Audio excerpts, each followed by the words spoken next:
We are the national broadcaster, and I am Sulaiman Baba Toure, a reporter and presenter at the SLBC. Your voice, my voice. From the commercial department, I am Regina Bangura. You are watching SLBC. Your voice, my voice. I am Jonathan Turner, a reporter for Sierra Leone Broadcasting Corporation, SLBC. As a reporter, I do stories on education, health, politics, and more. Stay glued with SLBC to watch my stories. Your voice, my voice. Lucian Ganda, producer Weyus, and producer and presenter Christian Editions on TV. This is the SLBC. I am William Wise, presenter Weyus and also reporter at the SLBC, and this is the SLBC.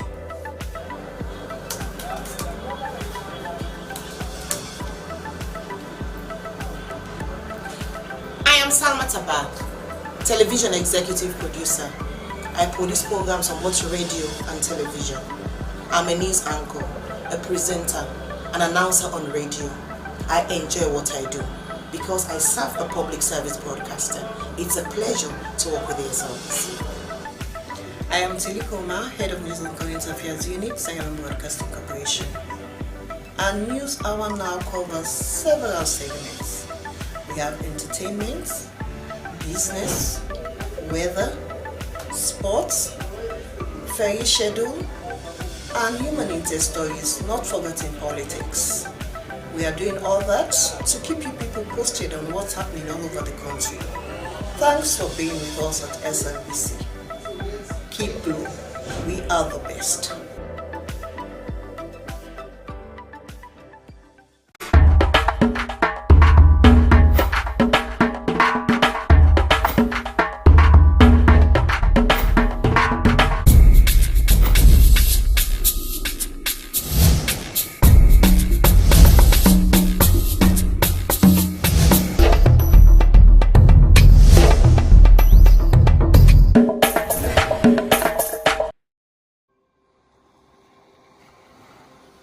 Discover Sierra Leone, a hidden gem of West Africa, where the rhythms of life dance in harmony with the beauty of nature.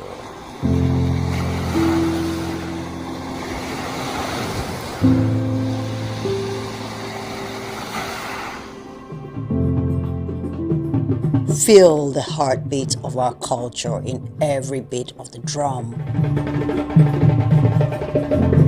in every step of the dance.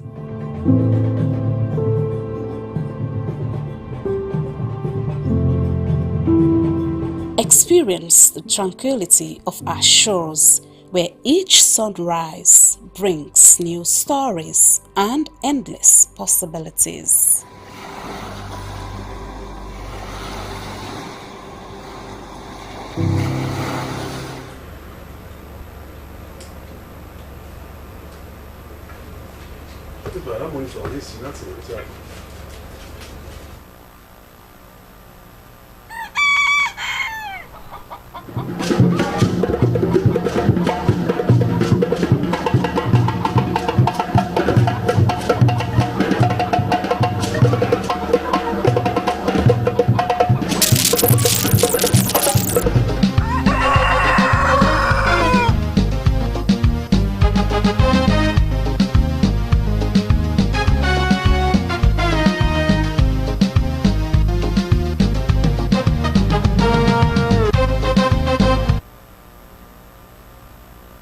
It's a pleasant morning here at Broadcasting House. Hello and welcome to our program Good Morning Sierra Leone.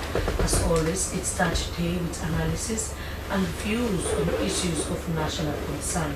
We are your presenters, Francis Bernard is my name, and I'm teaming up with... I am Shaku Smaila. Well, our quote of the day is from a Greek philosopher, Hapashia, and it says, "Reserve your right to think, for even to think wrongly is better than not to think at all." Coming up in this edition of the program, Good Morning Sierra Leone, Sierra Leone Police Media updates us on investigations so far on the death of 2 people at the National Pentecostal School. Health Alerts launches of advocacy to increase financing for immunization and primary health care projects. And also in this edition of the program, Good Morning Sierra Leone, as traders await the opening of the Sour Grams market this year, we find out the progress on work done so far. All these are more lined up in this edition of the program, Good Morning Sierra Leone. You can also be part of the program by sending your text to the number you're seeing on the screen and also through our social media handles. This is Good Morning Sierra Leone, live from Broadcasting House, New Englandville in Freetown.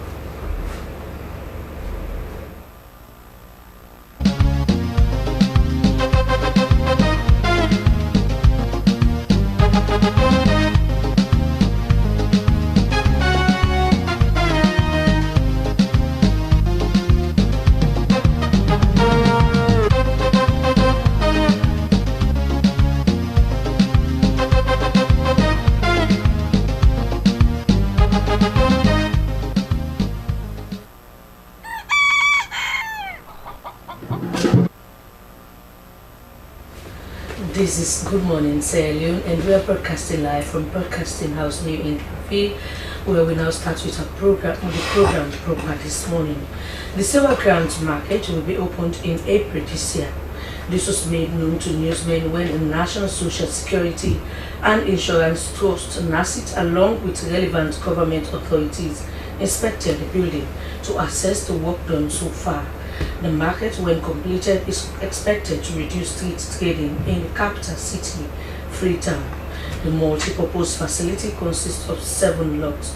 The new market also has an open trading area, 85 warehouse facilities, a general trading section, a fire station, support service buildings, and a police post, among others. For more on this, we have been joined by the communications manager, Nasit Bangali Kamara. Good morning, Mr. Bangali Kamara, and welcome to the program. Good morning, SLBC. I am Bangali Mohammed. Mohammed Bangali. Thank you. Welcome to the program. So, it's been a long time coming. Are we finally there? Yes, we are. So, how many % are we talking about completion? 99.9. 99.9. What's wrong with the 1%? Just clear in some areas. Okay, so you've stated April for the opening of this long-awaited project. People have waited for so long for them, business people, for them to occupy those facilities, and the public also want to get a free passage in the central business district. Now we are talking about April. What dates to be specific? Well, the president has to give us a date. We have done the pre-commissioning inspection. The Minister of Labour, our supervising ministry, the Minister of Trade, supervising traders, we have Ministry of Transport, and the Director General NASIT, and a host of stakeholders were at the market on Monday to do a pre-inspection survey. We went to every corner of the project, every structure, every building, every platform. We are convinced that it's completed, and the minister informed us that he will now inform the president that the market is completed, and the president will instruct us on the commissioning. Okay, so talking about 99% mean even the daycare you were talking about is now completed and ready for people. So let's talk about the conditions for one to occupy one of these stores that we are talking about. So first, NASIT will not be running the market. NASIT has an estate management company which we have shares in. We call it SEMCO, Sierra Estate Management Company. They are an estate management company trained in estate management. They will be running the company. Now, what engagement so far indicates, they are going to advertise for the shops, and you who want the shop, interested persons will approach their office, and you express interest in what you want. You discuss with them on what you want, the conditions of occupancy. Then if you fulfill the criteria, if you fulfill the conditions, then good to go. But Mr. Bangali, I know that that affordability has been a concern for especially these petty traders who are now occupying streets in the central business district. I know the main reason or among reasons for that Sierra Leone's market was to decongest the central business district and or to reduce street trading in the capital. But affordability has been a concern. How have you addressed that one? First, because the thing is, yes, they are willing to go, but some are worried, right now about the affordability if they can actually afford. Yes, I am sure that NASIT is also concerned with the traders' interest. The president is highly concerned with the interest of the traders.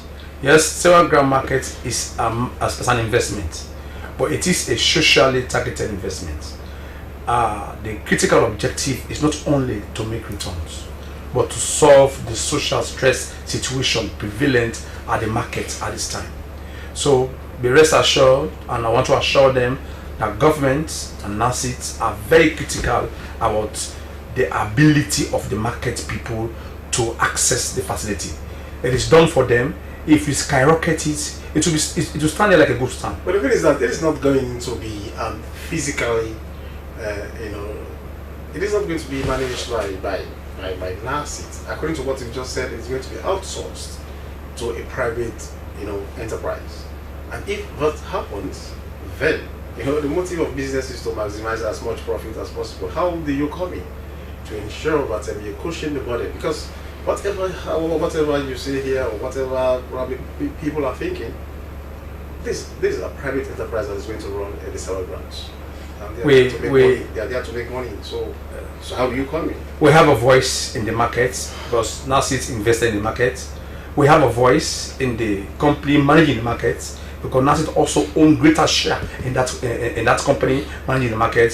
So be rest assured we're able to use our relationship with those two institutions to leverage on it for the good of our traders and Sierra Leoneans.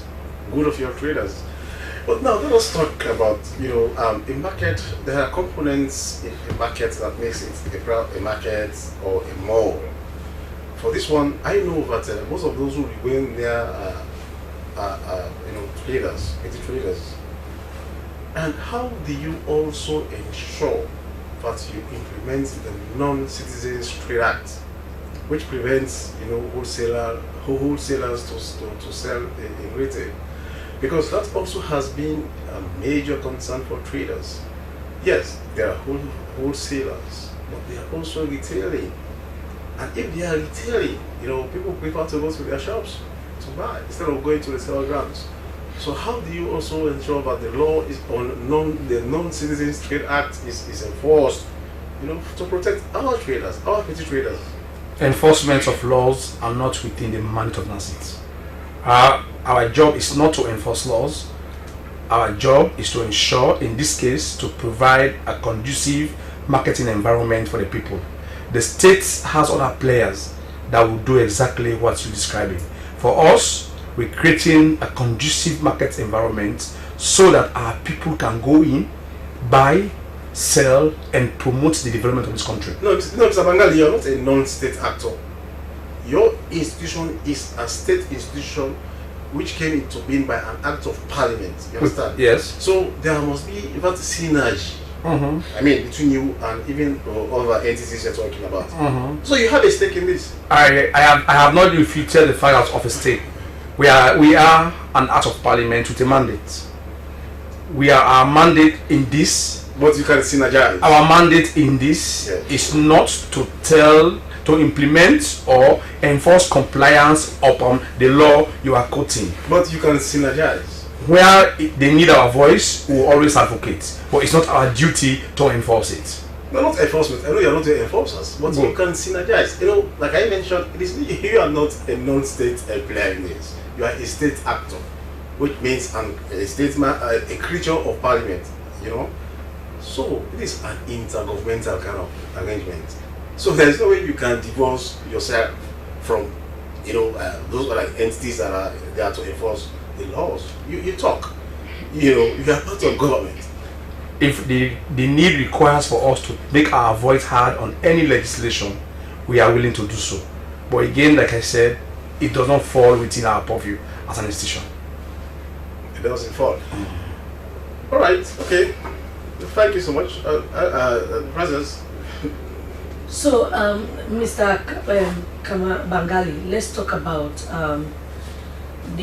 of course, my colleague has just asked you about affordability, and also the other issue is how are you going to make sure that those traders who are in the streets, because if you get them off the streets, that's one of the biggest things we could do for ourselves as Sierra Leoneans and as an institution like NASIT. Now let's talk about the management of these facilities, because you had other facilities that have been managed. Is it managed by the same company that you are going to give? Some of them. Some of them. Yes. So how effective is this company, and how do you think they will make good use of these facilities? SEMCO has proven to be very competent and effective in running estates.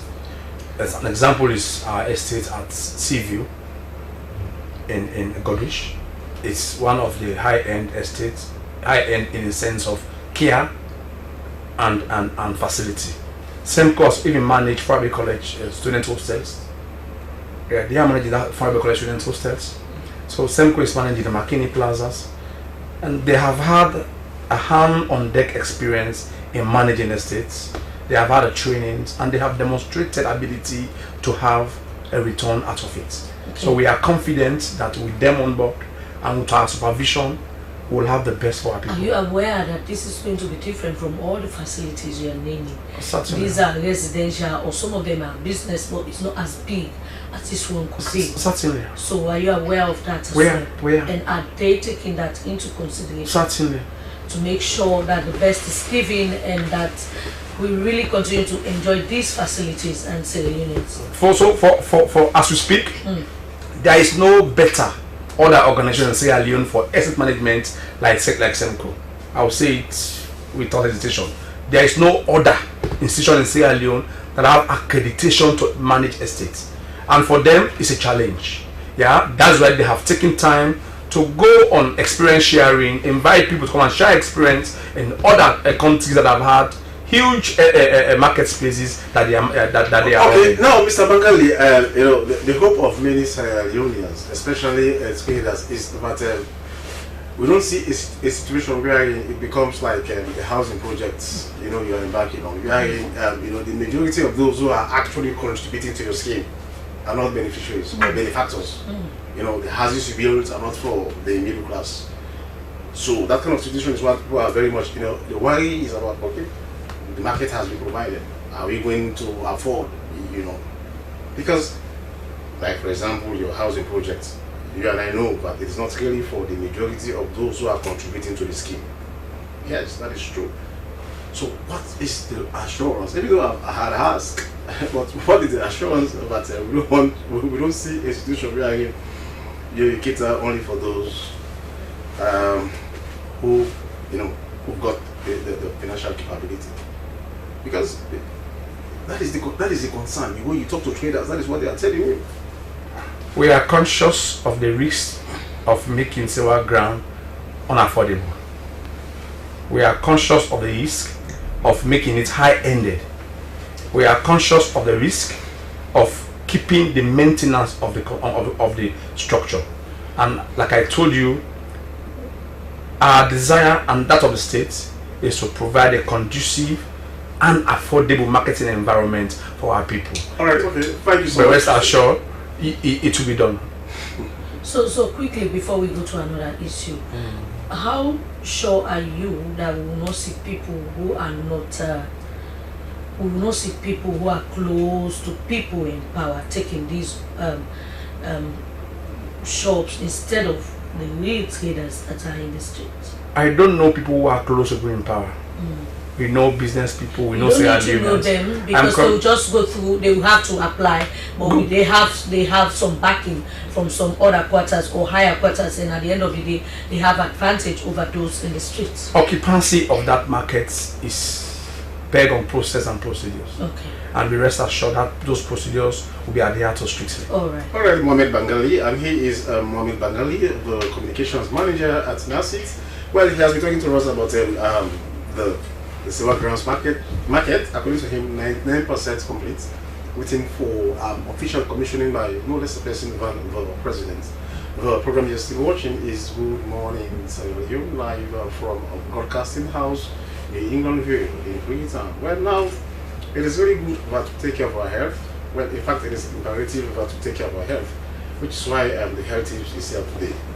Well, today on health tips, we learn more about glaucoma, which is a common eye condition which where the optic nerve which connects the eye to the brain becomes damaged. Glaucoma can lead to the loss of vision if it's not diagnosed and treated early. Well, let us have a look at what we have for you today, what we're going to learn from this advice. Glaucoma is the second leading cause of blindness in the world. About 90% of people in developing countries are unaware they have the disease. Even in the United States, about half of all people with glaucoma don't know they have it. Hi, I'm Dr. David Friedman. I'm the director of the glaucoma service at Mass Eye and Ear in Boston. So what is glaucoma? Glaucoma is a form of damage to the eye's optic nerve. The optic nerve transmits information from the eye to the brain. If untreated, glaucoma often gets worse over time and can lead to vision loss and even blindness. Although glaucoma is most common in older adults, it can develop at any age. Because glaucoma usually develops slowly, people often are unaware that they have it until it is very severe. It is important to have routine eye exams to detect glaucoma early and prevent vision loss. You are at increased risk for having glaucoma if you are older than 60 years, have a first-degree relative with glaucoma, have a history of major eye injury, or if you are highly near or farsighted. Glaucoma usually develops so gradually that symptoms are often not recognized until a lot of vision has been lost. There are two main types of glaucoma, and both usually present without symptoms. Primary open-angle glaucoma is the most common type. Early symptoms include cloudy vision and difficulty seeing when lighting conditions change. In later stages of the disease, side vision can be lost, and if very severe, even central vision can be damaged. The second type is angle closure glaucoma, which occurs when the iris blocks the normal drainage of fluid in the eye. While most people with angle closure glaucoma have no symptoms, some with angle closure can have an acute attack of very high eye pressure. This is a medical emergency, and symptoms include eye pain, headaches, seeing halos around lights, dilated pupils, vision loss, red eyes, and nausea and vomiting. How is glaucoma diagnosed? Glaucoma is diagnosed based on a thorough eye exam.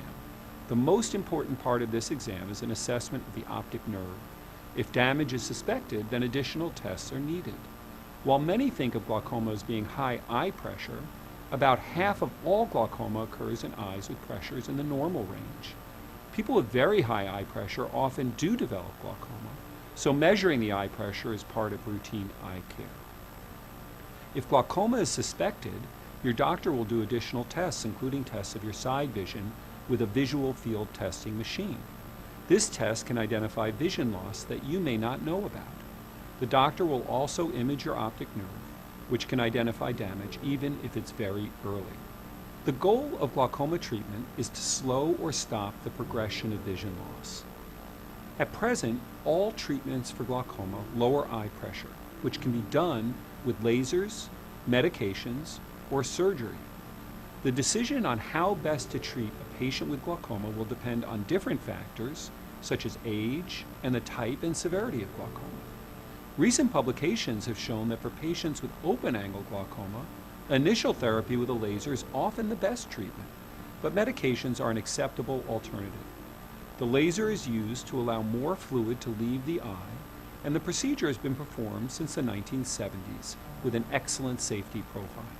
Eye drops can also be used to reduce pressure in the eye. While many can have good eye pressure control using only one eye medication, others require combination therapy. When glaucoma is more severe, or if the glaucoma is worsening and needs an even lower eye pressure, your doctor may recommend surgery to lower pressure in the eye. There are several types of glaucoma surgeries, and determining which one is best for you depends on your situation. Throughout treatment, your doctor will regularly check your eye pressure to ensure that it is controlled and that the treatments you are taking are working. Your doctor will also monitor your side vision and image your optic nerve to see if they have gotten worse or have remained stable. Although optic nerve damage from glaucoma cannot be reversed, routine eye evaluations can catch the disease early, and those who are under care for glaucoma mostly do well. Researchers are actively studying why the nerve is damaged in glaucoma, and promising new treatments are already being studied in animals. The future of glaucoma. And the program you're still watching is Good Morning Sierra Leone, live from the Sierra Leone Broadcasting Corporation. Well, I hope you've learned a lot from the advice insofar as glaucoma is concerned. Now, it is also about health, which is why health and immunization financing has seen a significant increase over the last few years. But expert analysis reveal that this is not only happening at varying degrees. It is also hugely donor dependent. In response, Health Alerts and partners have launched the advocacy for increased financing for immunization and primary health care projects. The project seeks to boost domestic resource mobilization and timely disbursement of funds for immunization and primary health care across the country, with a focus in 5 districts. Financing analysis of the health sector in the last few years show varying degrees of what was allocated as budget and what was actually spent. The numbers indicate that from 2020 to 2024, less than 50% of the budget was disbursed to the health sector. For more on this advocacy, we have in the studio the Advocacy and Communications Officer of Health Alert, Mohammed Awua Kamara. Good morning, Mr. Kamara, welcome to the program. Good morning, and advocacy for increased financing to the health sector. This is not a new campaign. You know, years back, African leaders met in Abuja and agreed that they will increase their budgets to health. 15% of their budget, their annual budget, should be on health. But as a country, we are still struggling to achieve that. Well, not only Sierra Leone, other countries, African leaders who met in Abuja, will not be able to achieve that level. 15%. We are still struggling between 9 and 10 or so as a country. So, what do you think this your campaign will lead us to? Yes, thank you very much for that eye-opener, especially on the Abuja Declaration 24 years ago, 2001, where Sierra Leone was part of those countries that made the commitment to have met that by now. But unfortunately, like you said, we're still struggling between 6 to 9%. We are very careful enough that the health sector is a very big sector, and that's why we're not in any way want to say we should, in all forms, respond to the 15%. But we're looking at certain sectors that are very key, especially like you talked about donor dependence, donor funding. Immunization is one of those components in the health sector that is very, very important. And looking at the way things are going in the world, we are of the notion that if donors are saying we're no longer going to support Sierra Leone in this sector component, what will we do as a country? And that's why we took up on ourselves and say issues of immunization and primary health care is key, because somebody asked me the importance of immunization to the health of an individual, and I started pointing out that before a child is born, the mother will have to go through immunization, vaccination process, as the case may be, and when that child is born as well, he or she is got to go through stages of immunization, and in the absence of that, a lot of consequences and negative effects arises. So for this, few months back, Gavi, the Global Alliance for Vaccine and Immunization, put out a call for CSOs to apply for a grant to amplify the voices on how countries like Sierra Leone could up their game in raising resources domestically to support immunization. And Health Alert's fortunate to have won that, and this was the project. So you are a benefactor, sure, of that grant, definitely. And you have you already? Well, I know for the fact that you are here, it's part of your advocacy campaign. But the thing is that those who are supposed to really benefit from some of these facilities are not in the urban centers. But there are times you are just probably in Freetown, Kenema, as the case may be. How far-reaching is your outreach program? Thank you for that. We are working in consonant with the Ministry of Health, and so in the Ministry of Health they've got the unit that is called EPI, Extended Program on Immunization, that is responsible to give us every other important information regarding immunization, and they were able to pull out 5 districts that they considered to have got low dose for immunization, and these districts are Falaba, Karina, Kenema, Bombali, and Western Rural districts, and these are the 5 targeted districts. And so, talking of urban areas or urban cities, as the case may be, it is from their data that we got to realize that these are the districts, and of course the donors agreed that this project needs to be implemented in these districts, not just the. Okay, we'll come back to you, because I understand that Mr. Bangali, as they are now on the finishing touches on the Sierra Ground market, there are many meetings that they do attend. So, for instance, Mr. Bangali is still here. So, Mr. Bangali, yes, you have to go, and let you go because you have to go and put some plans together. So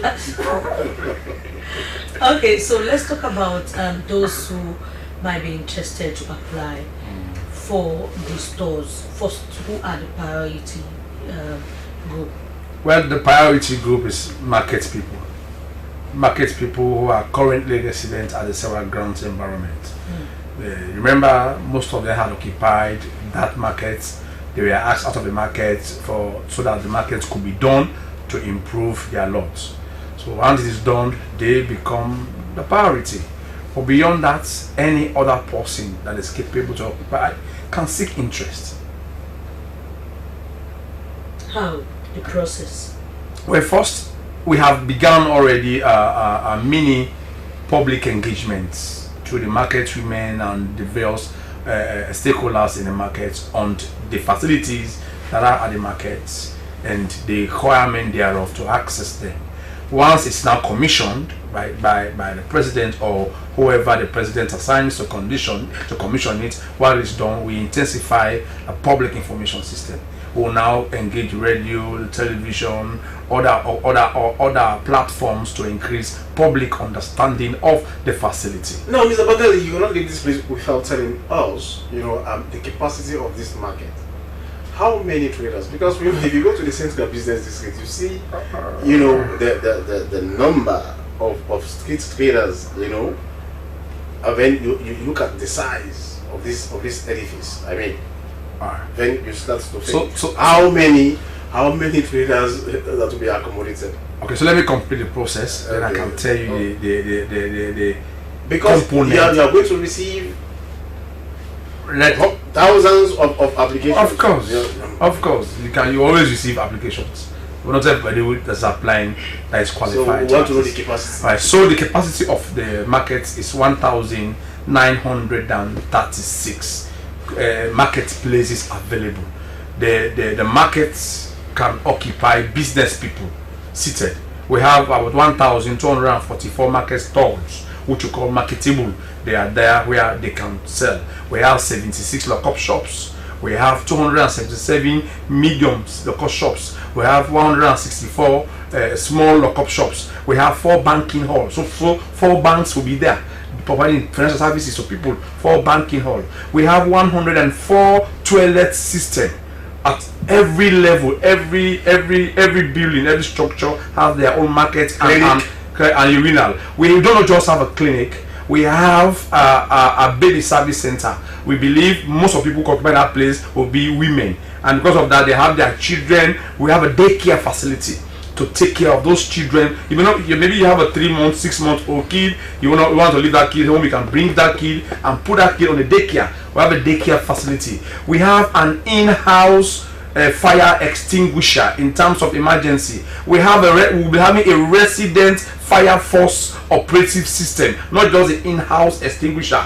but the fire force operating system. We have a police post, because if we have 1,936 market people, will be the trader turnover, the customer turnover will be above 3,000 on a daily basis per day. So we'll be having up to 3,000 Sierra Leone or individuals in this country going there for market. So we have security police system set up. We have a water reserve system. We have 100,000 liters of water reservation, not to be used. It's just a reserve.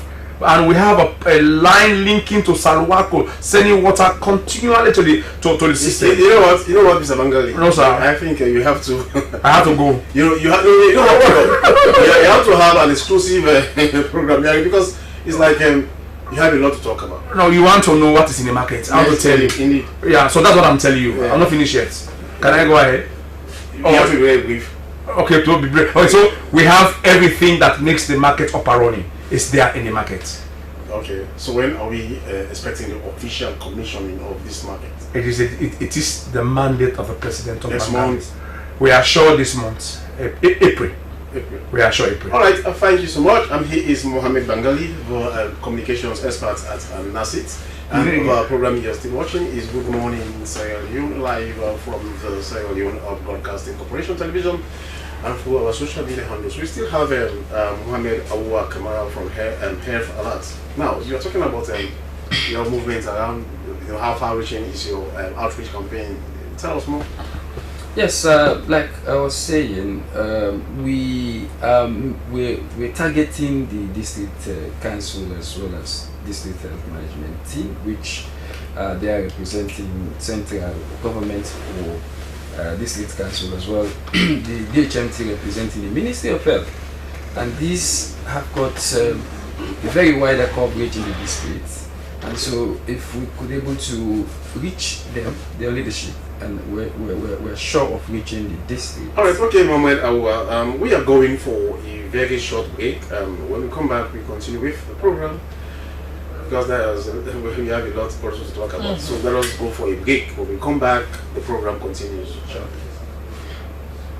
As a mother of the house, whenever I want to prepare palm soup, there's no need pounding palm fruit. All I need is Nkulenu's Ghana's original palm soup base.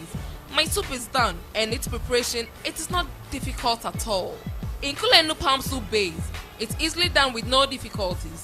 Just take few ladles and your soup is done. And its flavor, it's amazing. This is Nkulenu's Ghana's original palm soup base. And this is Nkulenu's Ghana's original spiced palm soup base. Iron fruit and turkey berries are naturally added. Also available Brown Gold natural cocoa powder, Sunny Gold brown sugar, neat fufu flour, shito, pisa, and moringa. All available at Nyami Ado Enterprise, 1 Lower Waterloo Street, Freetown. Nkulenu palm soup base. Ghanaian original taste.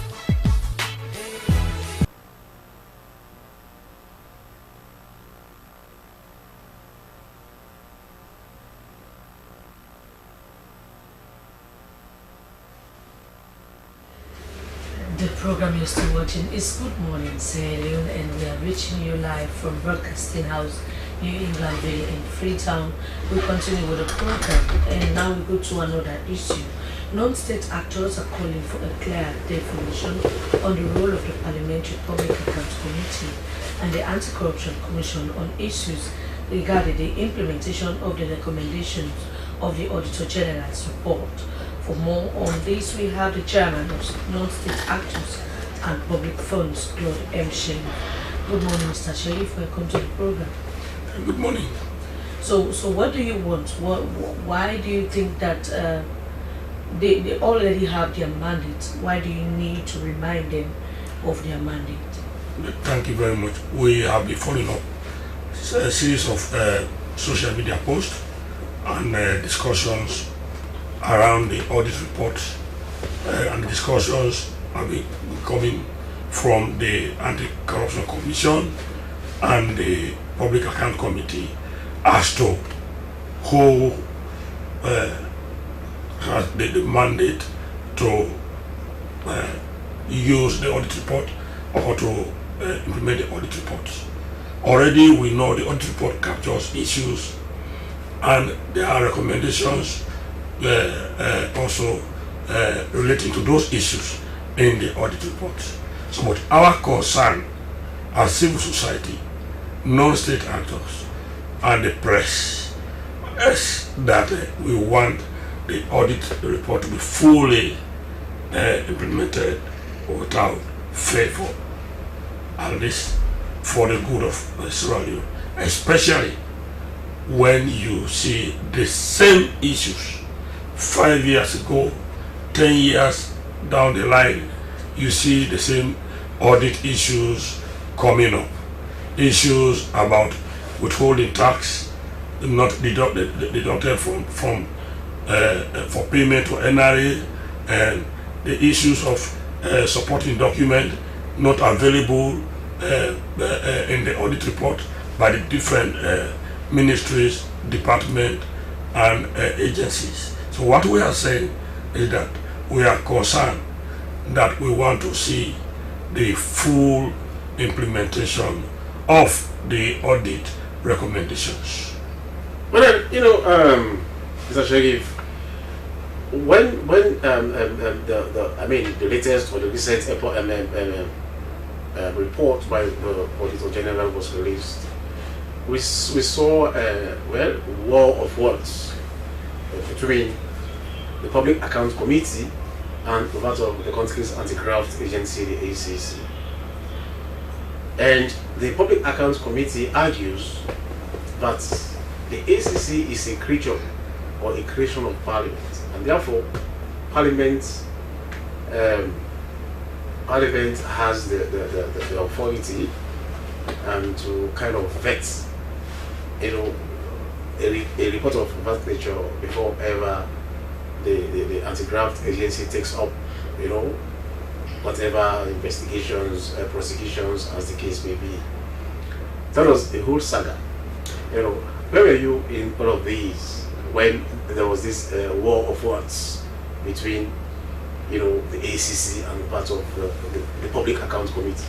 Thank you very much. And that is the more reason why I'm here. We know after the completion of the audit process and the report by the Audit Service Sierra Leone, the audit report is supposed to be tabled at the House of Parliament for discussion. Okay. After that, it's supposed to be published to the public. And how is that done? Normally, the Audit Service will engage the non-state actors, the CSOs, and the media across the country for us to know that the audit report is out. Yes, it has been tabled in Parliament, and now it is ready for citizens' consumption, and for us to interpret all those audit the audit recommendations by institutions, ministries, departments, and then agencies. And that is the more reason why we are here. I know anytime from now we are expecting the audit report to be published out. But we want to say even before that when it comes out finally, officially, we want the recommendations to be fully. But the thing is that have you been able to really, go deep into the recommendations in the 2023, audit report, Auditor General's report? Because there are many questions, there are many issues in that report that are yet to be answered or to be clearly defined, as the case may be. So have you gone deep to know where the lacunas are? Because year in year out reports are out. What details or probably what happened after? These are things that the public is completely kept incommunicado about.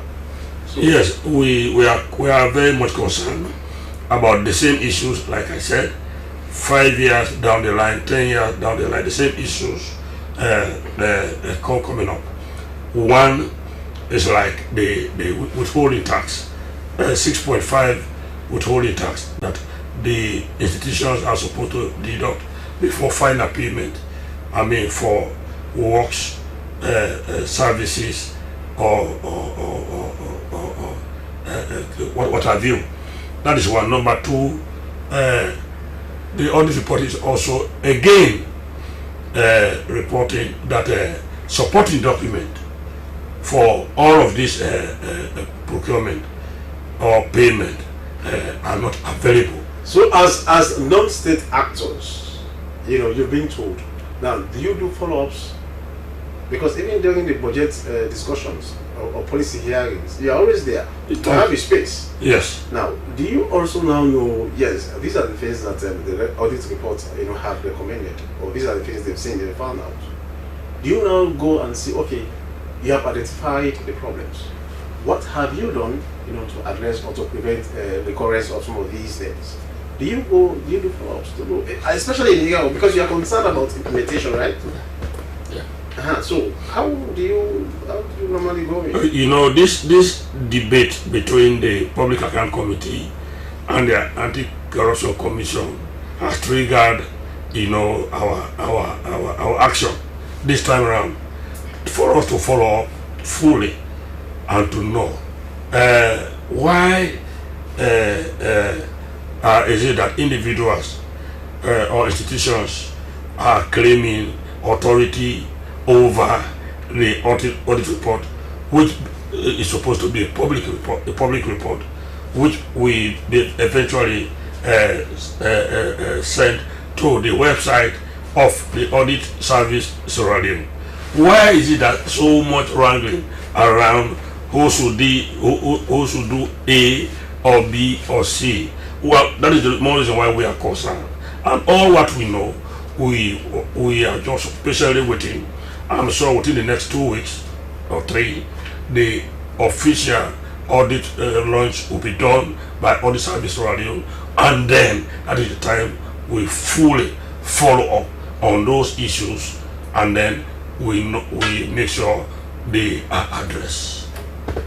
Okay, so now, Mr. Shaib, when we say as my colleague was saying, Sheku was saying just now, the Anti-Corruption Commission is an institution, is a creature of parliament, if I could borrow the words of Sheku, and yet they have their mandate. Parliament, the Public Accounts Committee also had their mandate, but in recent times we saw what happened, which is somehow not good, because everyone should get their mandate and you should know your limits, you should know your boundaries.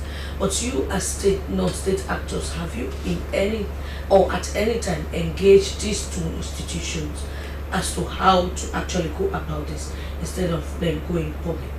Yes, we are fortunate to engage the deputy chairman for the Public Account Committee, Honorable Desmond Kagoba in Bo. Some of us live outside the Freetown, in Bo, and we discussed, around issues around the audit report, and he also said they are doing a lot of recoveries, but we also have problem with What are you recovering? How much and from who? Who are those that are paying? Because mind you, these funds that belongs to the people of Sierra Leone, we need to know publicly. Okay? But if you just recover, no report, no document, we are still confused. But what he told me emphatically was that they are recovering monies from contractors, that receive money but abandon their jobs, or probably for other reasons. But again, you receive the money and pay this amount to the consolidated account. These were the concerns raised. How do we engage the accountant general? That can we have a special account or sales account? But then you, after asking those questions and you are told that refunds had been made, do you go further to really ascertain whether those monies are in the consolidated revenue fund? Well, we have not gone that far to prove that one. We need to sit as a team. Mind you, we are not getting support from the government of Sierra Leone. All of what we are doing now is like self-supported or financed. My presence here is the first time in history for us to meet those ministries, departments and agencies, and also engage them on the budget recommendations. So yesterday we engaged a lot of entities to decide on how do we come together to see these issues in this year's budget will not appear in the a national consortium to make sure we verify just what yes, the PAC Public Account Committee has paid from the recovery they have made. They have paid to the consolidated account.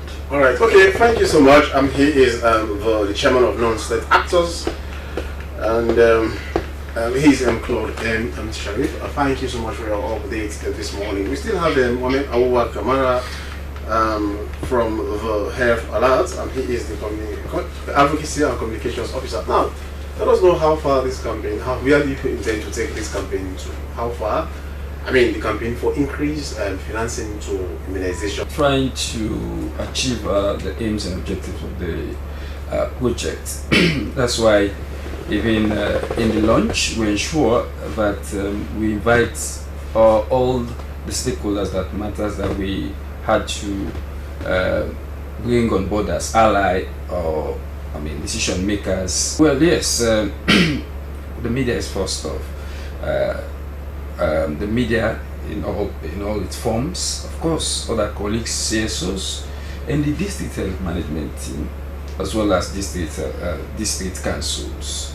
Then go to Parliament, the Parliamentary Committee on Health. These are all part of this team to ensure that there is, resource mobilized locally for immunization. But then have you really met the right people? For example, government, because they are the ones who are largely going to provide these funds for an increased, support, financial support to immunization. So have you engaged with them? Yes, so we just had the launch on Wednesday, and we ensure Minister of Health, EPI, and Minister of Finance were present in this launch. Yes, and that is to say, because we know they will be the ones to allocate these funds and do disbursement. So at the end of the day, what do you really hope to achieve? Yes, to ensure that more money is being directed to fund immunization, because since 2021, from the data we had from the consultant we hired, from 2020 to date, we're yet to Awuwa Kamara, Communications and Advocacy Manager at Health Alert. Well, campaigning for increased support, financial support to immunization. Now, let us go through the dailies. As you know, many stories making headlines, some of the country's newspapers. I'll start with AYV News, which says and for treason and misbreathing of treason. Honorable Justice Stevens sent 240 years in jail. Well, PO class of 1993-2000 donates 250 million to school centenary celebrations. That is the Prince of Wales. Well, these are some of the stories you can see in the AYV News. From the AYV newspaper, we go to the Awoko newspaper with so many stories. Watra chairman advocates for green telecommunications, affordable spectrum rising, and Charlie Hafner at 73. These stories plus more, including the stories of Leon Stars and other sports stories you find in the Awoko newspaper. Yeah, yesterday, a very brilliant performance by the Stars. It has taken a long time. I've not seen Leon Stars so composed, so constructive in their play. Yesterday was a different story. Well, kudos to the team, even though we lost by a goal to nil. But that is it. That is football. Now I move on to the Calabash newspaper, which says Justice Momoja Stevens sentences Ali Badara Kanu and Temu Bangura to 120 years and for treason. And Natska DG Amara Riwa advocates for green telecommunications in West Africa. A lot of stories actually. I think almost all the papers are carrying the story of the treason trial. There are 2 Kupis jailed 110 years, 20 years. This is the Standard Times newspaper, and the final story for the Standard Times newspaper is Senior Communications Manager showcases Freetown's commitment to women's empowerment. The stories plus more you find in the Standard Times newspaper. Now, the Awareness Times newspaper says APC and SLP MPs check Imkela's fitness as envoy. NRA warns against dealings with ex-auditor Crispin Toma. These are some of the stories you can see in the Awareness Times newspaper. From the Awareness, we go to the Premier News newspaper. Premier News newspaper with so many stories. NDMA orders immediate evacuation of crumbling building. And Old Presbyterians Association launches Union Tech chapter ahead of centenary. Husband and wife remanded for unlawful possession of Kush. Munda Sandy assumes leadership of Salvo, pledges dedication to housing development. And the final story, Leon Rock Metal Group pays over 1.5 million new loans in surface rents to communities. The stories plus more you find in the Premier News newspaper. And my final paper for today is the satellite, and the satellite says for meter tampering, amidst intermittent power cuts and direct tapping of electricity lines, EDSA arrests saboteurs in Freetown. Well, I think this is the major story in the satellite newspaper. And for our final paper for today is the Africa 24 input local bomb blast kills 1, 2 injured, and Joseph Mundasani takes over as Sal Hawks general manager. And also shame on us as a nation. This we don't know who is saying this, but if you buy the Africa 24, you definitely read more on these stories. But you must be reminded that views expressed in these newspapers does not reflect the views of the SLBC. We are merely reviewing what the newspapers are carrying. Is that not so? Definitely. Views expressed here do not in any way reflect the views of the SLBC as we are merely reviewing the papers. We make thanks to our guest here this morning, Mr. Bangali. He's already gone, the communications person for NASIT, and as far as the solar grounds completion, he says 99%. That is what Mr. Bangali said. Solar grounds is 99% complete. And many thanks also to the chairman of the non-state actors, Mr. Claude M. Sharif, and also the communications and advocacy manager for Herat, Mohammed Abu Kamara.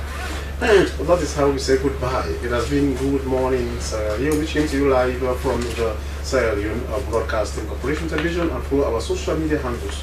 Many thanks to the entire production team, especially producer Daphne Zainab Kamara. I am Shaku Smaila saying goodbye. And I am Francis Bernard wishing you a wonderful day. But before that, a reminder of our quote of the day, which is from Greek philosopher Hypatia, and it says, reserve your right to think, For even to think wrongly is better than not to think at all. Good morning, Sierra Leone returns tomorrow. Have a lovely and wonderful day. Goodbye. As a mother of the house, whenever I want to prepare palm soup, there's no need pounding palm fruit. All I need is Nkulenu's Ghana's original palm soup base. My soup is done, and its preparation, it is not difficult at all. Nkulenu palm soup base, it's easily done with no difficulties. Just take few ladles and your soup is done. And its flavor, it's amazing. This is Nkulenu's Ghana's original palm soup base. And this is Nkulenu's Ghana's original spiced palm soup base. Iron fruit and turkey berries. Cocoa powder, Sunny Gold brown sugar, neat fufu flour, shito, pisa, and moringa. All available at Nyami Ado Enterprise, 1 Lower Waterloo Street, Freetown. Nkulenu palm soup base. Ghanaian original taste.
A place cannot produce poems.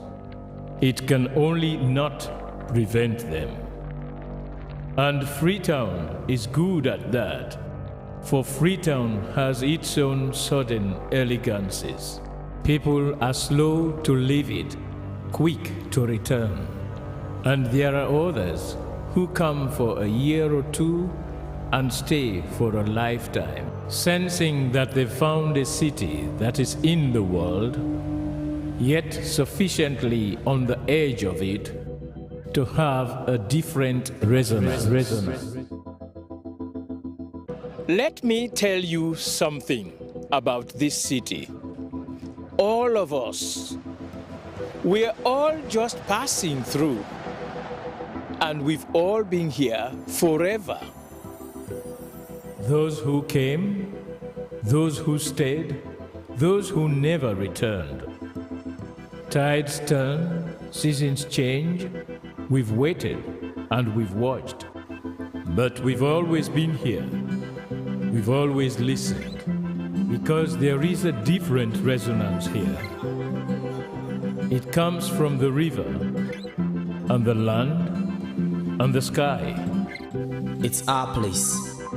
All of us. This city belongs to everyone.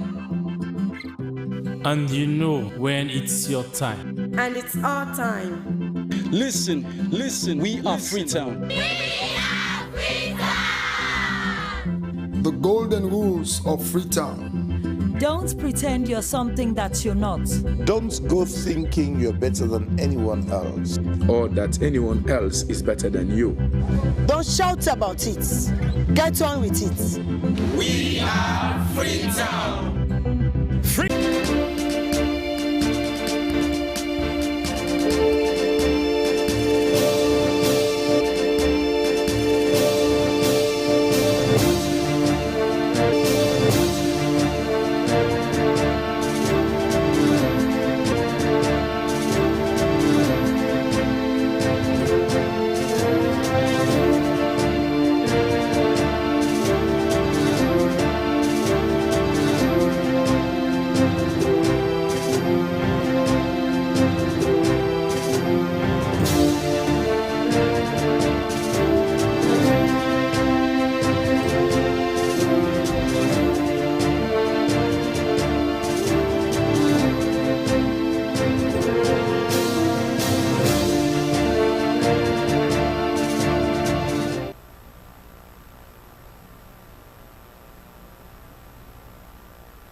Good morning and welcome to News Brief. Good morning and welcome to News Brief on the hour. I am Aminata Fofana. The Ministry of Employment, Labour and Social Security has met with mining, agriculture and other business companies to discuss the transition from manual to electronic work permit and its proposed phase. The engagement brought together government officials and representatives from various industries as efforts to modernize the work permit system. The meeting also aimed to protect local jobs, enhance skills development for Sierra Leoneans, and increase government revenue. According to the Director of Labour, Sinebo Kari, the transition to an electronic system is to improve efficiency, transparency, and accountability in issuing work permits to foreign employees. He said the proposed fee adjustments were intended to align with current economic realities and ensure that the country benefits from employing expertise. However, company representatives expressed concerns about the potential increase in work permit fees, citing the financial implications for business operating in the country. They urged the government to carefully consider the impact on investment and economic growth before implementing the changes. The ministry assured stakeholders that further consultations would be held to address their concerns before the final review was laid before Parliament for approval. Representatives from government ministries, departments and agencies have been engaged in a workshop on the Customary Land Rights Act 2022 to highlight provisions in the Act that are relevant to their respective mandates. The session was hosted by Namati in Freetown. Director of Namati, Somkita Conte, told his audience that the engagement was designed to enlighten various MPs on the provisions and regulations enshrined in the Customary Land Rights Act 2022 and Land Rights Regulations 2023 applicable to their institutions. Mr. Conte said that the object for which the Customary Land Rights Act had been enacted was to protect customary land rights in the provinces, eliminate discrimination against women and other citizens, and establish participatory land management and administrative structures for land subject to the customary law. The Act, he went on, contained new and important provisions applicable to the acquisition of land for investment operations, use and protection of critical ecosystems in communities. Participants lauded Namati for broadening their knowledge on the Customary Land Rights Act 2022 and Land Rights Regulations 2023, which they said were applicable to their institution's mandates. They described the session as relevant and timely and recommended for more engagement with line MDs. And in celebration of the centenary of the Prince of Wales School, the Prince of Wales Alumni Association hosted a special event to strengthen traditions among current students. A key feature was the presentation of commemorative neckties to senior school pupils, symbolizing the connection between past and present students and inspiring future leaders. The event held at the school auditorium brought together alumni, current students, and members of the old Prince William Freetown community. Alumni shared their experiences and encouraged students to embrace their education and contribute positively to society. Vice President of the Alumni Association in the UK, Donald Hansel, said the ties are symbols of excellence, leadership, and friendship. School Prefect Toka expressed the pupils' excitement and preparation for the centenary celebration. That's all the news brief. I am Aminata Fofana. Thanks for watching. Stay tuned.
A place cannot produce poems.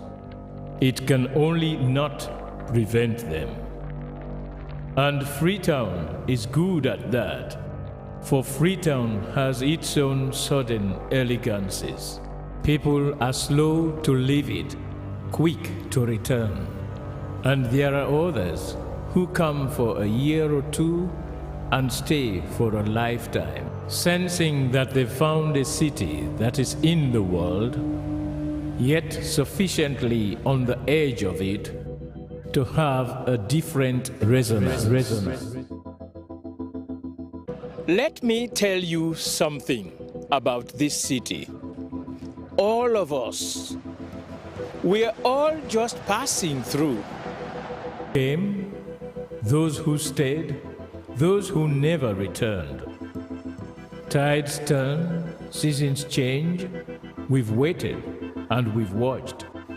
But we've always been here. We've always listened. Because there is a different resonance here.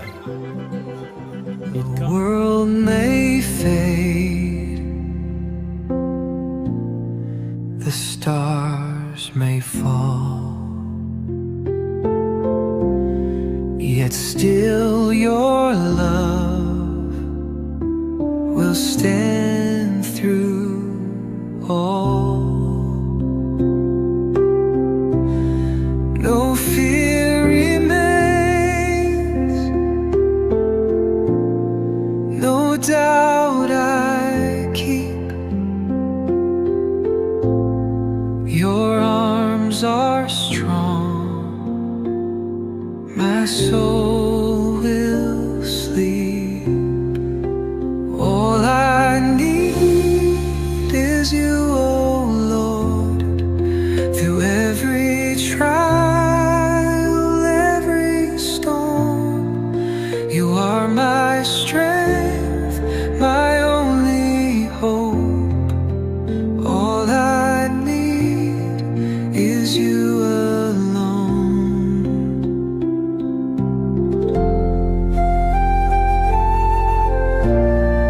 No earthly treasure,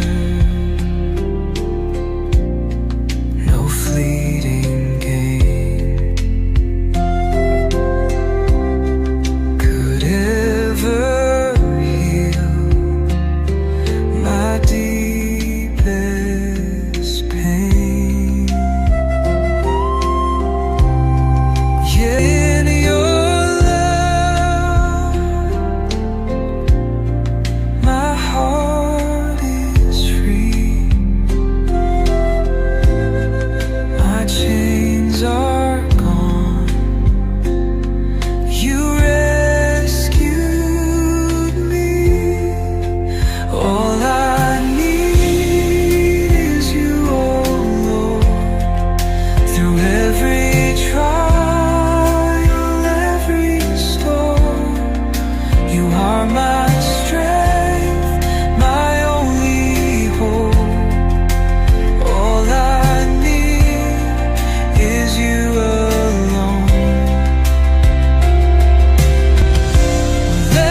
wandering far from heaven's shore, since heavy chains upon us fall.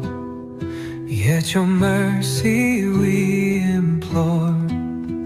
Earthly treasures fade and flee, only you can set us free.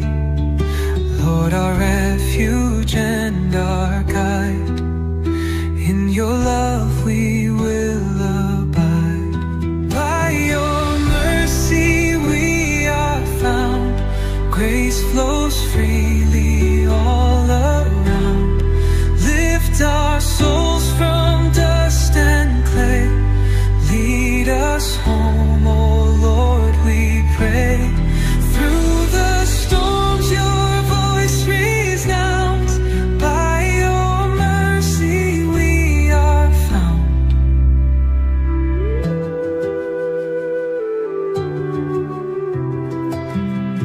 When the tempter's voice is near, offering gold that turns to dust, strengthen us to persevere. In your promise we will trust. Pride and greed we cast aside, in your truth your hearts reside. Lord, our Savior, pure and true, all our hope is found in you. By your mercy we are found, grace flows freely all around. Lift our souls from dust and clay, lead us, voice resounds. By your mercy we are found. Though we falter, though we stray, you are near to light our way. With your hand our fears release, in your love we find our peace. Ever faithful, ever near, dry out every falling tear. Lord, our rock, our endless song, to your heart we now belong.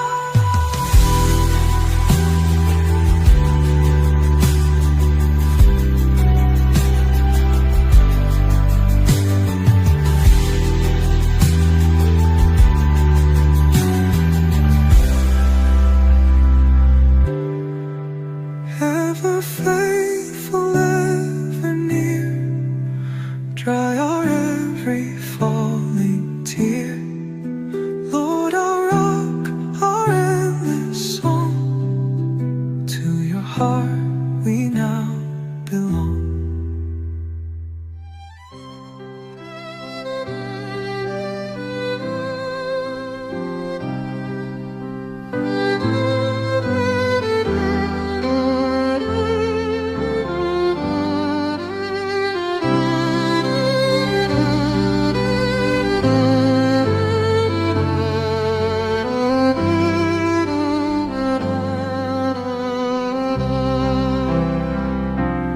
Lord, I wander lost and blind, seeking peace I cannot find.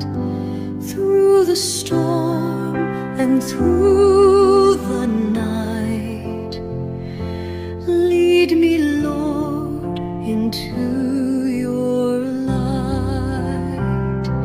Come and dwell in me, O Lord. Heal my heart and make it yours. Let your mercy be my guide.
our saving light.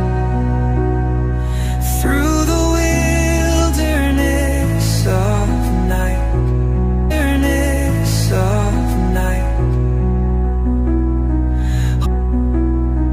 hold us fast when shadows fall. Hear our humble contrite call. Not by bread nor pride we live, but by grace you freely give. High above the tempter shows, kingdoms vast, a fleeting gleam. Bow to me, his whisper grows, yet your truth redeems our dream. Vainglory fades, its promise lies in your love. Our hope shall rise.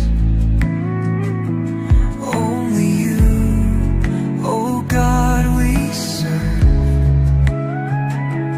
From your path we'll never swerve. Oh Lord, our strength, our saving light. Through the wilderness of night, hold us fast when shadows fall. Hear our humble contrite call. Not by bread nor pride we live, but by grace you freely give. On the temple's edge with free sight, but in faith we shall abide. Greed and want we cast away.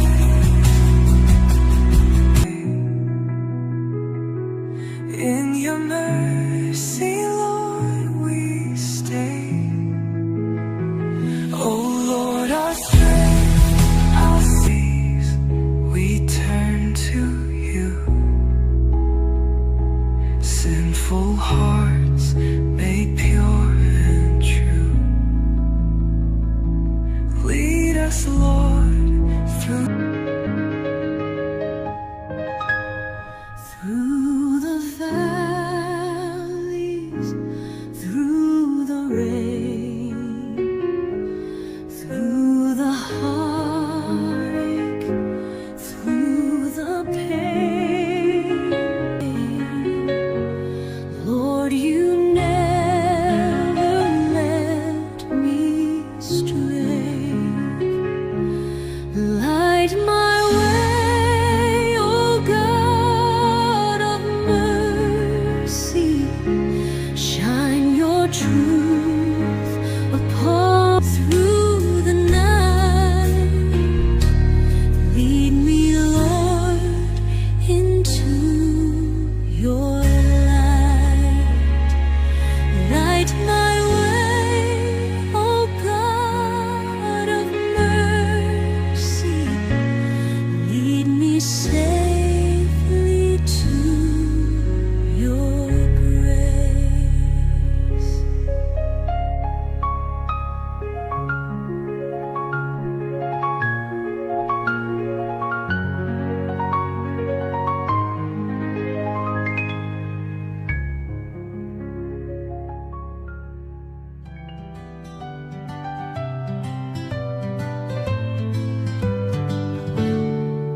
in the silence of the desert wide.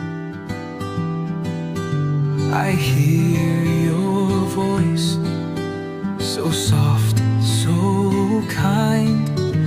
You call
new life remain.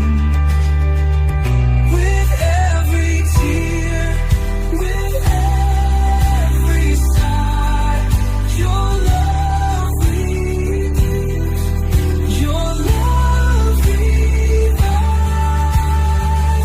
Lord, lead me back to you with hands made clean, with hearts made new, with hearts made new, through fasting, prayer, and love so true. Oh Lord, I walk this road with you.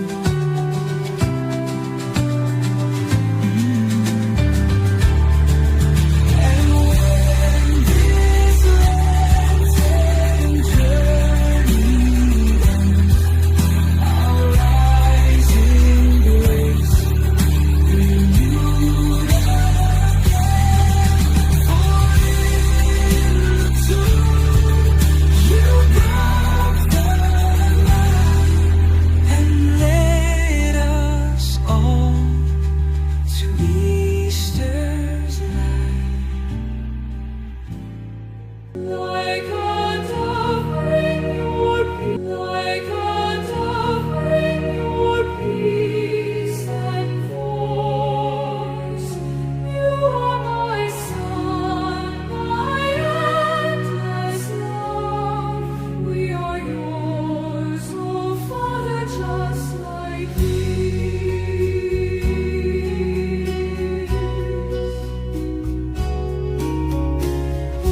In the waters, the world renews, promises made to follow you. We renounce all evil, every test, and live in the warmth of your rest. Holy Spirit, descend upon us. Like a dove, bring your peace and voice. You are my son, my endless love. We are yours, oh Father, just like these. In the Lord renew in us the gift of your Spirit. Guide our steps, give us your light to be a light in this garden night.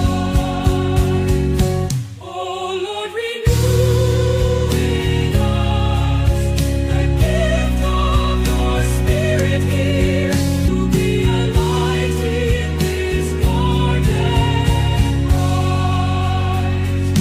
Holy Spirit, descend upon us. Like a dove, bring your peace and voice. You are my son, my endless love. We are yours, oh Father, just like this.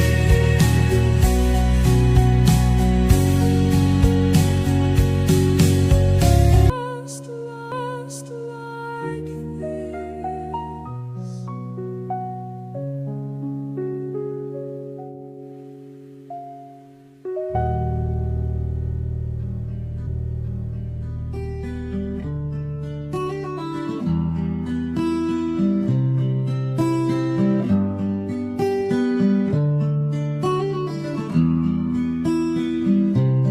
If your hand is pride that blinds you, cut it off.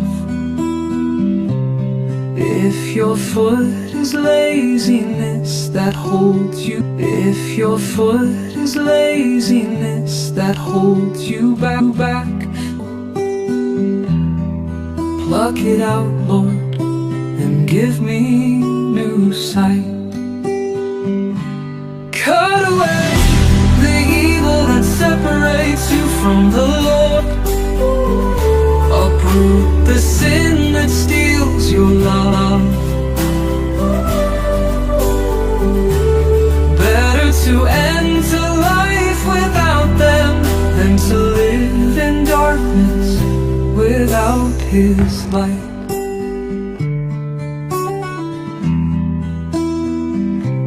Lust, greed, arrogance, and vanity are wounds that destroy our charity. Gluttony and lies, anger and hate, cut them out, Lord, and fill us with your grace.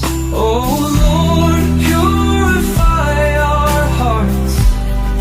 Let our souls be salt seasoned in your passion. Give us strength to live in peace and be holy in communion.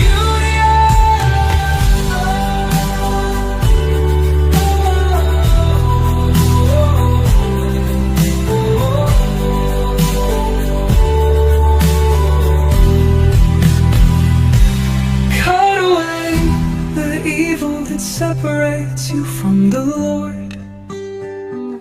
Uproot the sin that steals your love.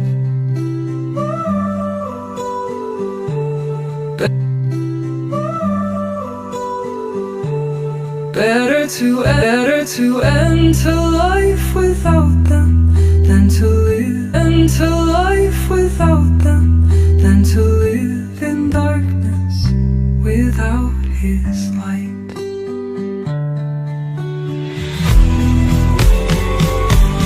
Cut away the evil that separates you from the Lord. Uproot the sin that steals your love. Better to enter life without them than to live in darkness without His love.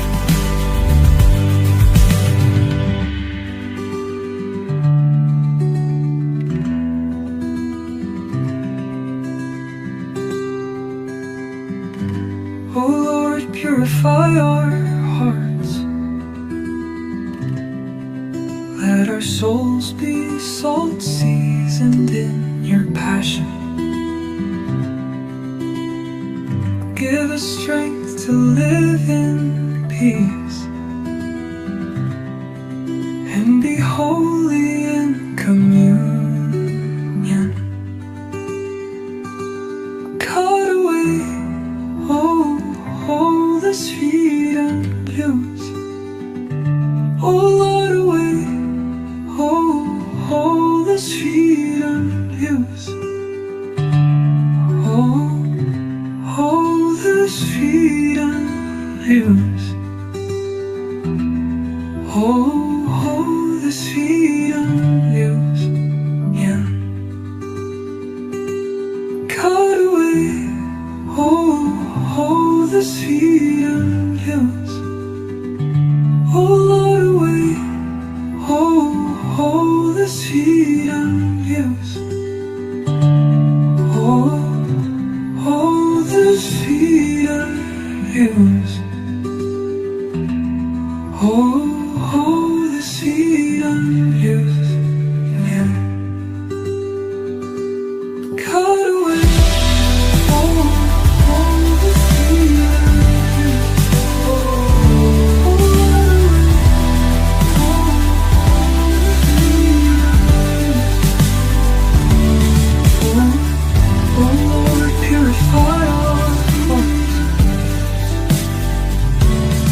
Let our souls be salt seasoned in your passion. Give us strength to live in peace and be holy in communion. Cut away separates you from the Lord. Uproot the sin that steals your love. Better to enter life without them than to live in darkness without His light.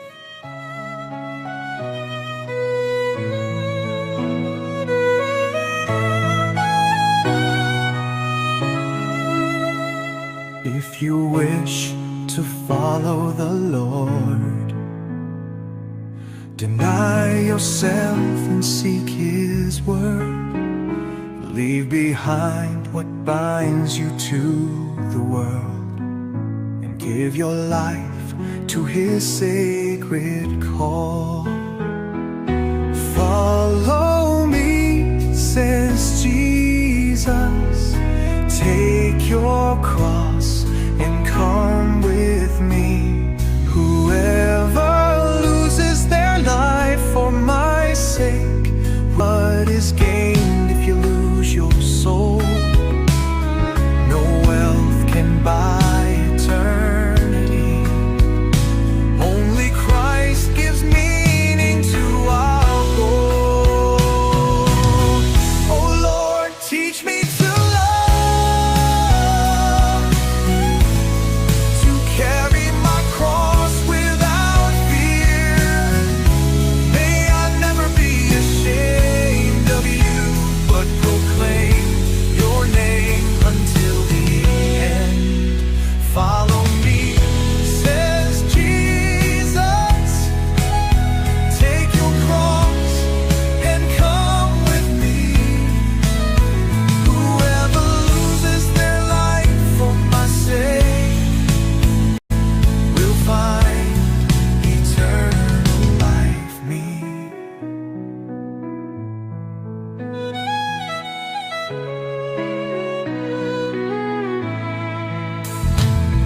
The world will try to tempt your heart, but what is gained if you lose your soul?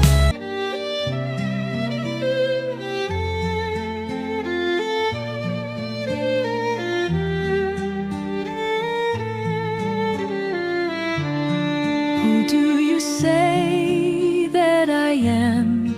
Who are you to me? Does your heart seek me out, or are you lost in vanity? Amidst the world's demands, where is your faith today? Do you still hear my voice, or have you turned away? I am the way, the truth, the life. No other name beneath the sky. But you, who do you say I'm your cross, oh Lord of all the land?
taste your embrace.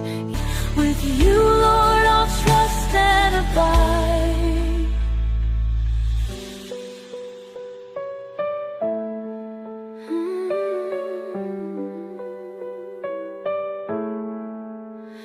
Your plan is greater than I'll ever know. You chart the paths that only you can show. In silence or storm.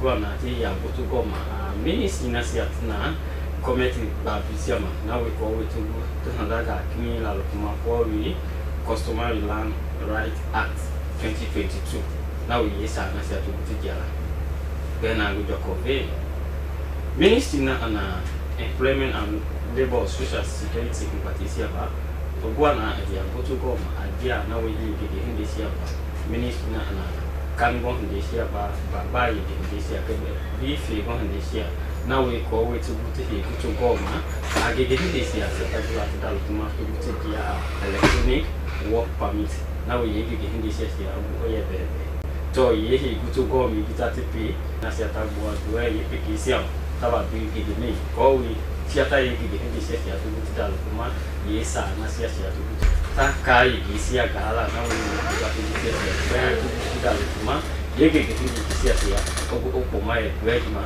na we na gwena kometi akoyo jabe bi yina faina ofu gwema to ye komiti ku nje director na ana labor ba bima ne wakai ogulo na ta ogu ba bitia ye ku nje ye yege gidi kisia sia to mama la ko si dal kuma ya na we komisi ati na we yege gidi kisia sia to bi to dal kuma ni ko we ti dia a technology babi na we api ke hindi kiasi ya bisi tu dulu itu dalam masalon itu lah na pa majo na we ni di apu mai dua gima na bu hindi kiasi ya bi ago na lokuma to ye ku hindi tu bulo na tu te pega kini wa getia na we kombinasi ya so ma dua ke hindi siap na we siap bi sa na siap ta tu dalam kuma agu tu mangkata siap ye koordinasi na we mau ko te afi ko ma e ma na we yesa mbati sia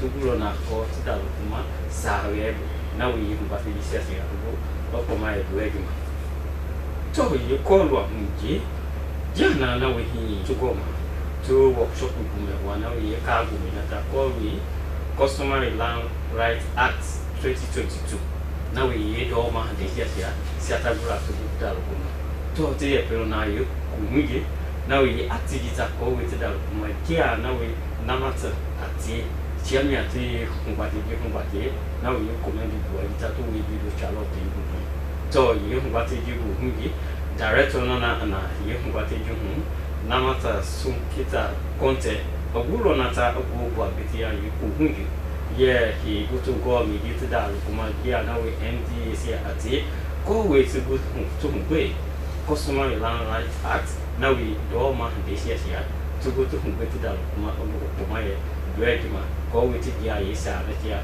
na we ti de kuma 2023 to ye ku hunje ko we ti pe to go to ko ye chuku jibu na we di go ma handaga kini ti dal kuma ye chuku ji ko ga ba ma ko we hi bele ke di me ye dwe to ye na we hi aluma kuma ti sia ba na we numuna na project agie ye humbate giba dona ogulo na ta ogo agisia ye ko hunju ye he goto go mi bitati pia ye to kuju ko we to goto na dagaki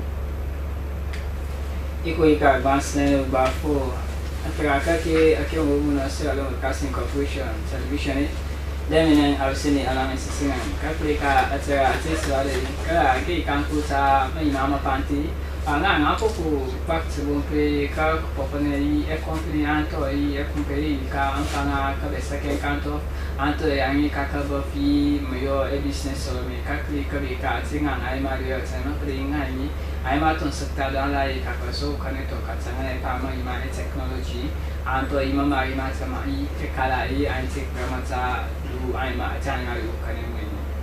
The cookats say any Kiani, Atilana Mati, Nani, Apple Pactupi, Talata, Quamenta from Latin and Shank to my young Salata, Cotoina, Epai, Dukuka, Anto, Ani, and Terra, Atlan, Costomari, Lan, Right, Alatmanka, Dina Kami.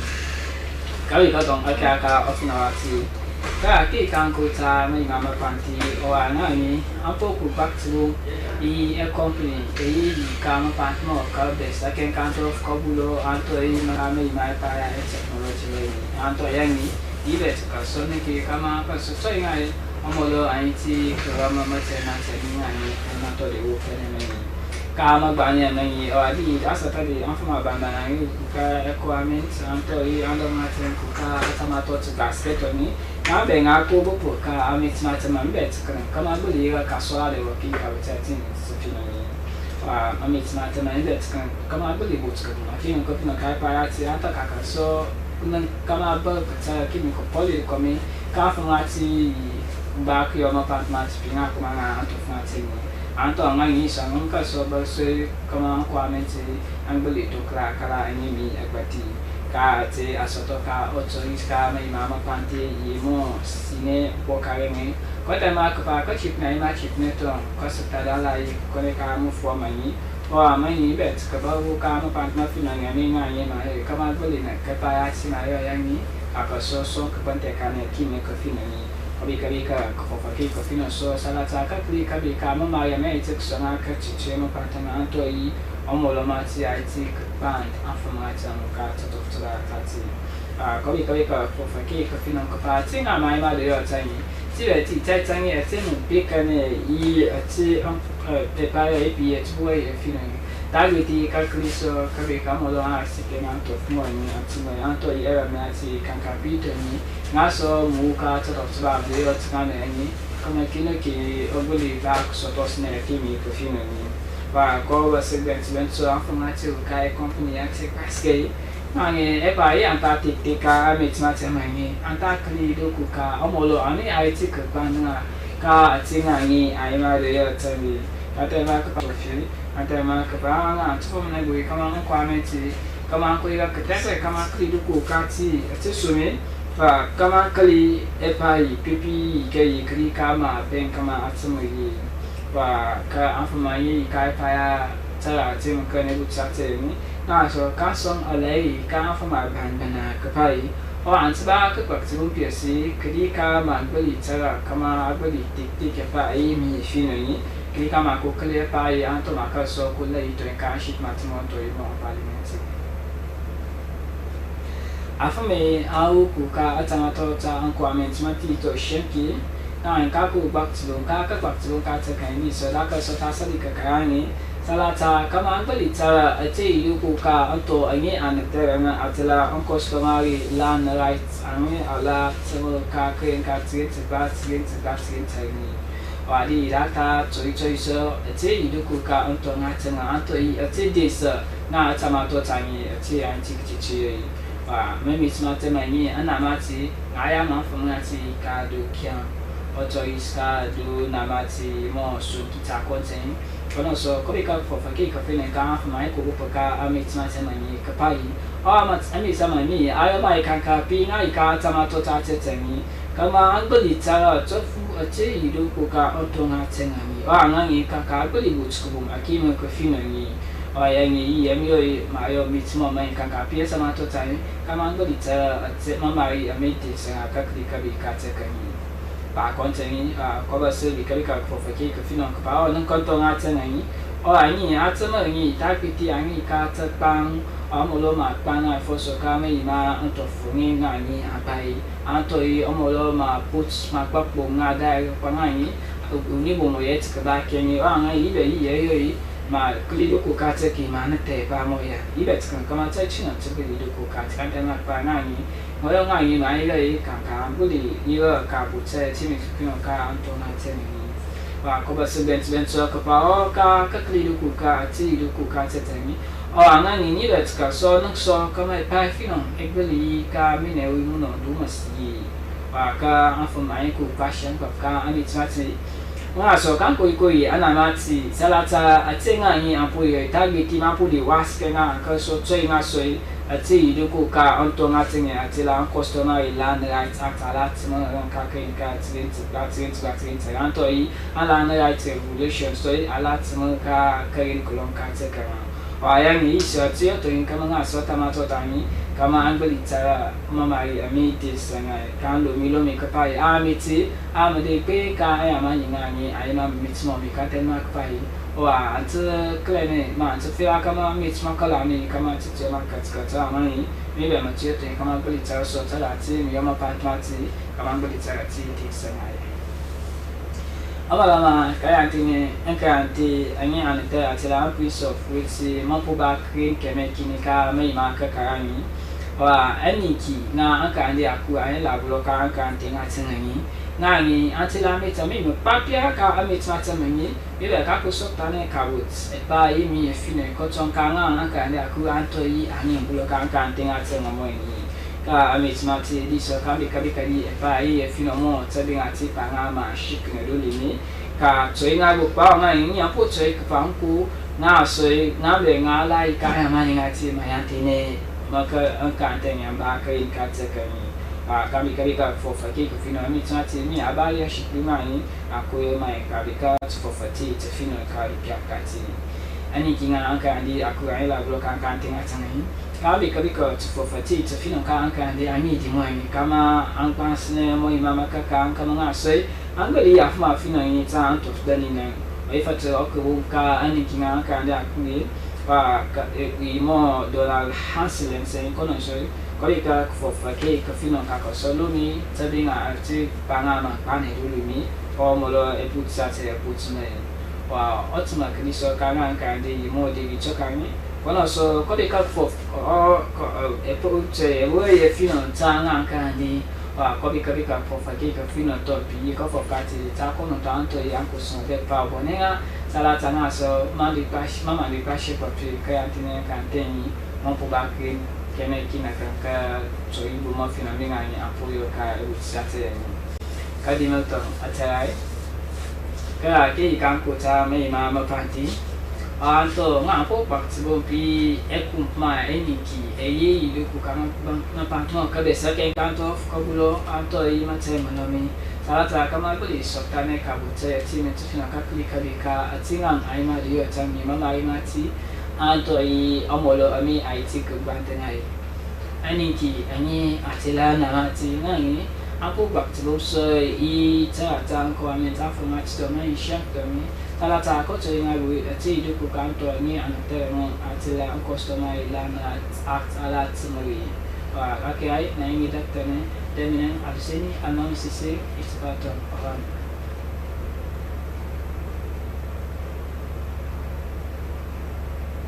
alba ole bina sila la kentu mango isma sila na la tsumi tanka SLBC amiri mbe na bina SLBC na ba ki ko soi kona bina ikiti pita ko le tare ne kari kalau ni ti beni ba wali la ko eren ko impoto tsobile social security de bi makuta ni ba teka ya beni ba yo na u ba ko eren ko ba ka sa yo han ka ko so me da beni ba de ba ka tbo ni ba halu na beti sa han ba ba ku ka nya ma wali ka te ko ta ke na men ta ni beni wali ta halu ba na basic tv ba ka sa wali mo na beni wali so nya la masi de de ko bi da na mati de se talante ba de teka ya ba talembi ha wande department ni ba pitana yensi member halo na de teka ya tomba tete bang ba belo na customer land rights act kanina ba 2022 ba ka de teka ya wali mama na de kate ko yen kumbani la kotoi beni ba hena be kona do ba masel ma kutema akala onde te beni ba wali ka yen kum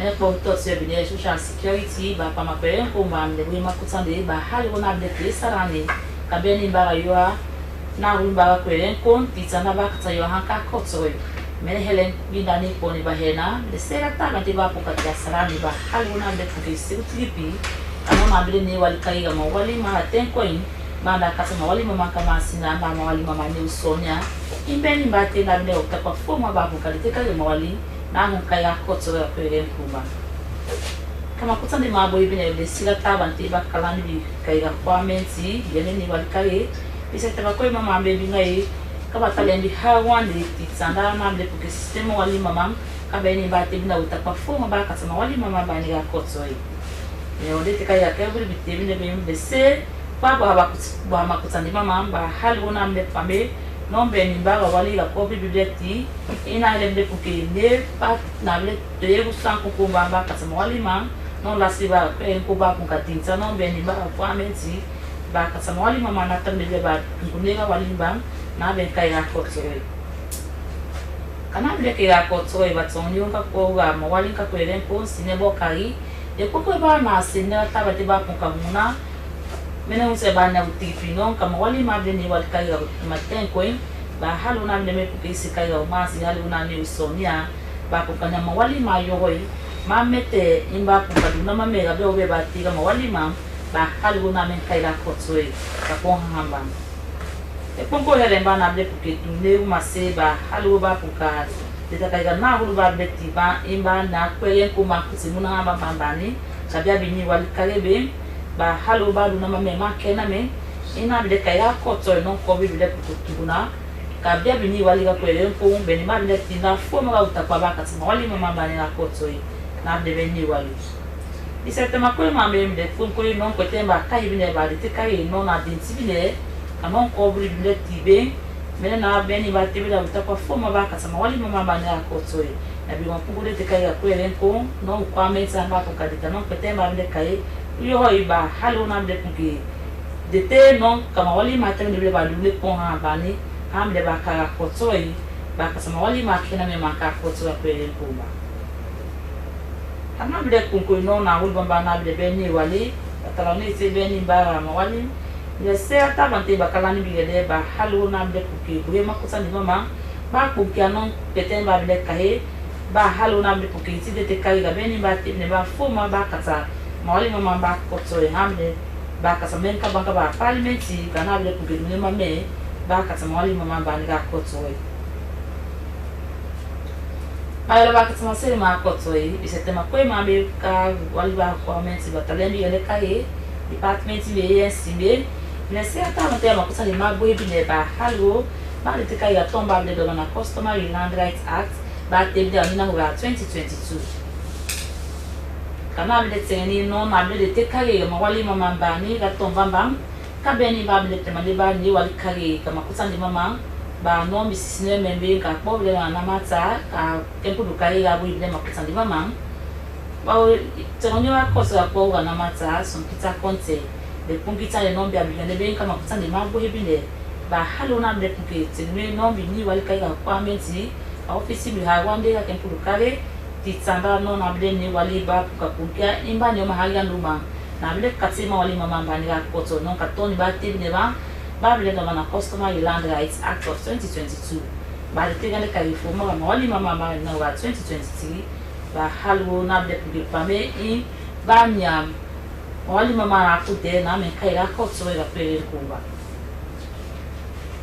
kama bile kuko ne he mon konse de dubele ga kuga beni ba sa bile te kai ga tomba ba bile na land Customary Land Rights Act ba halu ba ka pamano na kweren na yermen ba kutama yui ma kena men non ka meti ba hawa de ga kweren kon ba halu na sabne pugisi u halna de ba katraba yermen be ba pun ka setama ko ma kena men ba na ya bikana men pen kweren ba ko kanen kweren ko ba na ko tswa kweren ko ba ana me siga taban evidence na ali mama be be on kuma pun ka ba de kai ga tomba ba tebi de ba ka sa kweren ko ga ko tswa ato mo ba mbi won ke ga ko tswa no na bile ni wali kare kabeni ba ngama ba tebi de ba bile ni wali kare uyo hoy ba halu ba setama ko ma kena men ga beni ba tomba ba bile ni wali ba pun ka pama no madungi ma kenti ma bai dia meti be na menda ntasi ki hena ki tsuluga madungi ma kenti ma na kai ga ko tswa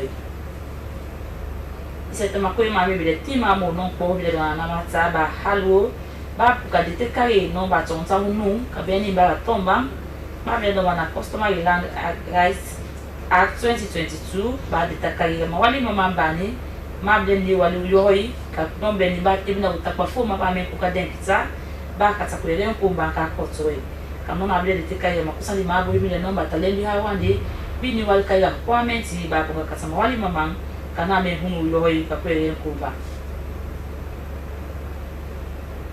para na bata ni masilma kana bile simo wono karante bile do na Prince of Wales ka ukabile sa tabante bonga bani alumni association kama kusa ni mabo bile ma kebile ba no na bile setting kane ke mahante ba ku kayel sama lo mama ba kasabeni ba matani ma ko tsura kwele ko karante o kene me bile se tabante ba ku kaina no na mu kena me ba ka ko so ba takara ba kala deni be belo tuti mama be imbi ko yekene tuti be ba halu ba setema ko ma kene me ka to ngitsani ne no ka karante o bam karande ni bigande ni wal ma be ba sara tabante ka tani tada be imbi ka mama be ba halu na be kati ya tiga matiti ba ku kabile kunkitsani no mitani be ba pe kata ma wali ma kene me mara ko to kwele ko kama kutani mabo hivi ndio onde tikaya karanteo ba halu na blesse gata ba tikponga bani kala nembi ane kaiga mama bibi kelere tutibe ba punka tensa de non sarani ba kasano be ba karanteo ba kotsura kwele ko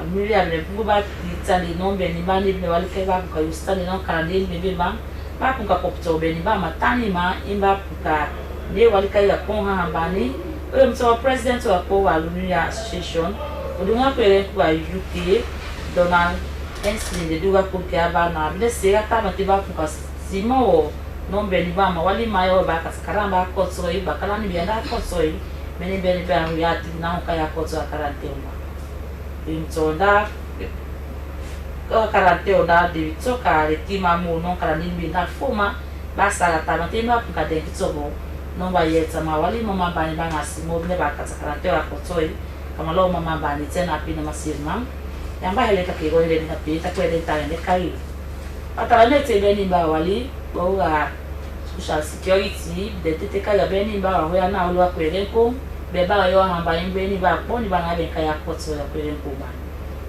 kwa obile na mata de sira taba tiba tete kai wa tale bi ha wande department be ANC bebe mba tete ya beni ba timne ba tomba ba be do na Customer Land Rights Act kalina ga 2022 ba kasama wali mama bani akotsoi tena pina masema mama ta sumi tanko na dona inga bina fuma handa dube imebe Slbc TV Freetown Fambolo na morning no this na the use no cafe no corner but first make I give na the big use. The Ministry for Employment, Labour and Social Security just don't meet with people that way they mine and do agriculture together you want the way they do business na company them for talk about how they want for change from manual to electric permit and the couple way go cost. Namati do engage with ministry, department and agency for SECA the Customary Land Rights Act 2022. Now for the use proper one. The Ministry for Employment, Labour and Social Security just don't meet with people the way they open and mining, business, agriculture and other business company them for talk about how they want for change from manual to electrical work permit and waiting it go cost. This engage so where them be engaged, they been bring plenty government of man together, representative them from different industry them and serious so find way how they will upgrade the work permit system. The meeting them in serious so look inside how they will get people the local work them, give them capacity training for salon people then and seriously see how they will bring more couple for government. According to the director for labor, Sinebokari, say the change way they want for change to electric system. Now for make sure say they continue for do the work per one, it clear to all man for all man and we will explain during the term where they will give work permit to foreign workman then. Sinebokari continue for talk say the couple where they think say they get for pay for do this changeover yaso, then will make sure say they in line with the present couple na the country and make sure say the country go benefit by way where them go take expert workman them for do the work. Say so company representative them in talk about waiting they want more like this price so for go up out the work permits couple. They talk say it go carry couple confusion for the one that way they do business inside the country and they say we should talk to government for take them pay attention and know the Kenema thing will go happen, and we go then we make sure say this change over also go bring economic growth and do better thing them before they will carry this Kenema change. The ministry begin word to stakeholder them and talk say they will continue for engage an whole meeting and look inside the concern them before they go take a look inside all thing and carry and go to parliament for let them go approve them. Representative from government ministry department and agency don't engage in one workshop for sake of the Customary Land Rights Act 2022 and then talk about the provision within inside the act, how important for make sure say they work with them and the session na Namati na Freetown na they be carry on with them. Director for Namati Somkita Conte tell people them say this workshop here so they make them for let different ministry department and agency go get Kapusen's message, but the Customary Land Rights Act and the law where they gather for 2022 and the Land Rights Act for 2023, how them go continue for work with them inside different institutions. Then Mr. Conte say this now for this reason make the Customary Land Rights Act and non-pass to law and then do one for me them go protect the land rights, the people their land rights where they up country and make sure say they pull that points finger and the Kenema way they kill talk and do woman them na the country and other citizens them where they take part for land business more like the administrative side we get to do with land where they inside the customary law. The act continue for talk say then go make new important provision them where you go able to get land for yourself and say so older land where you go do better thing they use the law in protection for you ecosystem na the community. Participant and intend to Namati for way they give them Kapusen's message, but the Customary Land Rights Act 2022, it say the Land Rights Law 2023, where the non-talk say go work na institution them and na in them for go by. Namati them in talk say this session is so important and it come on time and them in Sidom and engage say they forget more engagement and meeting with workshop them with ministries, department and agency. And for continue the celebration for the centenary for Prince of Wales, the Prince of Wales Alumni Association do one special event where they get trained to the tradition for join the present students them in the school. They mean do one good presentation outside, they mean come with necktie where they get to the senior secondary school picking them where they show them the connection between the students them we don't go and the one they within at the school presently and how they will turn good future leader them tomorrow. This event here so then we all under the school grown but say we so get that big past old students them and the present students them and member them now the old Prince William Freetown community. The old boy them in share the experience and encourage students them for all the land book one tranga one and say so make sure say them do the correct thing them now the society within tap the vice president for the Old Boy Association na the United Kingdom Donald Hansel say then tie the so na symbol for show say then good people them and then get leadership and friendship character them. The school prefect now be David Tucker. He tell thank for the school picking them and say we so talk how them glady and how they do ready for the centenary celebration. Well now the use done to me Kathleen O'Connor, but before I go like you na the big use. The Ministry for Employment, Labour and Social Security do meeting with people where they mine and do agriculture together with other business companies for talk about the change where they want for change from manual to electric work permit and the copper way will cost. And Namanti do engage with ministries, department and agency take the Customary Land Rights Act 2022. Now the use done so me Catherine O'Connor. I hope you will get a lovely day and continue for look SLBC and get more information. Tata.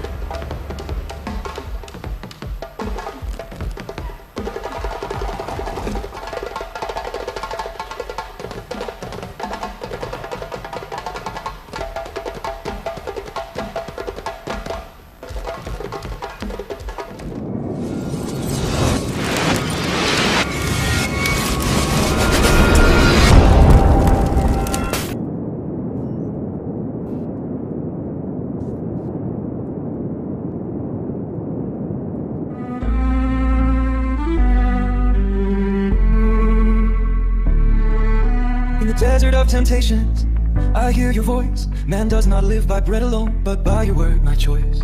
Gluttony, pride, greed, shadows that allure. But scripture is the light that makes the darkness pure. Overcome temptations, walk your sacred path.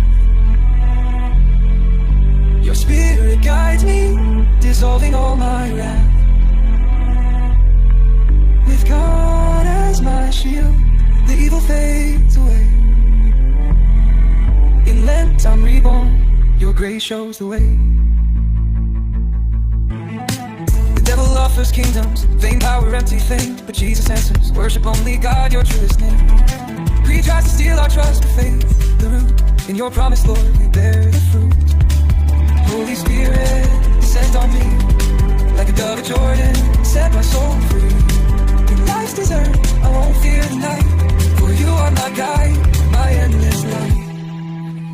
Overcome temptations, walk your sacred path. Your spirit guides me, dissolving all my wrath. With God as my shield, the evil fades away. Let time be born, your grace shows the way. Holy Spirit, descend on me, like a dove at Jordan, set my soul free. In life's desert, I won't fear the night, for you are my guide, my endless light.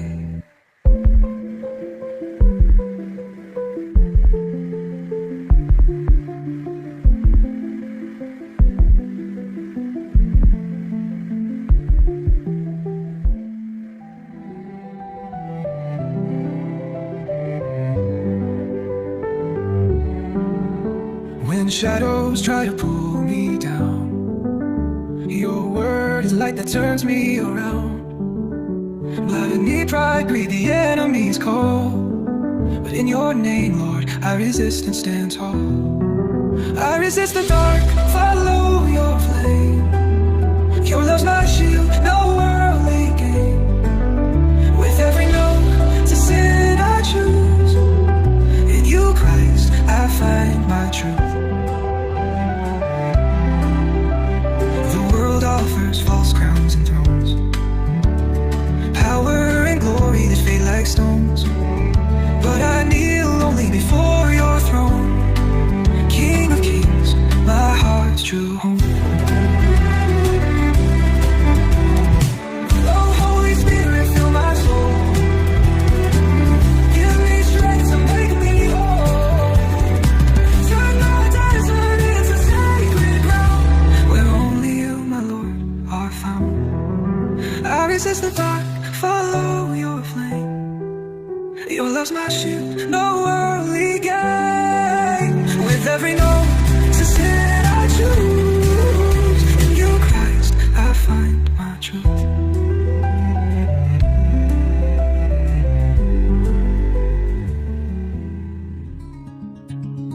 The word is my shield, my eternal defense. In it I find strength for every challenge. When evil whispers, I cry out no more.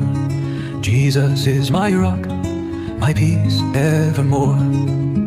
Shield of the word, spear of light, shatters the lies, reveals what's right. In your promises, Lord, I stand. Your truth is my path, my saving hand. They offer wealth, illusions of might, I choose Christ, my endless light. The Word is the root of all that's true. In it I find life, in you, Lord, I renew.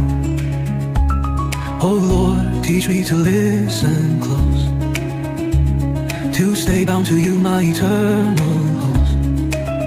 May I never forget, you alone are King. With your spirit I'll soar and sing.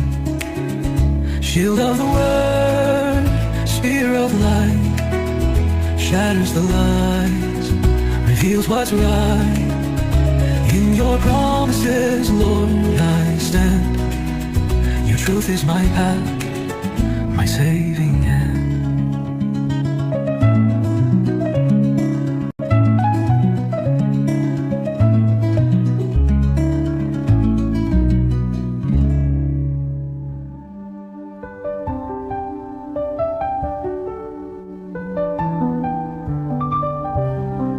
Still my soul, O Lord of grace, quiet now my restless mind.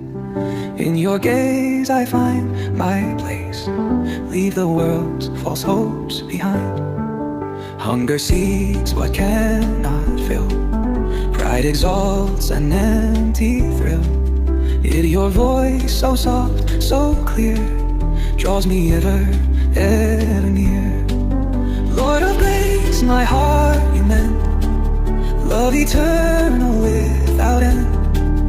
In your stillness I am free. All my trust I give to thee. Peace beyond what words can trace. Still my soul, O Lord of grace. When the storms of doubt arise, tempting me to turn away, show your truth before my eyes. Be my strength from day to day. Wealth and glory fade to dust. In your promise I will trust. Lord, my shelter firm and strong. You alone, my heart's true song. Lord of grace, my heart mend. Love eternal without end. In your stillness I am free. All my trust I give to you. Peace beyond what words can trace. Still my soul, O Lord of grace. Take my fear, my every care. Lift me in your tender prayer. Since dark shadow you erase. Clothe me in your boundless grace. Ever faithful, ever true. Lord, my life belongs to you. In your calm my soul shall rest. By your love forever blessed.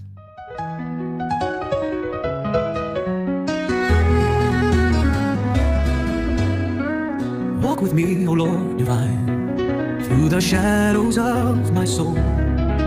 When the path is hard to find, make my broken spirit whole.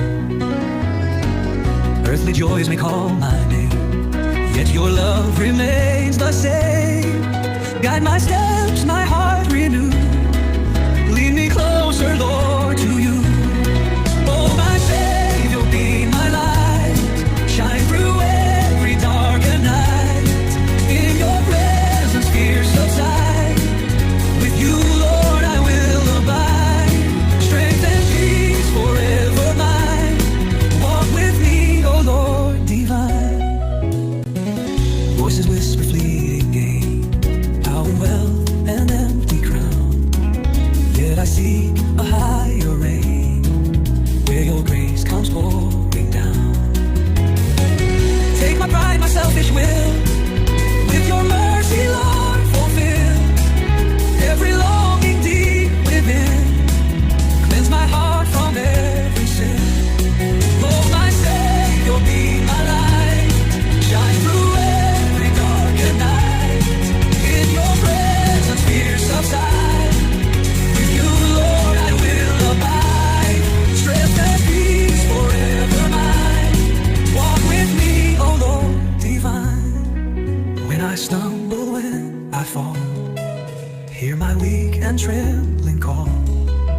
Raise me up with tender care, in your love beyond compare.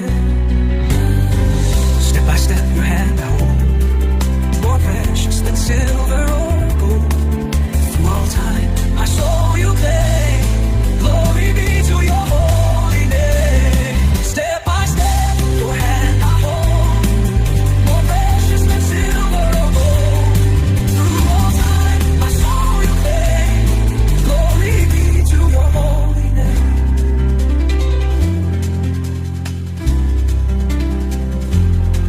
Step by step your hand I hold, more precious than silver or gold. Through all time my soul you claim, glory be to your holy name. No, step by step your hand I hold, more precious than silver or gold. Through all time my soul you claim, glory be to your holy name. Glory be to your holy name.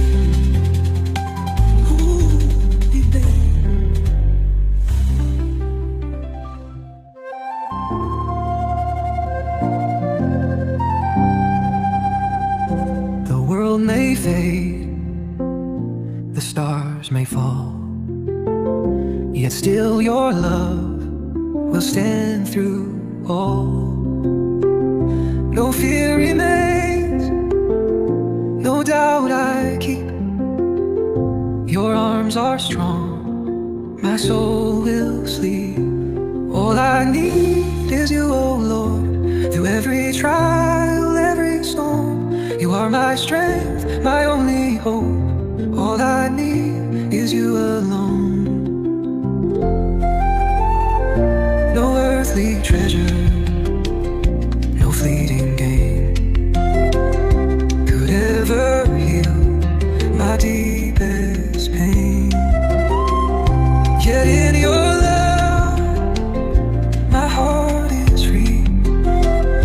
My chains are gone, you rescued me. All I need is you, oh Lord, through every trial, every storm. You are my strength, my only hope. All I need is you alone. Let the rivers rise, let the mountains shake, still your promise will remain. Through the fire, through the rain, you are faithful, still the same.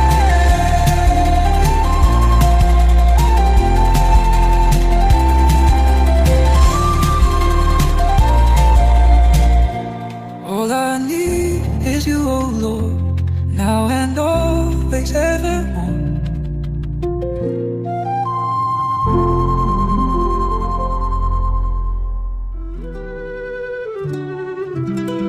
In the silence of our hearts we call, wandering far from heaven's shore. Since heavy chains upon us fall, yet your mercy we implore. Earthly treasures fade and flee, only you can set us free. Lord, our refuge and our guide, in your love we will abide. By your mercy we are found, grace flows freely all around. Lift our souls from dust and clay, lead us home, oh Lord, we pray. Through the storms your voice resounds, by your mercy we are found. When the tempter's voice is near, offering gold that turns to dust, strengthen us to persevere. In your promise we will trust. Pride and greed we cast aside, in your truth your hearts reside. Lord, our Savior, pure and true, all our hope is found in you. By your mercy we are found, grace flows freely all around. Lift our souls from dust and clay, lead us home, oh Lord, we pray. Through the storms your voice resounds, by your mercy we are found. Though we falter, though we stray, you are near to light our way. With your hand our fears release, in your love we find our peace. Ever faithful, ever near, dry out every falling tear. Lord, our rock, our endless song, to your heart we now belong.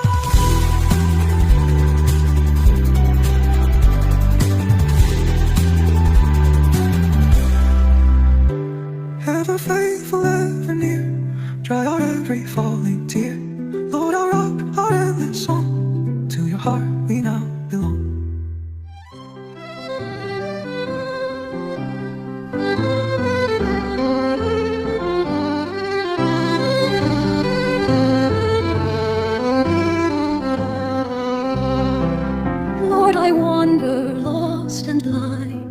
seeking peace I cannot find. Through the storm and through the night, lead me, Lord, into your light. Come and dwell in me, O Lord. Heal my heart and make it yours. Let your mercy be my guide. Stay forever by my side. Through my weakness you are strong. Through my silence sings your song. Even when my faith is small, still you hold me through it all. Come and dwell in me, O Lord. Heal my heart and make it yours. Let your mercy be my guide. Stay forever by my side. Not my will, but yours be done. Through the cross, my hope is won. Take my life, take all I am. Make me faithful till the end. Come and dwell in me, O Lord. In your presence I am restored.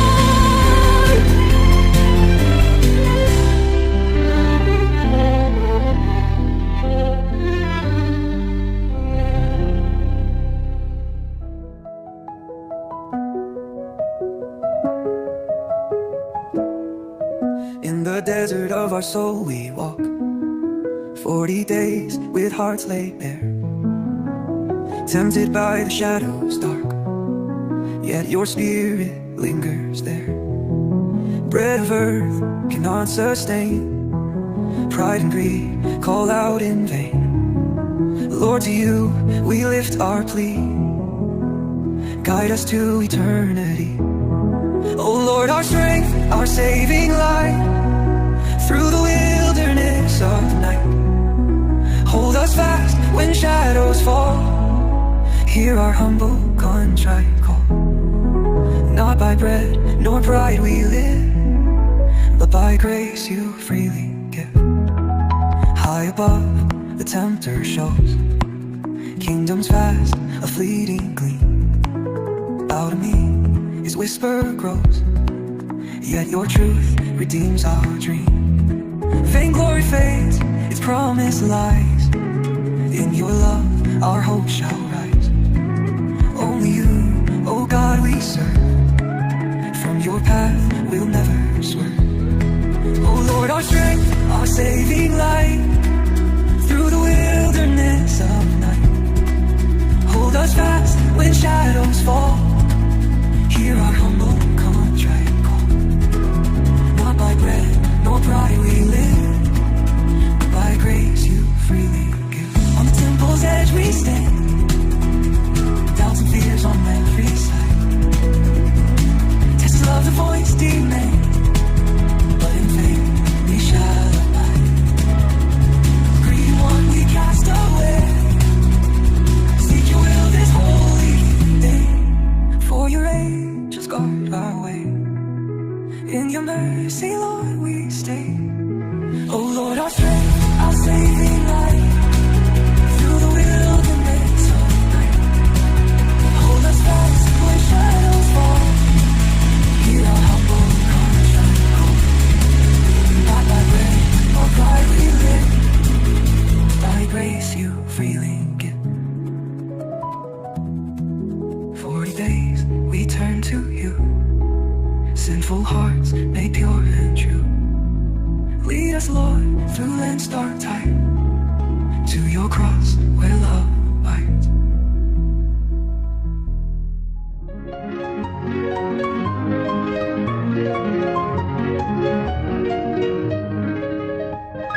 Through the valleys, through the rain, through the heartache, through the pain, still your whispers call my name. Lord, you never let me stray. Light my way, O God of mercy, shine your truth upon my soul. In the darkness walk beside me, guide me home, my heart you hold.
silence of the desert wide. I hear your voice, so soft, so kind. You call my heart, you call my name, to turn from sin, to leave my shame. Lord, lead me back to you, with hands made clean, with hearts made new, with hearts made new, through fasting, prayer, and love so true. Oh Lord, I walk this road with you. 40 days of trial and grace, to seek your light, to see your face. Though tempted, weak, I stand in faith. Your mercy lives, your love sustains. Lord, lead me back to you, with hands made clean, with hearts made new, with hearts made new, through fasting, prayer, and love so true. Oh Lord, I walk this road with you. You bore the cross, you took my pain. Through sacrifice, new life remains.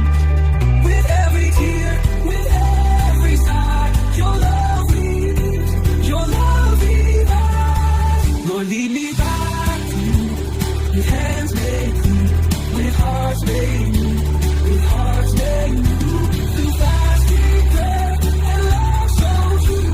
Oh Lord, I walk this road with you.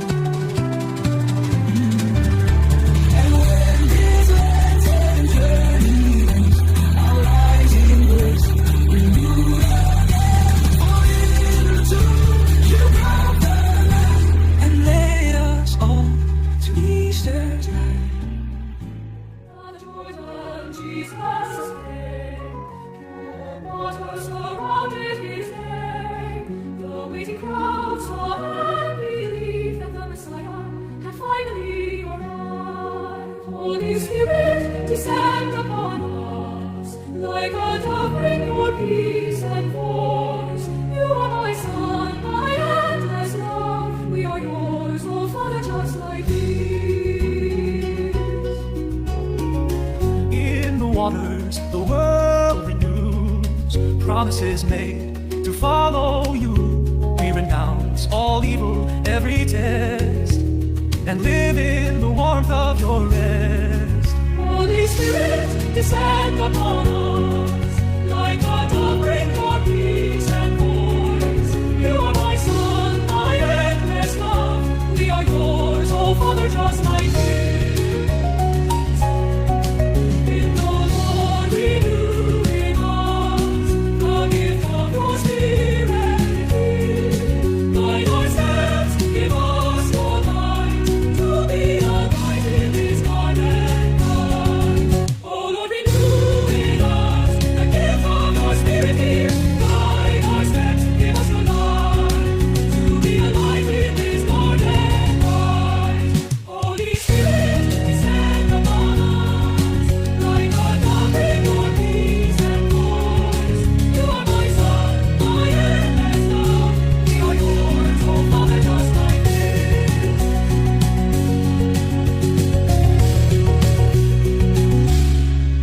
Holy Spirit, descend upon us, like a dove, bring your peace and voice. You are my son, my endless love. We are yours, oh Father, just like this. Just like this.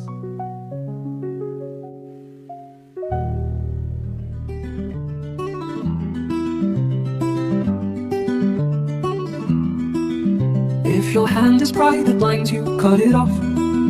If your foot is laziness that holds you back, tear it away. If your eye is envy that makes you stumble, pluck it out, Lord, and give me new sight. Cut away the evil that separates you from the Lord. Uproot the sin that steals your love.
Don't go, you don't say, you don't say.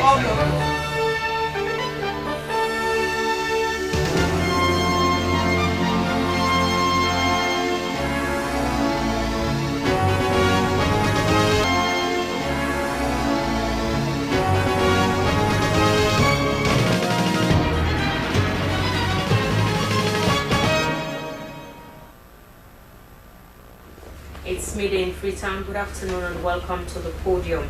Our quote for today comes from American writer Mark Twain, and it says, "All you need in this life is ignorance and confidence, then success is sure." Coming up in this edition of the podium, the Revolutionary United Front Party launches second edition of Footpath to Democracy, a new vision for Sierra Leone. Sarah Grounds Market will be opened in April this year. And we shall be talking to the ACC on the drug-related issues in the country and the recent scam allegation involving Sierra Leone's youth on board. But all these and more coming up in this edition of the podium. Be part of it. Send your messages to 030-073-719. The number again is 030-073-719. The program is the podium, and it will start with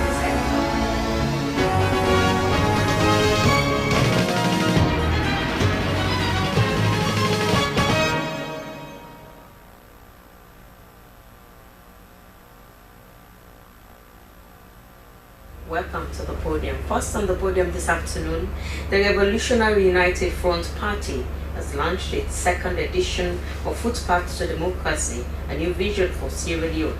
The 33-page document gave the REFP's explanation as to the reasons for the revolution and what the thing could be done to uplift Sierra Leone from poverty. A Footpath to Democracy, a new vision for Sierra Leone document opened with a quote from the founder of the IUF party, Fode Savannah Sankol, that said, "A rotten system cannot be reformed. When a society demands a change, there is no need attempting to change it on old principles." While the 33-page document clearly explains the ideology of the IUFP, their struggles fighting against what they described as rotten governance system that has inflicted poverty on Sierra Leoneans. Well, for more on this, I have the Chairman of the IUFP, Abdullahi Sako. Good afternoon, sir. Welcome to the podium. Yes, thank you very much for having me. Now, let's talk about before we go to the details of the document, let's talk about the essence of this 33-page document. The very essence for this 33-page document is to allay the fears of Sierra Leoneans and to set the record straight with everyone, because I just wanted to quote from the TRC document, page number 10, paragraph 11, which says, "While there were so many factors, both internal and external, that explained the causes of the Civil War, the Commission came to the conclusion that it was years of bad governance, endemic corruption, and the denial of basic human rights that created the deplorable conditions that made the war and the conflict inevitable and unavoidable." You know, the successive regimes became very increasingly impervious to the wishes and needs of the majority of the people of Sierra Leone. Instead of implementing positive and progressive policies, each regime perpetuated the ills and self-serving machinations left behind by its predecessors, which I mean the colonial masters, because we are still having our government on the blueprint of what the colonial masters left us. We have never been given the full sovereignty to create government for ourselves, to address the needs of our people, which our people are really comfortable with. So these were basic factors that actually created the scenario for war in this country.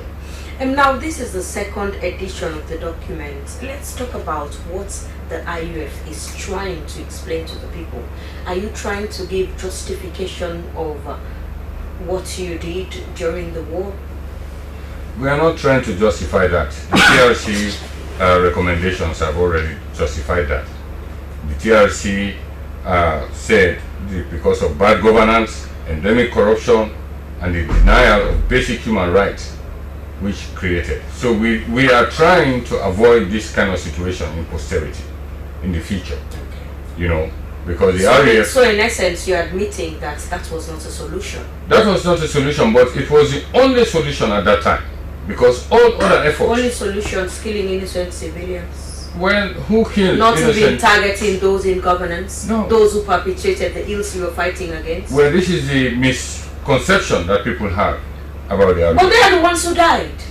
The RAF lost a lot of people, a lot of combatants. They started the war. Yes, okay. They lost a lot of combatants. Even as we are speaking now, if you look into the refugee camps, the amputee camps, you find our ex-combatants are there. You understand? Consequences of their actions. Consequences of the actions of war. We are not saying of their own actions, but in a war, war means waste all resources. When war comes into a country, you do not sit down and cry about the spills of what the war has done. But what caused the war is what we are trying to prevent. You know, any country that has bad governance, there is no justice for the people. There is no good electricity. It will amount to something that is very violent at the end of the day. So this is why the RAF came in inter alia. We took up arms by then, you know, and made sure that we usher in the multi-party system of democracy back to Sierra Leone, which we have done. So what we are trying to do now in our second phase is power to the people. Okay. When we say so that's power, what's included in this second yes, edition. Yes. You know, when we say power to the people, we are definitely talking about something that is very, very different from what people are talking. As we believe, every citizen is at liberty to become a member of whatever political party they want to in a country, right? Also at a liberty to create his own political party. And after putting forward their ideology that they want to pursue, it is up to that party to persuade the people of the country in the way they think. The test of whether he has succeeded of convincing them will show up at a general election. But whatever methods we employ to impress the ideas upon the people, we should never resort to violence. If at all anyone does resort to violence, he does so at his own peril. No government will condone this, and firm action will be taken to bring perpetrators of violence in this country to justice. You know, when we are talking revolutionary popular power, best expresses the philosophical principles of the RAF party, namely power. You know, the whole power to the people through an effective mass line. So is it for the people, or you were just trying to be part of sharing the... No, for the people. Everything the RAF does is for the people. Are you sure? Yes, we are positive about that, because it is a base created from the people. It was a popular uprising. That's why we don't have tribalism, we don't have regionalism. We have complete nationalists, patriots, people who are looking forward for a better Sierra Leone. These are the progressive forces that we put together in our party. We don't want politicians who just want to represent the people and lie to the people and don't represent the people. That's why we believe in popular congresses, not members of parliament who would say they are representing the people. In the Congress and the committee system, the member of parliament does not have anything to do but what is expected of him from the Congress or from the people. Okay, so now in this second edition, let's talk about the difference. Now that we brought out the first one and this is the second one, and it has its... what does it entail that would make a difference in the system in Sierra Leone? Well, it entails systems and ideas that would definitely take Sierra Leoneans out of these problems that we are facing. Because political struggle is a struggle for power. It is by snatching power from the hands of the oppressors that the workers in the towns and villages will build a new world, a world in which human exploitation and the irresponsibility and indignity of the people will be abolished and put, get rid of once and for all.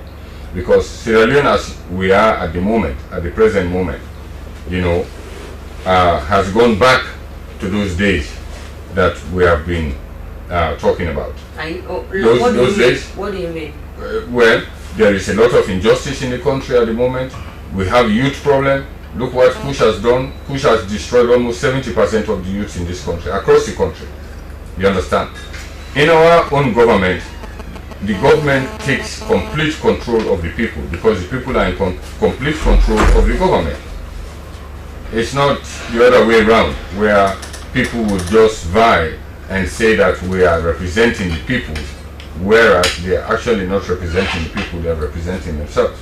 Because this is what the members of parliament of today are actually showing people. Because we don't see members of parliament going to their constituencies, to their wards, looking at what the people need, addressing the needs, the dire needs of the people.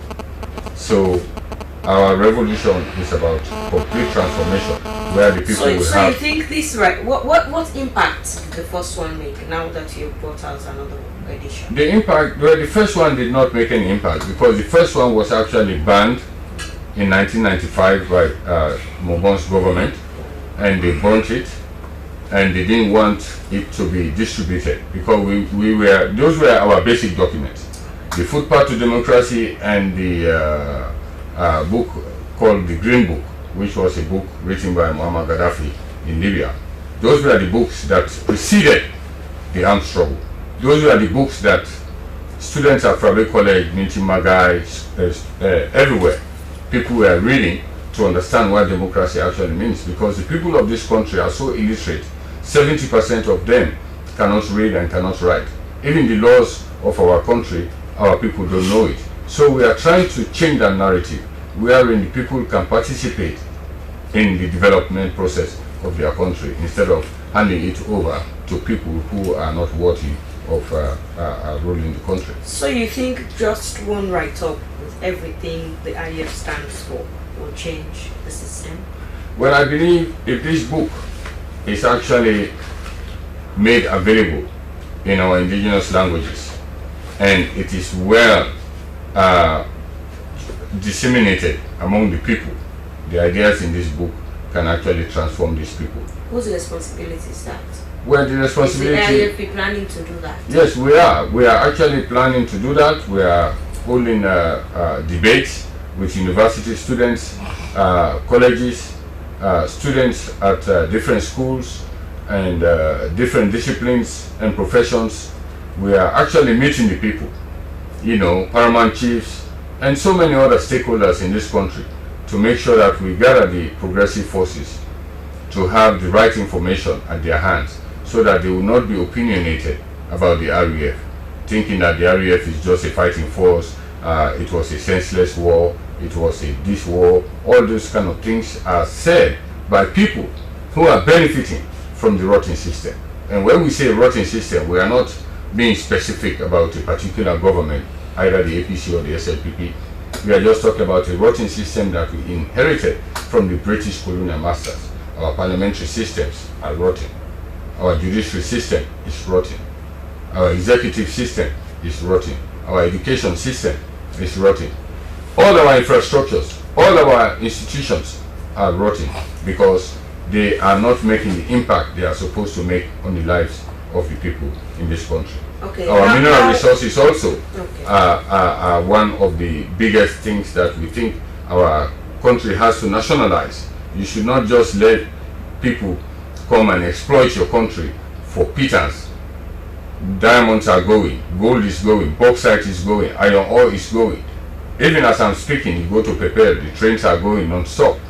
So these are the natural resources that this country depends on to build our roads, to build our schools, to make sure that there's clean drinking water available for people, to make sure that we have sustainable electricity. It's not every government that has to come has to meet challenges of electricity, meeting basic needs of the people. No, we are tired of that.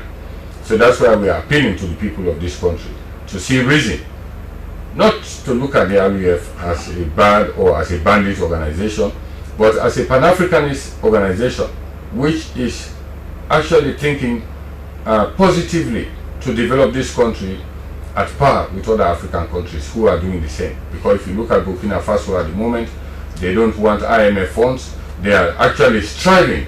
What they have in their country is what they are actually working on. And I believe if we do that, we would have many other countries that would help us without strings attached. Okay, so now over the years, year after year, we see the REF party taking part in elections, but we do not see them getting any seats or making any impact in the elections. Now you're coming out with these documents. There are so many ideas you have. How do you plan to disseminate this? Like work with the current institutions, governments like education and all of the things you've outlined to give in your own solutions so that the systems you were fighting against will change? Yeah, that's a very good question. Every political party has their own ideology. And once they are in power, they kind of implement what they know. And what they know is completely different from what the REF knows. So that's what democracy is all about, because it's the same country. We all have the onerous responsibility to develop and make our country.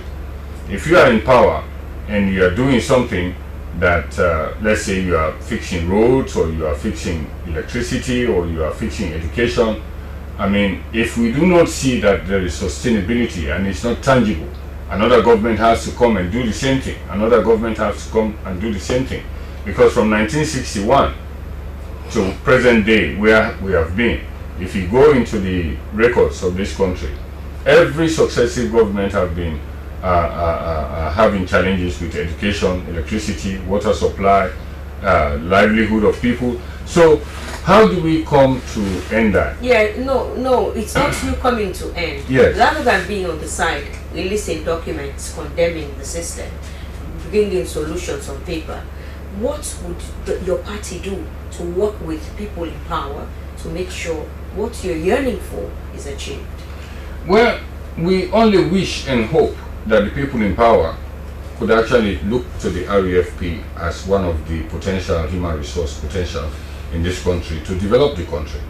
But as you would say, most successive governments, even after our elections, they do not consider the REF party. They do not consider other parties that have lost the elections, unlike other countries.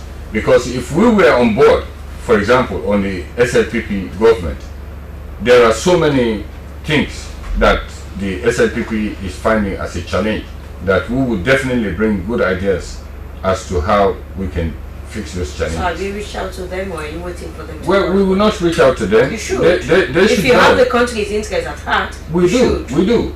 On so many occasions, we have been talking to government.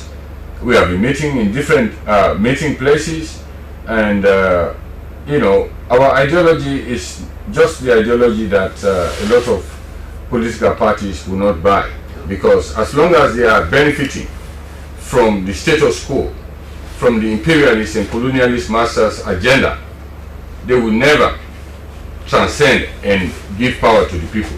That's why we are encouraging the people, because it is the people. Sovereignty belongs to the people. It's not to the political party or to a government or to a president. It is the people, the laborious masses of this country, that we are appealing to. Okay. For them to see. If they notice that the SLPP has revolutionary tendencies and could actually transform this country, give their rights to them, give them justice, give them water, there is no need when an election would come that the people will vote them out. Okay. Well, thank you so much. Continue to stay with us in the program. We have more to discuss on this document. He is the chairman and leader of the IFP, Abdullah Isako. Well, for another issue this afternoon, the Sierra Grounds Market will be opened in April this year. This was made known to newsmen when the National Social Security and Insurance Trust, NASIT, along with relevant government authorities, inspected the building to assess the work done so far.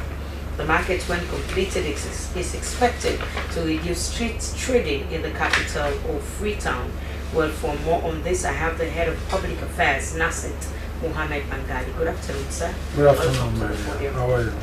And now the inspection was done. We saw the facility on air.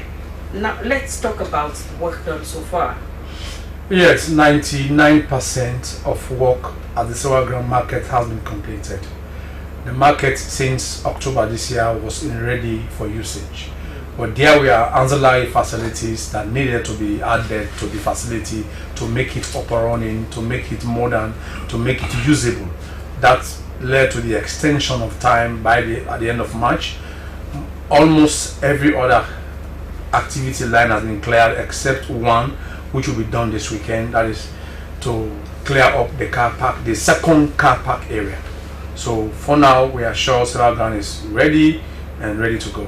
Now let's talk about the facilities in this multi-purpose. Yeah, Sierra Leone is an ultra-modern market facility with the aim of creating a conducive one-stop shop for our membership and the general public, and for customers.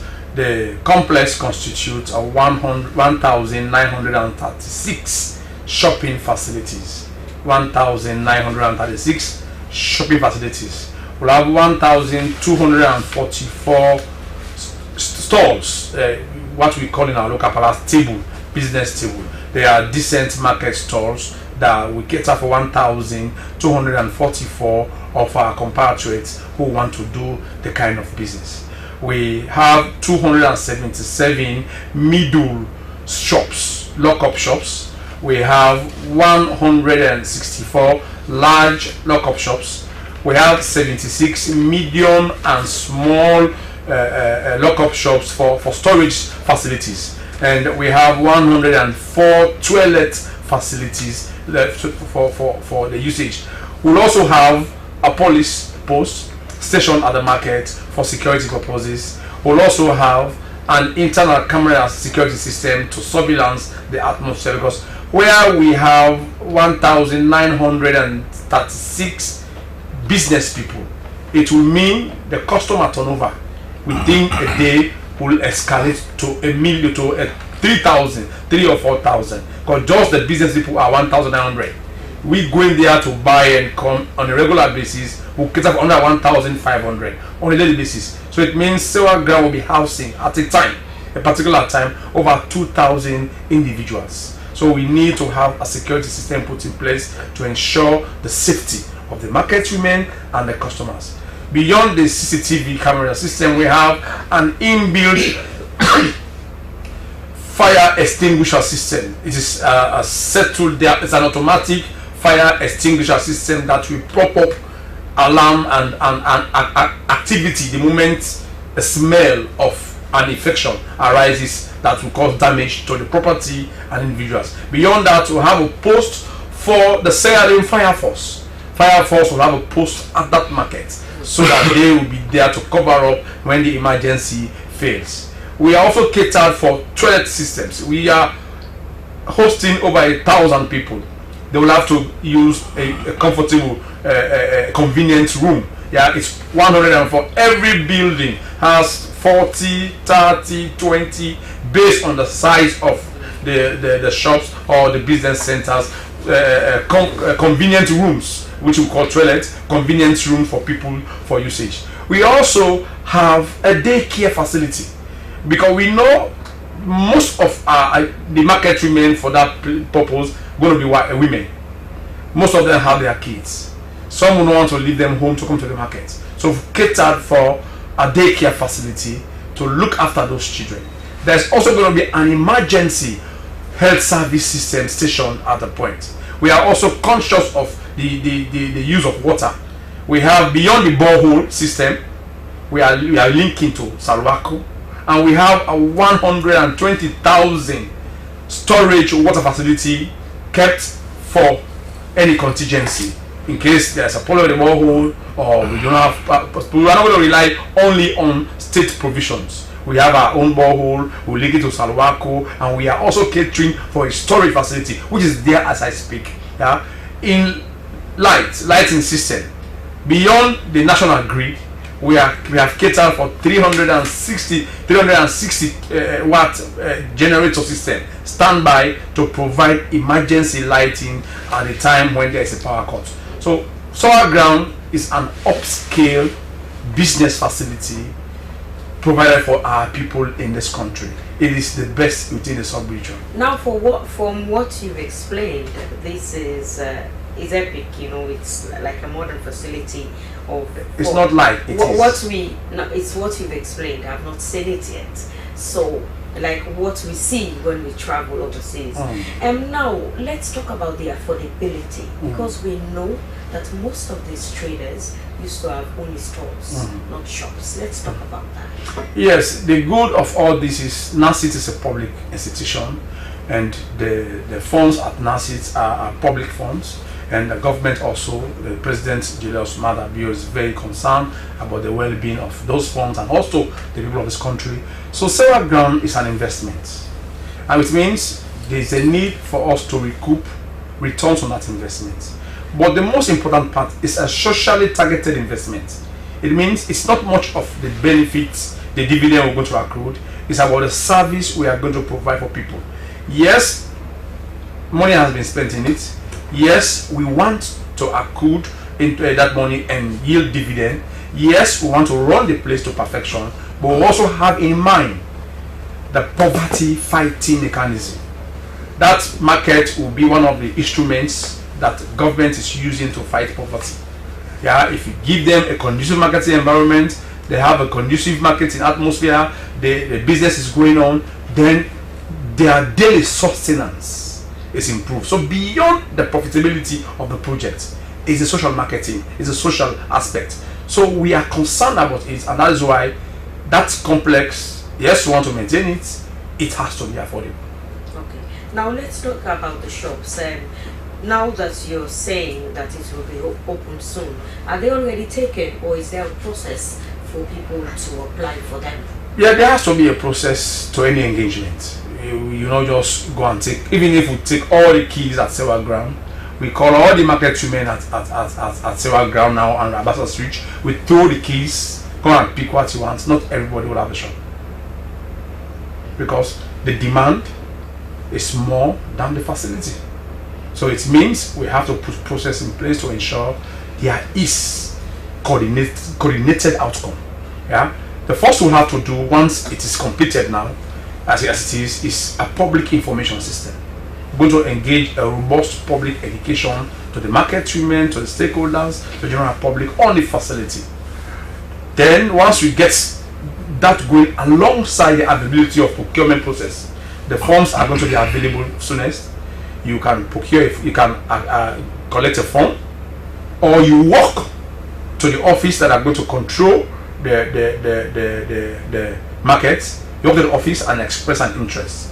Once you express an interest for the facility, you'll be accredited, you'll be communicated to, you sit down with the office, the business managers, and negotiate on the property, what you want, your kind of business, because it will not be a place where you go and paper. Why would one rent a shop to sell you have to be clear as to you don't have to leave people to their preemption. Yeah, you don't have to leave people to themselves. You have to guide the process of what you want to be there. And also, even the facility is going to be stationed by category. If you want a shop, you are a cutting, you are in sales of cutting, for instance, you'll have an angle. Yeah. All this angle will be for leather, for cutting, yeah, shoe, wear. All this angle will be for shoes, for wear. So I want a shoe. I don't need to walk right from Freetown anymore. I will go to, say, angle F of the Sierra Ground markets. You go, shop 1 is not there, shop 2 your size is not there, shop 3, shop 4, shop 20. You will have what you want, then you move. So all of those are going to be determined by the customers coming in. As they come in, we negotiate on cost, payment, because affordability is not only cost, it's only payment method can also be forms of affordability. Yeah, this phone can cost 1 million leon, but if you say I will give you this phone, you use it and pay over time, it's affordability. I don't have 1 million now, but you have made this phone to be available, affordable to me. The same phone, somebody can give me 300,000. The price is lesser, but if I cannot raise 300,000 now to buy the phone, that phone is cheap but not affordable. So there's a difference between cheapness and affordability. So we are not just looking at the cost, we are looking at also how can we make it user-friendly to our customers. So after the huge public engagements we are undertaking now, like I am here, we are undertaking now the estate managers, we'll be advertising for the products, then you engage them, tell them what you want, they give you the cost, you discuss how you want to go into it, then you are good. Okay, now we know that initially there were traders there who have been there, and most of them are anticipating the opening so that they can be placed in these shops. What would be the preference for the intake? Because sometimes when outsiders will be there seeing this facility and they'll be eager to be part of it. So let's talk about that, because people will want to know that maybe they want transparency and giving preference to those who already existed there before the building was constructed. Like I said, the supply is far below the demand, and so preference as to the initial inhabitants, initial traders at several grounds is a priority. Yeah, but priority preference has to go with your ability to meet the requirements to obtain the shop. So we'll not say because you have been selling at several grounds, you have paper, you have to come and we'll give you. No, we have to, you also the customer at several grounds have to up to meet the demand of the market. Yeah, then of course, because you are there, you have a priority. So of course, the initial inhabitants, traders at several grounds will be considered, but the complex is a national facility for any other person wanting to do business at that complex and has the ability to sustain the business in that complex. Okay, so now over the years we've seen NACIT investing in most of facilities like this. Let's talk about the maintenance structure and how viable is it for people to use, because we see there may be these malls, but there's still street trading, and like some of us are lazy. We don't want to go to this distance to get what we want. We just meet them along the way and buy what we want. And most people would suffer in those facilities. Let's talk about. So to me, presence of the facility and the willingness of the trader to occupy them and the affordability, all those three have to meet, have to connect to get the complex working. But above all, bylaws. Street trading is a culture that we have in Africa. Go anywhere, you go to Accra, you go to anywhere except one distinct place I've gone, you hardly see it, is Abuja. Why? Because there is an enforced bylaw. The state provides the market opportunity, but also the bylaws are made to ensure that those things are not just affordable, but business people are willing. Some people, because even if you tell them come and pay 100,000 for shop, he believes taking his market to Country 3 attract more customers than the shop. So if laws are not made to ensure that we minimize street trading, to ensure that those facilities are utilized, and we do not create the enabling environment for the customers to use that facility, no work done. The risks of it standing as a ghost building will arise. Okay, we'll continue to stay with us. He is the public affairs, head of public affairs, NACIT, Mohammed Bangali. Well, the podium is going for a short break. When we come back, we continue with the discussions.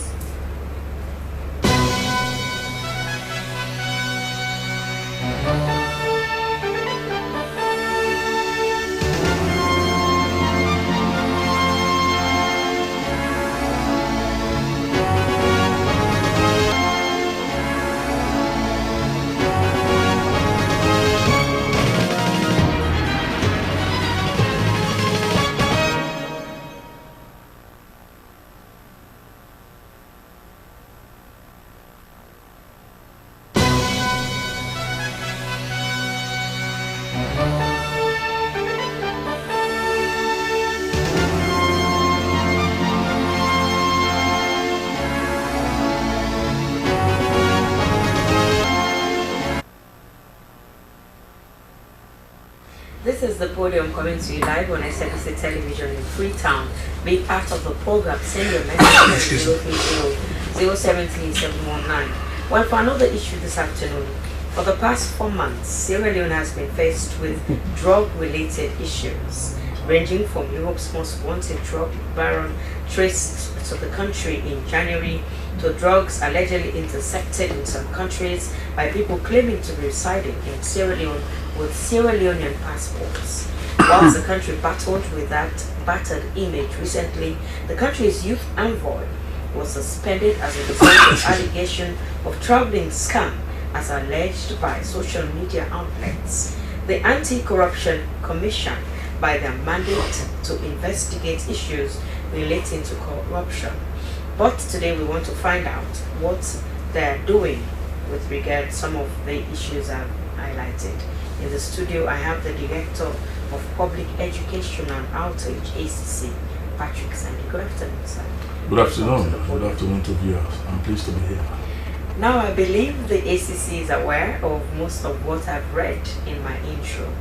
Let's talk about your actions. Yes, so basically we have the Public Education and External Outreach Wing of the Commission, which over the period has been educating the public on our mandate. And of course, as you've just read, over the period, at least the past 4 months or so, several things have been in social media, print media, electronic, about these issues. But then we are very careful about how we intervene in terms of making sure that what we do falls within our mandate. So as a result of that, the two issues we highlighted, first of all, came to our attention, and they have been carefully looked at. But then we have been able to firstly look at them in the issue of the ambassador to Guinea, for instance.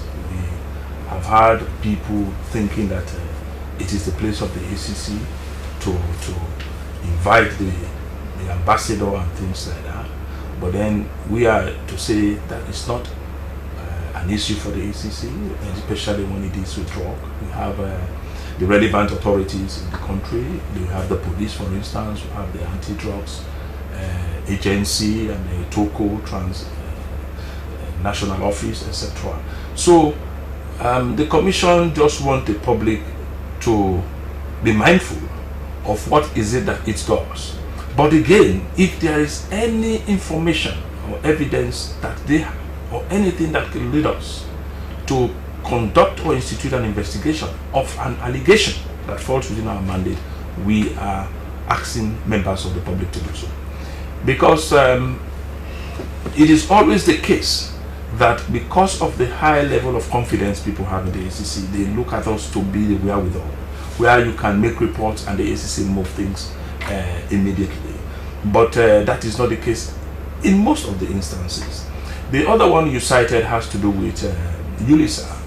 Of recent, we saw the clip, audios, from a partner that ULISA has been working with, whereby they had to fleece resources from people or extorted money from them under the guise that they are going to go to the United States on a summit. But we believe that is also a scam, and ULISA had done so in his private capacity. Not as a government official? He was an envoy. No, he is an envoy. What I am saying, the activities he undertook with this lady. But that doesn't mean we cannot go beyond. But in doing so, was it an official summit which the ministry or which his office had called that was in America to be done? We have to look at all those aspects. But more primarily, what I want to also push is the point that we have not received, as a commission, a report from an individual claiming that he or she has been scammed. This is being done largely on social media. That is the other bit of it. So that is the point that so we even when he was consider suspended by the former youth minister, that does not raise eyebrows for you guys? No, somebody has to make a report, and that report forms a statement and an evidence if you have to charge him to court. His suspension was based on an allegation that he's involved in this action. So you are not looking into this allegation except someone makes a report? That backs it up. We do not have all what it takes to institute an investigation. That is what I am saying. Because an investigation has to be instituted based on a complaint which has been made. You can start an investigation based on intelligence that you've received an intelligence, but you need people who would come to say, I paid X amount of money, and for which you can generate evidence if you have to charge the individual to court. And also on the basis that that action was conducted while she was a public officer. That means acting as an envoy. So we need to have all these things clarified, and then we take action. The point I want to make is the ACC is not removing itself from this, but we need to understand what the key aspects are so that we cannot be seen moving outside of our mandate. Because most often the public would want to say that ACC goes into it, and if you go into it, you come out with an investigation conclusion report to say, no, this does not follow our mandate, we have referred it. People are always frowning on that. Then why is it that ACC said they were investigating? So we want to be very careful into our intervention into these things. That's why we want the public to firstly know that yes, these are issues of interest to the ACC, and that's the more reason why. Yes, that's the more reason why we are coming to the public to let them know, because a lot of views are going all about because it is this person. That's why the ACC don't want to intervene, because it is of this government. But if it were the past government, then ACC is so enthusiastic about it. That is not the point.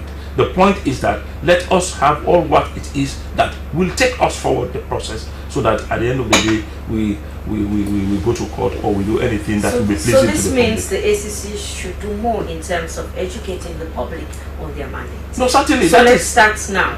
Tell us, what are the types of cases you look into? Yeah, that's what I am saying, because I of course lead on the aspect of public education as a director. We've done so much, but at least we still need to do more, because what we understand, some people genuinely do not understand the work that we do, or the offenses, for instance, in the act. Others would know, but they want to play some other things around it for their own purposes. But the point at issue is, firstly, the ACC, we do our investigations proactively and then reactively. Proactively because we have an intelligence lead, whereby we have our intelligence officers who go out and then they get the information and then we act upon it. Proactively, people have to come and make reports to us. We read newspapers, because whatever we say, our numbers are not commensurate to the population of this country. And the places where we are not at the far-flung places. We are not at Kenema, we are not at Mongo, we are not at Balamuya, we are not at Yefi, and so many other places. So, but it's always very important that people who are there or who get information about alleged corruption report to the ACC. So that's how we can now come in and deal with it. But when the reports are made to us, we have a complaints review committee that sits to be able to sieve those reports, and we are able to now see which one falls under our mandate. The ones that does not fall under our mandate, we refer. So we don't even initiate investigations. We investigate only matters that fall within our mandate. And what are some of those matters? We have cases such as misappropriation of public funds or property. We have offenses of misappropriation of donor funds or property. We have the issue of what they call soliciting, which is bribery. Soliciting and an advantage or offering an advantage, that's also bribery. So we investigate those matters and then we take them forward. Then we have issues around examination malpractice, which of course with the 2019 Amendment Act we have responsibility now to do. We have issues around abuse of office, abuse of position. When you are in position and you improperly use that office to confer advantage on yourself or any other person, that also is an offense. That is abuse of office, abuse of position. We look into those things. Conflict of interest. Conflict of interest, we know the interest of the country comes first. But if you have another interest, which is a personal interest, for instance, an in-law or your wife, and then you have a business and that business to be bidded for and you are there, you know of it, you don't declare your interest, that's an offense. It's also an offense. We have also possession of unexplained wealth. We have corrupt acquisition of wealth. So the offenses are so many. We have up to 27 corruption offenses, even failure to declare assets. So these are all out there. We keep telling the public, But the point is, when the public try, or some sections of the public try to misunderstand the work that we are meant to do, because at the end of the day, if we investigate and we are going to charge to court, we should do so within the law. Charge for an offense against this section of the act, which is a corruption offense. But we don't want to be going over, round and round in circles to say Anti-Corruption Commission said they did not see evidence, and people are now looking at us as if we are not ready to do the work, but rather protecting some sections of the public. And that is not actually what we are doing. So we are craving on them. Where you see something has happened, and in fact, if you are a victim, because in this situation of Ulisa, we see bloggers, some people now saying that they have been approached, and these are the people, bloggers, they will come to the ACC, and we see how we can take that forward. If it falls within our mandate, or otherwise, if it looks like a scam or a fraud, the police also has that responsibility to do so. So we just can partner and see how we can take it forward, rather than just for people to begin to say that it squarely rests with the ACC, and the ACC do not want to take action because he is an envoy or a member of this administration. Okay, now you mentioned abuse of office, and we know that regarding these cases of people transporting or trafficking, that's what, trafficking drugs to other countries, who they carry Sierra Leonean passports, but they are not Sierra Leoneans. So is the SEC not doing anything in looking to the issuance of passports at the immigration department? Well, does that not fall under your mandate too?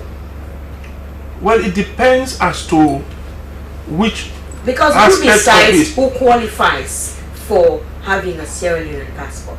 It's for Sierra Leoneans. No, definitely, and it is those in the immigration department who have that responsibility to do so. So if it is issued to the wrong person, let us say, then it's not a fair process at all.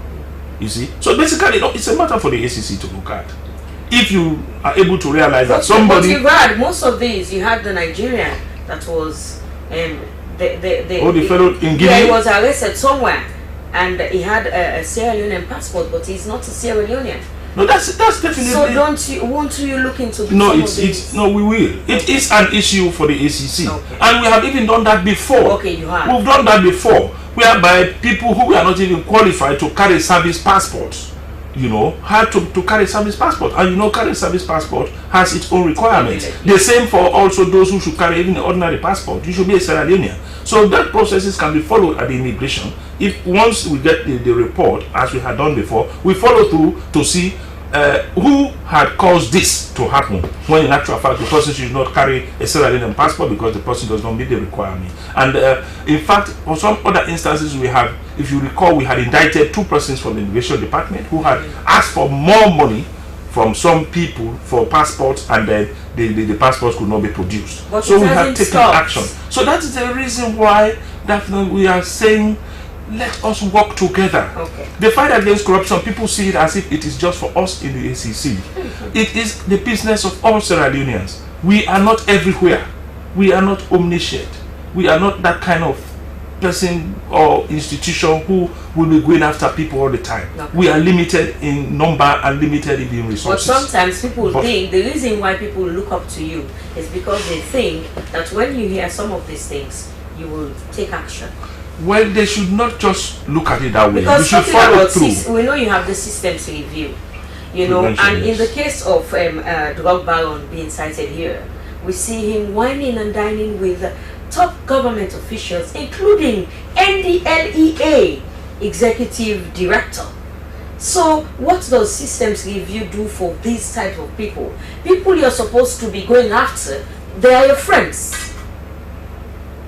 No, well, that leaves a lot of questions to be answered in terms of what you are putting. No, but the point I also want to make about the systems review. Systems review we conduct on institution. This is not about on individuals. But he heads an institution. He heads an institution. The particular person heads an institution. No, what I am saying, we will put things in place in terms of the processes in institutions. Individuals could act the way they want to act. But if you act in error, and it's against the law, then they need to be stopped. Okay. Alright, well, thank you so much. Continue to stay with us in the program. Now we go over again to the IUFP. Now that this document is out and you want to popularize it by translating it into the local languages, let's talk about how you plan to do that. Well, we actually plan to do that by reaching out to the people, from the villages to the towns to the districts and the regions.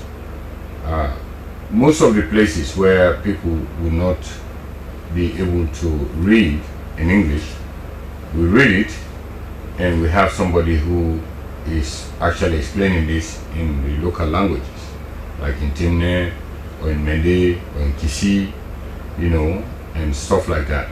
So in that way, the people can understand exactly. So you think you have the capacity to do that? Yeah, we do. We do have all over the country. Yeah, we do have human resource potential, enough of it, because don't forget, 50,000 armed men were disarmed who are members of the RAF. They are still? They are still there. Their children are there. And you think the people have trust?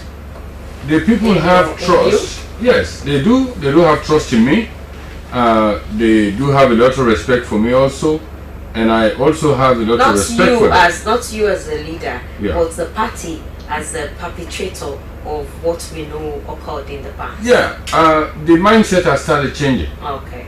You know, before you would not say the RAF's name to some people, they will be very angry.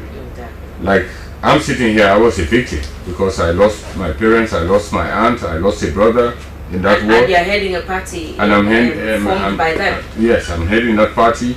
So it means that even the civilians, those who were not part of this armed struggle, this is their party. This is a national party. This is a revolutionary party.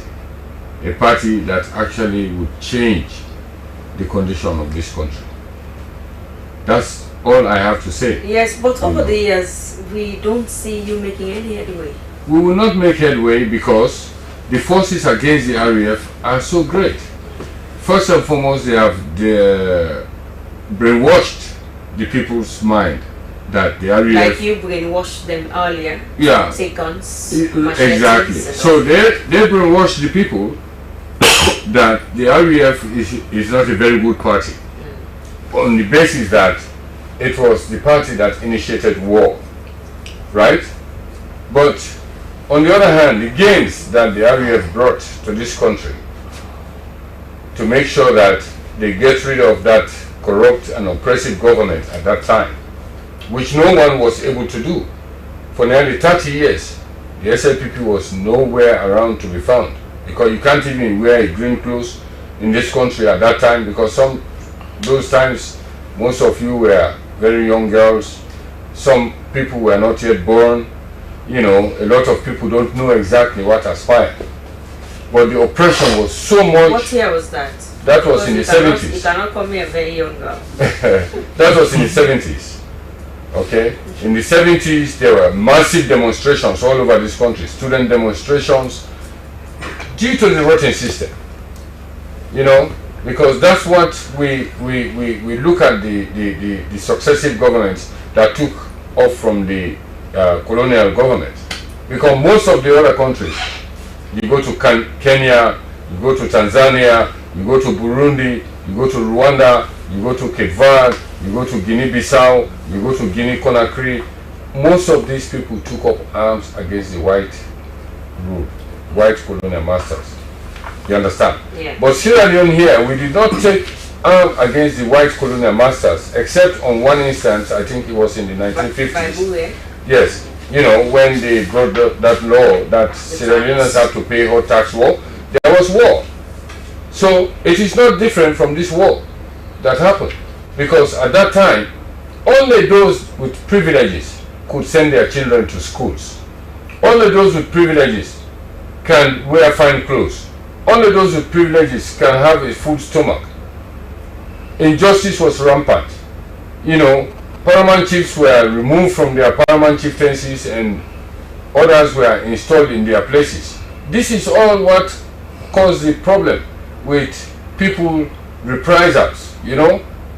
Some people would make a group during the war, and go to a certain village, so, oh, you people were the ones that deprived us of our paramount chieftaincy, so we are going to kill you. Okay. You did this to me in those days, I'm going to do this. So all those things, I want Sierra Leoneans to put those things behind us. Okay.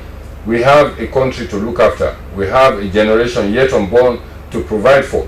So if we are going to make a better Sierra Leone, we have to actually love ourselves and know that whatever the RUF did, it was the people of Sierra Leone that did it.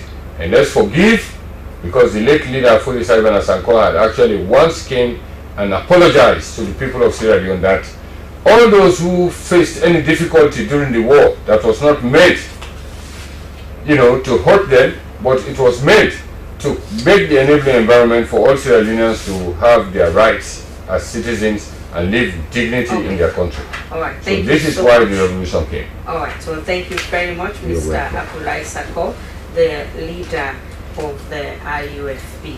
Well, finally, Mr. Mohamed Bangali, what's date in April will the facility be open? We are sure from now to the mid-April.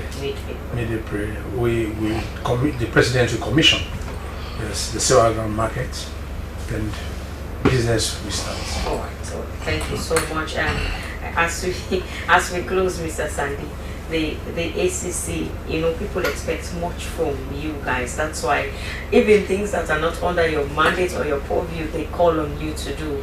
Now, let's talk about how you reach out to the people to make sure they know what you plan, what actions you plan to take when they come to you.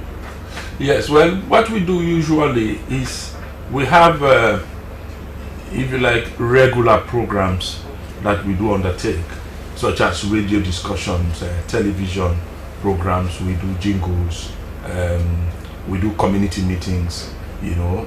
By so doing, we engage the public on what we do, what are the rules and what we expect of them, and then the offenses in the act, and even the process of prosecution, because this may not only be one area of the misconception.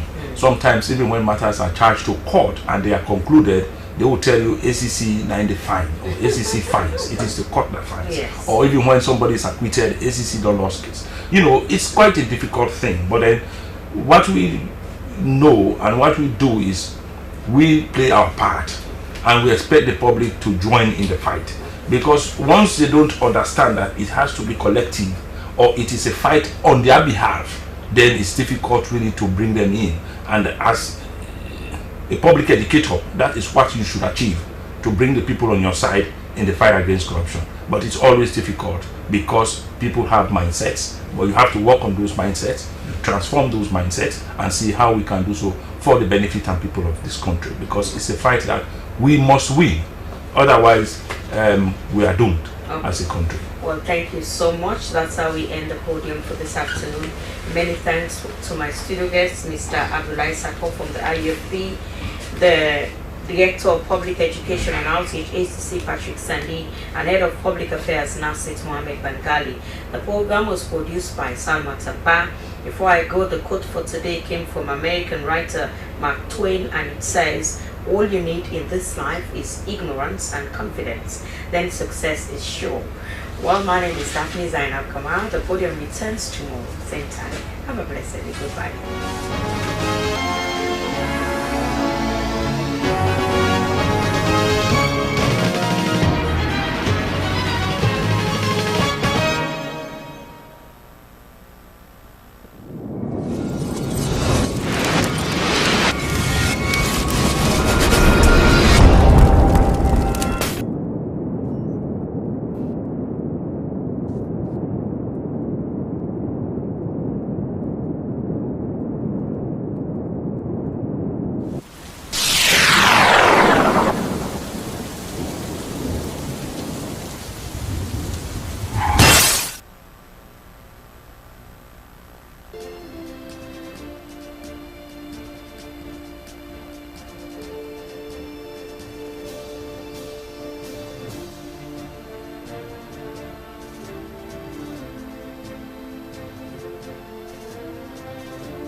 welcome to Newsbrief from the Hour. I am Anita Fofana. The Ministry of Employment, Labour and Social Security has met with mining, agriculture and other business companies to discuss the transition from manual to electronic work permits and its proposed phase. The engagement brought together government officials and representatives from various industries as efforts to modernize the work permit system. The meeting also aimed to protect local jobs, enhance skills development for Sierra Leoneans and increase government revenue. According to the Director of Labour, Slbc, the transition to an electronic system is to improve efficiency, transparency, and accountability in issuing work permits to foreign employees. He said the proposed fee adjustments were intended to align with current economic realities and ensure that the country benefits from employing expertise. However, company representatives expressed concerns about the potential increase in work permit fees, citing the financial implications for business operating in the country. They urged the government to carefully consider the impact on investment and economic growth before implementing the changes. The ministry assured stakeholders that further consultations would be held to address their concerns before the final review was laid before Parliament for approval. Representatives from government ministries, departments and agencies have been engaged in a workshop on the Customary Land Rights Act 2022 to highlight provisions in the Act that are relevant to their respective mandates. The session was hosted by Namati in Freetown. Director of Namati, Sonkita Conte, told his audience that the engagement was designed to enlighten various MBs on the provisions and regulations enshrined in the Customary Land Rights Act 2022 and Land Rights Regulations 2023 applicable to their institutions. Mr. Conte said that the object for which the Customary Land Rights Act had been enacted was to protect customary land rights in the provinces, eliminate discrimination against women and other citizens, and establish participatory land management and administrative structures for land subject to the customary law. The Act, he went on, contained new and important provisions applicable to the acquisition of land for investment operations, use and protection of critical ecosystems in communities. Participants lauded Namati for broadening their knowledge on the Customary Land Rights Act 2022 and Land Rights Regulations 2023, which they said were applicable to their institutions' mandates. They described the session as relevant and timely and recommended for more engagement with line MDs. And in celebration of the centenary of the Prince of Wales School, the Prince of Wales Alumni Association hosted a special event to strengthen traditions among current students. A key feature was the presentation of commemorative neckties to senior school pupils, symbolizing the connection between past and present students and inspiring future leaders. The event held at the school auditorium brought together alumni, current students, and members of the old Prince William Freetown community. Alumni shared their experiences and encouraged students to embrace their education and contribute positively to society. Vice President of the Alumni Association in the UK, Donald Hansel, said the ties are symbols of excellence, leadership, and friendship. School Prefect Toka expressed the pupils' excitement and preparation for the centenary celebration. That's all on Newsbrief. I'm Aminata Fofana. Thanks for watching. Stay tuned.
promises made to follow you. We renounce all evil, every test, and live in the warmth of your rest. Holy Spirit, descend upon us like a dove, bring your peace and voice. You are my son, my endless love. We are yours, oh Father, just like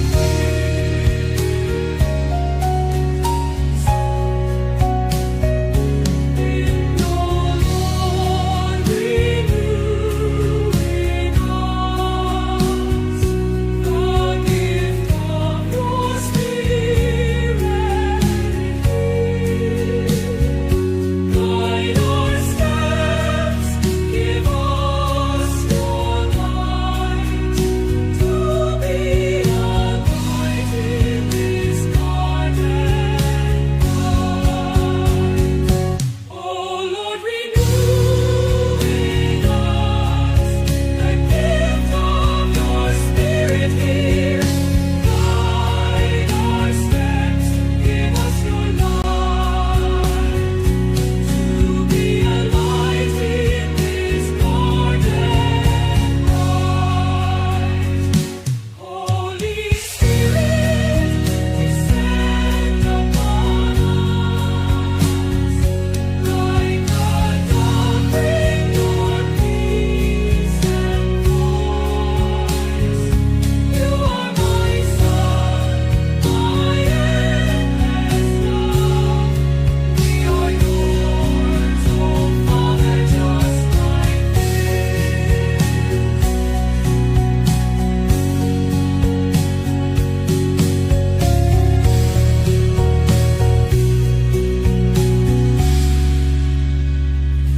Holy Spirit, descend upon us like a dove, bring your peace and voice. You are my son, my endless love. We are yours, oh Father, just like this.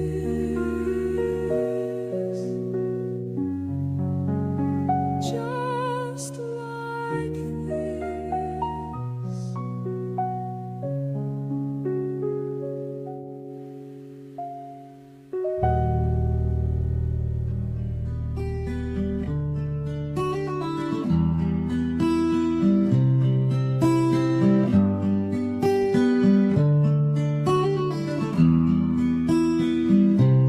If your hand is pride that blinds you, cut it off. If your foot is laziness that holds you back, tear it away.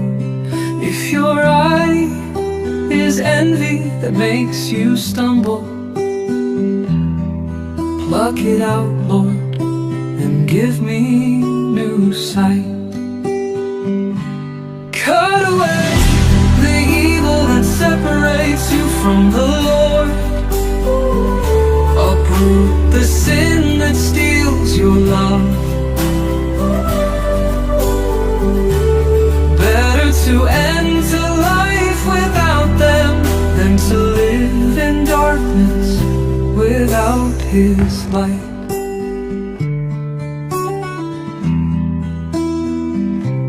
Lust, greed, arrogance, and vanity are wounds that destroy our charity. Gluttony and lies, anger and hate, cut them out, Lord, and fill us with your grace. Oh Lord, purify our hearts. Let our souls be salt seasoned in your passion. Give us strength to live in peace and be holy in communion.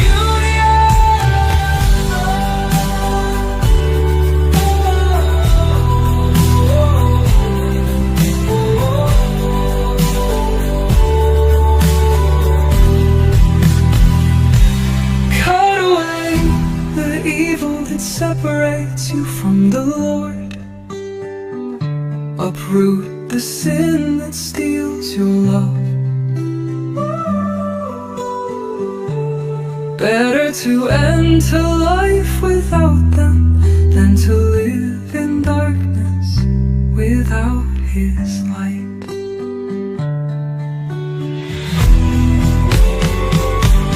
Cut away the evil that separates you from the Lord. Uproot the sin that steals your love. Better to enter life without them than to live in darkness without His love.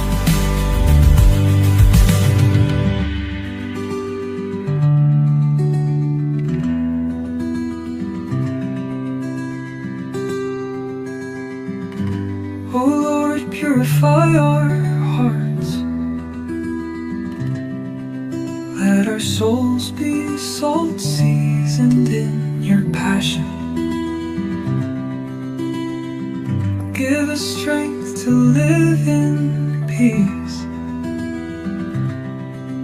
and be holy in communion. Cut away, oh, this freedom blues. Oh Lord, away, oh, this freedom blues. Oh, this freedom blues. Oh, this freedom blues. Yeah. Cut away, oh, this freedom blues. Oh Lord, away, oh, this freedom blues. Oh, this freedom blues. Oh, this freedom blues. Yeah. Cut away, oh, this freedom blues.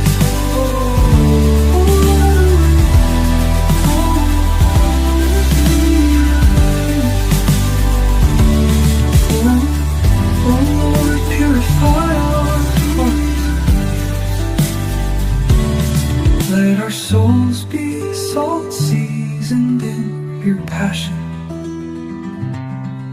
Give us strength to live in peace and be holy in communion. Cut away the evil that separates you from the Lord. Uproot the sin that steals your love. Better to enter life without them than to live in darkness without His light.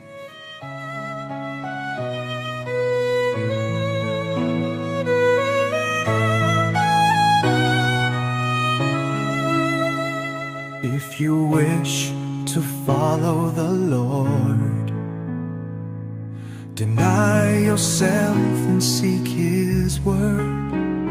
Leave behind what binds you to the world and give your life to His sacred call.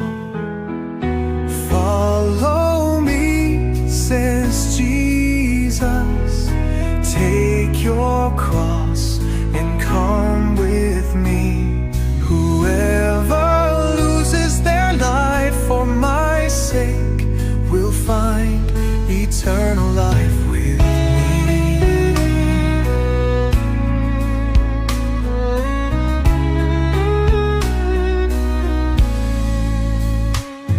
The world will try to tempt your heart, but what is gained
Does your heart seek me out, or are you lost in vanity?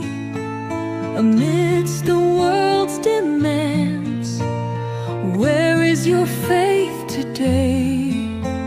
Do you still hear my voice, or have you turned away?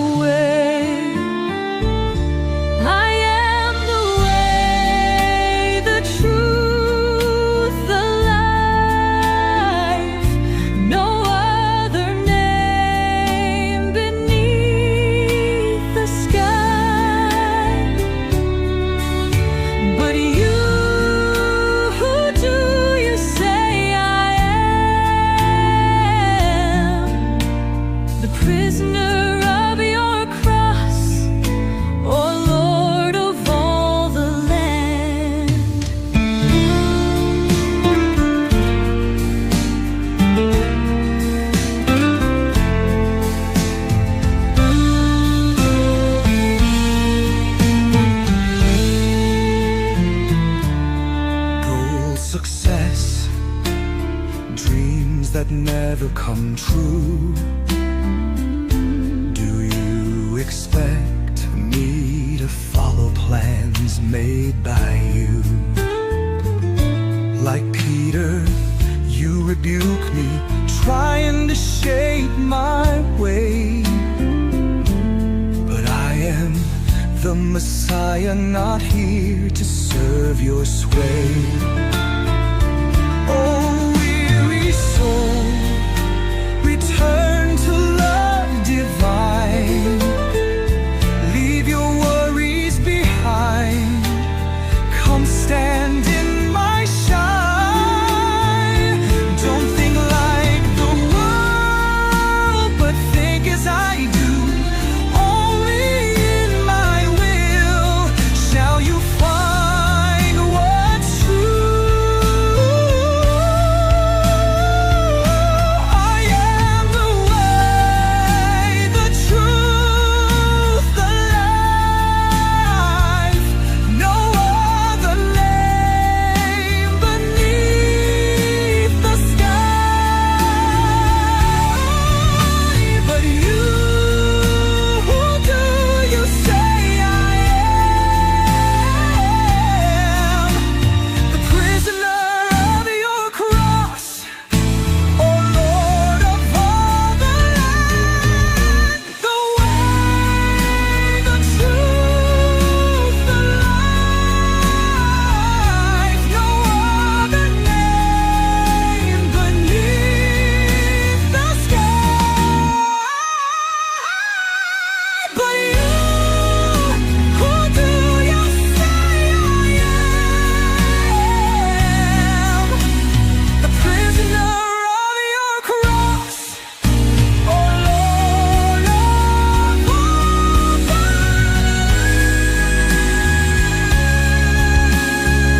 lets my faith refine.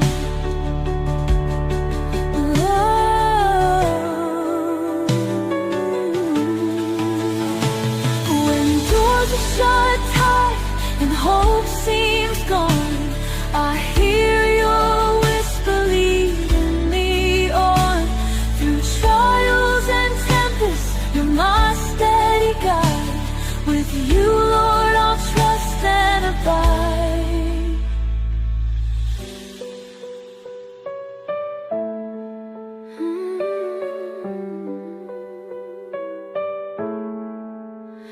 Your plan is greater than I'll ever know. You chart the paths that only you can show. In silence or storms, I'll follow your call. For every step's held safe within your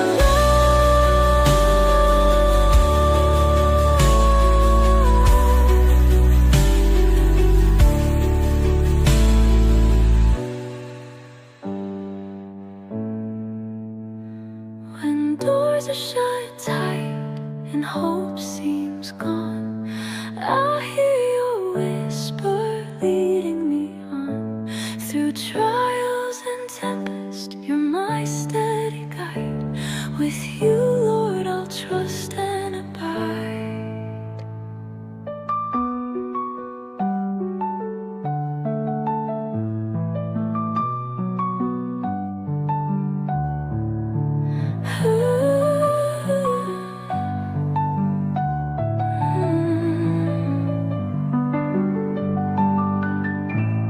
Your clan, your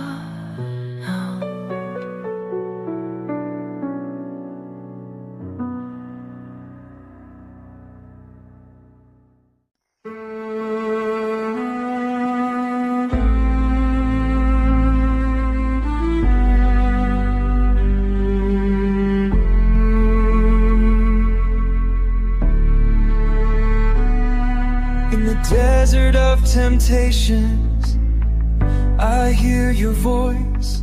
Man does not live by bread alone, but by your word, my choice.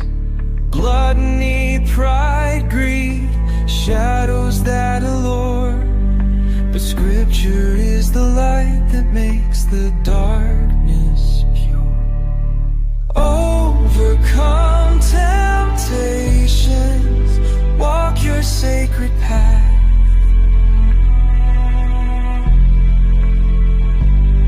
Your spirit guides me, dissolving all my wrath.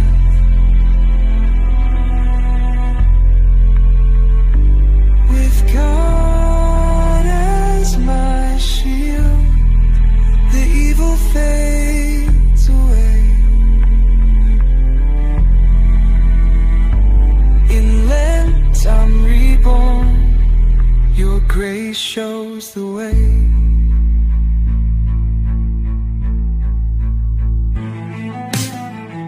The devil offers kingdoms, vain power, empty fame, but Jesus answers, worship only God, your truest name. Greed tries to steal our trust, but faith, the root. In your promise, Lord, we bear the fruit. Holy Spirit, descend on me like a dove at Jordan, set my soul free.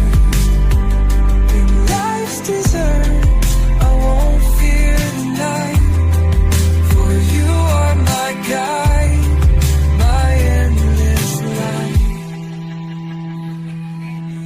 Overcome temptations, walk your sacred path.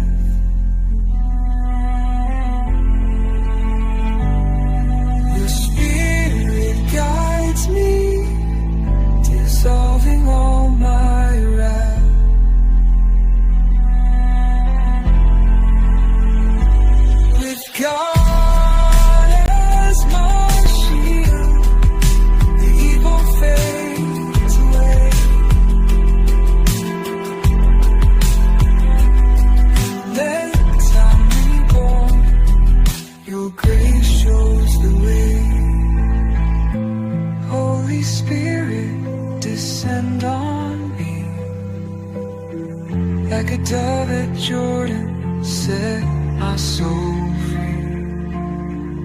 In life's desert, I won't fear the night, for you are my guide, my endless light.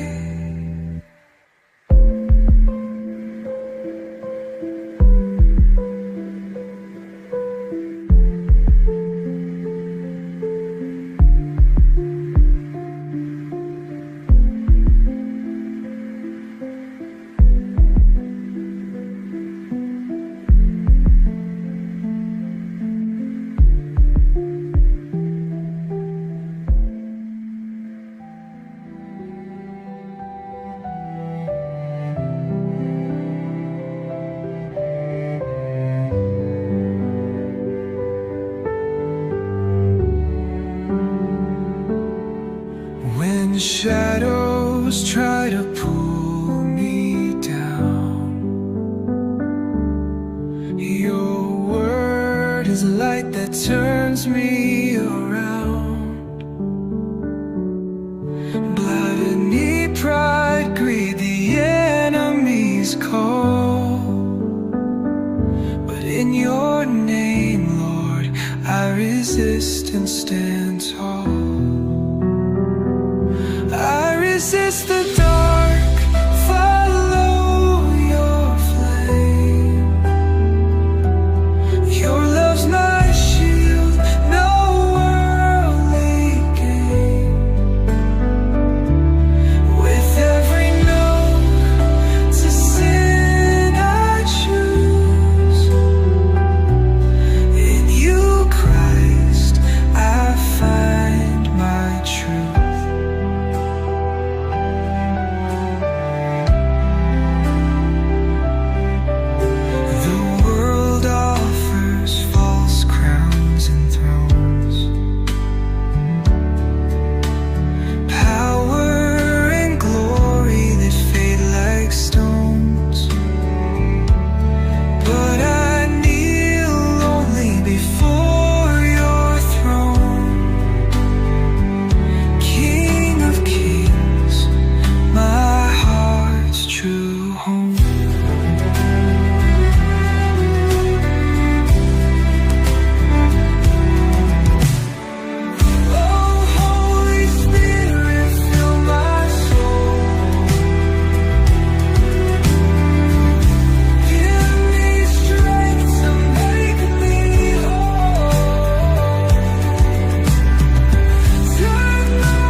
Resist the dark, follow your flame.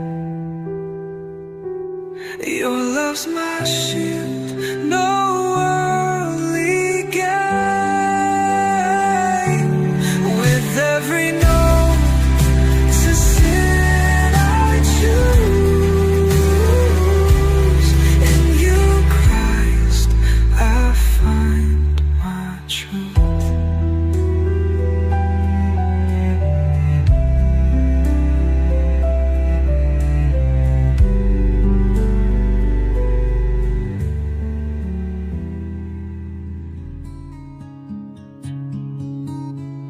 The word is my shield, my eternal defense. In it I find strength for every challenge. When evil whispers, I cry out no more. Jesus is my rock, my peace evermore. Shield of the word, spear of light, shatters the lies, reveals what's right. In your promises, Lord, I stand. Your truth is my path, my saving hand. They offer wealth, illusions of might, but I choose Christ, my endless light. The Word is the root of all that's true. In it I find life, in you, Lord, I renew. Oh Lord, teach me to listen close, to stay bound to you, my eternal host. May I never forget you alone are King. With your Spirit I'll soar and sing. Shield of the Word, spear of light, shatters the lies, reveals what's right. In your promises, Lord, I stand. Your truth is my path, my saving hand.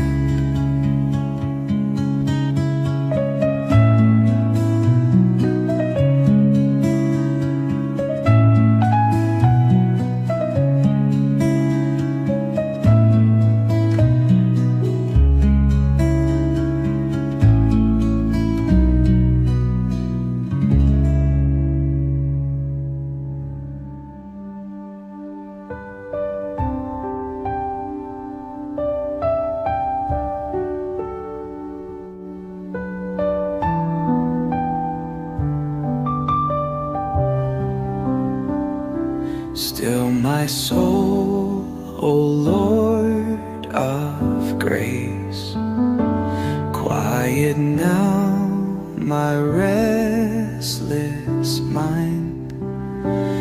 In your gaze I find my place. Leave the world's false hopes behind.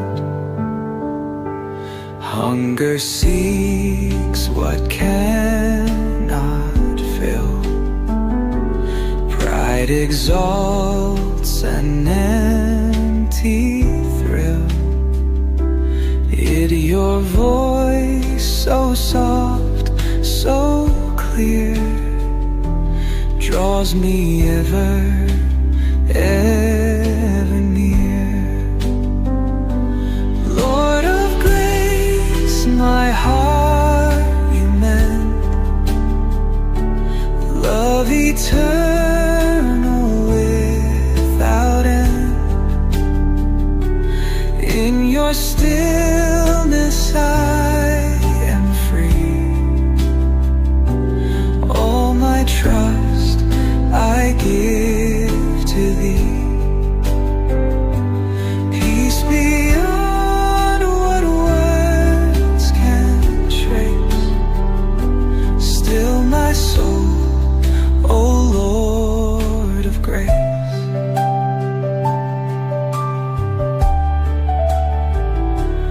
When the storms of doubt arise, tempting me to turn away, show your truth before my eyes. Be my strength from day to day. Wealth and glory fade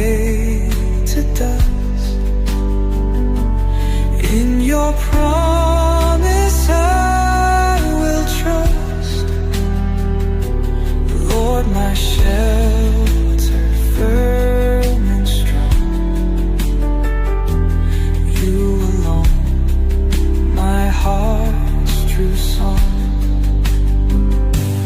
Lord of grace, my heart mend. Love eternal without end. In your stillness I am free. All my trust I give to thee. Peace beyond what words can trace. Still my soul, O Lord of grace. Take my fears, my every care. Lift me in your tender prayer. Since dark shadow you erase, clothe me in your boundless grace. Ever faithful, ever true. Lord, my life belongs to you. In your calm, my soul shall rest. By your love forever blessed.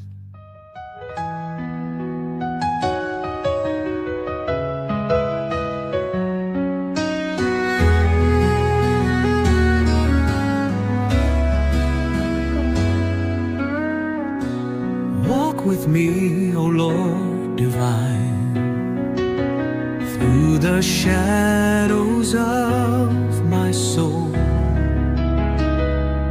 When the path is hard to find, make my broken spirit whole. Earthly joys may call my name, yet your love remains the same.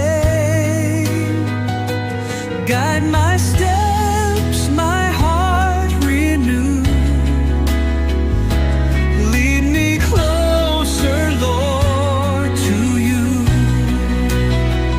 Oh, my Savior, be my light. Shine through every darkened night. In your presence, fear subsides.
fall.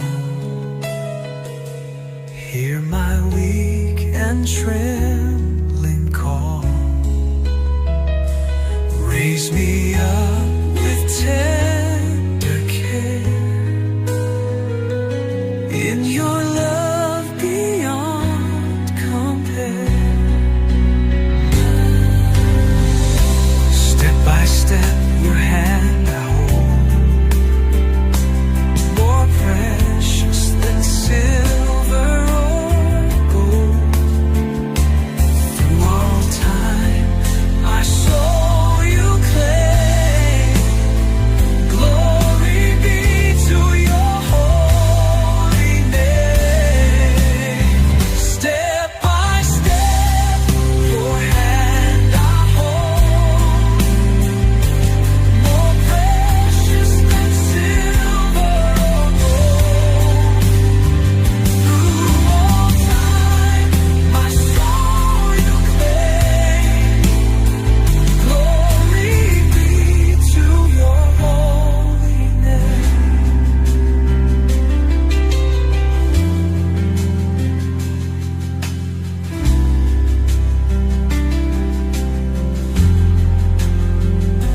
Step by step, your hand I hold, more precious than silver or gold. Through all time, my soul you claim. Glory be to your holy name. No, step by step, your hand I hold, more precious than silver or gold. Through all time, my soul you claim. Glory be to your holy name. Glory be to your holy name.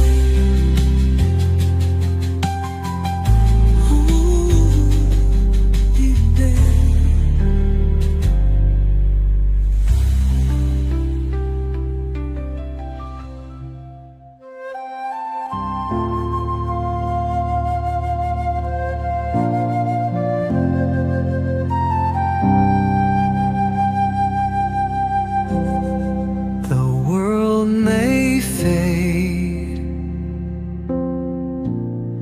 the stars may fall, yet still your love will stand through all. No fear remains, no doubt I keep. Your arms are strong, my soul will sleep.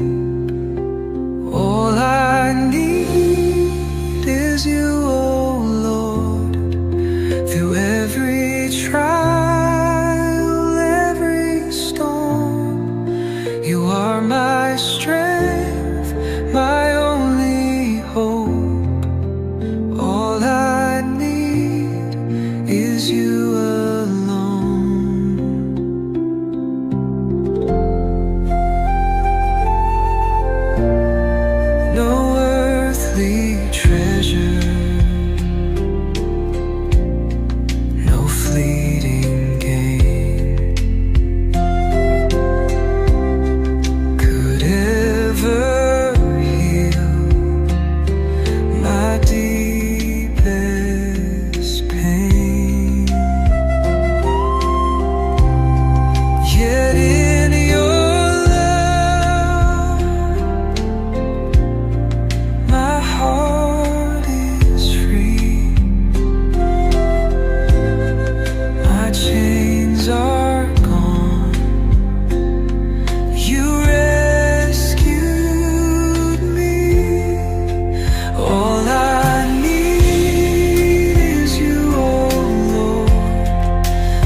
wandering far from heaven's shore, since heavy chains upon us fall.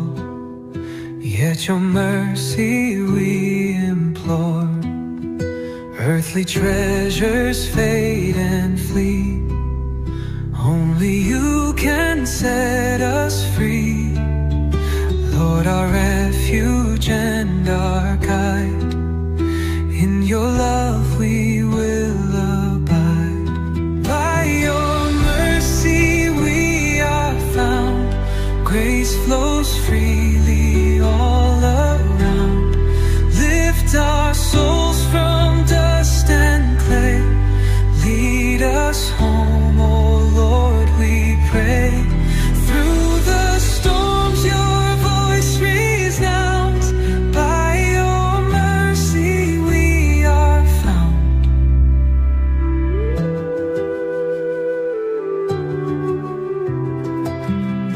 When the tempter's voice is near, offering gold that turns to dust, strengthen us to persevere. In your promise we will trust.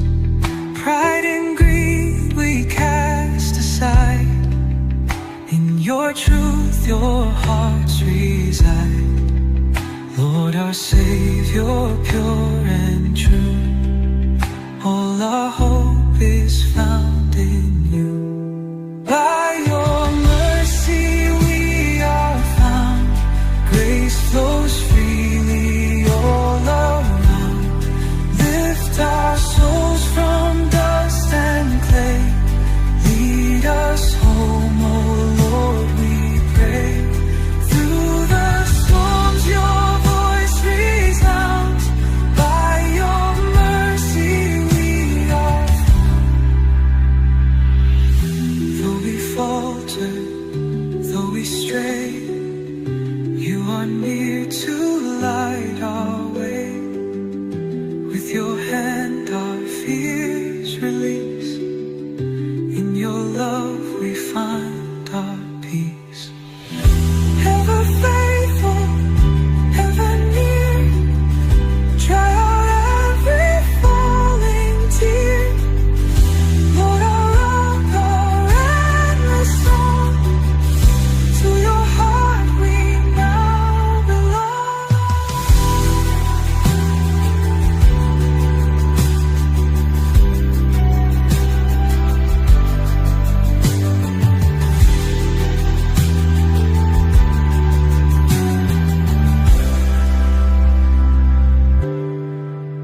Ever faithful, ever near, dry our every falling tear. Lord, our rock, our endless song, to your heart we now belong.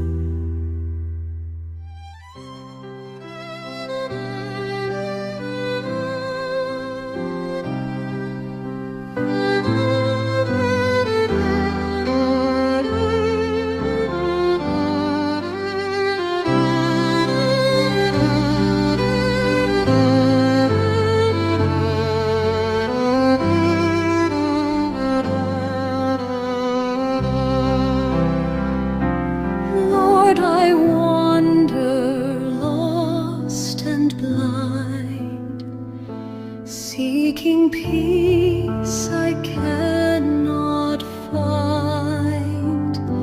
Through the storm and through the night, lead me, Lord, into your light. Come and dwell in me, O Lord. Heal my heart and make it yours. Let your mercy be my guide. Stay forever by my side.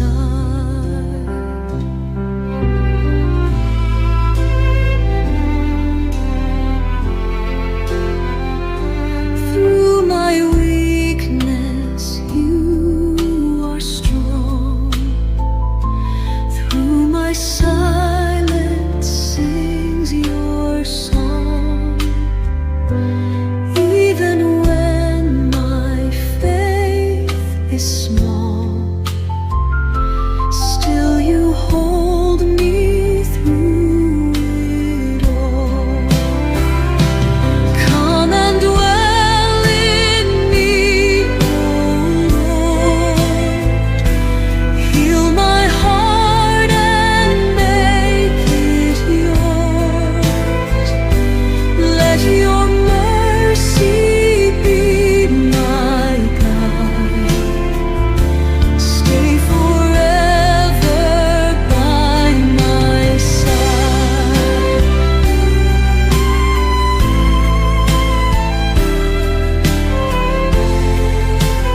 our soul we walk.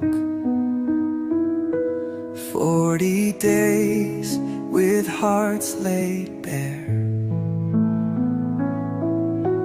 tempted by the shadows dark, yet your spirit lingers there. Bread of earth cannot sustain,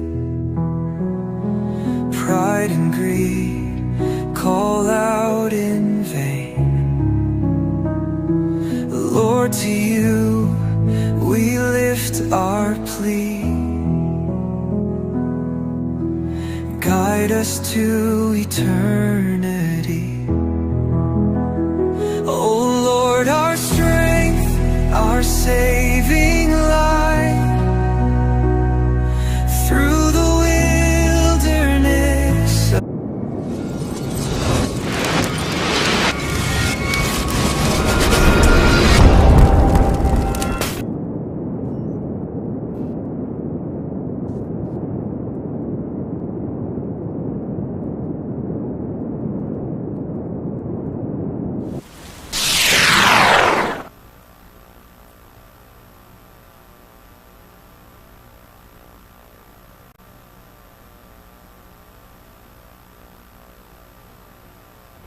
Hello and welcome to the program RICR. We'll meet you live on Slbc TV. Well, this is the program will bring you with the latest information regarding the work where the Right to Access Information Commission (RAIC), the body where government put in charge for regulate information access business in the country, done they do over the years. And inside the new edition of the program, we'll get to look at something very important again, where now access to information, how for make information request. And also you could not hear about information request if I want information from a public institution, or today one for going into details how for make information request.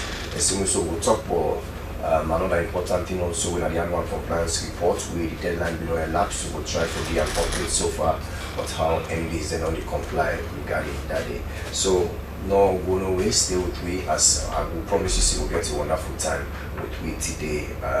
Now RAIC. Well, for help me look into this important topic here, so I get with me now the studio. I get Tamara Thoronka, where now the information and communications officer and the Right to Access Information Commission RAIC National Secretariat. Tamara, welcome to the program. Yeah, welcome listeners and viewers. Okay, I also get David Akambul, we are the Senior Compliance Officer at the Right to Access Information Commission. David, I can tell family that do. Good afternoon. Okay, well, you self way the watch way that the program, you get the opportunity for make your contribution. Maybe you go on for ask a question or seek further clarification. You can send me the text message to the number 078-407-847. I'll go over the number again. 078-407-847 are the number where you can share with me your thoughts on the program. Well, as I said today, we'll talk about access to information, how for make information request. We all know, say, if you want information before make a request. So how for go about as a citizen of Salone or as anybody if I want to put out information request. Well, before that, we'll look at waiting an information request before we go to the details of how for make waiting an information request. So I will put that to you, Amara. If we talk about information request, waiting would you refer to? Thank you very much. Well, information request, you get two things there. One are the information and two are the request. And the law, that are the Right to Access Information law, is very clear on waiting an information and then waiting a request or waiting an information request combined. We will start with Fambulembo waiting at this information before we come to waiting at the information request. The law say information na anything we the hand of public authority. The public authority, the law say na the institution the way government to establish, we government set up, and also the institution the way they receive money on behalf of the people of Sierra Leone. So it can be public institution or it can be private institution, but as long as they receive money on behalf of the people of Sierra Leone, then a public institution. So if the institutions then they get information, most of the institutions or even all of the institutions must get information. So that information and they will in the form of either audio or video or text or writing or any format, as long as not something where they in the form where somebody go able see or somebody go able touch or somebody go able hear, any format where they people then key want for get access to the information and they. So one of the things the way the law say, they say if you want to get access to the information and they, you can put out what they call a request. You can make a request to the public institution and they, or the private institution where they do work for the public institution where they receive money on behalf of the people of Sierra Leone. You will put out or you will make a request to them, say this information wanna get at one time. So that information they if somebody don't request, somebody don't say I want that information, they wanna the information request. Now if somebody say I want that information, the public authority now can now process and again boku thing the way they can do for ensure say the person get that information. So briefly, information request now when somebody they ask for information from a public authority or any institution, either private, where they receive money on behalf of the people of Sierra Leone, or they do work for them government institution there. So in brief, now that is an information request. Alright, thank you very much, Amara. And as you don't make it clear, what the definition of public authority will come later and look at exactly within the law say what public authorities. And thank you for giving that definition of within that information request. That bringing David Akambo, the senior compliance officer at RIC. David, how me as a citizen or anybody really watching now, I want to put out information request, I want to make information request to MDs, then what's that for them? Thank you, David. Before I go into that, I want to talk a little bit on the right to access information. Waiting are you right? Part 2, subsection 1 inside the RII law say everybody get rights for access information where they under the control of a public authority. And it further describe the public authority as a body or a government where they receive money on behalf of the people of Sierra Leone. In our tap day, we continue for say you also get rights for access information where they under the control of a public body, where that information they is necessary for the enforcement and protection of any rights. So now, wait to make I talk about this. Now for make we know we rights there, we get a fundamental right inside this law where the law make provisions for. Now then they make a talk about this. So now we go to why, now go to how we for use the we rights there when I'm putting up an information request. This is the theory about submission and request form.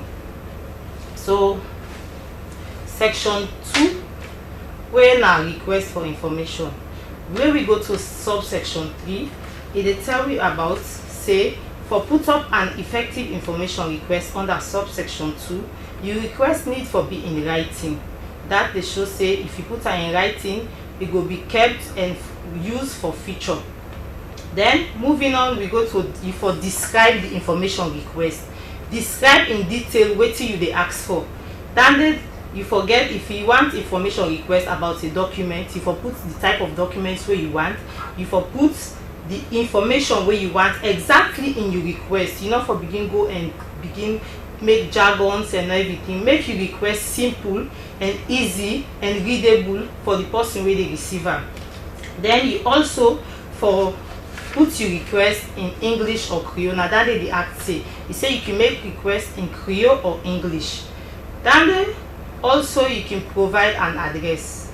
Provide an address can be an email or a host address where go make easy the public authority or the recipient will reach you and respond to your request for information. It also indicates now the act say you can indicate how you want your information request. But some people can say now this means, but the act already don't specify, you don't explain, you don't give you a clear pathway for follow say where you receive an information request from somebody. Now that same medium that you for use for send the information to the person. So now all this the act they say how you for put up a information request. It also say if you get a complex information that's not like bulky information, you for make am into smaller parts, manageable question or points there where go easy for the person where they handle the request for comprehend their information request them. Okay. So thank you, David. Thank you, David. I think you don't do a clear picture of waiting for do if we want for put out information request. I mean, because as citizens, you need for know. For say this na me right, you need for know now how for go ahead and exercise this your right. So you don't give a clear roadmap. Say you put out information request in writing, you describe the information we want to do either in English or Creole, and give a clear picture of what you really want. If instead of you just let as vague as that kind of way. We will come later again for look into the area of English and Creole we talk about, because we get people in way not able for speak or write both of the languages, and we will come later to you, David. Thank you for that. I'm going to talk about public authority, because you don't come back in David in explanation of how for make a public information, how for make a information request. So let me talk about these details then within the act specifically say about public authorities, because you will read other people will say, well, we know to public authority, we know they within the act specifically say about public authorities. Public authorities, as the name they, most often we can misunderstand and for only limit them to government institutions, because when we say public, it's a public institution all the time. People then will say, hey, this is about government, not government institutions. MDAs there. MDAs, yes, ministries, departments and agencies. But the law very clear on waiting or who that na public authority. For the law, it say that the right to access information law say public authority number one na government institution. Any government institution, be it ministries, departments, agencies, or all the institutions the way they under waiting the bookman can call the arms of government, either parliament or either the executive arm or either the judiciary. As long as it is under the structure, then they a government institution are one of the public authorities then are they under the act. Another public authority now then private institutions, but where they do work for government institutions. Then private institutions then they where government institutions and sometimes they can do waiting bookman and call outsourcing, where some of them work there will say, okay, we know get this expertise readily available, so more tap into the expertise of this private institution when I in get them. Okay, so like for example, how do they make code? Exactly. The government want make code, they can make company and can bid. Exactly. They do the job for. Exactly. Then we'll come in and they not to government gets there, but they can go into contract with government for making their road. Then they, you get a whole lot of other things. Recently, or not too long ago, we get a private individual who will be contracted, private firm for develop for we a system wherein we'll get a real time, access to information, system. We, if somebody send a request through online platform, you go to that person we send to the institution in real time, the copy will come to it. So we design and not to government institution, now private institution will be going to contract with. So this it cut across many other institutions. So one of them public authorities then they or bodies then they. Now then private institution where they do work for public institutions. So that is the second one. The third one, now then private institutions they also where they receive money on behalf of the people of Sierra Leone. You can get institutions like the NGOs, where sometimes they where go institutions abroad, the international institutions there. So then they can get a policy for say we need deal directly with government, but they help the people of Sierra Leone through this NGO. But now the people of Sierra Leone. And some of them contracted, if you can see them, they write them and they say this funding on behalf of the people of Sierra Leone through this NGO. So if they see sometimes even the NGO they already implements the project, they say for the people of Sierra Leone, because now that's the project they're about. So if a person want make a request, if Fambula want make a request, they don't they say, oh, this is a public institution, or you don't they say ministries, departments, agencies, okay, say MDAs. Not so they no more. Then people and they where they do work for government, but private institutions, that work rate where they do for government, that information they around that work rate, it become a public work. And public work now they do because you do them for government. So you get right for ask for information around that work rate. Then institutions they also there where NGOs when they receive money on behalf of the people of Sierra Leone. Their work, the way they do, their money then they, you can make a request on their work then they, you know, people that we don't benefit, how they go about for do their thing and they. So we get a whole lot of what book money called spectrum. You get a whole lot of people and institutions, and when are then we can put on other public authorities or public institution. But the definition not limited to that one who don't they understand over the years. So we say public institution and only government institution. The law say it can be government institution, it can be private institution. But what's important, as long as the work way they do now public fund now they use for doing, or now international fund but now on behalf of the people of Sierra Leone the fund therefore. So all the work they do if not that fund they now the informer or they do the work on behalf of the people of Sierra Leone and public institution. So sign on it for I because we don't get the reports and they severally I make in the wisdom of the commission under the leadership of Dr. Ego Emsagashaw, we don't emphasize that. Very, very emphatically say, we for make and clear to the public say, not only the government institution though, the government institutions in a one, you can ask for information from there.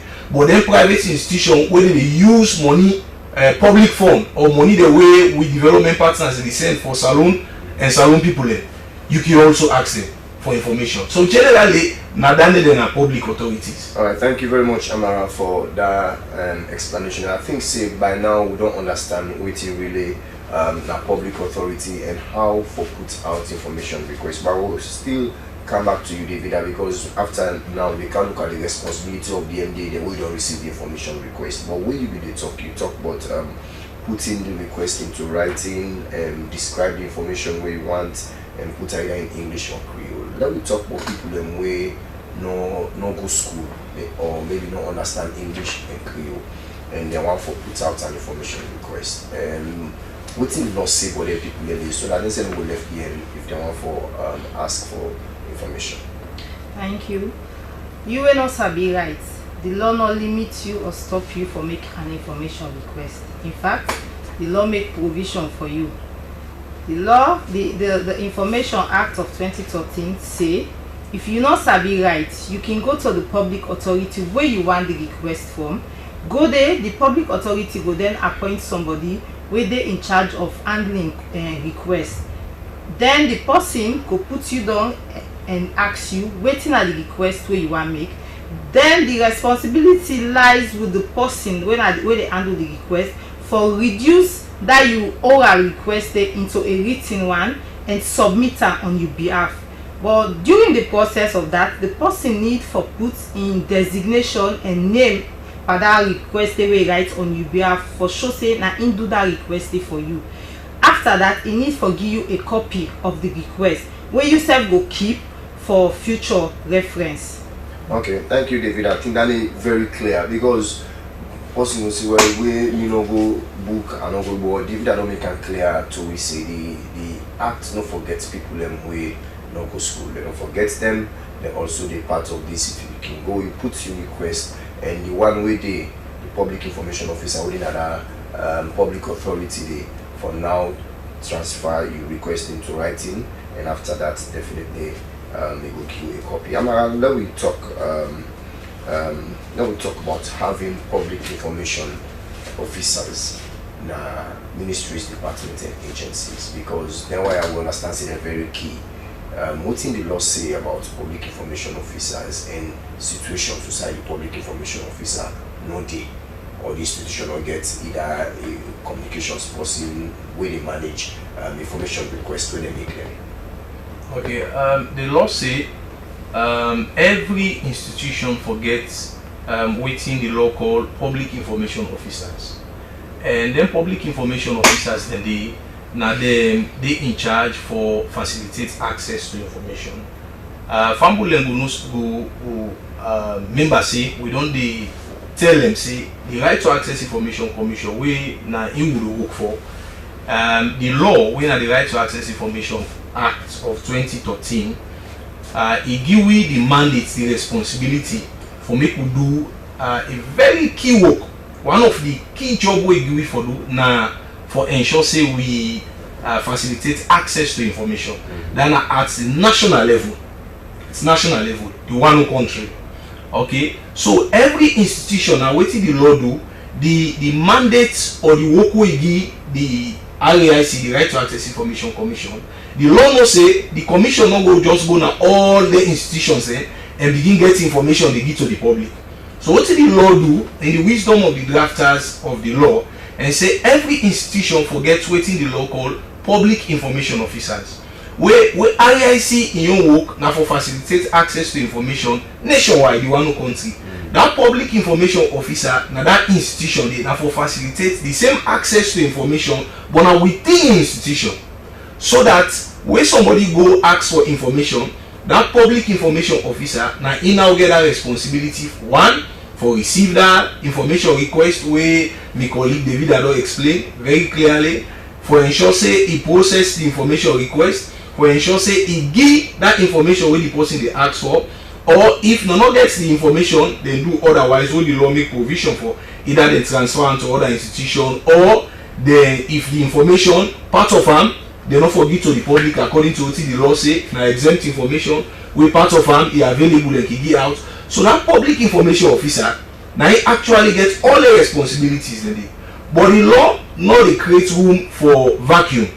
The law not they create room for emptiness. For me say okay we not get this because I saw some institution they say two things where public institutions they will explain within a public institution where they need for understand. Number one, the law not particular about the name public information officer. You can get institutions like the Right to Access Information Commission. We get like me now the Public Information and Communication Officer or the National Secretariat. You are now the Public Information and Communication Manager, okay, of the Right to Access Information Commission. So we name not a public information officers. The other institution that we call them Strategic Communication Officer. Other institution that we call them Public Relation Officer (PRO). Other institution that we call them Communication Officer. Other institution that we call them Information, Education and Communication Officer. Other institution that we call them Outreach Officer. Other institutions then we call them different names. But what's important now the mandate. What's important now the work. And the work now when you facilitate access to information. What's that facilitation? When somebody make a request for information, you receive the information, you process the information, and you give the person if you get her. If you not get her, you provide an alternative. Either you know they with you transfer the information, or if you need extension for time, you can apply to the commission where the law provide for. The commission can now sit if that information they look bulky enough or look complex in a way if they need for give you more time, we know for exceed 15 days, additional days. So in summary, the public information officers now they get that work day for facilitate access to information. But it don't mean say they forget that title. It don't mean say they forget that title because we don't get any challenges, we don't get reports from people and from experience when they talk. Now make we advise public institutions for no say you can get any name but the person where they in charge, because if we run here, we law define a minister as minister where responsible for information. Sure. Before now, we get the minister responsible for information and they call her the Minister of Information and Communication. Now only Minister of Information and Civic Education. You go say no, the civic education or add not to the minister. Now no, the law say as long as now responsible, they can call her any name, but as long as now in portfolio, the portfolio you carry, now responsible for information. So as long as that institution, the portfolio, the person where they carry that portfolio, that responsibility for facilitate access to information, now in the law called public information officer. So excuse me. So in the absence of that public information officer, that the person where they designate, if you know the law says another option, or the head of that institution, now in for serve in that capacity as public information officer. So no sign only for I and no sign only for escape. The head of the institution for serving the capacity as public information officer. Okay, I'll come back to you. We'll go deep into the responsibility of the ministry after, or the MDs or the public authority after they don't receive the information request, because you don't talk about acknowledgement, you don't talk about transfer. I want to go deeper into that, but now bringing the video first, we'll talk about the time frame where public authorities then get for process the information. Where you give me now, where I feel no more, now I will respond to you. What's the RAI Act of 2013 say regarding the time frame for respond to information? Okay, David. So before I go into that, I added something to it to discuss earlier. The Act make provision for also you. The Act make provision for also you where need they talk Creole or English, but you want make request where they talk. We local languages there. Make provision for her. You say you can also go to the public authority and then go appoint somebody where they talk their local language the way you said they talk. Then the person go translate the information where go be understandable by everybody. If the public authority not get somebody where they talk their local languages, then the public authority now their own responsibility for find somebody we go translate that information into your own language where you talk and put her into English or Creole. So you know we just say go, we know the person because the person they talk, so you defend person. No, you know we tell them so that okay. Yeah, so now to your question, David, they ask for time limits for compliance. Section 4, subsection 1 of the law say the time frame for compliance inside the RAI law say the time frame for compliance now 15 working days, excluding the weekends. You get 15 working days for respond to an information request, excluding the weekends. We mean inside that 15 working days, weekend not included. And the 15 working days they start immediately when you receive the request. You for start for work on her. And you know for wait say maybe 10 or 15 days you start for begin process the request. As soon as you receive the request, you for try for put every document together where the information request require. Then later, let's say later than 10 days or maybe 5 days, depends if you get records of everything where the person get, you can send them to the person. They also say if you need more time for put together this request there where this person don't ask for, you they ask the commission for give an extension of another 15 working days. Not so you know more they don't say I need another additional days, I know they give this request there. No, now the responsibility of the right to access information, you need for right to then say, hey, I don't receive this request, but I need more time because of the complex information what I need for put together, so I need time extension. The right of access information, now we they give you time, not to the requester. So we come now to section 4 sub 2 where they say you need for provide an information request, you need to provide information to an information request within 48 hours. Then they get for do with the life and liberty of someone. Let me say, for instance, this person get a case, where he need that information, they will go save in life, we go save, we go get freedom, because now the rights of citizen forget information from public authority. Let's say that person they need that information, then you hold the information in Nogia. This section now they tell you say now you write for give information to person we get court case or maybe we need urgent information we go save in life, we go get freedom as a citizen of this country, even as a non-citizen of this country. So now the two most important. We get other time limits, but for now we'll just talk on them two. Then the way the normal one are 15 working days we for provide an information request. Then the urgent one now 48 hours where the person need that information they for save in life and freedom. Thank you. Thank you very much, David. David, I don't make it clear to you. So I think we already understand. Say the law not only the favor the person they ask for the information, you get a right for ask for information, but also know say you do take time for process the information. So and that make it you 15 working days. And David I emphasize say, you know mean saying that the 15th day, the last day of the deadline for the that no one will give the information. I can ask today, if I get the information today, you give them out and you forget about time. So it also talk about the 15 working days where inside the weekends and public holidays they know will be counted. For example, we pray they cancel. If we fall on the or they give Monday, for example, say a public holiday, you know we count that Monday they say they are among the 15 working days. So working days now days them way not to weekend and not to public holidays. Then thank you very much, David, for that day. Well, I talk say I want to go deeper before we can look inside the annual compliance reports. I want to look at other things then deeper under the responsibility of MDs the way they receive information requests. But before that, now remember family say you watch the program RAICR where you come to you live on Slbc TV, and today we will talk about access to information.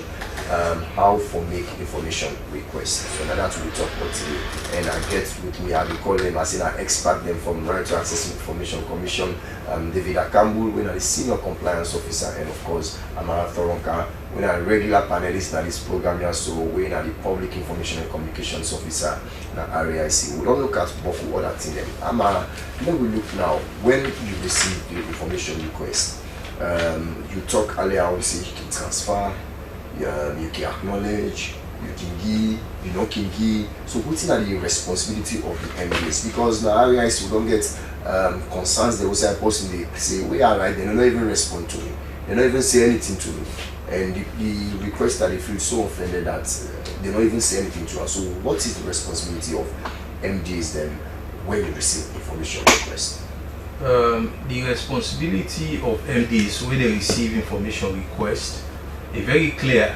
The law say in the first place, when you receive an information request, you need to respond to the person. Meaning Englishman and the one they read land book they call an acknowledgement. You need for acknowledge, meaning you need for tell the person say I don't receive this you information. Sometimes we people like can say, okay, you're not talking at it, but the message you don't receive, I say yes, I don't receive this information. Then we granted and say, oh Lord, you understand, I will look into them. So you need they make the person understand, say, okay, a value, at least they consider my what you think will come out of them. So now in the local acknowledgement, you need for tell the person, say, I don't receive the information. Okay? You need for write to the person, or like way my colleague David you don't say the way how the person make the request. If the person make the request orally, you need for communicate to them orally. Una can document them, but in the way the person will understand. If you write, the person don't understand the writing, at the end of the day don't communicate, because they want to study communication like he say now where the person understand now communication. So if the person don't understand, now you want to talk to. So the important thing where you communicate now for make the person understand. So one way where the person make a request where you able to understand.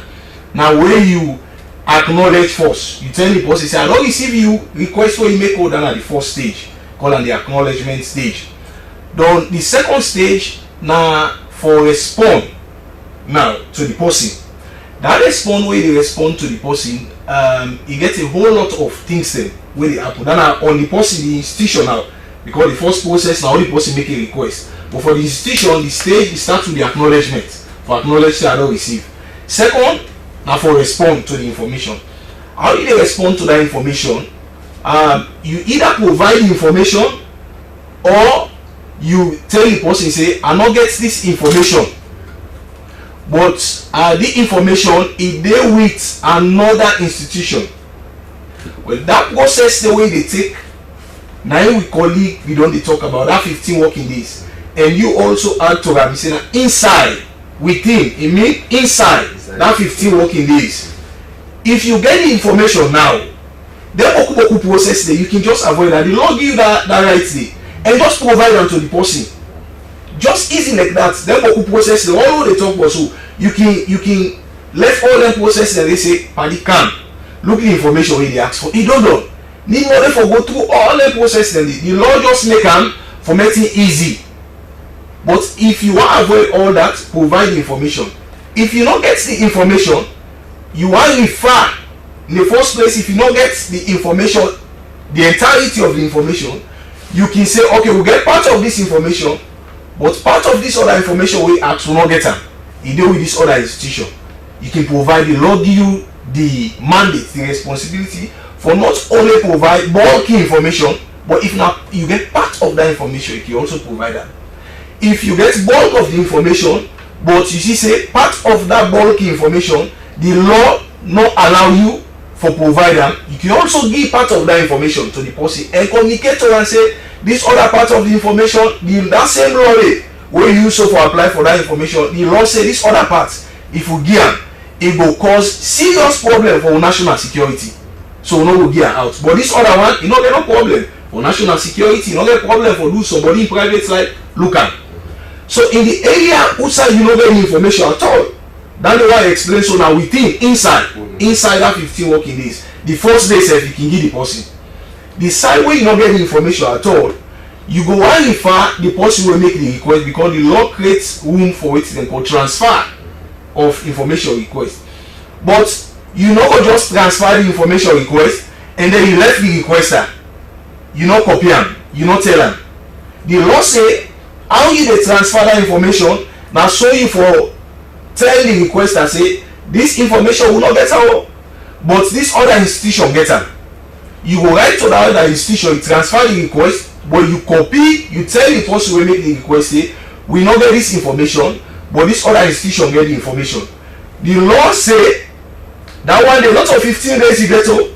Now within 3 days, if you want to transfer that information, if you no get am, you no go wait till 15 days done, then the person can now say, okay, we don't exhaust the 15 days, now more transfer. No, the law say if you get the information, you want to process am, you want to give the person, that way there for process and the law give you only 15 days. Inside that 15 days, enough for me to give the person. But if you don't get the information you want to transfer, not of 15 days old, now 3 days only you get for me to transfer. And when you transfer, if you tell the person when making request, you will not get the information or don't transfer the information request to this institution. Now that institution will then transfer to that information request, you know, just don't say until not to me directly the person you apply to. No. It just equally be the same like when the person apply to you. You can write to that person, they say this institution where you previously applied to, they not be getting information, but they don't transfer the information request to we. So then back get just 3 days, inside 3 days. Therefore reply to that information request. So now the responsibility of the institution now for ensure say one they receive the information request. If they not get the information, then transfer the information who side they think say that information they need, because we all work under one umbrella. If they get the information also, but they think say because the same law provide for what the law called exempt information. If you fall under that exempt information, the more we just see also say, but look, this is the person they ask for. You want to know how much grenade they will get, the right to Ministry of Defense. The law not provide, not give you the right. You know what just see also, you for communicate to the person, say this way you apply for, the law, that same law the way you rely on, so the law say will not for provide that information. So now the law is, now the relevant sections and this, so because of that, we'll not be able to provide this information to you. So everything boils down to communication. And make somebody feel say me are important, me na motorman, you know, just left and so say anything you feel for the doer, because the law provide penalties, serious penalties where you decide for do the thing and the way the law tell you not for do. All right, thank you very much, Amara. I think we also need for now come and look inside the annual compliance report, because another thing that they will also now the responsibility of the ministry, departments and agencies, them not just say generally public authorities, them where therefore also catalog the information requests they receive and how they respond to them, they carry the expect. So before David can give we the challenges they working get to the ACR they working receive so far. Now bring you Amara. Another responsibility now for you get a list of the information requests they are we don't receive in the course of the year and how you process them. Exactly. That's a very important mandate also of the Right to Access Information Commission. But one thing we always emphasize now for make public institutions and to don't explain within a public institution, not only government to all the one and do explain so the inside. But one thing we want for make them always understand, we know they just come na Slbc TV or any other television or radio or talk to journalists or engage in media generally just because we want to. Now the law, the Right to Access Information Act of 2013, now he say we get that responsibility. And if you look section 41, it say we for put together waiting the law called annual report. And waiting for the inside the annual report, not so even we they determine, and the law also tell waiting for the inside it. It say one of the things to for the inside the annual report, now the how institutions, then public authorities, then go about for comply with the law. How do they assess that compliance? Now how they process people, how they receive information requests, how they process information requests, how they transfer if the case will arise, how they transfer information requests, and how they record information requests to people they make, the total they make them, who then they respond to the information request, if they provide information, if they don't provide information, the person will make the request, if na man or woman, all of the information they for record them. Because now in we they use for put together what we call annual compliance report generally for the country inside our annual reports. So public institutions they get a mandatory also because the law inside that same section 41, one of the subsections, it said now by force, now power, they suppose for ensure say they document all the requests the people they make and how they go about for provide information. And when the time reach, therefore put together what in the law called annual compliance report for that institution. They therefore put them together. Not only put them together and sit down, the law say na by force, na power. Therefore put them together and then send them to we, the Right to Access Information Commission. So let's see that working can talk, not so because we want to talk now, waiting the law say, and the law say compulsory, the bookman say compulsory, where we people like you say na power. Now by force, you know get no option for doing. So they get that responsibility for ensure say they document everything. The first person will ask for information request because the law say we get three months inside the new year for put together. We get January, we get February, now March they don't so. Meaning inside this March, the law say we get a responsibility by force for put together that annual report day. And inside that annual report, it forgets a statistics of how institution they comply. If they don't comply, how we go put together that report? So the law mandates them for do so because penalties they need. Okay, so just for also remember them, we don't get two deadlines them, and the most recent one will be last Friday, will be 21st of March, where the deadline don't elapse for the MDs them submit an annual compliance report. But we not understanding institution, so we even before the council we don't receive few ones them we still they can though they miss the Friday deadline, but then they make up for that mistake, and we know we see week out also not the whole. So if you serve the among them one day because we don't start for put the data together right now, please try you level best for ensure say you send in your annual compliance report to RAIC. I'm not talk about penalties today.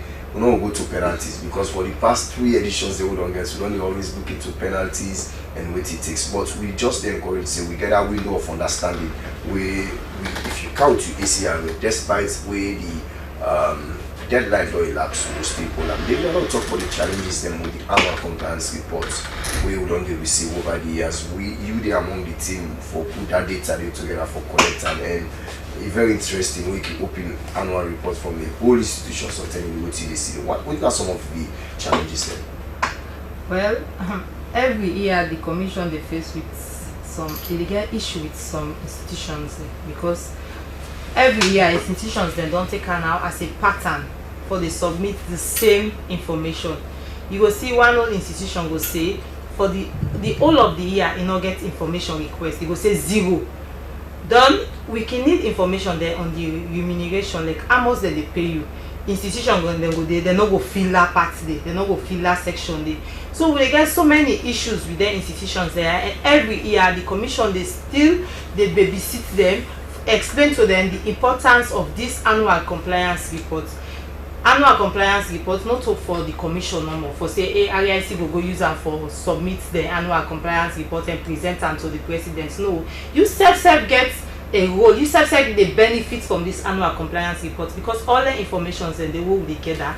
Tomorrow you go need maybe then data then they you not able to share because sometimes it happen information then people then in the offices then can get them, then can store them, but later when they need that they not get her. You can come back to we because if you don't submit the information then the informations like the staff list, we get so many things in that annual report the way it beneficial to you the institutions, but institutions then they like ask them how much PIOs then they get, how many are females. That's a simple question, but some can just decide not for answer there, then they send empty blank form back to we. So then challenges then they every year what they face with this annual compliance report you not fine because this now for the betterment of this country and for we all betterment we go beneficial to you. You don't work where they do at the office.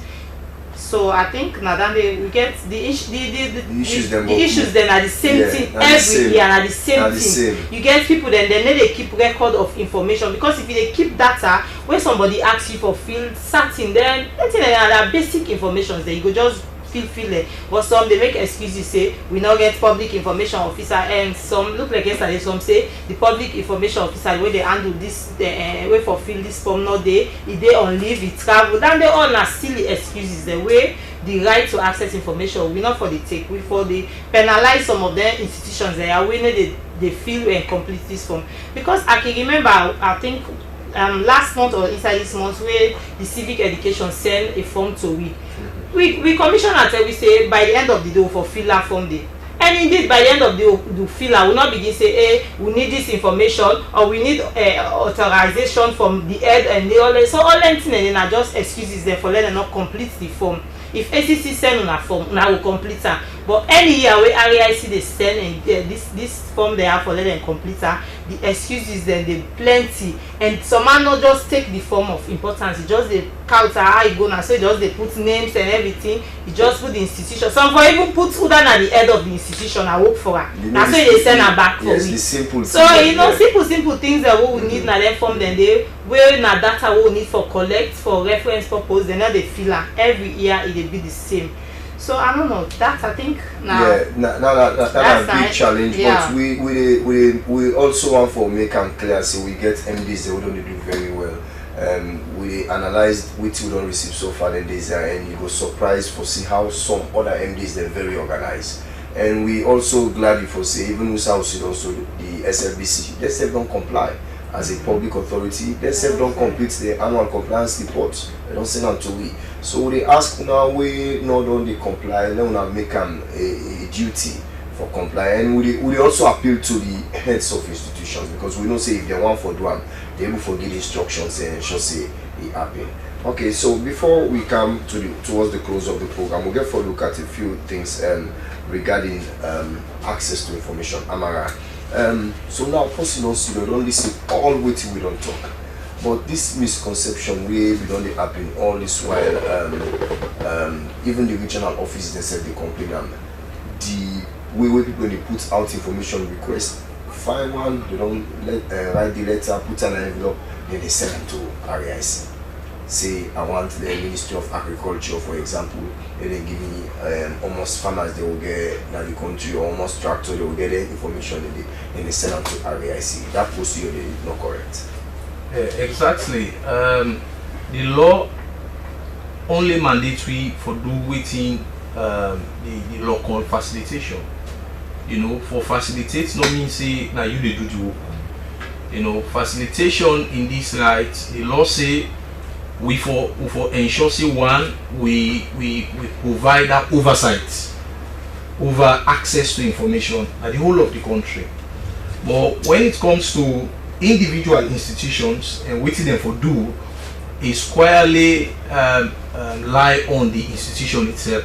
So what you always will only advise the public and members for do now for ensure say they apply directly to the institution we're responsible, and then they keep we in copy. What make we always say this now that two things.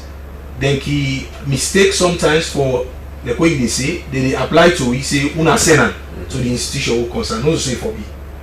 The second mistake what they do also, then he apply to the institution, they will not copy the commission.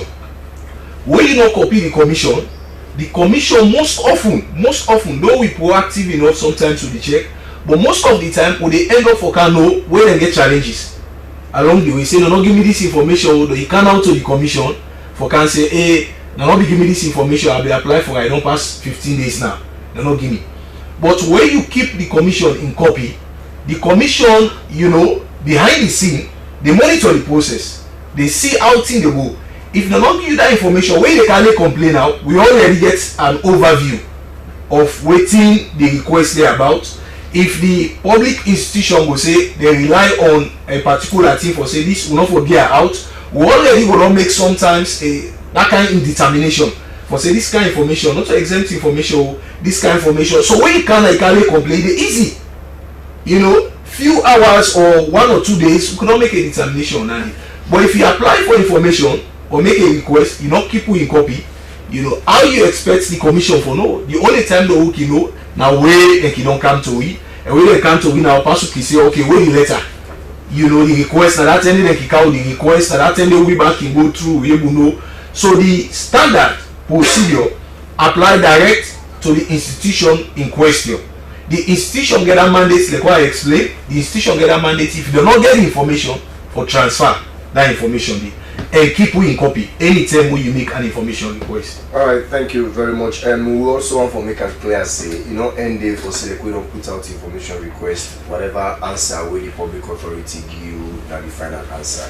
But for the edition, for this edition of the program, now they will stop on the way how to put out information request. In subsequent RIC hour, the way we always encourage you now for tuning to, we will go for look at how to make a complaint or how to make an application for review. If you're not gladly with the decision of the public authority, waiting for you. So in other editions, they will come up with that day for explain also in details, waiting for you, because not to all information we they give you they gladly with. Not to all we they treat you they gladly with. Even with the commission, not to all decisions we they take against public authorities, they will not comply they gladly with. The law make all provisions for that day on how for appeal. So the next edition we go come with that day. I want to say plenty thank to the panelists them, Amara Toronka, Public Information and Communications Manager. Public Information and Communications. You want to give me position? Yeah, I want to give me position. And I like to access Information Commission, and David Akambu, Senior Compliance Officer na RAIC, and of course me na David Patrick Kamara, we na the Public Information and Communications Manager. But before go long, remember you say you can go na RAIC regional offices them all about the country. Na Kenema you can go na to Ray Street Reservation. Na Bo you can go na 118 New Jeremy Road na Bo. Na Makeni you can go na 21 Banta Road na Makeni. And you can also go on our website www.raic.gov.sl. The annual compliance report templates, they download them, complete them, and send them to RAIC. On behalf of the entire team, and the national secretariats and the regions, them, I want to say bye for now.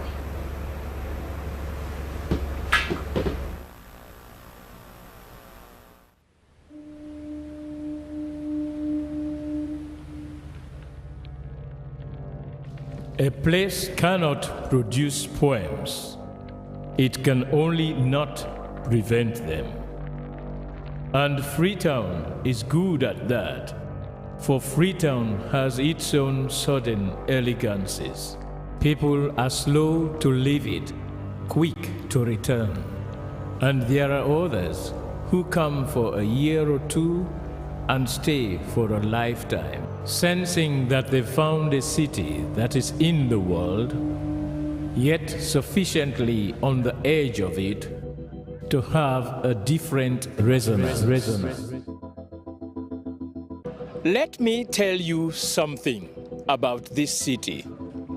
All of us, we're all just passing through, and we've all been here forever.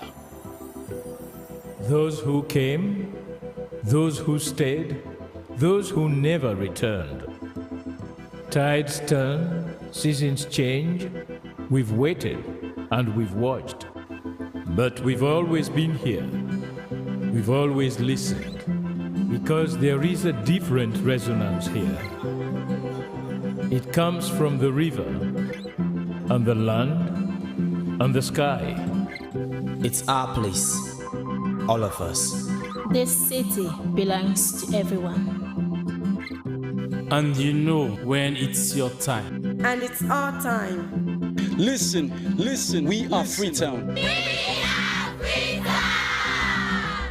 The golden rules of Freetown. Don't pretend you're something that you're not. Don't go thinking you're better than anyone else. Or that anyone else is better than you. Don't shout about it. Get on with it. We are Freetown. Freetown. Freetown. Yeah. We found our voice again. I'm from India and Freetown. I'm from China and Freetown. I'm from the UK and Freetown. I am from Nigeria and Freetown. I am from home and Freetown. This city belongs to everyone. The fishermen, the taxi driver, the barber, the drummers, the dancers. All of us. All of us. Everybody. We are Freetown. The past is ours. The future is ours. It's our time again. And this city belongs to everyone. The playwright, the greengrocer, the teacher, the dog. This space is ours. This light is ours. The beaches are ours. The rivers now we own. The roads are ours. The bridges now we own. We are Freetown. We are all visitors and we've all been here forever. We've got the mightiest river. And the biggest sky. And there's a resonance again. Freetown. Freetown. We are proud of this place. We love this city. And we want you to love it too.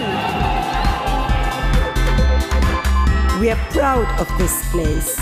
Na pass we all dey pass like stranger dem, but we all don't dare from them.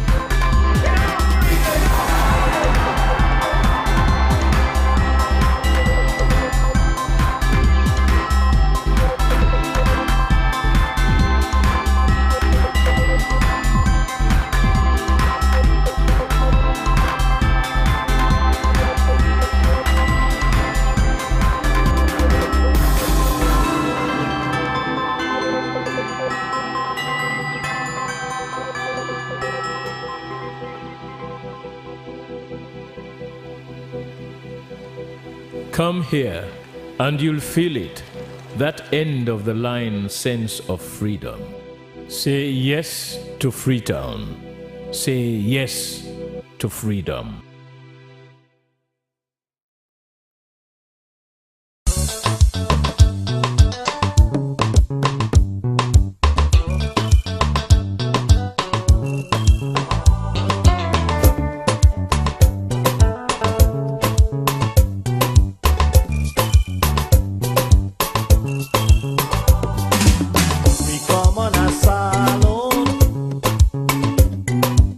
We come na England.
is News Hour on Sierra Leone Broadcasting Corporation. I am Mariette Nukure. Good afternoon. Coming up, Sierra Leone joins the World Alliance for Mercury-Free Dentistry. Ministry of Employment, Labour and Social Security engages companies and other businesses on work permit reforms.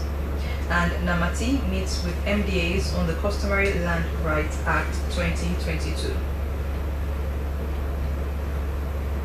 These stories and more lined up in this edition of News Hour after this quick break.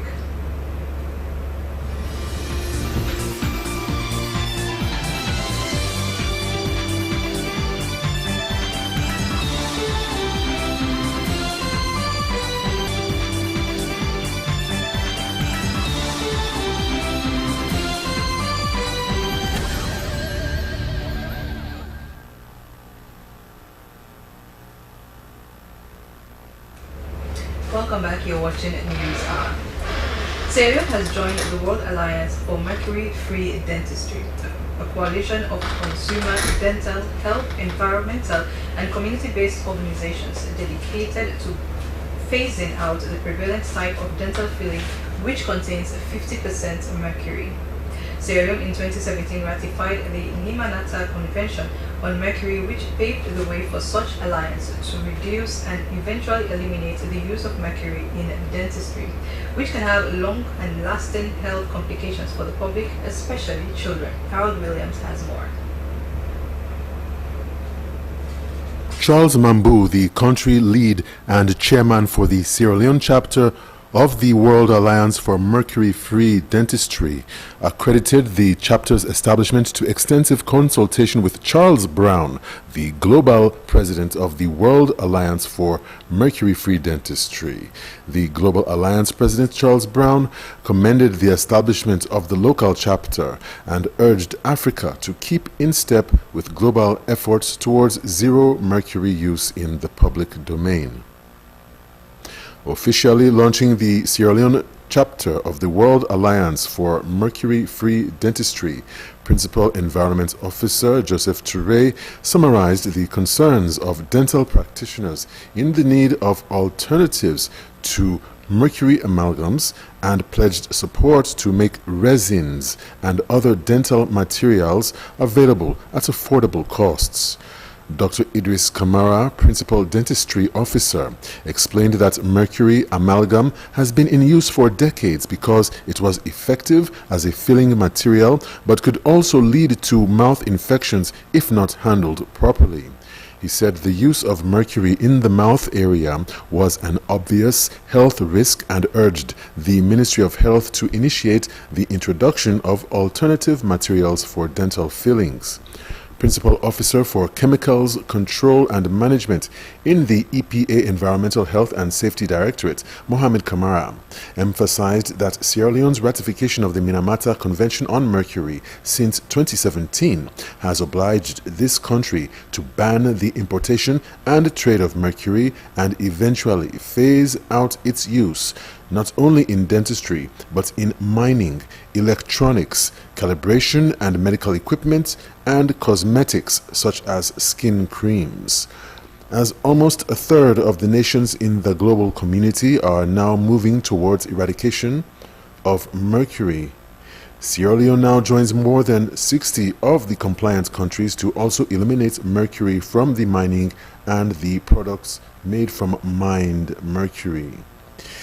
Chairman of the program, Health Alert Executive Director Victor Lansana, acknowledged the critical role of civil society organizations in the formation and forward activities of the Sierra Leone chapter of the World Alliance for Mercury-Free Dentistry.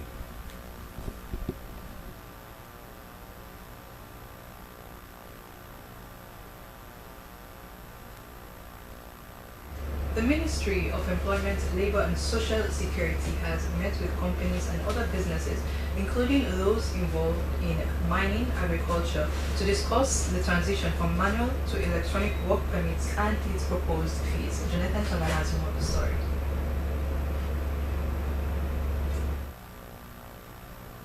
The engagement brought together government officials and representatives from various industries as efforts to modernize the work permit system Meeting also aimed to protect local jobs, enhance skills development for Sierra Leoneans, and increase government revenue. According to the Director of Labour, Slbc, the transition to an electronic system was to improve efficiency, transparency, and accountability in issuing work permits for foreign employees. He said the proposed fee adjustments was intended to align with current economic realities and ensure that the country benefits from employing expatriates. You invest your business, but what is expected of you is a transfer of skill and a succession plan as well. That there must be a Sierra Leonean that will understudy, and with time you transfer those skills, and then we move towards localization. So that's the essence. It's not just about generating revenue, but again, it's another way of generating revenue for government as well. So however, company representatives expressed concerns about the potential increase in work permit fees, citing the financial implications for businesses operating in Sierra Leone. They urged the government to carefully consider the impact on investment and economic growth before implementing the changes. So things have got expensive, and the salaries of these people have not gone up correspondingly. So taking up the work permit to 1,500 is 50% increase. It is going to kill the poor Sierra Leonean. Mind you, if you charge us whatever price, we will pay. We will definitely pay. We'll comply. We are very law abiding. What the current status is, it's not an adjustment for devaluation of the currency. No. What we're saying is there is a total cost to hiring an expatriate worker. One element changes, you know how to deal with it. But if the other two elements are going to change likewise on the same basis, then it could be potentially disastrous. So please help us. Please help us, perhaps by directing us to the right people and maybe helping us to convene, so that when employers are looking, they're looking at it not from an individual component, but a total cost. The ministry assured stakeholders that further consultations will be held to address their concerns before the final review will be laid before Parliament for approval. The engagement was part of the broader reform aimed to balancing foreign investments with the protection of local employment opportunities and skills development. More consultative sessions were said to be held before finalizing the new work permit policies. For Slbc News, Jonathan Turner reporting.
We apologize for the break in transmission. Now we continue with the news.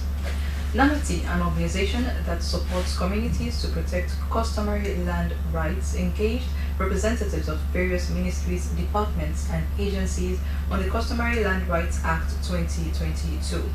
The meeting was meant to highlight provisions in the Act that are relevant to the work of MDAs. Ibrahim Samora reports. The enactment of the Customary Land Rights Act 2022 marked a significant milestone in the securing tenure rights under customary law and in the protection and management of the environment in rural communities.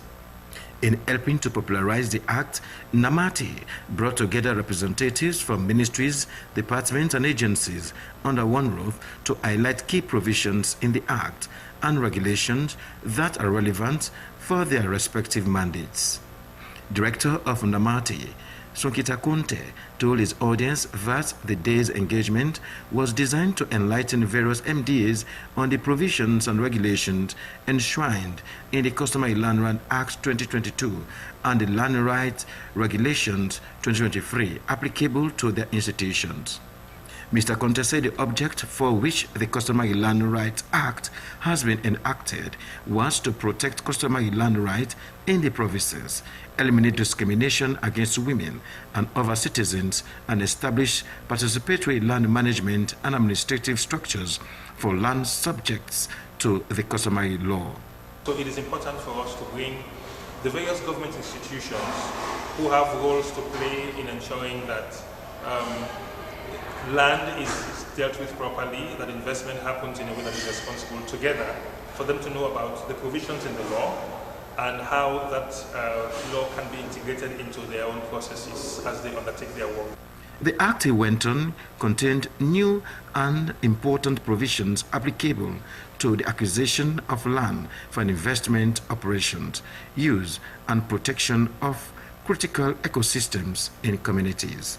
Key among them is the issue of the rights of families and communities to own land. So we have now moved away from the position where it was the Chiefdom Council that held land in trust for the communities, but now we are in a position where the families themselves own their land and the land is vested in them, meaning that if you want to acquire land that belongs to a family, you have to go and talk to the family and seek consent from them. Similarly, you want to acquire land for, that belongs to communities, go and talk to the communities directly. Participants lauded Namati for broadening the knowledge on the Customary Land Rights Act 2022 and Land Rights Regulation 23, which they said were applicable to their institutions' mandates. They described the session as relevant and timely and recommended for more engagement with other line MDAs. Ibrahim Samura, Freetown.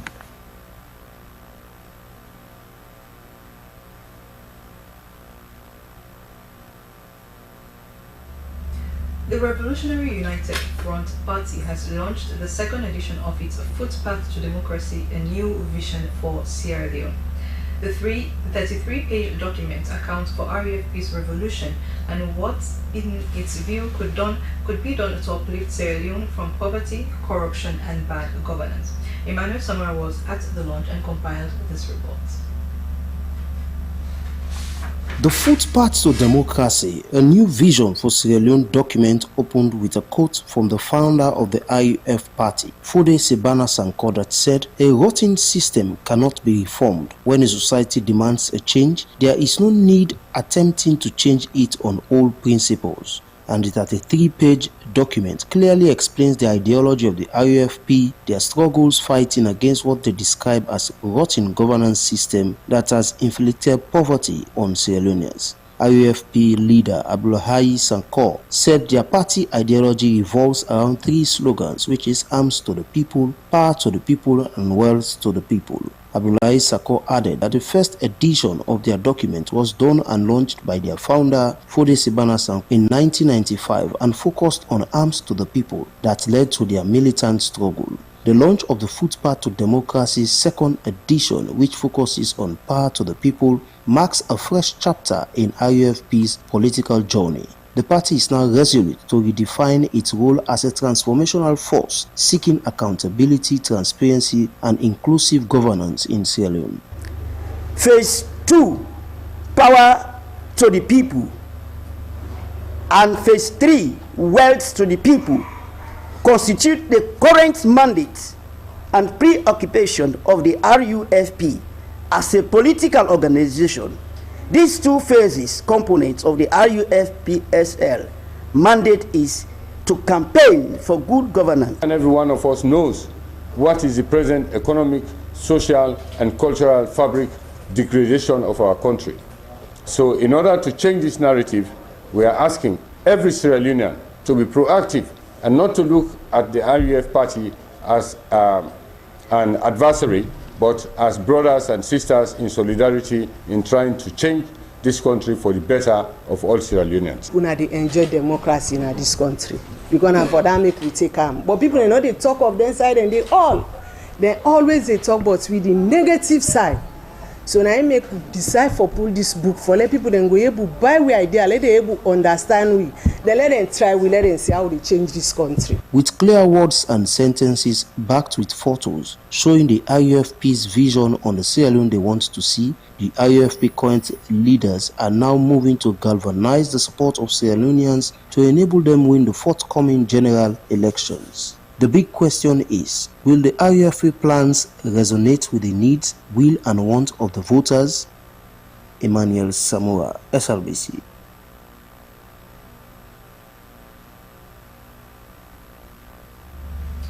The parent of the surviving child from the National Pentecostal Primary School incident, Adama Jallo, has confirmed that her child is now in good health. She said medical reports from both Connaught Hospital and PCMH indicate that the child is fine. She also mentioned that rumors circulating on social media alleging that the child was sexually abused was false, adding that her daughter has not disclosed any details about how they entered the Jeep. Madam Jallo concluded by saying that her child will not be returning to the school. Now, past pupils of the Prince of Wales Alumni Association have donated ceremonial ties to current senior secondary school pupils ahead of their centenary celebration. This gesture served as a symbol of bond between past and present pupils, and Abubakar Kamara has more.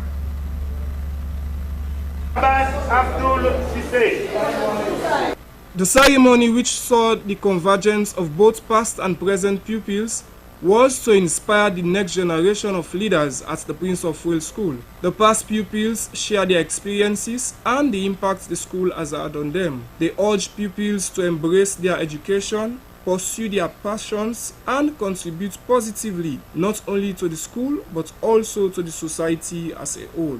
Vice President of the Prince of Wales Alumni Association in the United Kingdom, Donald Ansels, emphasized on the importance of maintaining connections between alumni and current students. He said, "The ties were not merely accessories but represent the values of excellence, leadership and friendship that the institution instills in its students."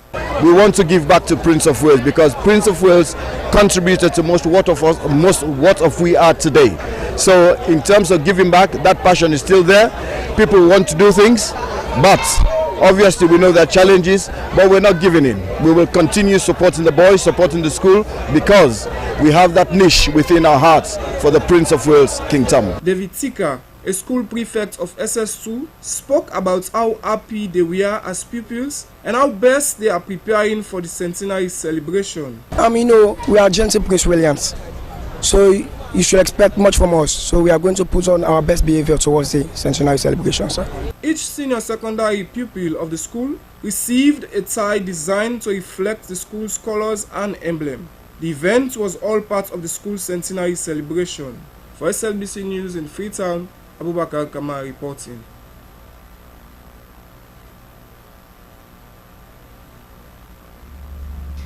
The Pediatric Society of African League Against Rheumatism, PARFLA SL, in collaboration with Sierra Leone Medical and Dental Association, SLMDA, has held the country's first training session for healthcare workers on pediatric rheumatology at the National Hospital. The training is seen as part of the moves to address pediatric rheumatic conditions in the country. Esther Sako has more.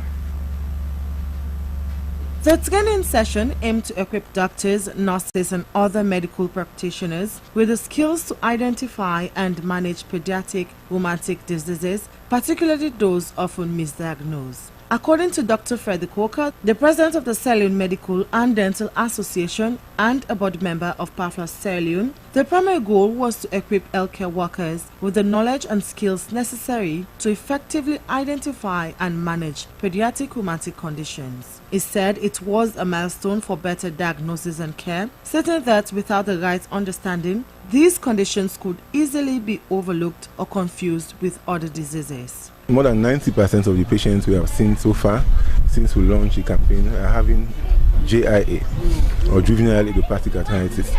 So we thought that first thing first, we should have a training that will improve the capacity of health workers to handle the very, very common conditions. So we targeted about 3 or 4 of the most common rheumatic conditions, and that's what the workshop is focusing on.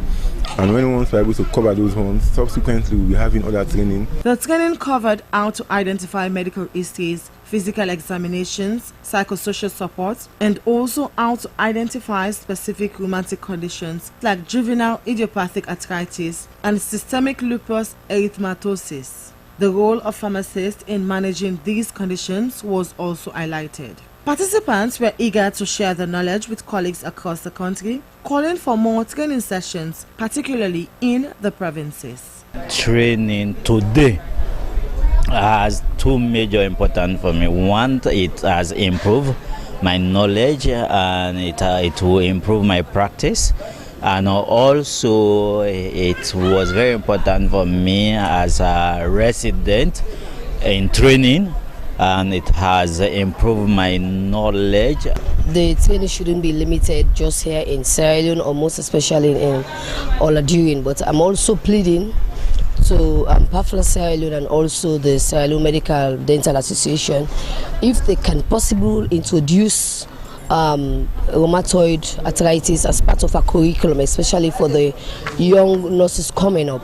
This initiative is part of a larger effort by the Pediatric Society of African League Against Rheumatism PAFLA, which seeks to improve the diagnosis, treatment and management of rheumatic and musculoskeletal diseases in children throughout Africa. Slbc News, Esther Sako reporting.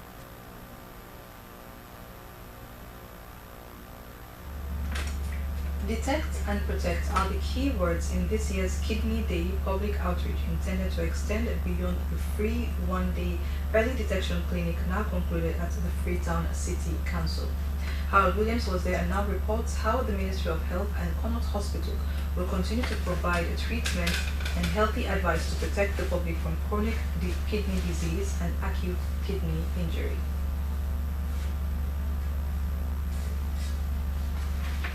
According to nutritionist Kadi Y. Kande, prevention of kidney failure could be improved by a balanced diet with plenty of water and less intake of fat, sugar, and alcohol. Matron Christy Cole said a diagnosis with kidney malfunction does not mean that all is lost for the patient, and she underscored the consultation and treatment available at Connaught Hospital. As Connaught is a teaching hospital, Head of Department of Medicine Dr. Idris Tijan also emphasized the equipped capacity of the hospital to detect kidney conditions or any other ailment that can cause harm to the kidney. Kidney specialist Dr. Joshua Coker elaborated on the design and function of the kidneys as the body's filtration system to remove excess sugar and salt. He provided the public with assurance of the increasing capacity to respond to kidney conditions with support from the Ministry of Health. He said warning signs of kidney malfunction were facial and foot swelling, a frothy appearance of the urine, or a reduction in the quantity of urine produced from the body, and the presence of associate illnesses such as diabetes and hypertension. The large turnout to receive blood pressure, blood glucose, and urine tests free of costs during the clinic was a demonstration of commitment to public health and an acknowledgement of the importance placed on health by the public despite the necessary costs involved. Nurses and doctors were on hand to provide the free consultation in hope that more people would seek the option of early detection. As the doctor who runs Connaught Hospital. Dr. Mark Kapua said kidney dialysis at the government's Central Referral Hospital was the local currency equivalent of $30, compared with almost $200 for treatment in a private clinic. Deputy Chief Medical Officer Dr. Mustafa Kamara commended the dialysis unit and their doctors for their expertise, but said the reliance on mechanical dialysis of the kidneys should be the last resort in preference of early detection and a healthy lifestyle with a preventive diet. He expressed the need for a subsidized dialysis unit in every region and hoped that with the development of CT scan facilities in Freetown and Kenema, the early detection of kidney problems would also be developed.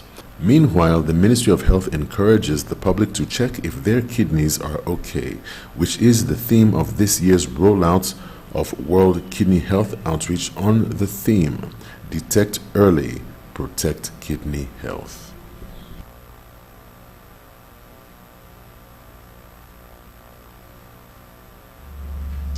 In a display of interfaith unity and service, the Dahlia Ladies Foundation, Forabi College, FBC, has organized a special iftar for both Muslim and Christian members. The event, held at the FBC Mosque and the St. Edward's Primary School grounds, celebrated the holy seasons of Ramadan and Lent. Esther Susanette Bassi reports. The unique program was well attended by members of Dahlia Ladies, students, local community members, and religious leaders. It was an atmosphere of warmth and camaraderie as members dined and wined together in a spirit of solidarity. Traditional meals and condiments were shared, emphasizing the values of charity and togetherness. The initiative also included a food distribution program, showcasing the power of collaboration in serving the community. President of Dahlia, Yeni Gombu, highlighted the significance of the event in bridging religious observance. A few days ago, we did Forabi College students on campus. We gave them iftar, and then we also gave some snacks to St. Thomas Aquinas parishioners. And today we are here at St. Edward's Parish to give to the poor and to collaborate with an organization called Slbc Tv to help them give to the poor and the less privileged.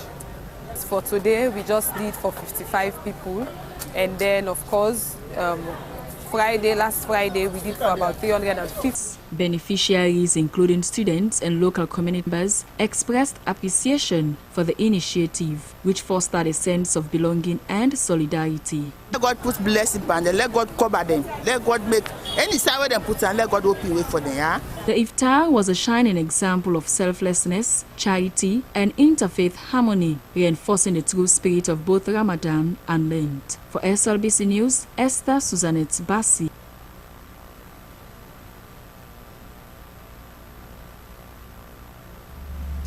BRAC Sierra Leone has reaffirmed its commitment to fostering economic growth and financial independence in these underserved communities. The Global Development Organization marked its 53rd anniversary of equity, transformation, and empowerment with a significant donation of over 16 million euros to adolescent girls and young women engaged in small businesses in Sierra Leone. Jonathan Turner has more.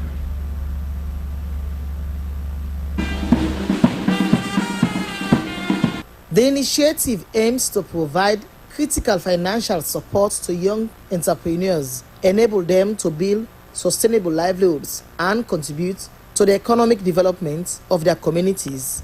Over the past 5 decades, the organization has grown into a global movement operating in 13 countries, impacting millions of lives through interventions in education, health, financial inclusion, and economic development. Is the fact that whether it is a village in Sierra Leone or an heartland in Philippines, we follow the same template. We sit with the community, build strong relationships, actively listen, looking out for life experience, and design and redesign our programs until we find solutions that actually address those urgent challenges. Government officials lauded BRAC for their support over the years in Sierra Leone, and they pledged to support their interventions for inclusive development and sustainable solutions. BRAC is doing its Sierra Leone Alliance seamlessly with the work of the Ministry of Gender and Influence Affairs, particularly in the area of women's empowerment. Is a need to be competitive in the 21st century economy. We are creating new economic opportunity for youth through entrepreneurship programs and support for youth-led businesses. Beneficiaries were very appreciative of the support, stating the recent donation by BRAC in Sierra Leone was just one example of how the institution translates its vision into action by betting on the long-term potential of people and ensuring no one is left behind. I don't know BRAC over 13 years. Now we BRAC the beginning 300. Leos, that's small money, so big one. But through that money, there, I don't sell under BRAC. I don't make them all. Now I don't get small shop and they run my business. So when I help me tell BRAC thank you. Over our town, 86 beginning, and I'm glad to teach the one they want from here. Not tell us say not to money for the paper. Focus when you learn something. It is value as a young girl. The donation made through Rokel Commercial Bank Sierra Leone Limited was part of BRAC's Broader Aim program, which supports 4,547 participants across 6 regions in Sierra Leone. For Slbc News, Jonathan Turner reporting. The new General Manager of Sierra Leone Housing Corporation has outlined his vision to transform the corporation by making housing affordable in line with the government's Big 5 game changers. Joseph Munda Sandi was speaking during a handing over ceremony from his predecessor, Engineer Charles Musa, and Ibrahim Samora has more.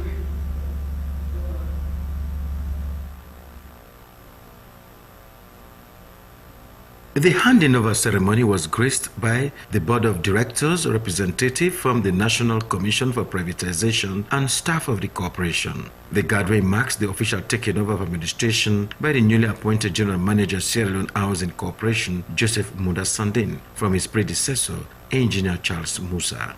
Mr. Munda Sande underscored the importance of housing, noting that the issue of housing was not only a national challenge but also a global concern. He told his audience that his vision resonated with Pillar 5 of the Big 5 game changers, which he said is infrastructural development, and challenged staff of the corporation to be dedicated to their work. Mr. Sunday lauded his predecessor, Engineer Charles Musa, for a job well done, assuring him that his administration would build on the already achievement during his tenure in the last 6 years.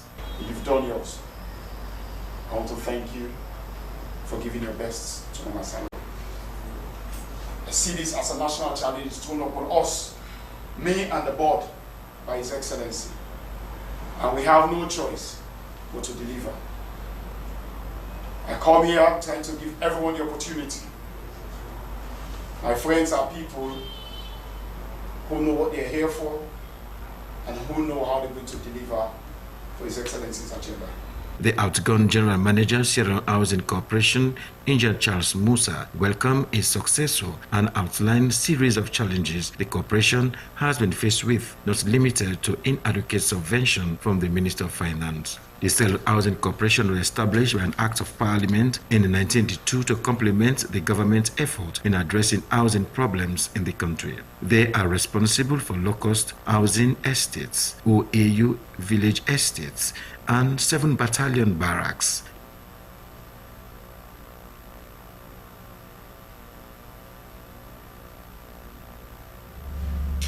Some residents at Priscilla and Bright Streets in the central part of Freetown have called on governments to address the challenges of accessing safe drinking water. According to residents, for the past 4 years, they have been suffering in accessing clean and safe drinking water. Moses Conte was there and now sends in his reports. As Sierra Leone joined the world to celebrate Water Day, The country has been striving to access clean and affordable water, which has been one of the major challenges affecting various communities in the capital, Freetown. Priscilla and Bright Street, located in the central part of Freetown, has not been exempted under such circumstance. According to residents, the frequent pipe bursts and leaks, leading to substantial water loss, have increased in the past 4 years. This has not only made access to water unaffordable, but has also led to a polluted water supply in their community. This hour now, we pump now pay it. It's still the same water. Because we think do, that gutter water we don't suck through the other pipe, the leakages the main gutter. It make straight away main water, it run still. And when I go touch them or smell and so, now gutter water, you go see they run good. So the water for cocoa, gutter the gutter. Even Sunday, I saw the gutter all the bolo so. Where you get the water, so bolo it is smell.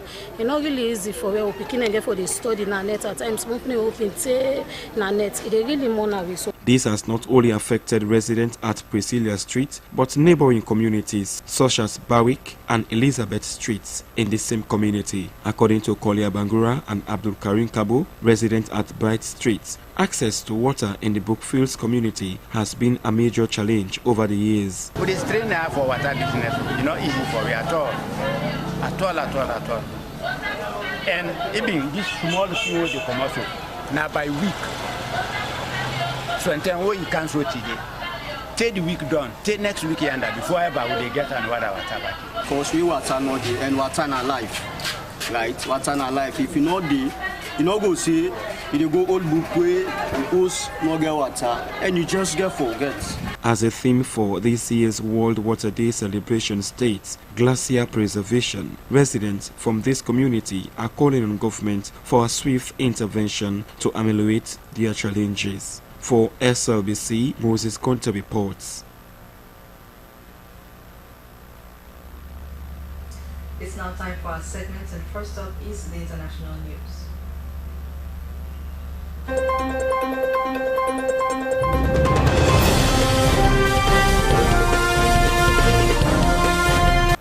Hello and welcome to the international news. With me, Esther Suzanette Bassi. A Sudanese war monitor has accused the military of killing hundreds of people in an airstrike on a market in the country's western Darfur region.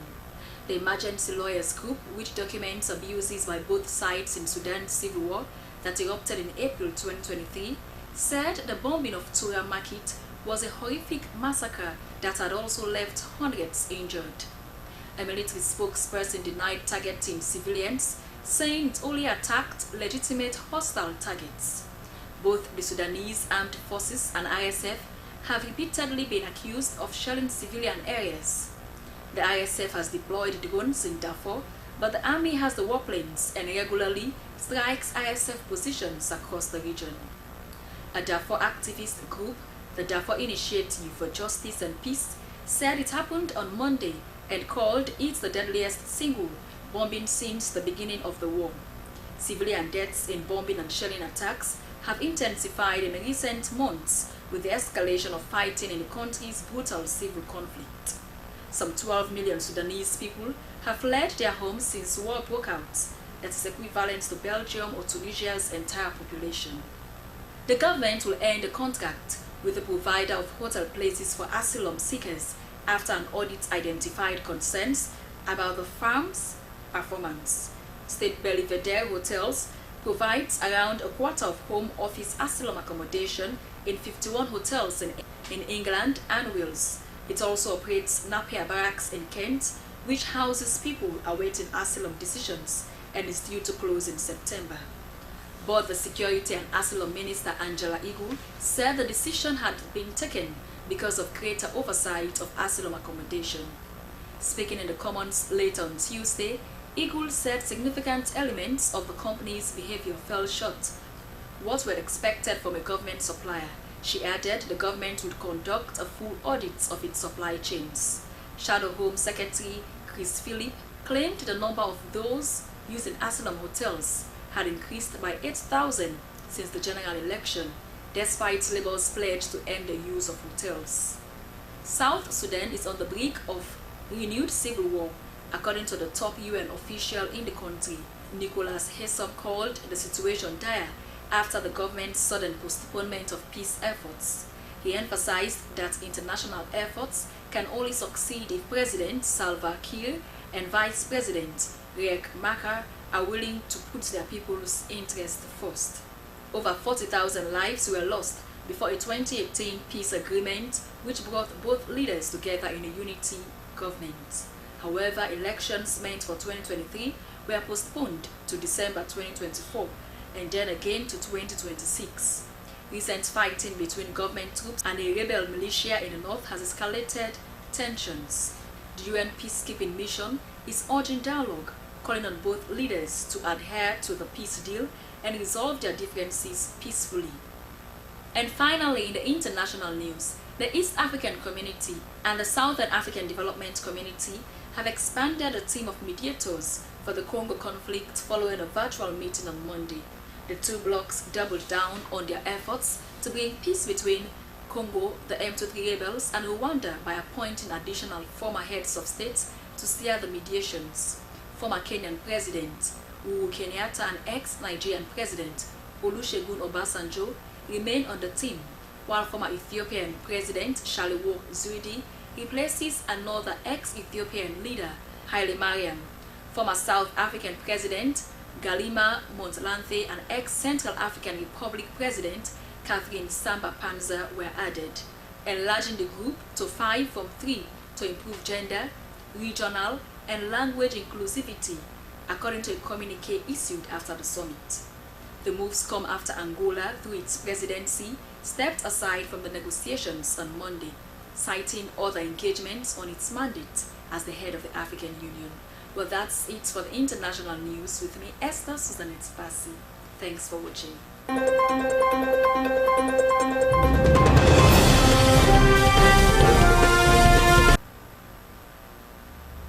And now we move on to the next segment, which is the entertainment updates.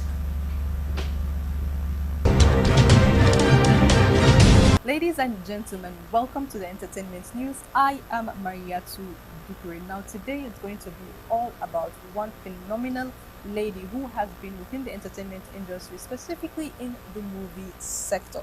She is Mary Grace Toure, who is now Mary Grace Fatoma, a mother, a wife, an actress, a director, a movie producer, and so many other things.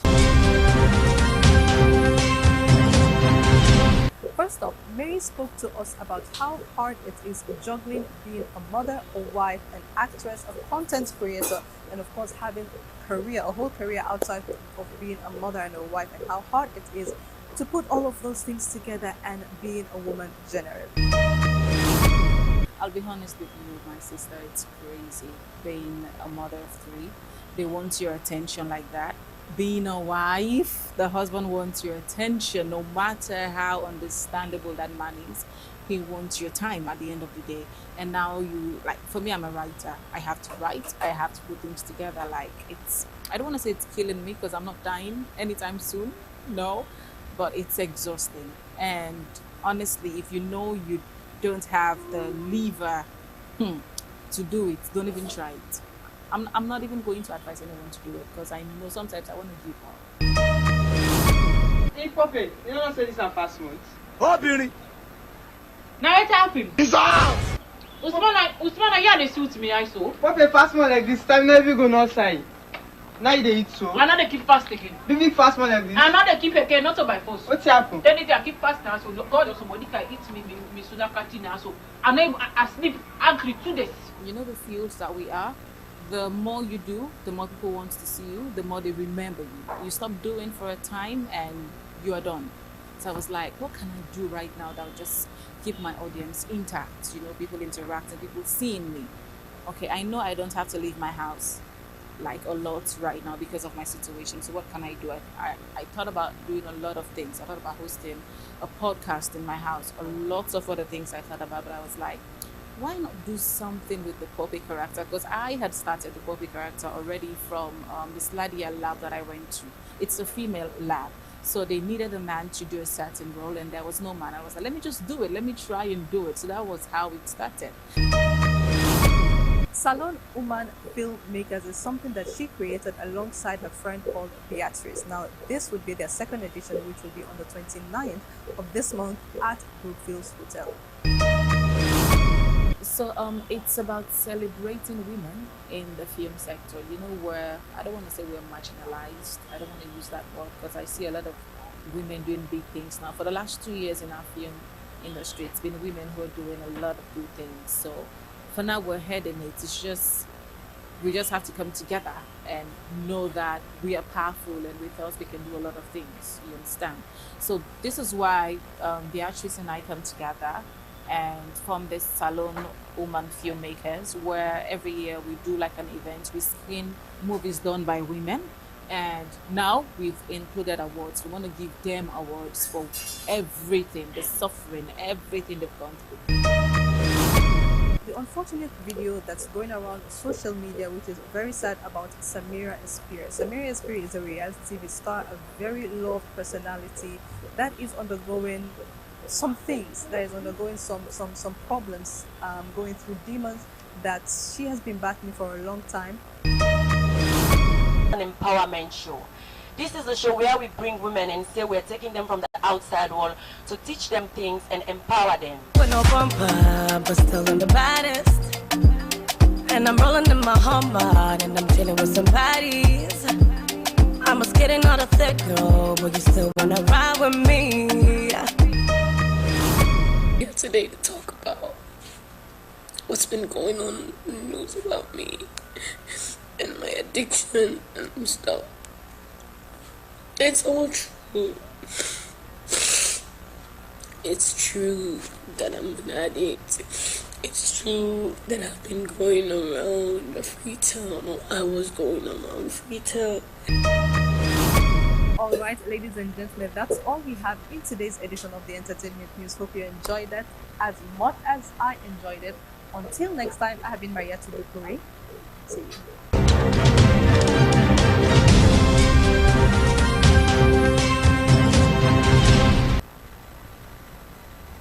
And from entertainment, we move on to sports updates.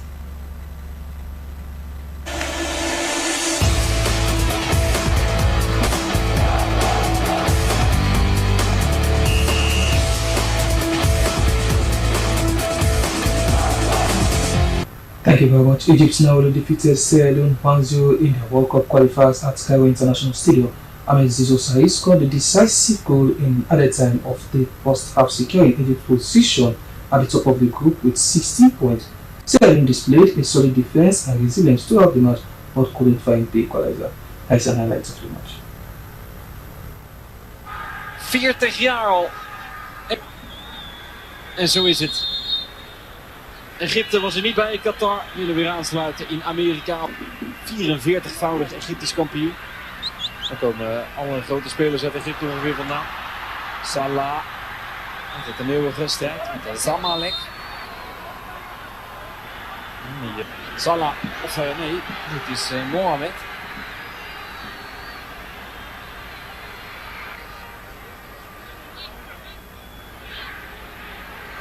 Dan had hij weer Trezeguet. Dan maakt hij nog wel eens een doelpunt. En bovendien had hij zijn kop kaal geschoren, net als Trezeguet.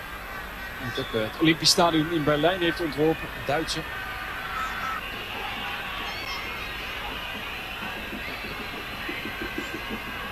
Die is hoog in hart. Alexander Arnold ook. Die laatste, en wordt vandaag bekend. Zou een contract hebben getekend bij Real. En kijk, daar gaat hij eens aan de wandel. Samadia komt een heel eind, gaat dan liggen.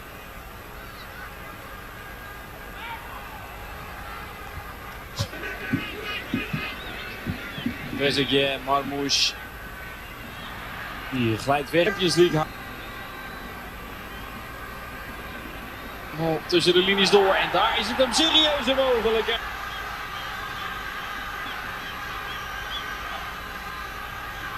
Sizo van Zamalek.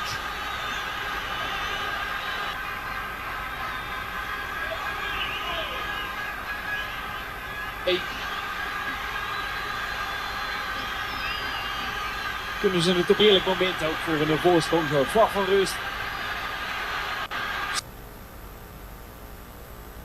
As your thoughts, thank you very much for joining me. I am Mohammed Lamin today. Goodbye.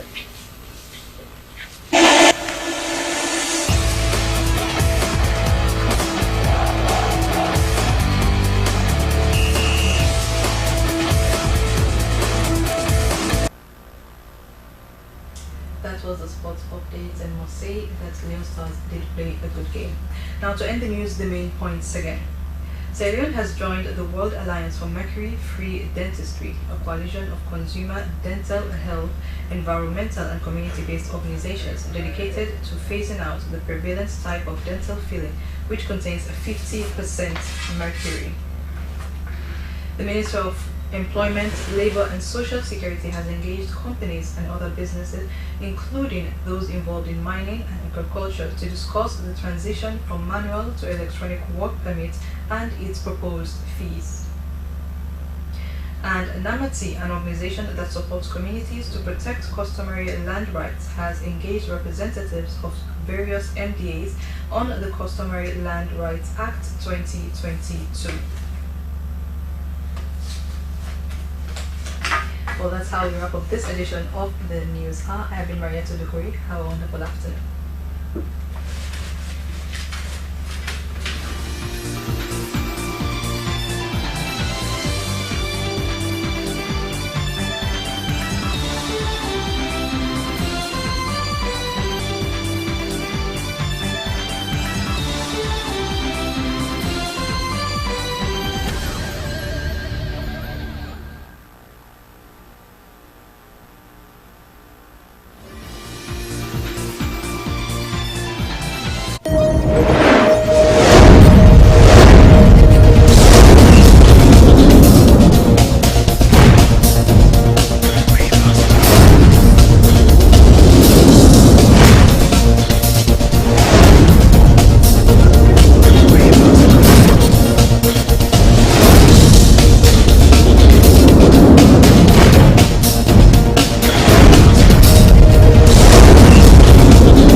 Discover Sierra Leone, a hidden gem of West Africa, where the rhythms of life dance in harmony with the beauty of nature.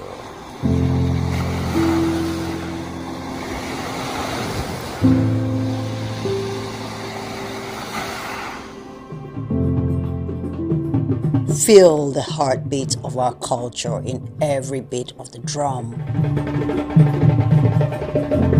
in every step of the dance.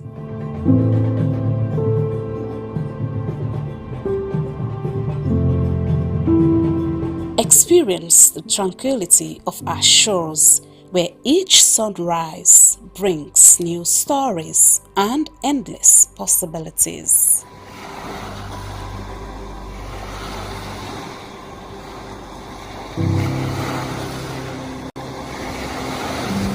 Immerse yourself in the vibrant tapestry of our daily life, where every color tells a tale and every face a friend.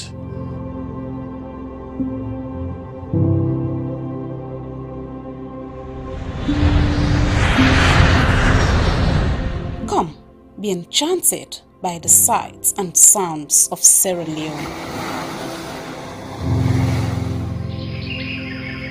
A place where your adventure awaits And memories are made.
We are the national broadcaster, and I am Sulaiman Baba Toure, a reporter and presenter at the SLBC. Your voice, my voice. From the commercial department, I am Regina Bangura. You are watching SLBC. Your voice, my voice.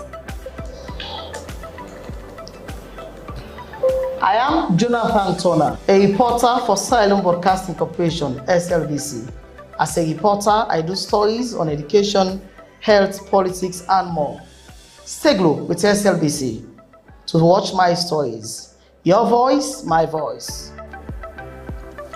Lucian Ganda, producer Weyus, and producer and presenter Christian Editions on TV. This is the SLBC. I am William Wise, presenter Weyus and also reporter at the SLBC, and this is the SLBC.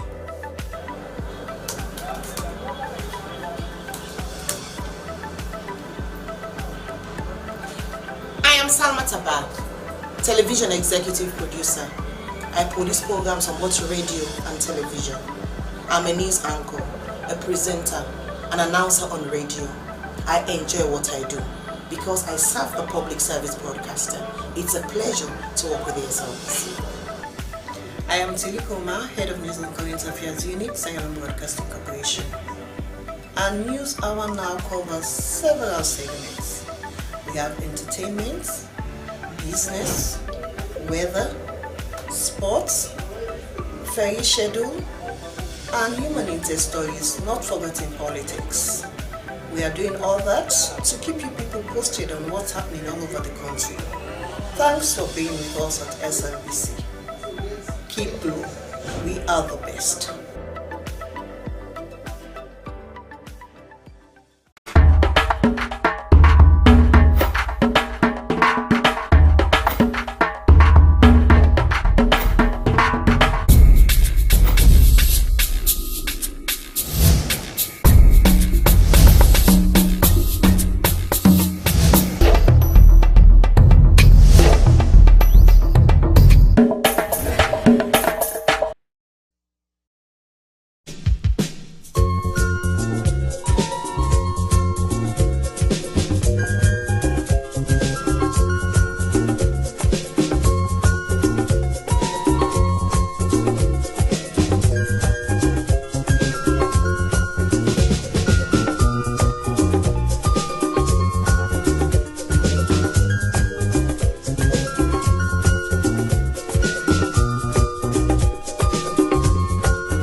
know the TV show that brings to you the decision makers who determine and shape the country's policies and programs.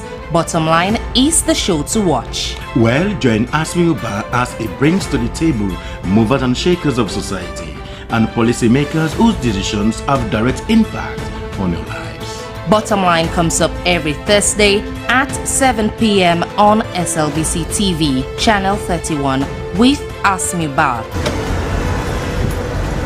Bottom Line on Slbc TV, the program you can't afford to miss on Slbc TV, channel 31. Join me now. The show that touches every aspect of society as we leave no stone unturned. It's Bottom Line, only on Slbc TV.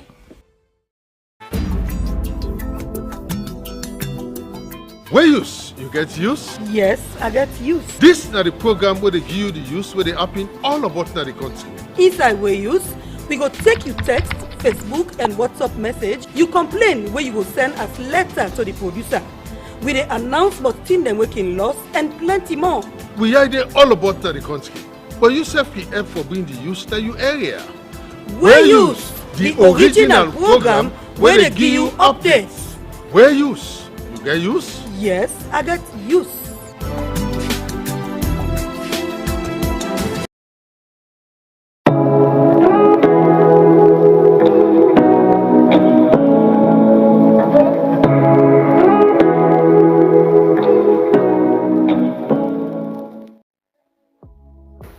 Life no go ever sweet without that thing what we call love.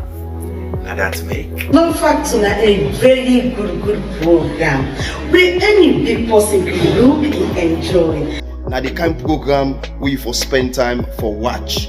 Now the kind program where you for spend time for sit down for look. And this program it may I don't learn from and I wonder you say for life.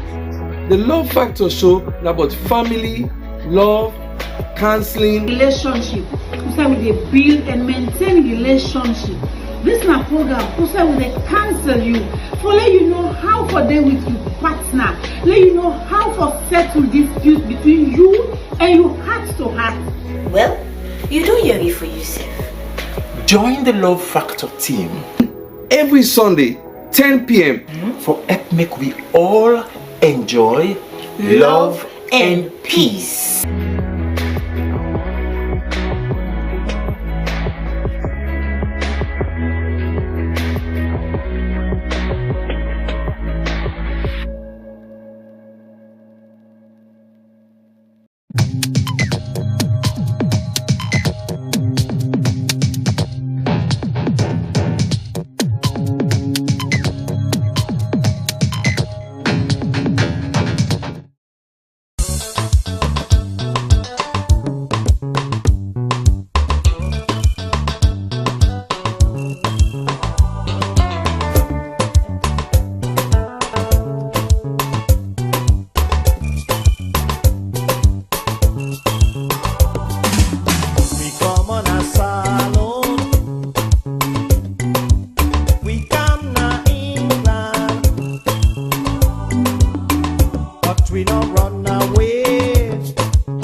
A place cannot produce poems. It can only not prevent them. And Freetown is good at that, for Freetown has its own sudden elegances. People are slow to leave it, quick to return. And there are others who come for a year or two and stay for a lifetime, sensing that they've found a city that is in the world, yet sufficiently on the edge of it to have a different resonance. Let me tell you something about this city.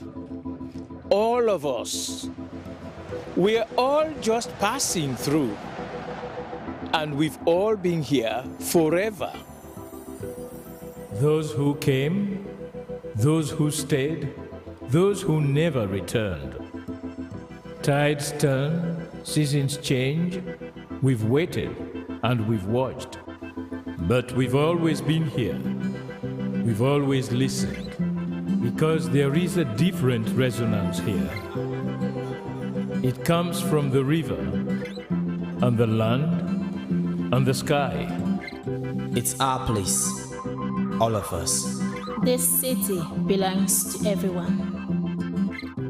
And you know when it's your time. And it's our time. Listen, we are Freetown. The golden rules of Freetown. Don't pretend you're something that you're not.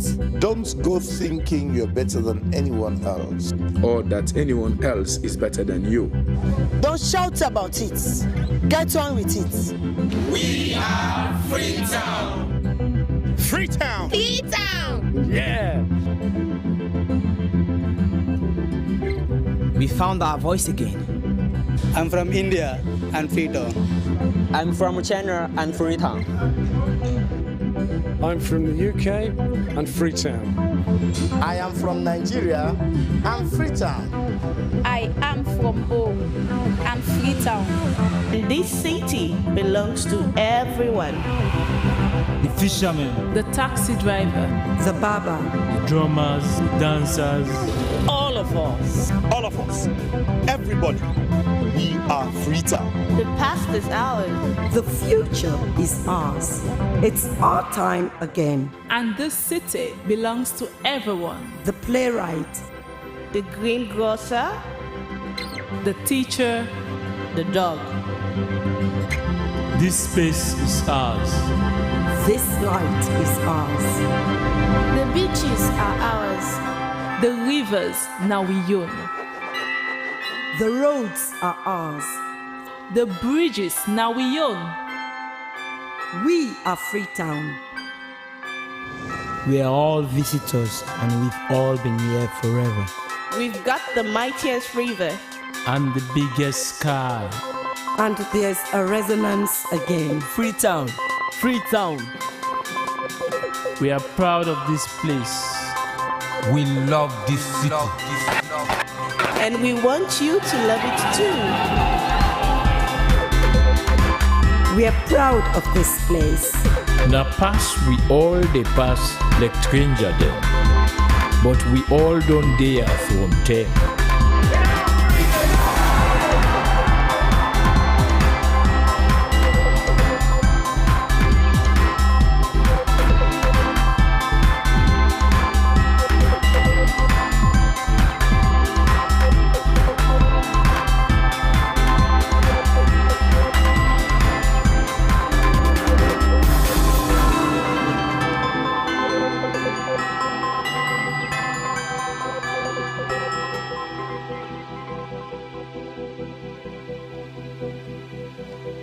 Come here, and you'll feel it, that end of the line sense of freedom.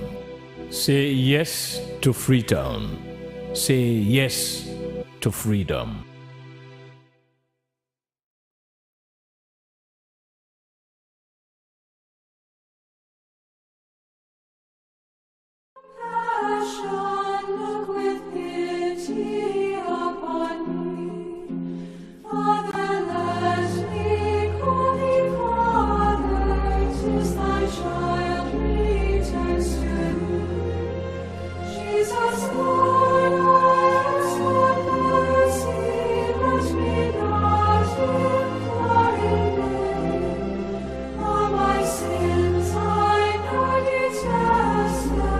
Never will I sin again.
pride we live,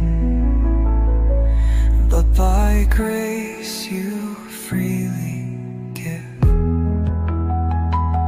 High above the tempter shows,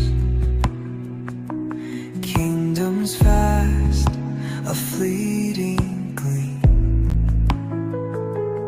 Bow to me, his whisper grows, yet your truth redeems our dream. Vainglory fades, its promise lies in your love, our hope shall rise. Only you, oh God, we serve. From your path we'll never swerve. Oh Lord, our strength, our saving light, through the wilderness of night.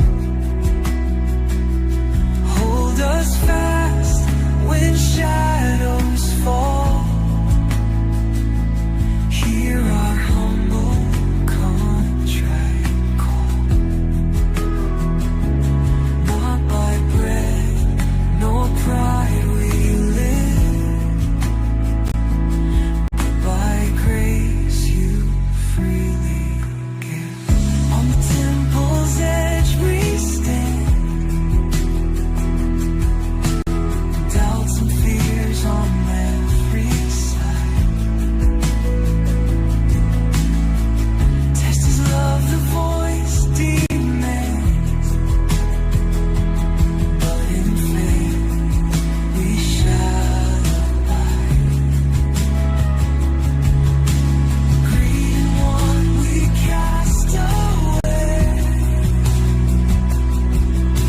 Seek your will this holy day, for your angels guard our way. In your mercy, Lord, we stay. Oh Lord, our strength, our saving light, through the wilderness of night. Hold us fast when shadows fall.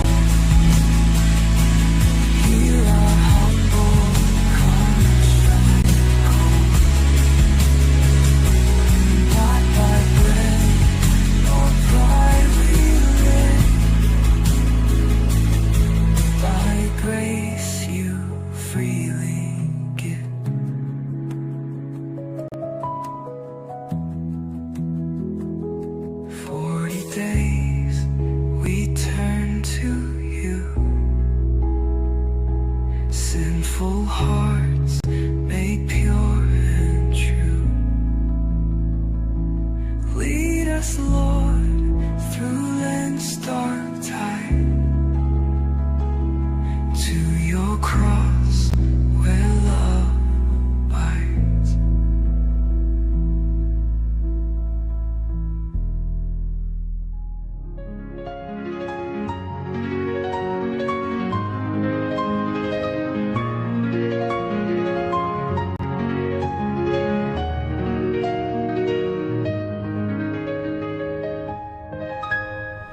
Through the valleys, through the rain, through the heartache, through the pain, still your whispers call my name.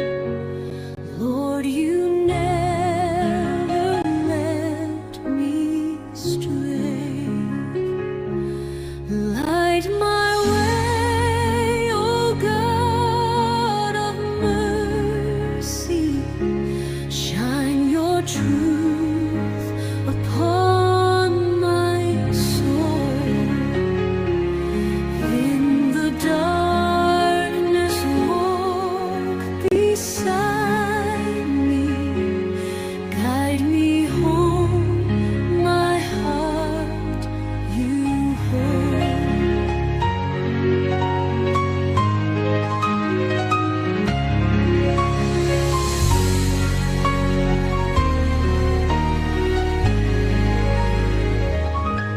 When the world fades into dust and I find no one to trust, you remain so strong, so true. I will always run to you.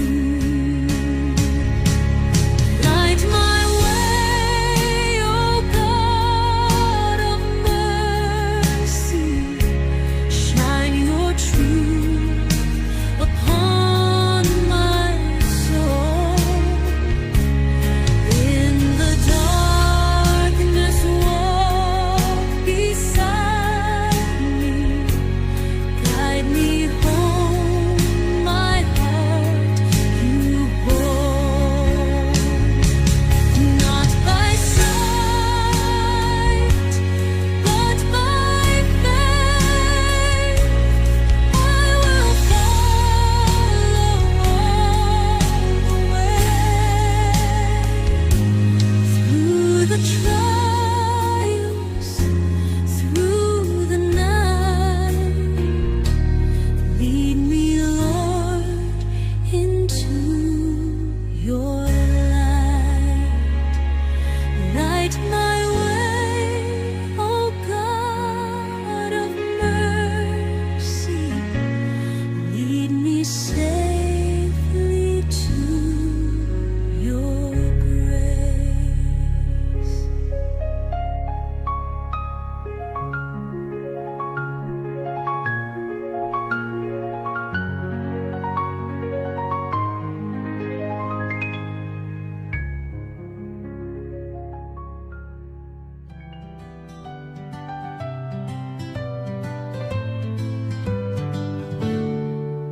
In the silence of the desert wide, I hear your voice, so soft, so kind. You call my heart, you call my name, to turn from sin, to leave my shame. Lord, lead me back to you, with hands made clean, with hearts made new, with hearts made new. Through fasting, prayer, and love so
And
If your hand is pride that blinds you, cut it off.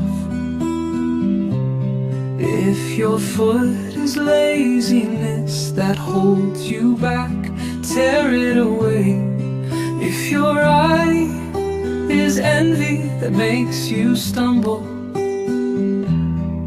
pluck it out, Lord, and give me new sight. Cut away the evil that separates you from the Lord. Uproot the sin that steals your love. Better to enter life without them than to live in darkness without His light.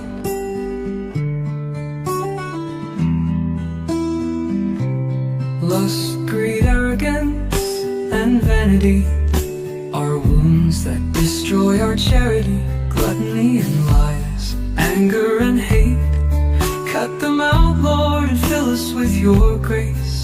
Oh Lord, purify our hearts.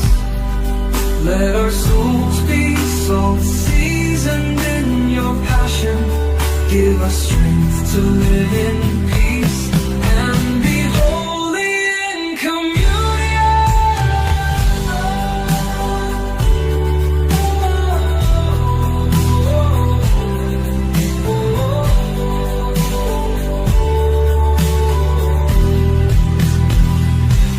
Cut away the evil that separates you from the Lord.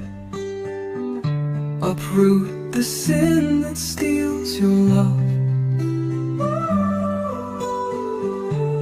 Better to enter life without them than to live in darkness without His light.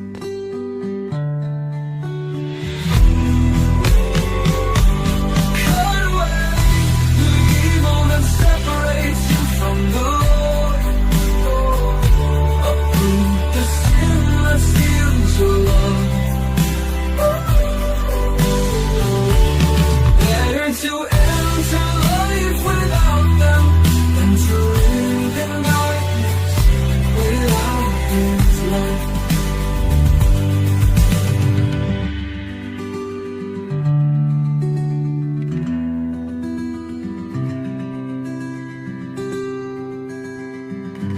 Oh Lord, purify our hearts. Let our souls be salt seasoned in your passion. Give us strength to live in peace and be holy in communion. Cut away, oh, this feet and blues. Oh Lord, away, oh, this feet and blues. Oh, this feet and blues. Oh, this feet and blues. Yeah. Cut away, oh, this feet and blues. Oh Lord, away, oh, this feet and blues. Oh, this feet and blues. Oh, this feet and blues. Yeah. Cut away, oh, this feet and blues.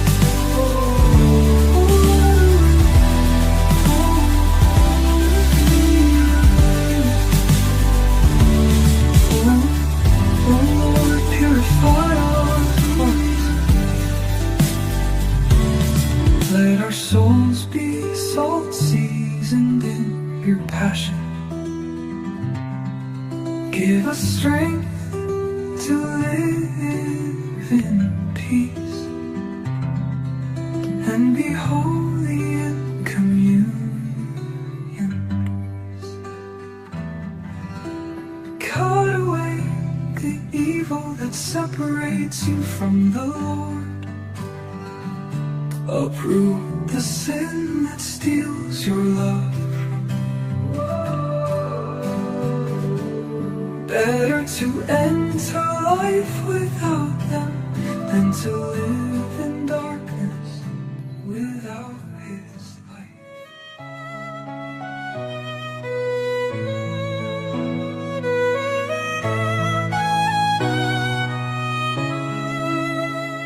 If you wish to follow the Lord, deny yourself and seek His word.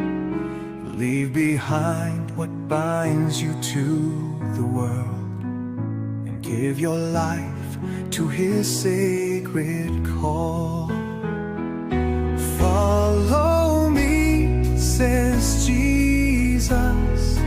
Take your cross and come with me. Whoever loses their life for my sake will find eternal life with me.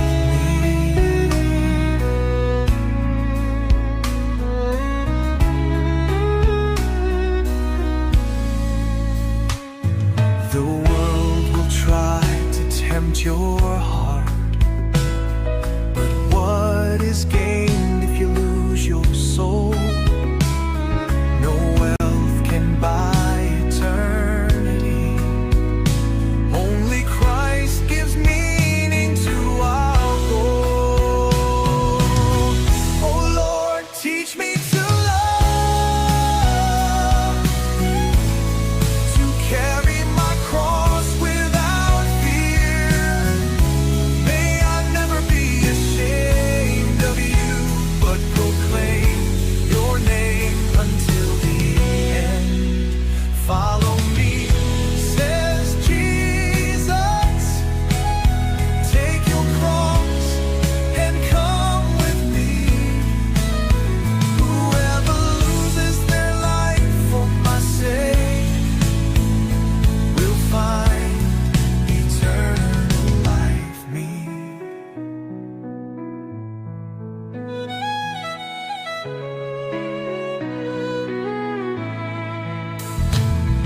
The world will try to tempt your heart, but what is gained if you lose your soul? No wealth can buy eternity. Only Christ gives meaning to our goal. Oh Lord, teach me to love,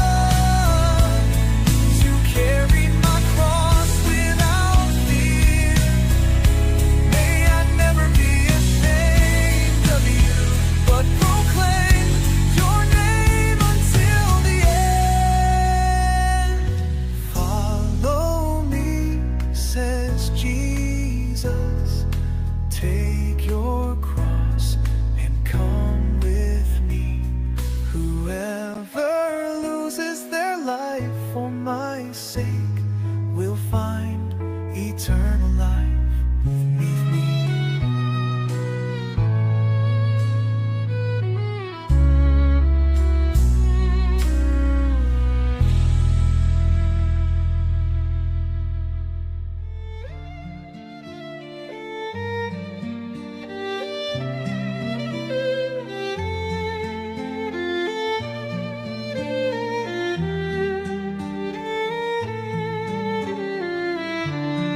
Who do you say that I am?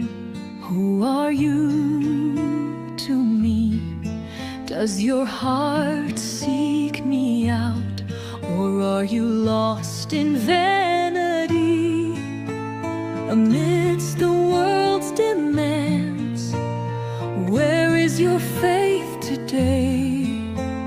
Do you still hear my voice, or have you turned away?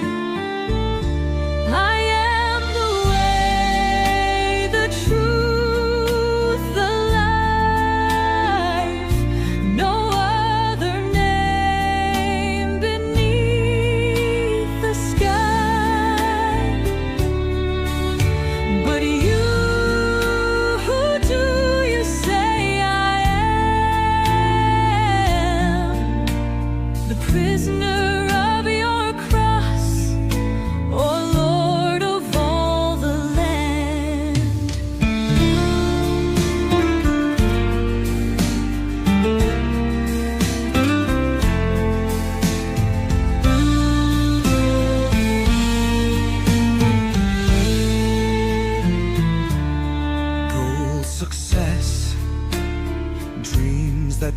ever come true? Do you expect me to follow plans made by you? Like Peter, you rebuke me, trying to shape my way. But I am the Messiah, not here to serve your sway. Oh, weary soul, return to love divine. Leave your worries behind. Come stand in my shine. Don't think like the world, but think as I do. Only in my will shall you find what's true. I am the way, the truth, the life. No other name beneath the sky. But you, who do you say I am? The prisoner of your cross, oh Lord of all the land. The way, the truth, the life. No other name beneath the sky. But you, who do you say I am? The prisoner of your cross, oh Lord of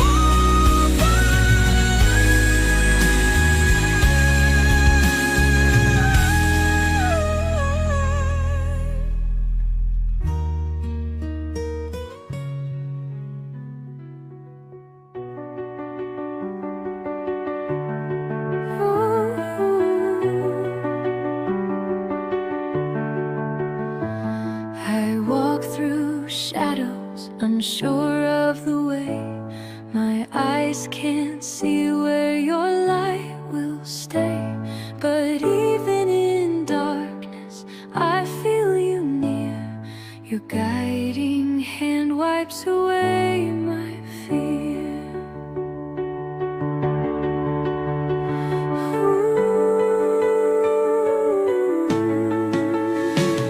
Your plan is greater than I'll ever know. You chart the paths that only you can show. In silence or storms, I'll follow your call. For every step's held safe within your love.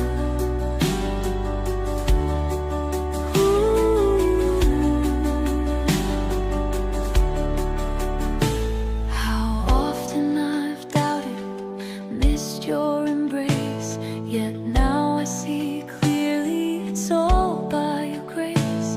Each trial and struggle, each tear I've cried was part of your purpose, my faith refined.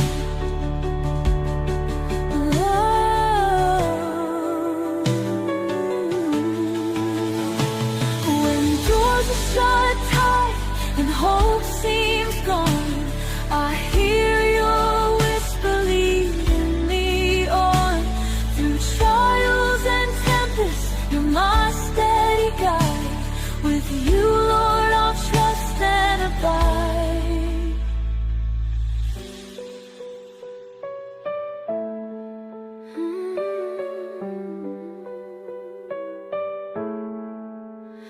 Your plan is greater than I'll ever know. You chart the paths that only you can show. In silence or storms, I'll follow your call. For every step's held safe within your love.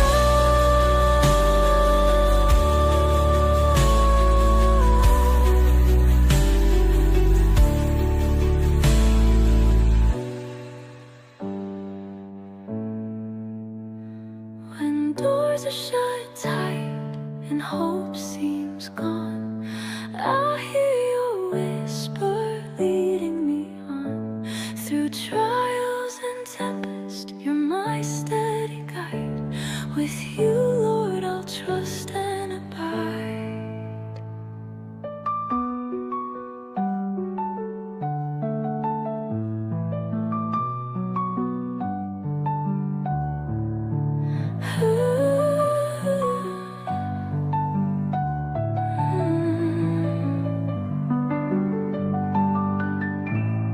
You'll cleanse your now.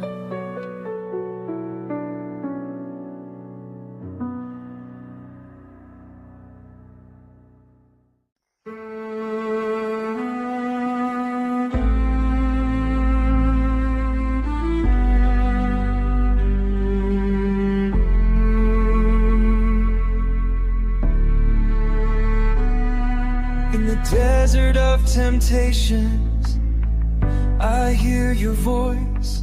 Man does not live by bread alone, but by your word, my choice. Gluttony, pride, greed, shadows that allure, but scripture is the light that makes the darkness pure. Overcome temptations, walk your sacred path.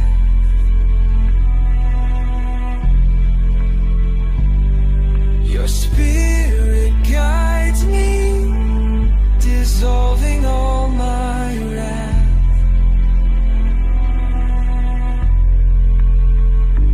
With God as my shield, the evil fades away. In Lent I'm reborn, your grace shows the way.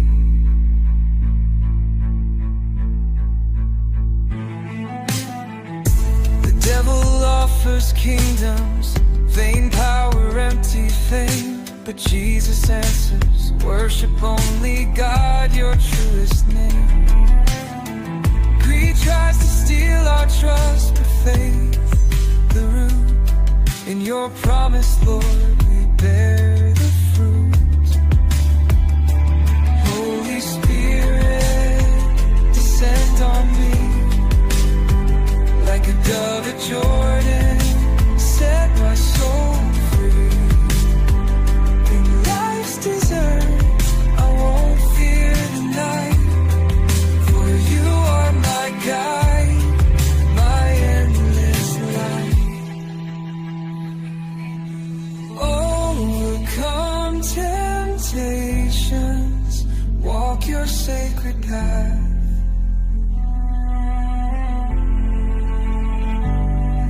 Your spirit guides me, dissolving all my wrath.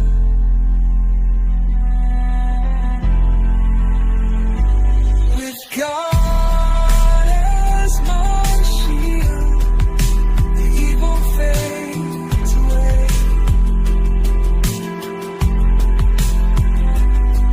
Let time reborn, your grace shows the way.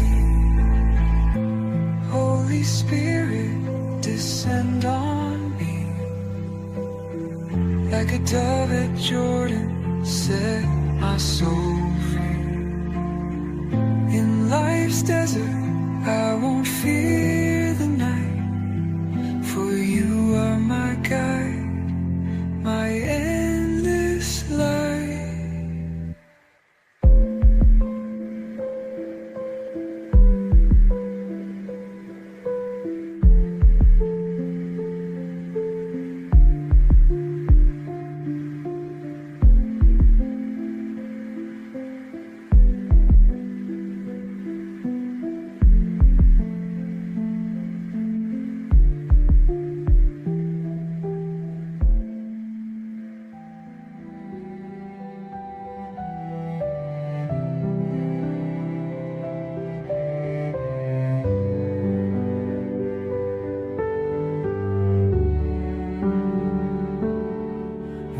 the shadows try to pull me down,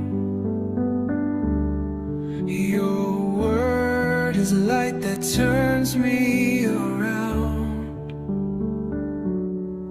Gluttony, pride, greed, the enemy's call, but in your name, Lord, I resist and stand tall. I resist the dark, follow your flame. Your love's my shield, no worldly gain. With every no to sin I choose, in you, Christ, I find my truth.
Your love's my shield, no worldly gain.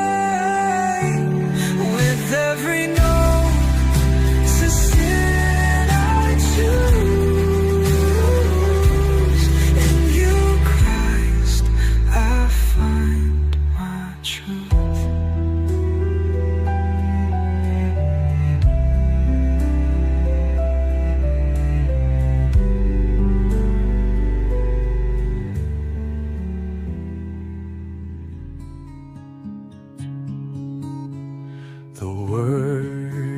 My shield, my eternal defense. In it I find strength for every challenge. When evil whispers, I cry out no more. Jesus is my rock, my peace evermore.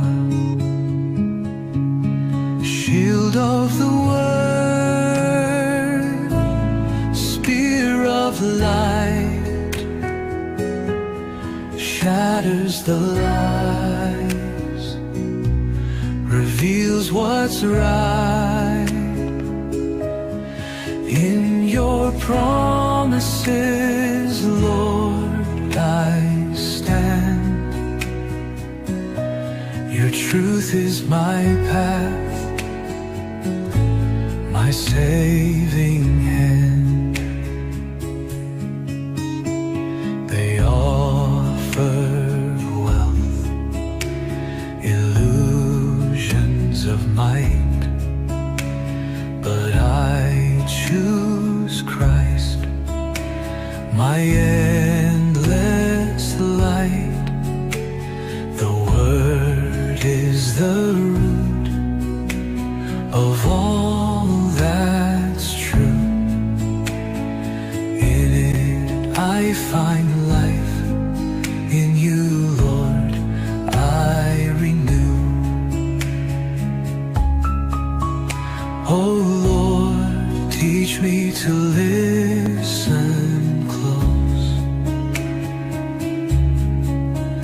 to stay bound to you, my eternal host. May I never forget you alone are King. With your spirit I'll soar and sing. Shield of the word, spear of light, shatters the lies, reveals what's right. In your promises, Lord, I stand. Your truth is my path, my saving hand.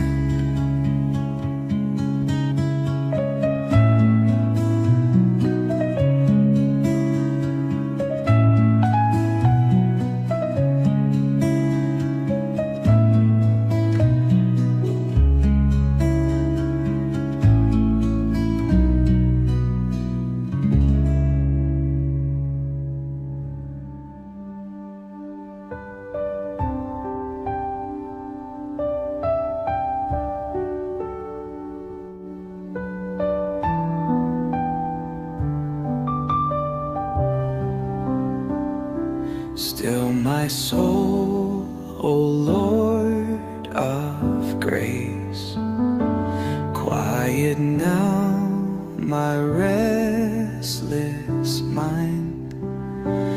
In your gaze I find my place.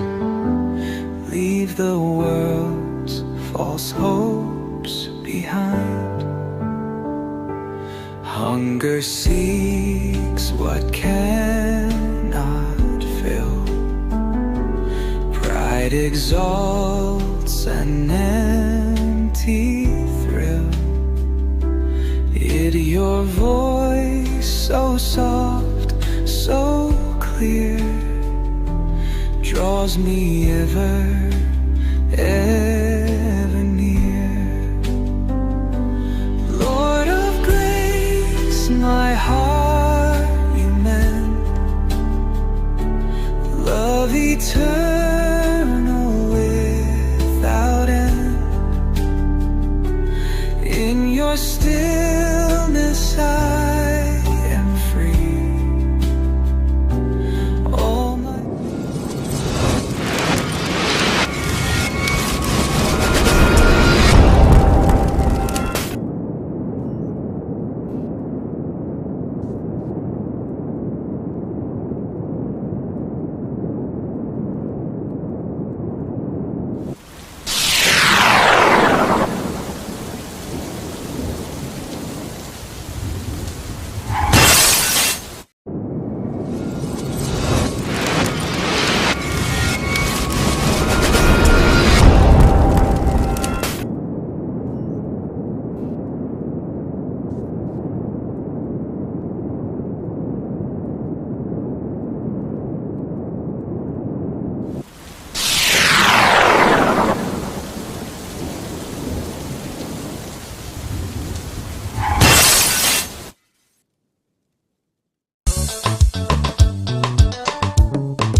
Where use? You get use? Yes, I get use. This na the program where they give you the use where they happen all about na the country. Inside where use, we go take you text, Facebook and WhatsApp message. You complain where you go send us letter to the producer. We dey announce about team them working loss and plenty more. We are there all about na the country. But you self help for being the use that you area. Where use? The original program where they give you updates. Where use? You get use? Yes, I get use.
Or Khartoum airport since the morning, which is the Sudanese main airport in the country.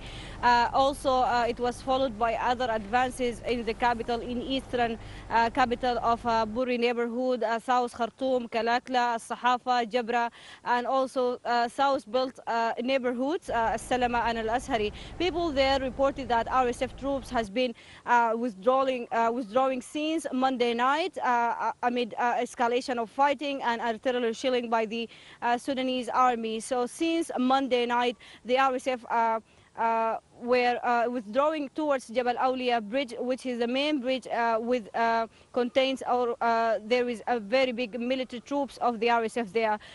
Since the morning, Wednesday morning, the Sudanese army also Tuesday morning, the Sudanese army recaptured Taiba camp, which is the main camp for RSF and has been controlling it for almost 2 years. People are celebrating in the capital, Hana, celebrating this victory and this awaited moment for almost 2 years. People who remained under the RSF control, under the neighbors that was controlled by the RSF, like Burri, Sittin Street, Al-Kalakla, Al-Ma'mura, Arkawit, and also people in Durman celebrated this great victory. So the mood right now, people are celebrating this victory by the Sudanese military, not only in Khartoum, Hana, but also in other states. Right now we are hearing people celebrating in the streets because they believe this is the end of the war.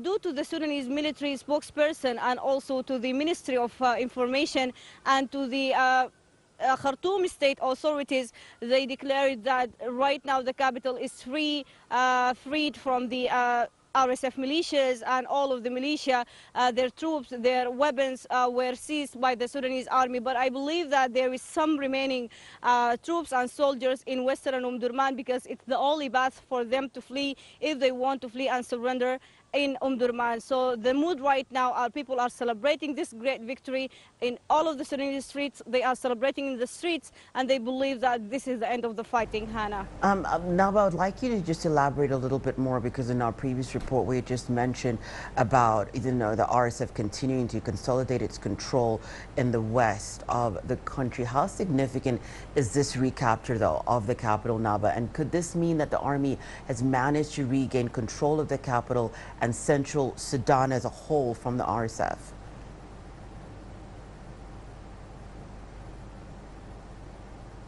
Actually, Hannah, it's really tricky. Although this is a victory, it's a real military victory, not only recapturing some points or key locations in the capital, but emergency rooms and neighborhoods committees reported and confirmed that the whole capital is freed and all of the RSF has been kicked out of the capital. But this opens another scenario that the war may not end in the capital Khartoum, may morph into another war in Darfur, especially that the RSF troops who are fleeing the capital right now, they are withdrawing towards Darfur and Al-Fashir is specifically because it's the last stronghold for the military and the allied groups. So maybe this is not the end of the fighting in Sudan generally, but maybe it's another war or a new chapter of war in Darfur. But I can confirm that the capital right now is free. There is no RSF fighters there, and people are celebrating what they are calling a freedom out of the RSF militias. And we are awaiting the official announcement by the Sudanese military that the capital right now is totally free and people can return to their homes very soon. So Naba, we've been so fortunate to have you throughout this conflict to bring us these updates, the details that you've been sharing with us under very difficult circumstances. But also one of the things that you have said so many times, the UN and other aid agencies saying this, that what is happening in Sudan has become the largest humanitarian crisis that the world is facing right now. What does a change of power in the city mean for the people in Sudan and the people particularly in Khartoum, Naba, and the humanitarian conditions there that continue to be dire?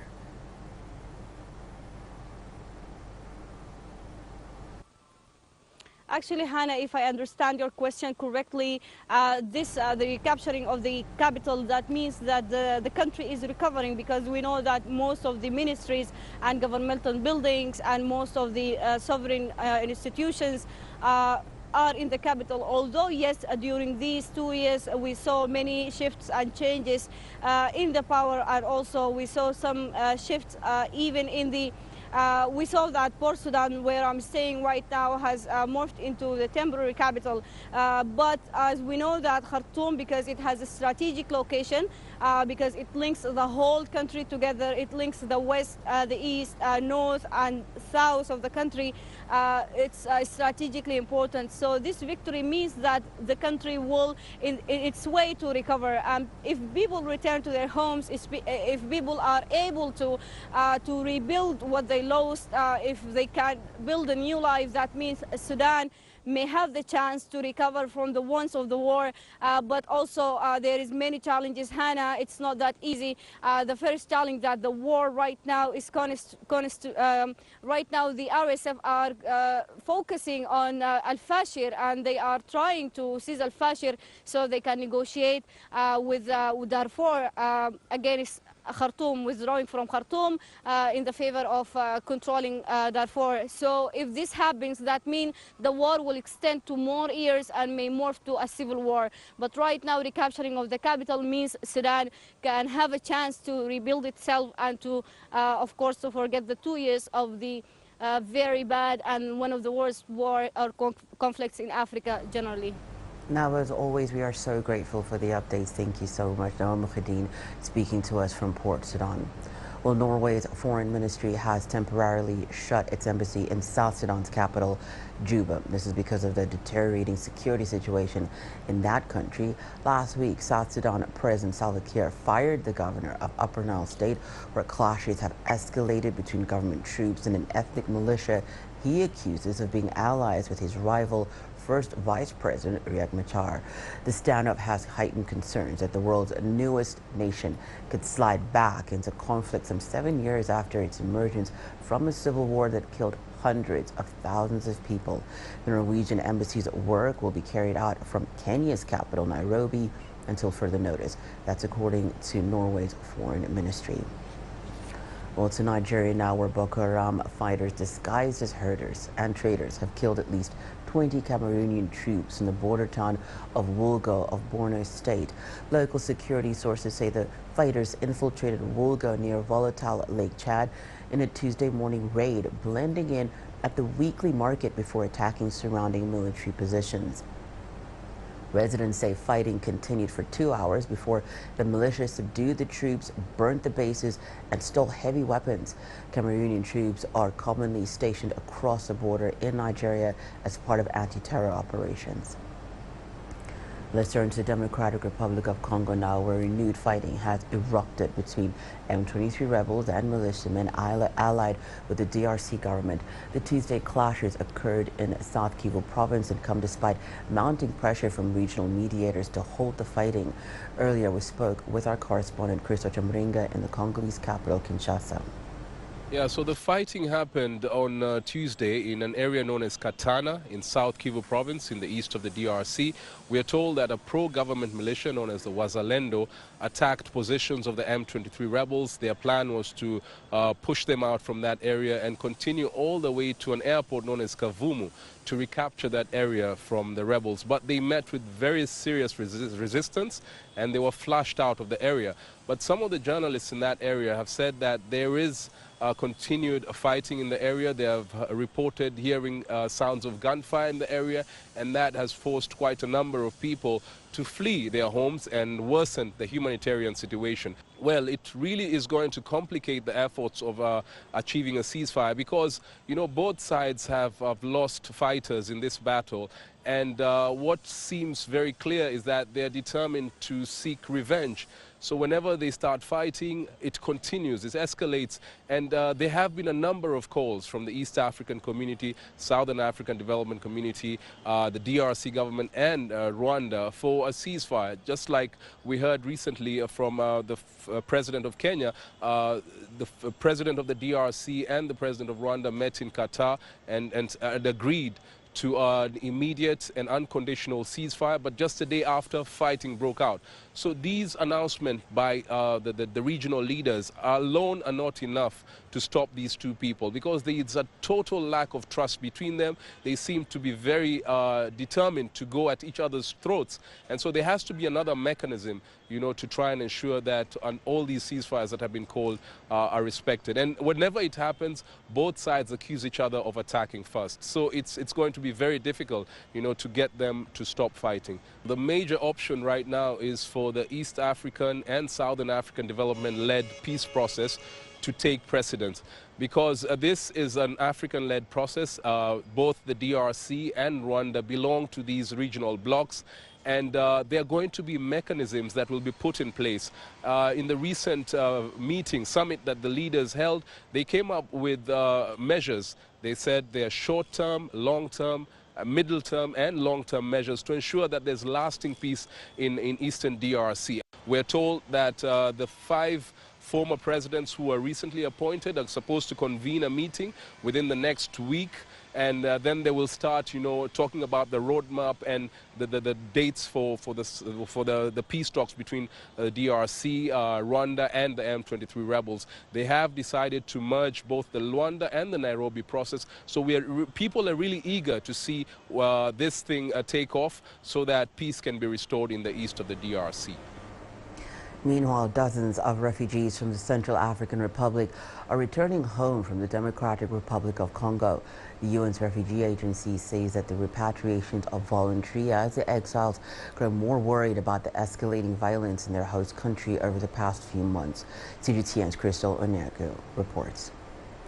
Over 300 refugees from the Central African Republic are aboard this whaleboat headed back home. They are fleeing the growing fighting between the DRC government and M23 rebels. Among the returnees is Felix Delavoye, a father of 7, who fled his home country when Seleka, a coalition of militia groups, came to power in 2013. They have spent 8 years in exile in DR Congo, and given the current situation in Eastern Congo, have decided to take advantage of the voluntary repatriation organized by the UNHCR to return to my country. This repatriation is part of a larger trend, with more than 300 refugees returning recently. The UNHCR has been facilitating voluntary repatriations of Central Africans in the DRC, Cameroon, Chad, and the Republic of the Congo. In the world today, there are people who flee their countries to go into exile in different parts of the world, and here repatriation means they are able to reach home. There are 317 people arriving today from the DRC, and there are Central African refugees all over the region in Cameroon, Sudan, and Chad. But today we are happy to see this return from the DRC. While this repatriation program has been successful so far, funding and conditions in home countries remain a challenge. The question of funding is very important, but it's not the essential question. The essential question is that the situation in the area of origin allows them to return, and that's the case. We must pay tribute to all the efforts that have been made over the years to bring peace, to improve the situation here so that people can return. Last year, 150,000 internally displaced people returned to their homes. Meanwhile, 3,500 more refugees hosted by the DRC and Cameroon are planning to return home in the coming days. Crystal Onkeo, CGTN. In Mozambique, residents have welcomed an agreement between the government and opposition to end post-election violence and to focus on growing the nation. Months of deadly unrest followed October's disputed poll before calm was eventually restored following a constitutional council's decision to uphold President Daniel Chapo's win. The leader of the long-time ruling Frelimo party, Chapo, met with the opposition leader Venancio Mondlane on Sunday to confirm their new understanding. Many residents say the peaceful conclusion has brought hope to the nation. Caroline B. reports. Chapo's ruling Frelimo party won the presidential poll in October, beating Mondlane, who came in second. But Mondlane cried foul, alleging irregularities, leading to violent and deadly protests. In Maputo, where clashes were intense, the announcement brought relief. What we were really waiting for was for the two of them to sit down and talk. After this dialogue, I believe there will be unity between Venancio and Chapo and the people. Now we feel a little safe. We can go out in the streets without wondering whether we'll encounter any unpleasant surprises. Before, we had a lot of uncertainty. I hope this will have a great influence on the youth, especially those who took to the streets to call for change. Human rights groups say there needs to be transparency in the process and should include more political actors. It shouldn't only be a dialogue between the two, neither between Chapo and other parties. It should be an inclusive dialogue with party leaders, civil society, and religious leaders committed to peace. After taking office in January, Chapo signed a post-election deal with 9 other parties. The deal, aiming for a review of the constitution, is yet to be approved by parliament. Despite the meeting, Mondlane still says he rejects the election results. Caroline B., CGTN. Well, let's now take a short break. Here's what's still to come on Africa Live. Health experts in Nigeria call for more funding to help fight an outbreak of measles.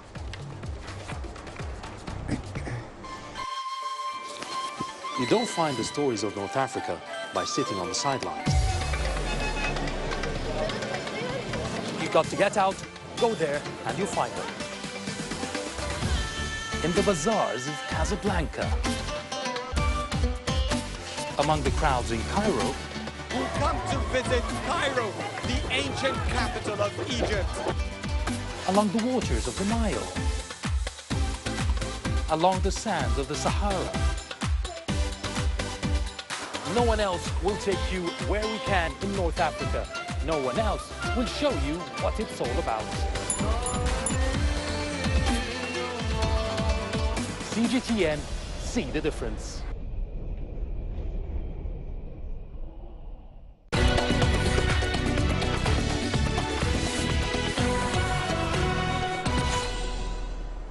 Welcome back to Africa Live. France's military presence in West Africa has gained a lifeline with the conversion of one of its last military bases in the region into a shared training facility. Consecutive West African governments have ordered France, a former colonial ruler, to withdraw their forces from their countries over the past few years. However, in Gabon, officials are allowing a large battalion of French troops to remain to train local forces. The Libreville camp will be the only permanent French army base in Africa, along with Djibouti on the continent's eastern side. In the 3 years that this school has been in existence, we have managed to develop it a bit more each year to increase the number of places available to accommodate even more trainees. But unfortunately, demand is increasing higher than the supply, as very recently, the National Police Force and the Prison Security Forces have also expressed an interest in joining this school, and we are sometimes unable to meet the demand. We are already in the case of an operational military partnership, so it is first of all an exchange with the Gabonese, And it also allows us to situate ourselves a little. And above all, it gives me pleasure to train Gabonese. Well, Middle East countries have been increasingly taking the lead in economic investments and diplomatic efforts globally. In particular, the Gulf states have deepened their involvement in the political, security, and economic spheres. As Wilkie Senyawa explains, much of this activity is in Africa. The Gulf Cooperation Council includes countries like Saudi Arabia, the United Arab Emirates, Oman, Kuwait, Qatar, and Bahrain. Between 2012 and 2022, these nations collectively invested over $100 billion in Africa. The UAE has become the largest backer of new business projects on the continent. Between 2012 and 2022, it invested some $59.4 billion in Africa, making it the fourth largest foreign direct investor in the region. Meanwhile, Saudi Arabia announced it would provide at least $41 billion in funding for sub-Saharan Africa in October 2024. It has also attempted to mediate the conflict in Sudan between the army and the Rapid Support Forces. Qatar has intensified its economic engagement with the African continent in the past decade, directing investments into pivotal sectors such as aviation, energy, infrastructure and finance. It has also moved in to mediate talks between the Democratic Republic of Congo and Rwanda over the escalating violence in eastern DRC. Turkish companies have also undertaken tens of billions of dollars worth of infrastructure in Africa. They had completed 1,864 projects worth $85.4 billion by the end of 2023. The new economic partnership between Middle East countries and Africa is expected to grow in value thanks in part to the Africa Continental Free Trade Area. Meanwhile, diplomatic efforts continue with some mediation attempts bearing positive results. Wilkie Senyawa, CGTN. Now to China, where the Boao Forum for Asia continues in the southern island province of Hainan. Top of today's agenda was artificial intelligence, the Global South, and APEC Corporation.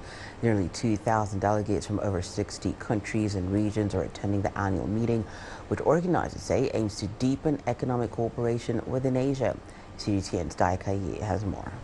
Another day of busy schedule here at Boao Forum for Asia. The topics span healthcare, energy transition, global south, so on and so forth. And you're right, artificial intelligence is one big focus today as experts gathering and discussing about how to strike a balance between its application and governance. Many in the panel agree that with DeepSeek coming along, it's really shifted the paradigm, so to speak, of global AI landscape. Nigerian health experts are calling on the government to increase funding for the healthcare sector to prevent the spread of measles and other diseases. The country has reported over 100 cases of measles. No one has died of the disease in this latest outbreak so far.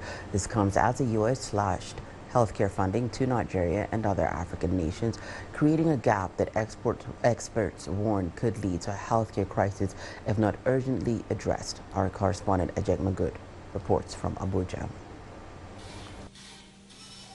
Lucy Dauda has brought her daughter to this clinic for a checkup as she recovers from measles. She suspects her daughter contracted the infection at school despite being vaccinated.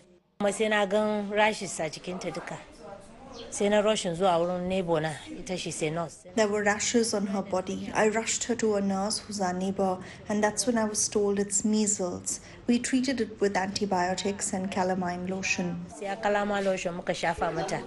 Nigeria, like some other countries in Africa, is dealing with an outbreak of measles, a highly infectious viral disease that causes fever with a distinctive rash that mainly affects children. Nigeria Center for Disease Control says more than 100 cases of measles have been confirmed out of the over 600 suspected cases reported in 30 states this year. Analysts say inadequate immunization coverage, especially in affected areas, has contributed to the spread of measles in the country. For general immunization, we have about 53% for general immunization coverage. But for measles, it's 60%. I kind of has just, stayed there at that 60%. What does that mean? It means that we don't have all the people that are supposed to take the vaccines they have not taken the vaccines. Some people, based on religious beliefs, based on their culture, might say they don't want to take the vaccine. Other ones had to reach areas. We have many areas that are compromised by different Boko Haram. So these places are hard to reach.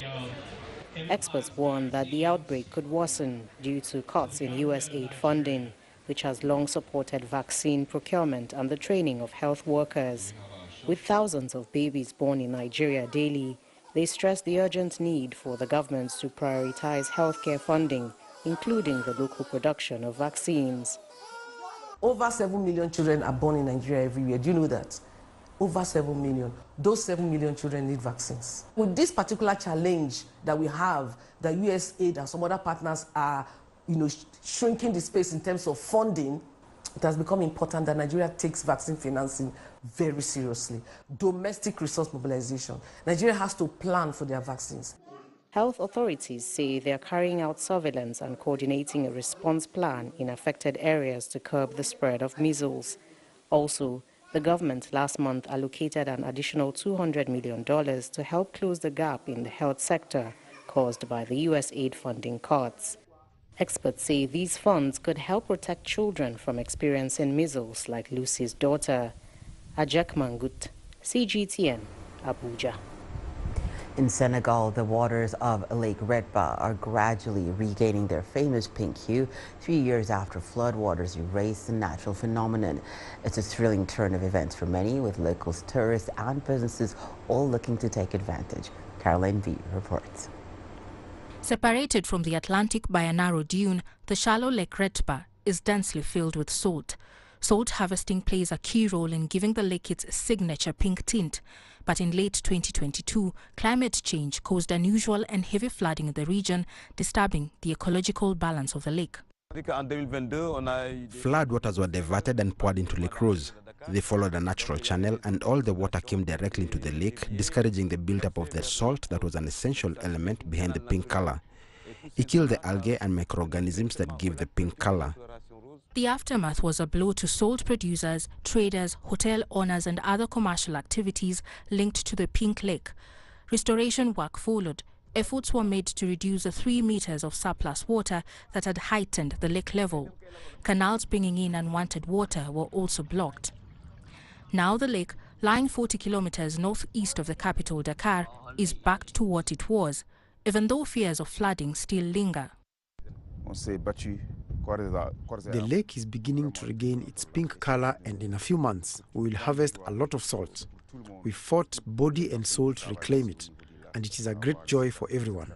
But if the lake receives a lot of water from elsewhere, the salt disappears, which isn't a good thing for our activity. The waters are not always pink. However, there needs to be sunshine and fresh wind.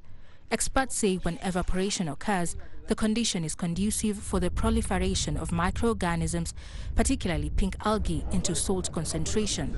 Tourists who had all but disappeared 2 years ago are now back. On my last trip, the Rose Lake had unfortunately lost its color, and this year I came back surprisingly. I've seen that the Rose Lake has regained its color. I am happy and delighted to see that. Experts warn that even minimal pollution could tip the balance. Intensive building around the lake has in the past been met with protests, and locals here are keen to preserve these waters that many depend on. Caroline B., CGTN. This is Africa now, where groups in the conservation and fishing sectors have reached a legal settlement on no fishing zones around 6 of the penguins' major breeding colonies. The two have been at loggerheads for years over how much commercial fishing contributed to the decline of the African penguin species. CGTN's Travis Andrews has a report from Cape Town.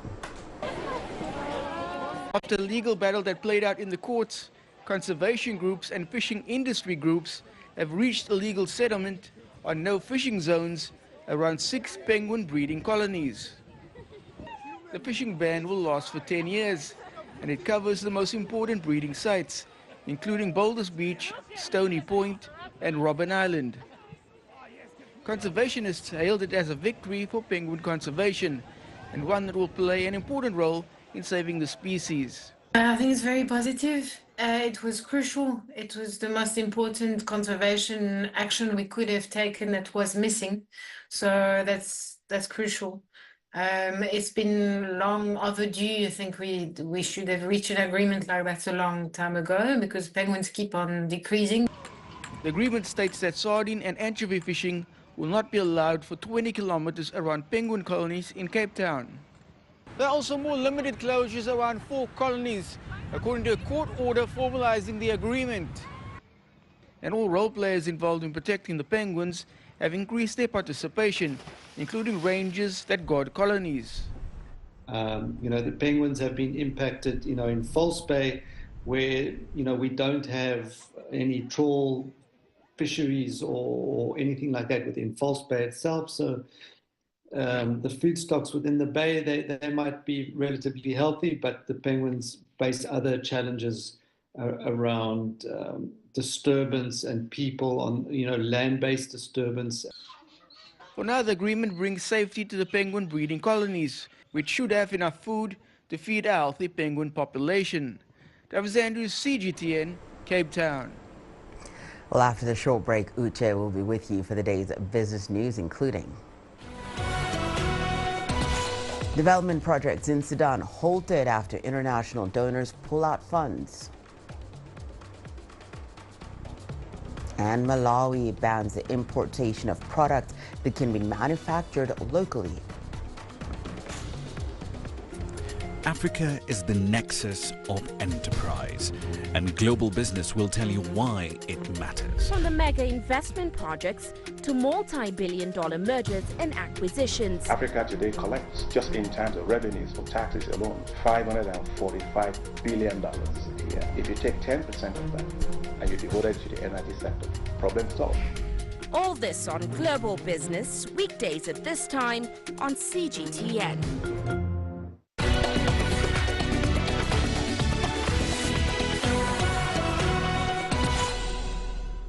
Welcome. Well, let's start off in Sudan, where the country's finance minister has criticized the international community, and that's after several donors stopped funding to dozens of development projects due to the ongoing war there.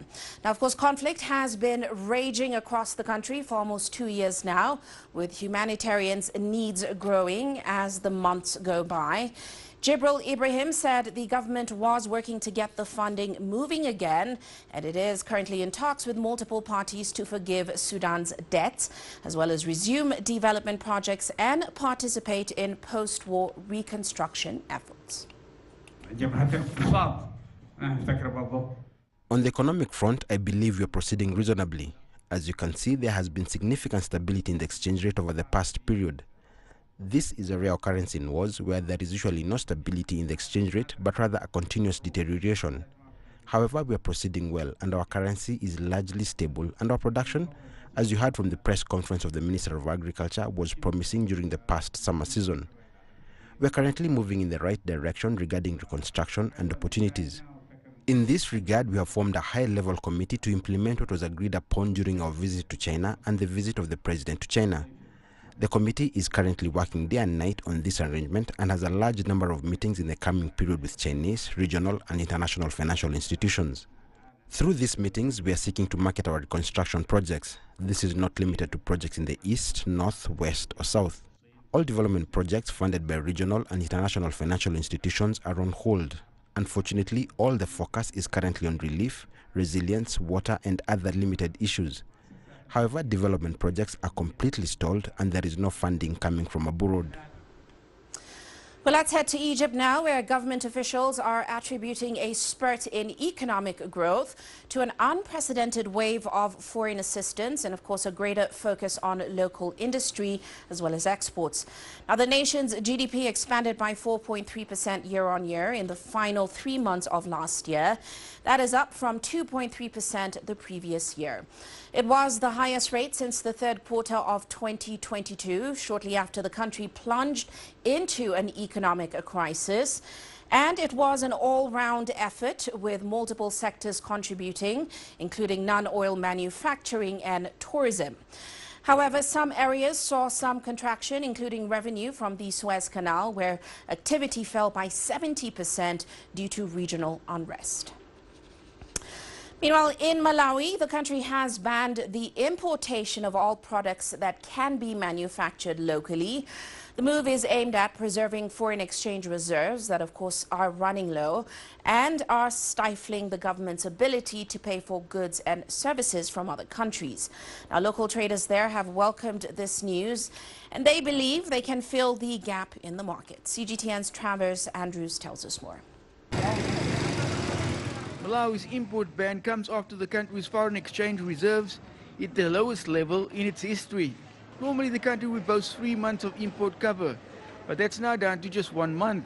The government says the import ban will remain in place until the foreign exchange reserves improve. The import prohibition order on the selected items comes at a time the country is facing acute foreign exchange shortages, the growing demand of, and in the middle of growing demand of for imported goods. While not everything can be produced locally, the ministry has noted that many of the imported goods include items that the country can sufficiently produce if the local suppliers are encouraged and motivated to do so. While the import ban has been implemented with immediate effect, goods that are in transit will be permitted to enter the country. Local traders have welcomed the ban, and they believe they can fill the gap in the market. This restriction order has come at a very good time, whereby we are producing these products, and these products are very competitive, and the quality itself is very good, since our products are well certified by Malawi Bureau of Standards. For now, Malawians may face difficulty in acquiring certain goods in the near term, but local manufacturers are working to address any needs that consumers may have. Travers Andrews, CGTN. Well, let's move on now. Burkina Faso, Mali and Niger have just launched a bank with more than $800 million of capital. Known as the Confederal Bank for Investment and Development, officials say its role is to finance strategic projects in infrastructure, energy, agriculture and industry. Now, the three states recently broke away from the broader Economic Community of West African States, or ECOWAS, to form their own strategic alliance. The Alliance of Sahel States' key priority project is to construct a joint airline and railway linking Burkina Faso, Mali and Niger. The aim is to boost trade within the Sahel bloc and to reduce their dependence on external financing. So will the $833 billion suffice to kickstart the initiative? This amount is sufficient to start the project because, as you know, the capital could be increased later, but it could be used to start priority development work, especially in basic infrastructure, to remove regional barriers between these three countries. For big projects, aviation, railways, roads, I don't think it's a lot of money. But as an investment bank, I am sure there will be other partners who will join in and help these countries achieve their goals. The AES claims that the CFA franc serves as an instrument of France's economic statecraft and colonialism. Despite exiting the ECOWAS bloc, the currency continues to be used. I think the AES countries should continue to use the CFA franc for now. Indeed, the AES is a very young organization, and these states have not yet mastered all the parameters necessary for creating their own currency. I think the three countries should take the time to capitalize on their achievements and determine the common challenges before moving toward creating a common currency. We are obligated to use the CFA franc for our trade activities. We cannot immediately say that we are going to get out of the CFA franc, so it's a gradual process. Analysts note that the manner that the three Sahelian countries handle their economic affairs will determine how sustainable their plan will be. It's not the creation of money that is a problem, but rather maintaining the dynamism of this money, for example, how to make this money fertile and how this money can compete with other currencies in trade that is important. For some observers, coordination between the military regimes in power in the three countries poses a major challenge to the bank's long-term survival. With this initiative, the AES is taking an important step towards greater economic autonomy. It remains to be seen whether this institution will be able to mobilize the resources necessary to bring about lasting change in the region. Beryl Oro, CGTN. Now to South Africa, where the nation's mobile industry has been transformed by an influx of Chinese smartphone imports. That is according to Counterpoint Research Market Monitor of South African Shipments, which is a research firm covering the tech sector. Now, in the past year, overseas shipments increased by almost a third. That's compared to the year before, with China becoming the leading supplier. CGTN's Yolisa Njamela with more. There are currently 6 major Chinese phone brands with devices available in South Africa: Huawei, Honor, Oppo, Vivo, Xiaomi and Tecno. According to Counterpoint Research Market Monitor of South African Shipments, Chinese brands have increased their combined market share in South Africa from less than 3% in May 2021 to about 11% in May 2024. According to some tech analysts, Chinese smartphones are often priced much lower than models from Apple or Samsung with equivalent or similar specifications, hence their popularity. As a result, the surge in Chinese smartphone sales has reduced the sales and market share of Samsung, the dominant smartphone manufacturer in South Africa. When Chinese brands launch their devices in South Africa, they're usually quite aggressive in terms of their pricing. There's a reason why PEP stores are one of the largest smartphone sellers in the country. They kind of dominate that kind of space in terms of entry-level to mid-range devices. And Chinese brands play really well in that area as well. They're able to offer really affordably priced devices that have quite large batteries to ensure that you have access to battery life throughout the day. We know that South Africa has been struggling with power issues, so having a affordable device that has a large screen, has a big enough battery, and kind of has all the core features you need from it, that's kind of what the Chinese brands have done really well at. Hypertext is one of South Africa's leading technology news and reviews sites. We asked some people why they prefer the Chinese smartphone brands. I was using Samsung for the most of the years, but recently changed to Xiaomi because Samsung doesn't, right now, it doesn't give you like the charger and the stuff. You have to buy separate. So that's why I moved to Xiaomi, because in the box you get everything. You get the charger, the cable and the phone. And the other thing I like about Xiaomi is the editing of the photos. I'm using an Honor phone. I think when it's come to about the phones, the only thing as a buyer you have to trust the company. And what I like about the Honor is that it had a long life battery, and I can do anything that so-called big brands can do. My favorite features on my phone, the battery. It's a long life battery, and another thing, the camera. I love my camera, and another thing, it's so secure. The security features I have with my phone are so powerful. That's why I love it. I am currently using an Oppo. It's an easy-to-use phone. Camera quality is amazing. It's good. It's affordable. Bang for your buck. You know, the features are easy to use. It's accessible. The South African Football Association has also recently announced one of the Chinese smartphone companies, Honor, as the official technology devices sponsor of the national team Bafana Bafana. Yolisa Njamela for CGTN in Johannesburg, South Africa. Now, in the U.S., the country's Attorney General has urged customers of a leading DNA testing firm to secure their data, and that's after its filing for bankruptcy raised some concerns over privacy. Uncertainty surrounding 23andMe's future and also worries about potential data management by a new owner drove users to delete their accounts as a final privacy safeguard. Now, the biotech firm's shares closed 11% lower at 65 cents rather on Tuesday, while the stock declined 59% on Monday.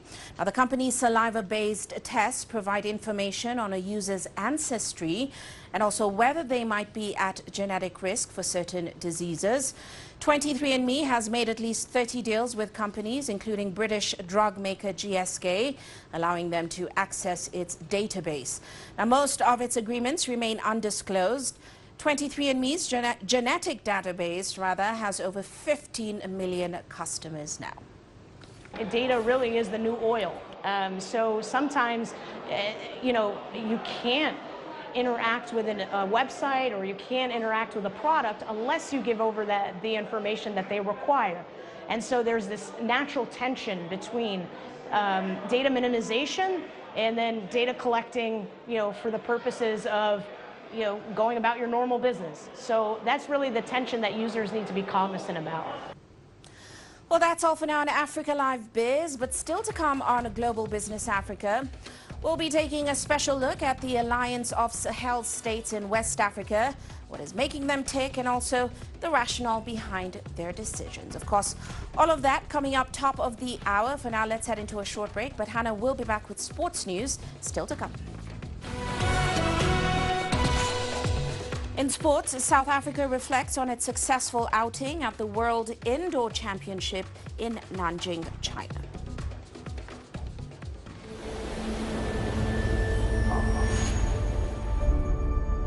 How would you create your legend? On the fields, on the tracks, in the arenas of Africa. Were you born to be a player?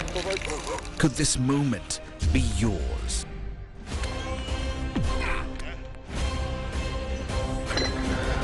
Sports Scene. Find your game.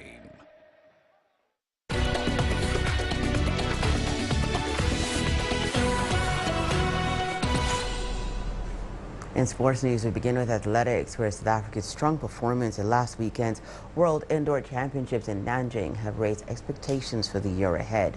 It's a year that includes the World Championships in Tokyo for September. CGTN's Slbc tells us more. Team South Africa touched down at OR Tambo International on Tuesday morning to a low-key welcome, despite sporting 2 medals from their World Indoor Championships in Nanjing, China. Akani Simbine claimed bronze in the 60 meters, while Prudence Segediso bagged a brilliant gold in 800 meters in a historic first for South Africa. The World Indoors was incredible. I mean, to go there, small team, and come back with 2 medals. I mean, we didn't know what to expect, but Prudence and Akani absolutely delivered, and it just sets the tone for the rest of the season. We've got World Relays coming up, and you've got huge expectations from our relay teams again after last year. And then that heads into the European season, and then we've got World Champs at the end of it. So I think there's a good vibe about athletics at the moment, and I think we've just got to keep going with it. There has been a lot of hype around Segediso since she won bronze at the 2022 African Championships. But since then, the middle distance runner has failed to live up to the expectations. Well, that was until her sensational performance in the 800 meters, where she put the world on notice. Well, yeah, everything started training. I knew I was going to medal. My training was going well, smooth. And also I ran the 800 here before I left. You know, everything was just going well. And I went to the World Championships. I knew I was going to medal, but the gold medal came as a shock. The competition was amazing. We had the Ethiopians. I thought they were going to, win it. The multiple South African national champion says Caster Semenya remains a hero of hers, but does not want to be compared to the legendary 800-meter athlete. Instead, she is focused on what she can achieve in the event. This was just indoors. I think when it comes to outdoors, I'm going to do better. The plan is to run 155 by the end of this year. And yeah, I think everything will come all together. You know, I'm just going to go back to my training, and I think I'm gonna run it. I believe so. Not since Caster Semenya won her first global title has there been this much buzz around the 800-meter event. And you can see how comparisons have been drawn between the former Olympic champion and the new indoor world champion, Prudence Sekediso. But this is now the time for the 23-year-old to carve her path and create her own history in the famous two-lap race. Slbc CGTN, Johannesburg. Turning to football, it was another big night of qualifiers in Africa for next year's World Cup. In a huge game in Group G, Algeria put themselves in control of Group G with a rout of Mozambique, Mohamed Amoura bagging a hat-trick of goals there. Only the top team in each of the 9 groups are guaranteed passage to North America, with the best runners-up hoping to get there through the playoffs. Comoros climbed to within 3 points of Group I leaders Ghana with a 1-0 win over Chad. The DRC and Senegal had wins in what was a very competitive Group B, leapfrogging Sudan, who fall to 3rd place. Morocco are running away with Group E. They had another home win over Tanzania. There's still 4 games to go in most groups, so a lot can still happen. Let's catch up with how things went down when Uganda hosted Guinea on Tuesday night. It was Okello Allan who made the difference, scoring a stunning free kick in the 36th minute after Uganda's teenage sensation, 19-year-old Travis Mutiaba, was brought down by Guinea's Madi Kamara. The goal sent the home crowd into a frenzy and kept Uganda's qualification hopes on track. A deserved win. I think we played a very good game. A very good team today, fighting, but also very good football. And we had to finish the game. Even in the first half, we had the chances, we had the opportunities with good combination play. So I was very proud, and I have been congratulating my players. I am not going to talk again about the bad performance we showed over those 2 games. It's undeniable. It's been 3 games where we haven't scored any goals. It puts us all in a difficult situation. We can always talk about the tactical choices over the substitutes. Yes, they need to score. That's why we get them to play, so that they can add something to the team. However, the players in the field decide, depending on how they play. With this crucial win, Uganda climbs to 9 points, sitting 4th in the group led by Algeria. Only the top team will earn the tickets to the 2026 FIFA World Cup, set to be held across North America. And for Uganda, that will be history in the making. Michael Baleke, CGTN, Kampala, Uganda. World Football's governing body has announced that the winners of this year's Club World Cup will earn up to $125 million. FIFA had earlier announced a total prize pot of $1 billion for the expanded tournament. Each of the 32 competing clubs will share a $525 million pot, with the balance being distributed based on progress. The tournament kicks off in June in the United States with 4 African clubs: Esperance from Tunisia, Al Ahly from Egypt, the Sundowns from South Africa, and Wydad from Morocco. In South America, Argentina are officially going to the World Cup even before last night's game in Buenos Aires against Brazil. Other results meant the defending champions were through, but they went ahead and thrashed their arch rivals anyway. The party began early with goals from Julian Alvarez and Enzo Fernandez in the opening 10 minutes. Mateus Cunha pegged one back for Brazil before Liverpool's Alexis McAllister added a third just before halftime. Giuliani Simeone got Argentina's 4th in the second half, and that's how it ended. Brazil are still on track for qualification, but they need a few more points to be sure. Afterwards, head coach Dorival Jr. blamed himself for the loss. The responsibility is all mine. Everything that we planned, unfortunately, from the first minute of the game did not happen. The Argentine team was superior in every way, and I apologize to the Brazilian fans because the expectation was very different from what we saw, from what we presented. This is a team victory. We played as a team, and that's why we minimized Brazil. It's the only way to be able to beat them, this team, these players, by playing as a team. And I couldn't tell you if it's the best victory. I think we have played great matches. We have done a lot of good things in other games. The important thing is to know what to do in each game, and the guys interpreted it very well. Well, let's check in on tennis from Miami. Novak Djokovic is through to the quarterfinals after a comfortable win over Lorenzo Musetti. Djokovic, who's won 5 times in Miami, received a slight scare early on as he was broken to fold 2 games down. However, the 24-time Grand Slam winner took over from there, winning 9 consecutive games to ease to a 6-2, 6-2 win. Next up for the 37-year-old Serb is American Sebastian Corda, who earlier took out the French veteran Gael Monfils. On the women's side, Italy's Jasmine Paolini took out Poland's Magda Linette in 2 sets to qualify for the semifinals. The number 6 seed, who reached 2 Grand Slam finals last year, is back to her best, showing composure multiple times on break point to win 6-3, 6-2. She'll face world number 1 Arina Sabalenka, who once again had little trouble seeing off China's Zhang Qinwen. We'll see the other 2 quarters on Wednesday. Four-seeded Jessica Pegula is up against a resurgent Emma Raducanu, while world number 2 Iga Swiatek faces Alexandra Ayala of the Philippines. Well, that's how we end this edition of Africa Live. Remember that you can send your feedback to the contacts on the screen and follow us on our digital media platforms. From me, Hannah Vivia, and the rest of the Africa Live team, thank you so much for watching. Uche is up next with Global Business.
Hello there and welcome to Global Business Africa. We'll be giving you insight into Africa's business and financial markets. I'm Ucheo Koronkwo, coming to you from Kenya's capital, Nairobi. Let's start with a look at the markets. Our global stocks dipped today for the first time in about 3 sessions, and that's as investors looked for further updates on U.S. President Donald Trump's expected tariffs, while on April 2nd, a deadline looms. Now, analysts say the majority of stocks traded close to the flat line today.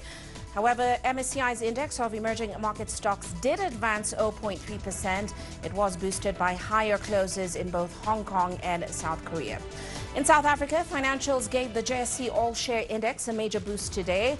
Also, mining firm Amplats topped the gainers list. It climbed about 5% on the day. Now, also coming up on the show today, Egypt's GDP expands by 4.3%, the fastest rate in 3 years. We'll have a special series focusing on the prospects of the Alliance of Sahel States.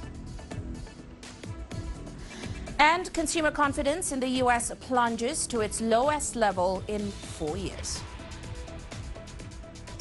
Well, we begin today's show in Egypt, where government officials are attributing a spurt in economic growth to an unprecedented wave of foreign assistance and a greater focus on local industry and exports. Now, the nation's GDP expanded by 4.3% year-on-year in the final 3 months of last year, and that's up from 2.3% the previous year.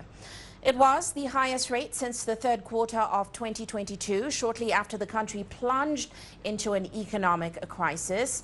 And it was an all-round effort with multiple sectors contributing to the growth, including non-oil manufacturing and tourism. However, some areas saw some contraction, including revenue from the Suez Canal, where activity fell by 70% due to regional unrest. Let's head to Senegal now, where our IMF officials say that the fund is seeking to complete a new loan program for the country as soon as possible. The global lender suspended its $1.8 billion credit line in October, and that came just a month after withdrawing an aid program in the West African country, after the government claimed that former President Macky Sall had falsified economic data. Now, the IMF mission chief in Senegal called on the government to keep working to restore public finances. The country's Court of Auditors found last month that Senegal's outstanding debt was greater than what the previous government had declared. It amounted to almost 100% of GDP. Well, earlier we took this all apart with analyst Suleiman Niang. Here's a look at what he had to say. In light of this, what exactly happens with the IMF program? Because it was approved back in 2023, and that, of course, as we've discussed, was on the basis of what we now know to have been wrong or incomplete economic and financial data. Will Senegal have to repay everything that, of course, has been dispersed so far? We don't know yet if Senegal will have to refund or reimburse what it has, taken from this $1.8 billion. Almost $700 million has been disbursed and then received by Senegal. Are we going to reimburse? We quite don't know, for the time being, because well, my question, I guess, is, sorry to interrupt, is what are they asking the IMF for right now? Are they looking for a waiver? They don't know. They even don't know, because that's what I'm saying. I mean, the mission is currently underway in Senegal. They're still there, but they are saying that it depends on the upcoming executive board meeting that will happen in Washington. I mean, then they will present the situation, and then the executive board will have to decide whether they ask for the reimbursement or they grant Senegal a waiver not to reimburse. But then our guess is, if for Mozambique, for example, back in 2016, and for $2 billion, they asked for reimbursement, or they suspended altogether the program with this country, why would they be more tolerant with Senegal when you know that the amount involved is up to $7 billion? So that's the question. We hope that they will deliver, they will give this waiver, but we are not quite sure. And then the mission currently in Senegal says they even don't know. So it depends on the executive board. Now, you have to know that this one is the third program we have with IMF these 5 last years. The amounts involved are huge.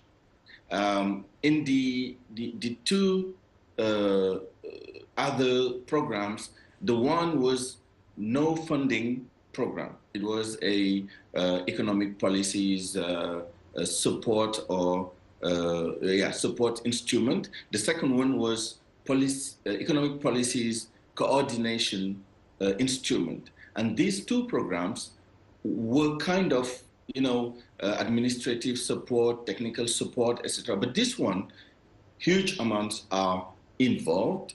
And even if we don't have to reimburse for the other programs, this one, my fear is that when the executive board meets in the coming month, they won't have any other choice than to ask for Senegal to give back the money that has been given to the country. Suleiman Niang there on Senegal's future. Well, let's shift our focus now to South Africa. The country has set an ambitious goal of achieving net zero carbon emissions by 2050. And that's even as it continues to grapple with an energy crisis. Now, those aspirations were dealt a blow when the new Trump administration in the U.S. cut funding, which was vital for green energy projects. But South Africa is not dwelling on the negatives, with officials now saying they will continue efforts to reduce the nation's dependence on fossil fuels. Well, CGTN's Julie Shire has more from the Solar and Storage Expo in Johannesburg. There was little sign of despair over $1 billion funding cut by the United States for South Africa's clean energy transition at the Solar Expo in Johannesburg. Although South Africa's electricity has improved, it remains heavily constrained and has kept businesses and households on edge. I'm shopping on a personal base so that I can have, the power for my place of residence due to load shedding that we're experiencing in the country. So I think the best way is to go, the energy efficiency way. Maybe the solar route will be the best way to go. Solar and storage companies, mainly from China, use the platform to launch and showcase their latest technology innovations. Newcomer Hixie Power supplies battery storage systems for home and commercial use, all designed to take away the pain of ever-increasing electricity prices. So indeed, these 2 years, because of the new government, they make a lot of effort on this electricity support. From the public side, the ESCOM. So there's no blackout now. But still, the fee and the charge for the electricity here, they pay a lot. More established Sungrow handles large-scale solar projects and has seen demand stretch well beyond the southern tip of Africa. We've been saying that Africa is the next Europe for I don't know how long, and we can actually really see it now, that the projects are coming quick and fast from all different areas. We're currently working on a project in DRC, we're working on a project in Zambia, we're working on a project in Zimbabwe, Mauritius, Mozambique, Madagascar. Poor infrastructure, holding back development and economic growth, attracted curious buyers from many African countries on the hunt for new solutions. Like the problem that we are facing in DRC is like the outage of electricity, and it's disturbing the country so much. It seems like talking about schools, housing, like hospitals, such places we really need electricity. So right now it's really complicated. It's really making the country low and down, because when we don't have electricity, such places they need to be closed. We're learning something new coming here. The networking also, meeting different industry leaders, sharing ideas, knowing how to expand in business, because, business is all about network. And the way the companies are just showing their products, very interesting. A $5 billion shot in the arm from the European Union to boost decarbonization efforts has helped dull the sting from the US decision to withdraw support for South Africa. Most of those projects will, however, be driven at a state level. For companies and individuals, the solar show has become a leading light driving Africa's clean energy ambitions. Julie Shara, CGTN, South Africa. Now, Kenya Airways announced that it recorded a pre-tax profit in 2024, marking its first positive earnings in more than a decade. The airline reported a pre-tax profit of $42.8 million last year, in a significant turnaround from the $176.6 million which it recorded the previous year. Now, a key driver of this improved performance in 2024 was foreign exchange gains of $81.5 million, as the local currency strengthened more than 20% against the dollar last year. Operating profit for the year rose to $128.4 million from $81.3 million in the previous year. It was helped by higher revenues and lower costs. We saw total revenue rising by 6% in the year from $1.45 billion from $1.37 billion a year earlier. Passenger numbers rose by 4% during the year to 5.23 million. Now, on that note, let's take a look at our other corporate highlights this Wednesday. Kenyan food producer Kakuzi posted a pre-tax loss of almost $1.3 million in 2024. And that's on the back of adverse weather, foreign currency fluctuations, and geopolitical tensions in the Middle East. The company's avocado profits plunged to almost $3 million. That's down from $10.5 million the previous year. It noted that rerouting shipments via the Cape of Good Hope added 2 weeks to transit times, and that affected fruit quality upon arrival in Europe. Despite this, the company's macadamia division rebounded. It also posted profit in its livestock and forestry unit.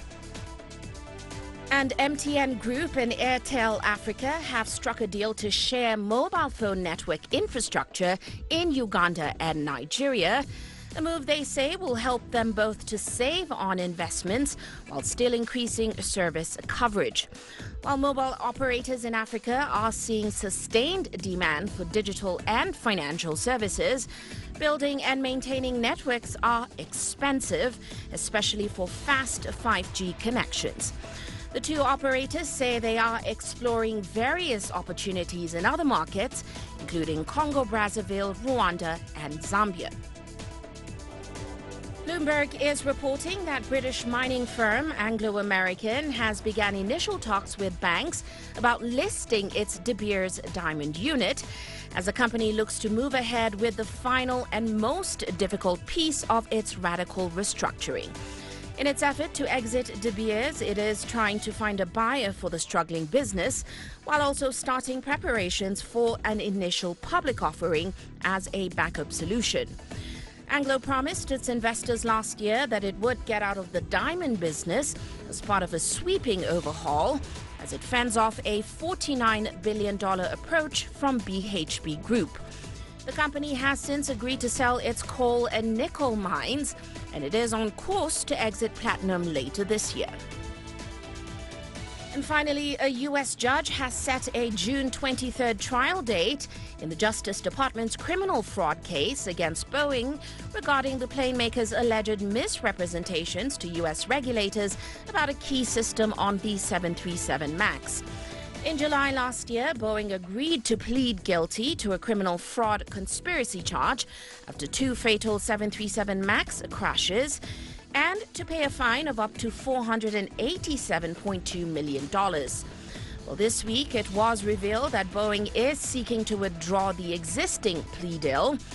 Boeing said on Tuesday that the company and the Justice Department continue to be engaged in good faith discussions regarding an appropriate resolution of this matter. The Justice Department is yet to comment. And that's a look at our corporate highlights this Wednesday.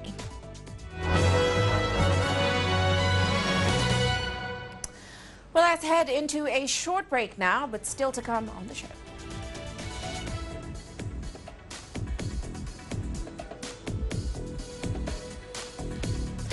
We'll bring you our special series focusing on the prospects of the Alliance of Sahel States. The world economy as we know it is about to change. Global business reports highlight emerging markets, developing countries, and dynamic sectors worldwide. We feature top analysts and newsmakers to provide perspectives on every facet of business. From an on-the-ground perspective, we provide you with balanced and objective assessments. Fast, sharp, and insightful. Global business, only on CGTN. Every story starts out like this. Okay. We'll head up now.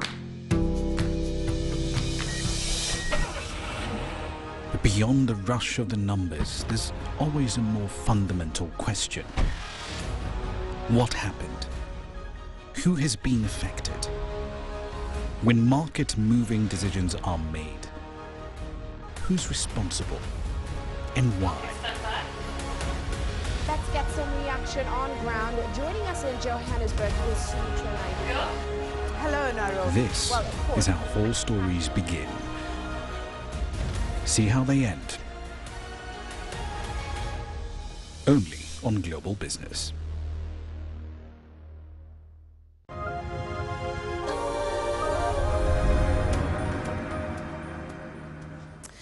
And we're back with our special segment on the future prospects for the Alliance of Sahel States. It is a group of 3 West African nations which broke away from the main regional bloc earlier this year. The 3 nations, now ruled by military governments, said they were better off going it alone than in official cooperation with their fellow West African states. Now, efforts to bring the trio back into the fold continue, and that is despite their obvious determination to remain outside. Analysts are increasingly wondering if ECOWAS might be better off respecting their decision. Here's CGTN's Deji Badimosi from Nigeria, which shares a long border with Niger. ECOWAS had initially maintained a headline stance against the 3 Sahelian-governed countries of Mali, Niger and Burkina Faso. But the regional body has since softened its position after the trio made good their decision to exit the bloc and found their own grouping, the Alliance of Sahel States. Ghana's new president, John Mahama, is now leading efforts to reconcile the 2 sides. He's been to all 3 countries where he held talks with their military leaders, with a view to eventually facilitating their possible return to the ECOWAS fold. We've discussed the issue of AES and ECOWAS, and I've got new perspectives about the concerns that the 3 countries have in respect of their relations with ECOWAS. And so I assured Mr. President that at the next ECOWAS meeting I would pass on what they have explained to me to the other leaders. I think there's a breakdown of trust amongst the leadership. It will take time to rebuild it, but we have to work on it so that we restore trust and confidence with each other so that we can work together, you know, even if we are not part of the same regional body. It's still early days yet to predict the likely outcome of the Ghanaian head of state's diplomatic initiative, but analysts say nothing can be ruled out at this stage. I think it's not so much about conviction, you know, Mahama trying to convince them. I think it's about the interests, you know, of these 3 countries and how Mahama's visit will impact on their interests. You know, if they can find areas of mutual interest to agree on, then perhaps they can begin to talk about the process of maybe coming back to the ECOWAS. But I think it is too early. Mahama's diplomatic effort is the latest in a series by ECOWAS to convince the 3 countries to come back to the fold, after previous efforts by both the presidents of Senegal and Togo did not appear to yield much. There are a number of things we have to look at to measure the ease with which President Mahama can bring the Sahel state closer to the rest of West Africa. One is that, is ECOWAS willing to relax its protocol that disallows ruling coup makers to stand for elections, because most of them want to run for elections and become civilian leaders eventually, like we saw in the 1970s, 1980s, and 90s in West Africa. Mr. Mahama must reassure them that sanctions and other things will not be reimposed on them. And so these are some of the factors that need to be considered in order to create some confidence building. And that will be difficult. President Mahama is due to meet other ECOWAS leaders to relay the outcome of his talks with the Sahelian military leaders. The Ghanaian president may have to engage in more shuttle diplomacy if any concrete result is to come out of the process. In fact, I would not close the door on these countries returning back to the fold, but it will be dependent on the conditions that they lay down before ECOWAS. And ECOWAS, of course, will also lay down their conditions. That is the essence of a diplomacy, the essence of a negotiation. So I'm a bit more optimistic today than I was some months back, because, like I said, the process of discussion and reconciliation, I think, has started. On a country-to-country level, Nigeria and Niger have been trying to mend fences.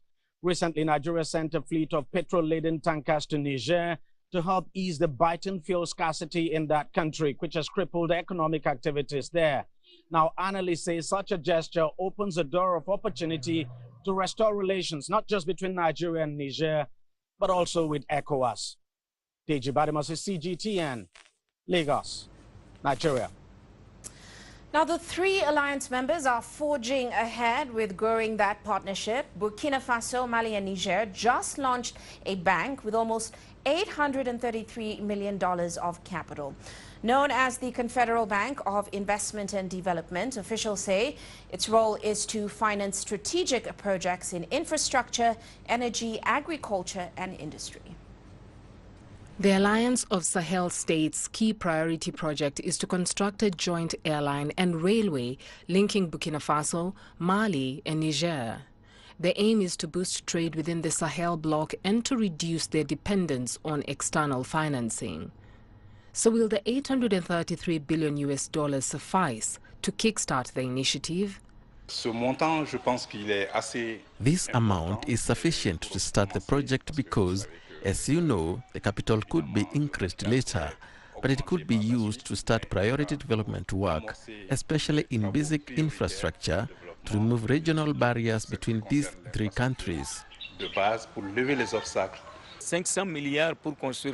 For big projects, aviation, railways, roads, I don't think it's a lot of money. But as an investment bank, I am sure there will be other partners who will join in and help these countries achieve their goals. The AES claims that the CFA franc serves as an instrument of France's economic statecraft and colonialism. Despite exiting the ECOWAS bloc, the currency continues to be used. I think the AES countries should continue to use the CFA franc for now. Indeed, the AES is a very young organization, and these states have not yet mastered all the parameters necessary for creating their own currency. I think the three countries should take the time to capitalize on their achievements and determine the common challenges before moving toward creating a common currency. We are obligated to use the CFA franc for our trade activities. We cannot immediately say that we are going to get out of the CFA franc, so it's a gradual process. Analysts note that the manner that the three Sahelian countries handle their economic affairs will determine how sustainable their plan will be. It's not the creation of money that is a problem, but rather maintaining the dynamism of this money, for example, how to make this money fertile and how this money can compete with other currencies in trade that is important. For some observers, coordination between the military regimes in power in the three countries poses a major challenge to the bank's long-term survival. With this initiative, the AES is taking an important step towards greater economic autonomy. It remains to be seen whether this institution will be able to mobilize the resources necessary to bring about lasting change in the region. Beryl Oro, CGTN. Well, let's now take a closer look at the economic outlook for each of these three members of that alliance. CGTN's Najma Abdirazak starts us off with Burkina Faso. By area, Burkina Faso is the smallest of the alliance members, although it has a similar-sized population to its partners. Twin military coups in 2022 ended up with the charismatic captain Ibrahim Traoré as the country's interim leader. He helped enable the country's withdrawal from ECOWAS and the alliance with Mali and Niger. Whilst they're working hard on developing that partnership, Traoré's government is also looking to introduce serious economic reforms to meet the new government's aspirations. And these reforms began with policies to support local entrepreneurship and development and to assist community-based projects. The creation of the Agency for the Promotion of Community Entrepreneurship is evidence of the desire to develop endogenously. It is the people who are behind the industrial units that will boost the economic fabric of this country. In line with this, several new factories have opened, including plants which take advantage of the country's resources. These are reported to be already providing jobs and easing a youth unemployment problem. The economic reforms undertaken by Captain Traoré have brought change. We see young people who have got jobs thanks to the creation of factories, and this has reduced juvenile delinquency. Burkina Faso's finance minister recently announced increased economic growth from 1.8% in 2022 to almost 5% in 2024. For many experts, this is a remarkable achievement, especially given the problems the country is enduring, none more so than a long Islamist insurgency. In a country plagued by security threats, this is to be welcomed. Some countries are stable but struggling to achieve an economic growth rate of 2%. Against this backdrop, the property sector is up 28%, and this is already a major lever for economic development. However, not everyone feels the positive impact. High inflation and rising prices are still concerns for many. At the moment, we don't feel this economic growth. It is across an abundant situation. We're in the business of hiring vehicles, but at the moment we're dragging our heels. I'm not satisfied with the economic situation at the moment. As Burkina Faso navigates its new regional alignment, economists await to see if President Traoré-led economic reforms will ultimately determine the country's future prosperity. Najma Abdirizak, CGTN. Well, let's go to Niger now. It is looking to overcome the age-old paradox around oil wealth. Now, the discovery of oil reserves should be celebrated within a country. Exports of raw crude or the development of refineries can produce the kinds of revenue that can alter a nation's future prospects. That, of course, helps to create jobs and also fund social welfare programs to help the disadvantaged. However, when not managed correctly, it can lead to inequality and frustration that only a certain few are benefiting, while much of the revenue is often taken out of the country. Well, CGTN's Ian Kenema has more on how Niger is handling its recent discovery. In its quest for economic independence, West Africa's Niger has turned to oil production. Last year, the landlocked country exported its first barrels of crude through a massive pipeline that connects Niger to the global markets. And now, there are talks of expansion. Niger has now reached a certain cruising speed in terms of oil production, and further progress is expected in this area, to the point where the country is considering building a second refinery with greater capacity at Dosso, with a view to satisfying external markets, in particular that of the ESA countries, Burkina, Mali, and many others, including Togo. But for ordinary Nigerians, they're not seeing any of the benefits. The country experienced a military coup in the summer of 2023, with the junta taking power. The takeover, condemned across West Africa, brought on a series of sanctions, which were later lifted. But it meant the regime had got off to a difficult start, and it's failing to spread the wealth appropriately. Well, ordinary people don't see them, because as you can see, Niger is in a rather difficult situation overall. The production and export of 90,000 barrels of crude oil began in a very difficult context when Niger was under sanctions. while Niger is in a transitional regime where there are many difficulties facing the government and even citizens in general. According to a recent World Bank report, the increase in Niger's oil production will account to 13% of GDP. However, much of the production is being carried out by foreign firms who take a large chunk of their revenue. Experts argue that for oil to truly benefit Niger, more of the wealth must stay within its borders. When a company exploits natural resources in a country, it must prioritize local labor and suppliers. This is how you create wealth for communities. This is not the case with oil exploitation, and civil society organizations active in governance of extractive industries have been sounding the alarm for years. If you compare with the mining sector, in particular the uranium sector with Orano, it's obvious that in uranium mining, 99%, if not 100%, of the staff are Nigerians. Many believe, however, that the junta will be much fairer with the country's oil revenues than the previous regime, and say this was one of the reasons why the military decided to take over. The only time I think I've benefited from Niger's oil was during the events of 26th July 2023, when the current authorities came to power. Had it not been for Niger's oil, the people of Niger would have suffered greatly. So I think that at the time we had benefited from Niger's oil windfall. In a bold move toward economic sovereignty, Niger's government announced sweeping reforms on March 18th. For now, oil remains both a promise and a challenge.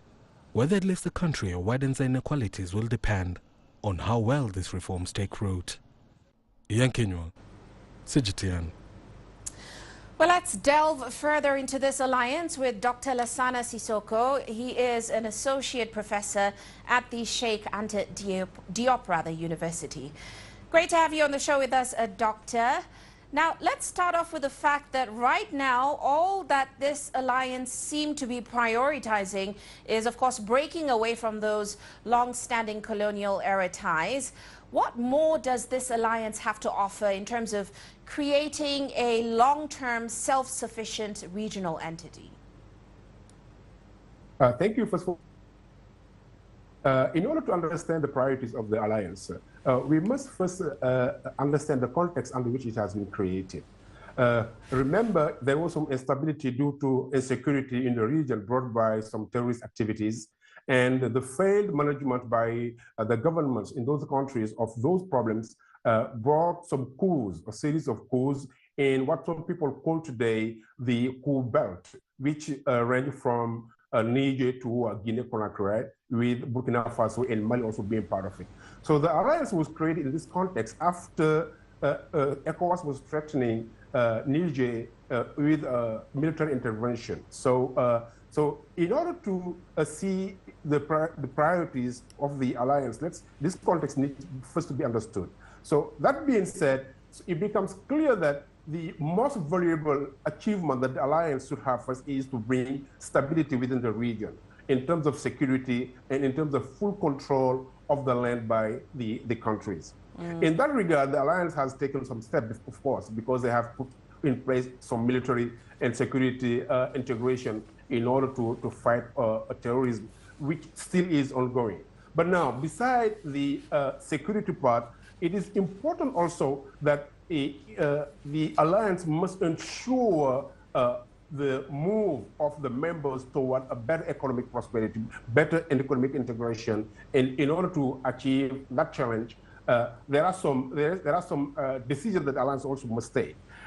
For instance, if we look at the countries within the alliance, they are all landlocked countries, all right? With Burkina Faso, Mali, and Niger, they don't have any borders, sea borders. So it is important for them to ensure that they have some infrastructures, and specifically trade-related infrastructure in order to develop their integration. And that being said, the alliance still will need ECOWAS countries, because most of the neighboring countries of the countries in the alliance are ECOWAS countries, and they have ports that the countries of the alliance will need in order to ship their merchandise. Otherwise, they will have to do it in other alternatives that will cost a lot. So let's just retain these two. First of all, they have to bring some stability within the region. And second, they have to ensure that they have all the infrastructures and the agreement with ECOWAS countries with port in order for them to be able to continue to exchange. Well, that brings me to my next question, because what do you think will be the political, economic, and also security repercussions for this alliance since they've broken away from ECOWAS now? Now, politically, ECOWAS is a bigger entity, so more influential. So the countries of the alliance, of course, will lose the influence they used to have under ECOWAS. And given the nature of the political regime, they also will lose a lot of international partners, all right, because those countries are still led by the military, the people who did the military regimes. And in the long term, actually, it is important that there is a change toward more democracy. Otherwise, the threat will not be any more external, but it's going to be internal also, because under if the regimes attain their limits, reach their limits, which at a certain point they will, if they don't bring democracy. So I think the threat, the instability will be more internal than actually the terrorists that they're facing.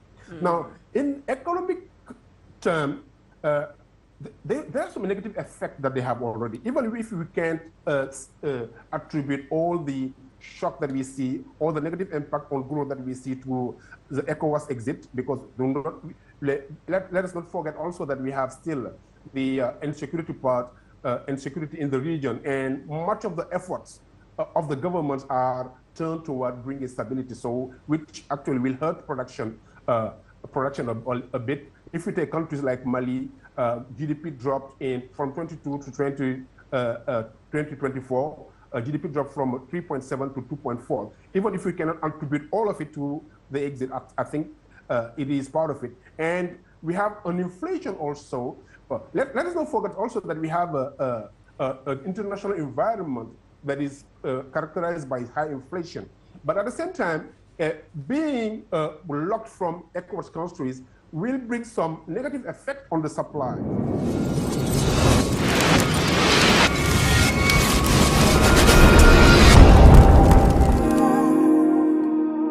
Listen, them say, them tell you say you can never be. Hip, hip, hip, hooray. Happy 70th birthday to our amazing mother, Mrs. Kaletu Kagbo. We thank God Almighty for keeping you all throughout these years. You are an inspiration and a guiding star. We wish your life filled with love and happiness. This request is coming from your children, Mr. Abali Sanko, Mrs. Alice Edwina Hyde, Mr. Abu Kagbo, and Mrs. Rebecca Komba, and grandchildren. Happy birthday, our dear mother.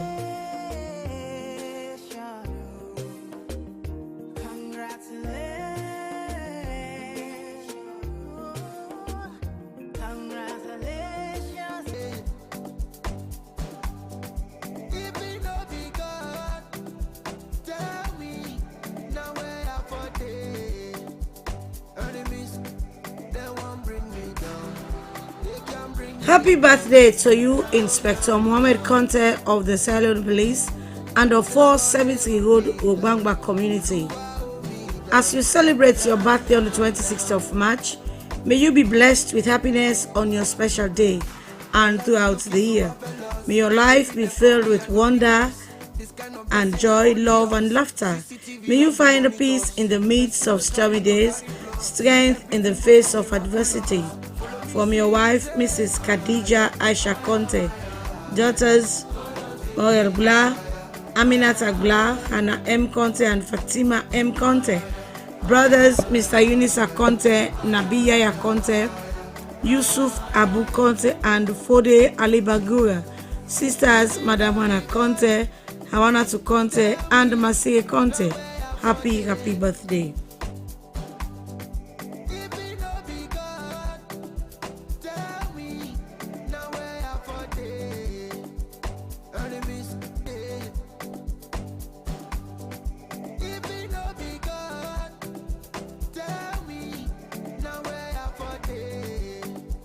Happy birthday to you, our mom and grandma, Madam Winifred Adjoa Williams of 28 Gordon Street, Aberdeen. The 26th of March is your birthday. We wish you all the best in life. May God continue to bless and keep you safe. May you celebrate many more birthdays. May you reap the fruits of your labor. You are the rock of this family, the best and caring grandma in the world. We will always stand by you in celebrating your birthday. Enjoy your day. This request is coming from your daughter and grandchildren.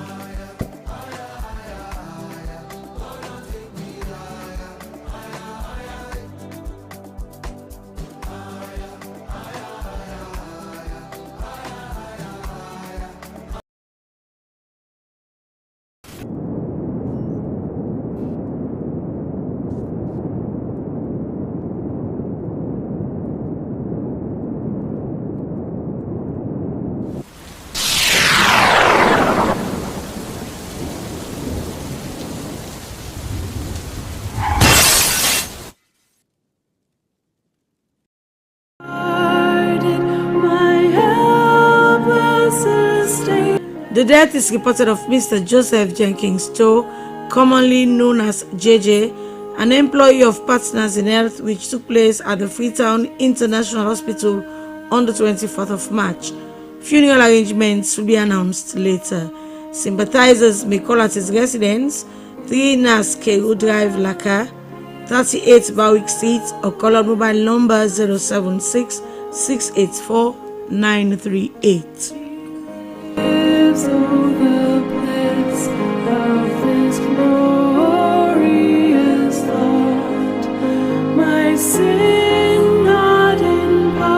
The Gbondo family at home and abroad announces the death of their dear sister, mother and wife, Mrs. Margaret Massa Mohammed Nigbondo of 18G Reservation View, Lower Allentown, Freetown.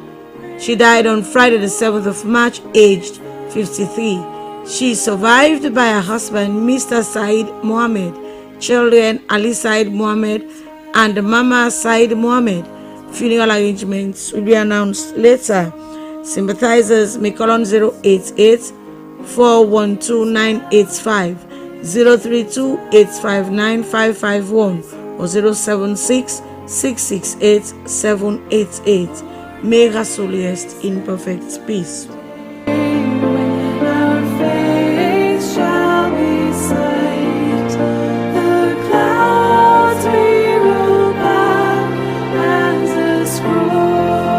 The death announced of Mrs. Edith Connie Stevens, which took place in the United Kingdom on Monday the 17th of March. Funeral arrangements will be announced later.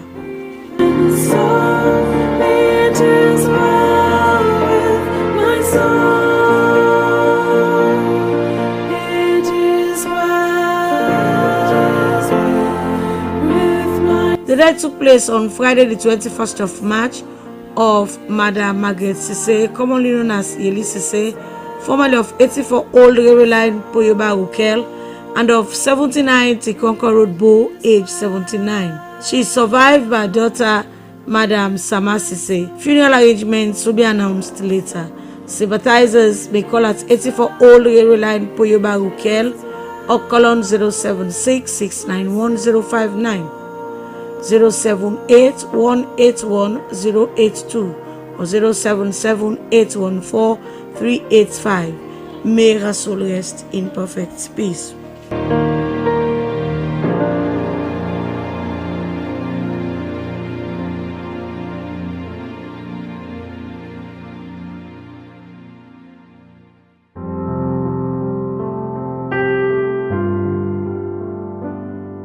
The death took place on Tuesday the 25th of March of Mrs. Adelphine Omowa Georgina Samuels Nee Thompson, commonly called Mom or Grandma, ex-civil servant, and of 15 Small Waterloo Street, Freetown, and formerly of 38 Newcastle Street, Kisii, aged 91. She survived by her sons Onesimi in the UK, George and Harry in the USA, and Bola in Freetown, stepson Eldred in Liberia, foster son Yusuf.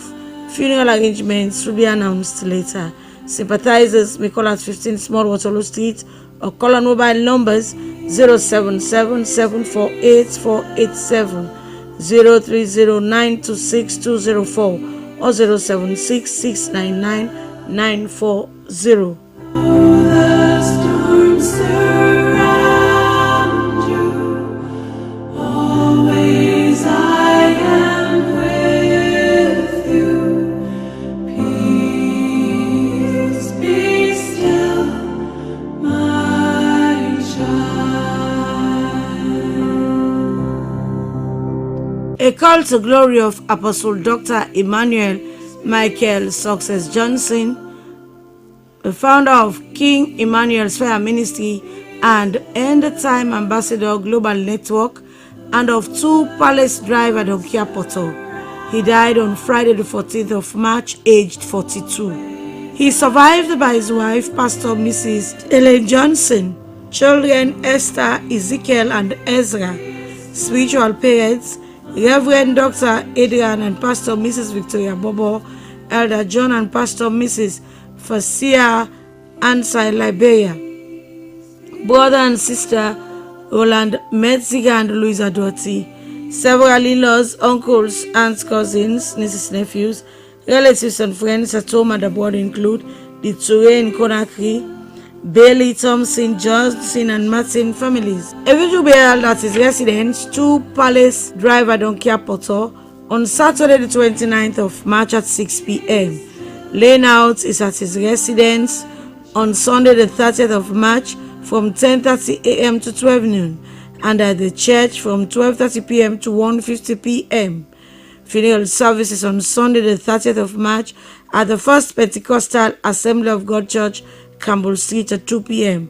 Burial at the Kingdom Cemetery. Of love, my shepherd is, whose goodness faileth never.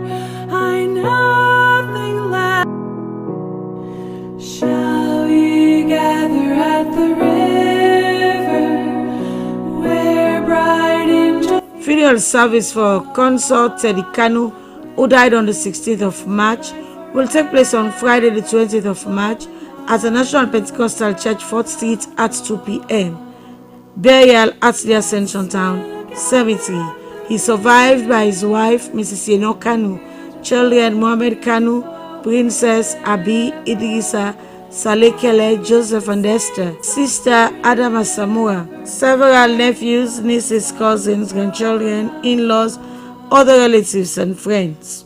They'll be laying out on Friday the 20th of March at Tengbe Town, Cool Ground. Washing up at Silver Spray, we will walk and worship ever, all the happy golden day.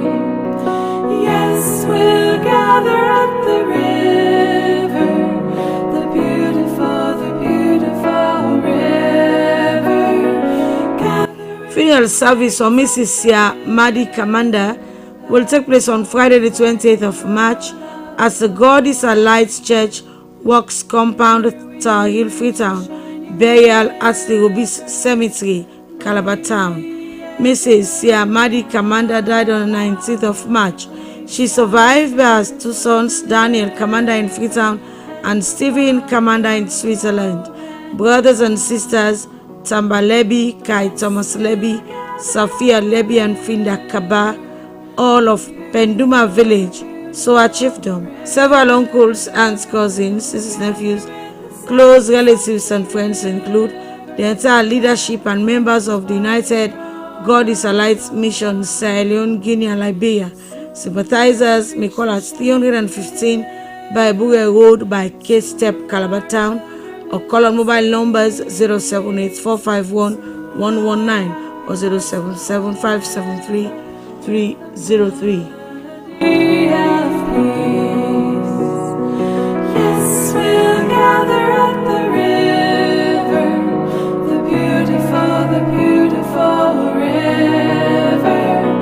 Gather with the saints at the river that flows by the throne of God. Yes, we'll gather at the river, the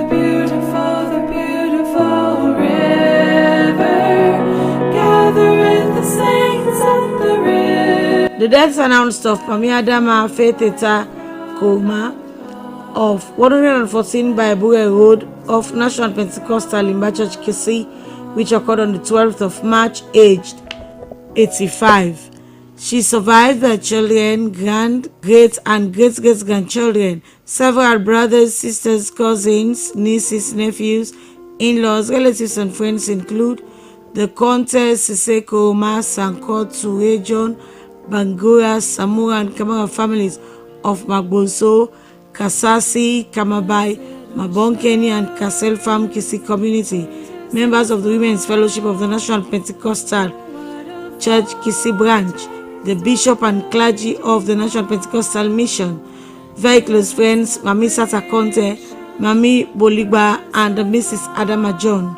A vigil will be held on Thursday the 27th of March at 114 Blackhall Road off Limba Church, Castle Farm, Kisi at 8 p.m. The body will be laid out on Friday the 28th of March at a residence 114 Blackhall Road from 10 a.m. to 12 noon and at the National Pentecostal Church, Kisi, Castle Farm at 12 noon, followed by funeral service at 2 p.m. Burial at the Kisi Mesmes Cemetery. All the day long, perfect submission, perfect delight, visions of rapture now burst on my sight, angels descending, bring from above, echoes of mercy, whispers of love. This is my story, this is my song, praising my Savior all the day long. The death took place on the 19th of March of Mr. John Kister Sr., formerly of 12 Rogbane Road, McKinney, retired vehicle examiner and ex-vice president of the Sierra Leone Football Association, aged 91. He survived by his children, George Kister, Abdul Kister, John Edward Kister, Chichi Cherry, John and Aisha Kister. Several grandchildren, brothers and sisters, in-laws, nieces and nephews, relatives and friends at home and abroad. A vigil will be held at his residence, 12 Rogbane Road, McKinney, on Thursday the 10th of April at 8 p.m. Laying out is at his residence, 12 Rogbane Road, McKinney, on Friday, the 11th of April at 10 a.m. and at the church at 12 noon. Funeral and communion service will be held at the Holy Trinity Anglican Church, McKinney, on Friday, the 11th of April at 1 p.m. Burial at the Masuba Cemetery, McKinney. May his soul rest in eternal glory and peace. Sympathizers may call on 074 085 721.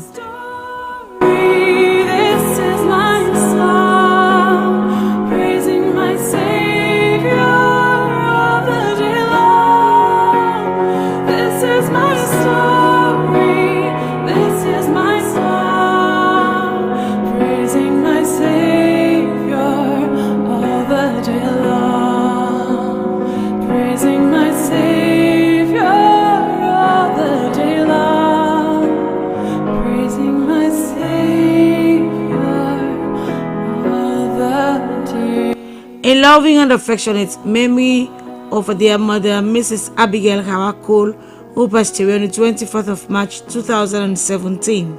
8 years have gone by, our beloved mother. May light perpetual continue to shine upon you. Continue to rest in perfect peace, our dearest mother. Sadly missed by children Lloyd Scott, Sylvanus Cole, and Agnes Asgill.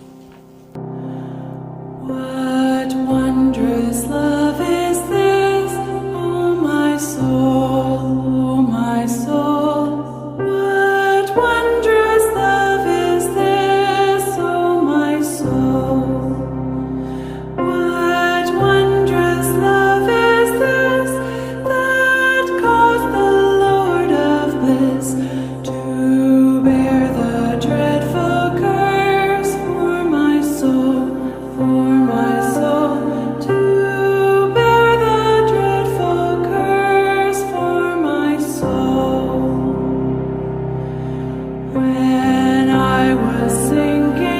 In evergreen and affectionate memory of a dearly beloved husband and father, Mr. Crispin David Bamijoko Gray, former of 5 Songa Drive, Malamalomli, who left this world for the gates beyond 8 years ago on the 26th of March 2017. Daddy, you are gone but not forgotten, as only the hearts that love know the sorrow of parting. Sleep on, a dearly beloved, sleep and take a peaceful rest till we meet again on that beautiful shore to part no more. You left us at a time we needed you most, but we know you are safe in the arms of Jesus. You will always be remembered by the family, sadly missed by your wife, Mrs. Paulina Gray, children Crispin Alfred Gray, and Mrs. Crispina Dawes, grandchildren, and the rest of the family at home and abroad. Great I am, while millions join the theme, I will sing, while millions join the theme, I will sing. And when from death I'm free, I'll sing on, and when from death I'm free, I'll sing on. In evergreen memory of the dear beloved husband, father and grandfather, Mr. Austin Adesimi Crispin Ernest Scott, who passed away on the 26th of March 2013. 12 years of unforgettable memory, your smile and your spoken words. We love you and miss you so much. Only the heart that loves know the sorrow of parting. You will continue to linger in our hearts, and may light perpetual continue to shine upon you. Sadly missed by wife Lloyda Scott, children Samira, Sheena, Shannon, and Shonette, several grandchildren, relatives, and friends at home and abroad. To save that all who would in him believe should everlasting life receive. From those around I hear a cry, oh God, oh God.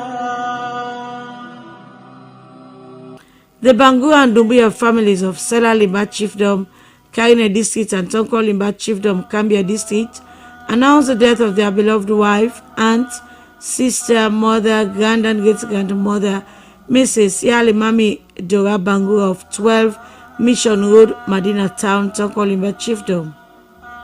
She died on Tuesday, the 25th of March, aged 80. She survived by her husband, Palaji Abu Bangura, also known as Abu Thousand, several children, grand and great-grandchildren, sisters, brothers, close relatives, and friends at home and abroad. Funeral prayers will be said on Thursday, the 27th of March at Medina Town, Tonko Limba Chiefdom, Cambia District, Central Mosque at 2 p.m. Burial at the Medina Town Cemetery. And then last breath escapes my lips. It's time to leave and I must go. So it is true, but it's too late. They said each soul has its given day.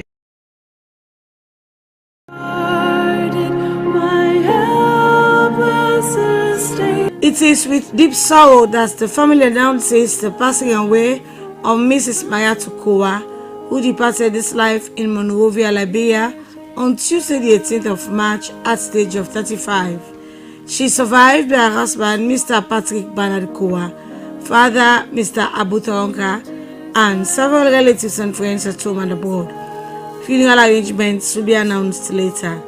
Sympathizers may visit the following addresses: husband, 56 4th Street, on the father at 3 Haududdin Street off Mountain Court, or you may call on mobile numbers 079 453 461 or 076 816 131.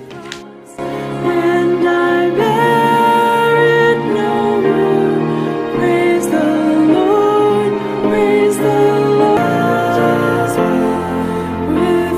The death is announced of Mrs. Mary Coker, commonly called Auntie May, wife of PC Robert Coker Shilolo Papawe, the third of Bagua Chiefdom Sembe Unestoka. She died on the 21st of March, age 63. Funeral arrangements will be announced later. Sympathizers may call on mobile numbers 079-852-265 or 076-615-837 or 076-843-623.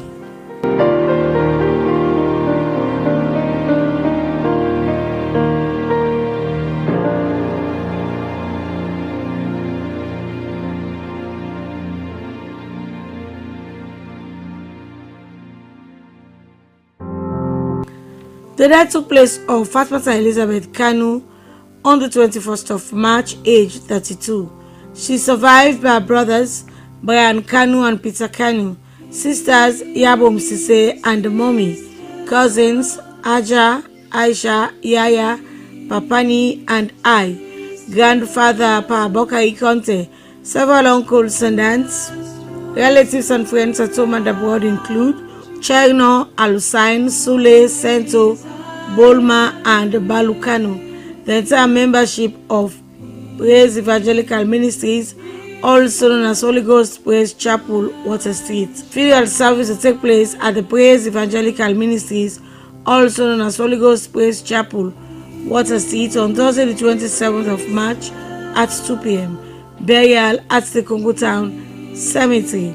Sympathizers may call at 40B Congo Valley Red Pump or call on mobile numbers 078-745-101 or 088-219-280. May her soul rest in peace. Peace be still, my child.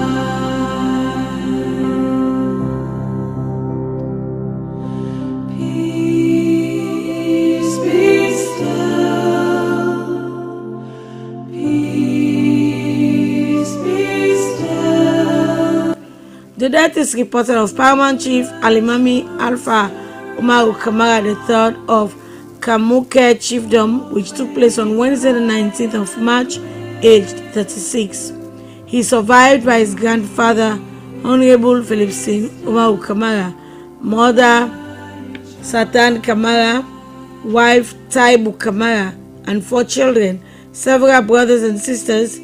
Other relatives and friends include the Kamuka Chiefdom, Warawara Bafudia Chiefdom, Warawara Yagala Chiefdom, Sengbe Chiefdom, Tamso 1 and 2 Chiefdom, Bongobo Kayaka, Kakale Kasongo Chiefdom, Dian Chiefdom, Nem Chiefdom, and the whole of Konadugu District.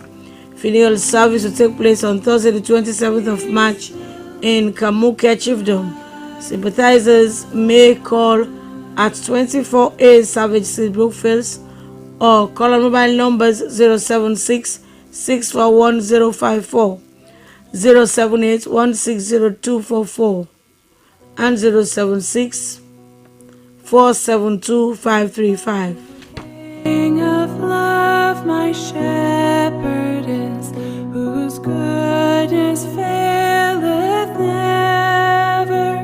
I nothing lack if I am his, and he is mine forever. Where streams of living water flow. The death took place on the 17th of March of Mrs. Margaret Veronica Squire, former head teacher of St. Michael's School and a committed member of the Holy Cross Parish. She survived her children Stephen Squire, Christian Squire, Patrick Squire, Veronica Squire, Gloria Kia Squire, and Juliana Sarah Sudi Squire. Several grandchildren, close friends, and other relatives at home and abroad. A vigil will be held on Wednesday the 2nd of April at the church compound. Funeral service will take place at the Holy Cross Parish Locust Junction on Thursday the 3rd of March at 12 noon. Burial at the Kenema Cemetery. I fear no ill, with thee, dear Lord, be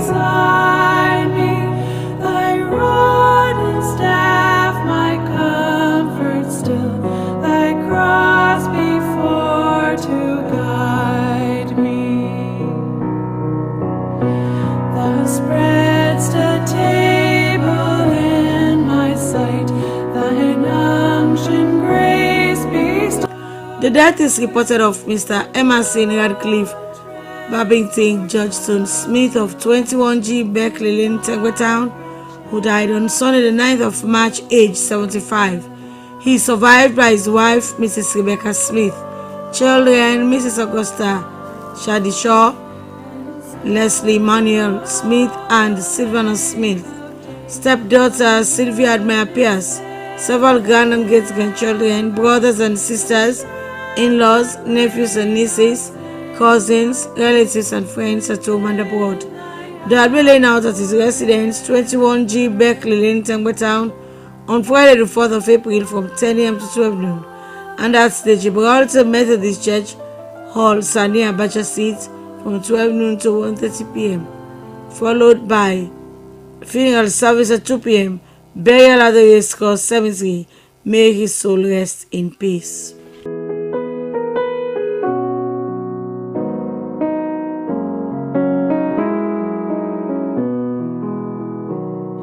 Shall we gather at the river where bright angel feet have trod, with its crystal tide forever flowing by the throne of God? Yes, we'll gather at the river. The death announced of Mami Fateta Kante Nico of 114 Blackhall Road of National Pentecostal Limba Church, Kisii. She died on the 12th of March, aged 85. She survived by children, grandchildren, great and great-great-grandchildren, several brothers, sisters, cousins, nieces, nephews, in-laws, relatives and friends include the Conte, Sise, Koroma, Sanko, Ture, John, Bangura, Samoa and families of Magboso, Kase, Kamabai, Mabonkeni and Kasel Farm, Kisii community, members of the Women Fellowship of the National Pentecostal Church, Kisii branch, the bishop and clergy of the National Pentecostal Mission, very close friends, Mami Sata Conte, Mami Boligba, and Mrs. Adama John. A vigil will be held on Thursday the 27th of March at 114 Blackhall Road off Limba Church, Kasel Farm, Kisii at 8 p.m. The body will be laid out on Friday the 28th of March at her residence, 114 Blackhall Road from 10 a.m. to 12 noon, and at the National Pentecostal Church, Kisii, Kasel Farm at 12 noon, followed by funeral service at 2 p.m. Gather with the saints at the river that flows by the throne of God. Soon we'll reach the shining river.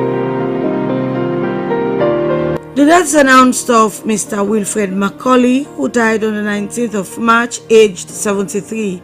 He survived by his wife, Mrs. Isabella Macaulay, children, Cheryl and Nipson.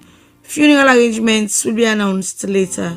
Sympathizers may call at 15 Henry Street or call on 033 002 433, 099 507 224 and 079 098 458.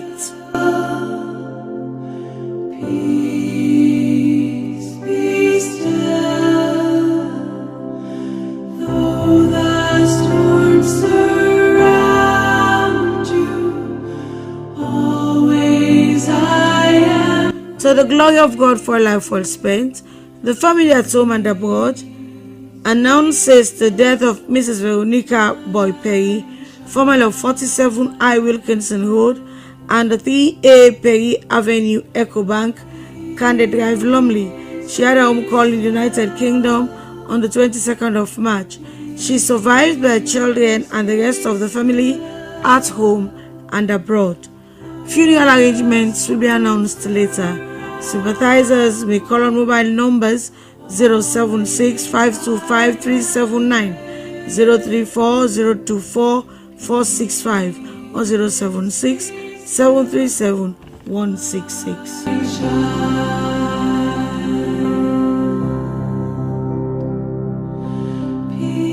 Peace be still,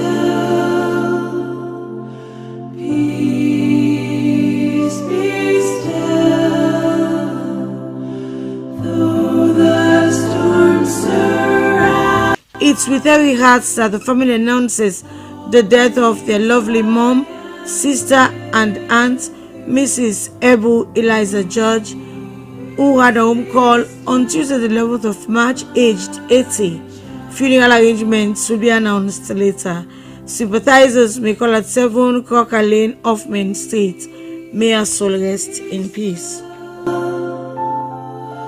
Peace be still. Peace be still, my child.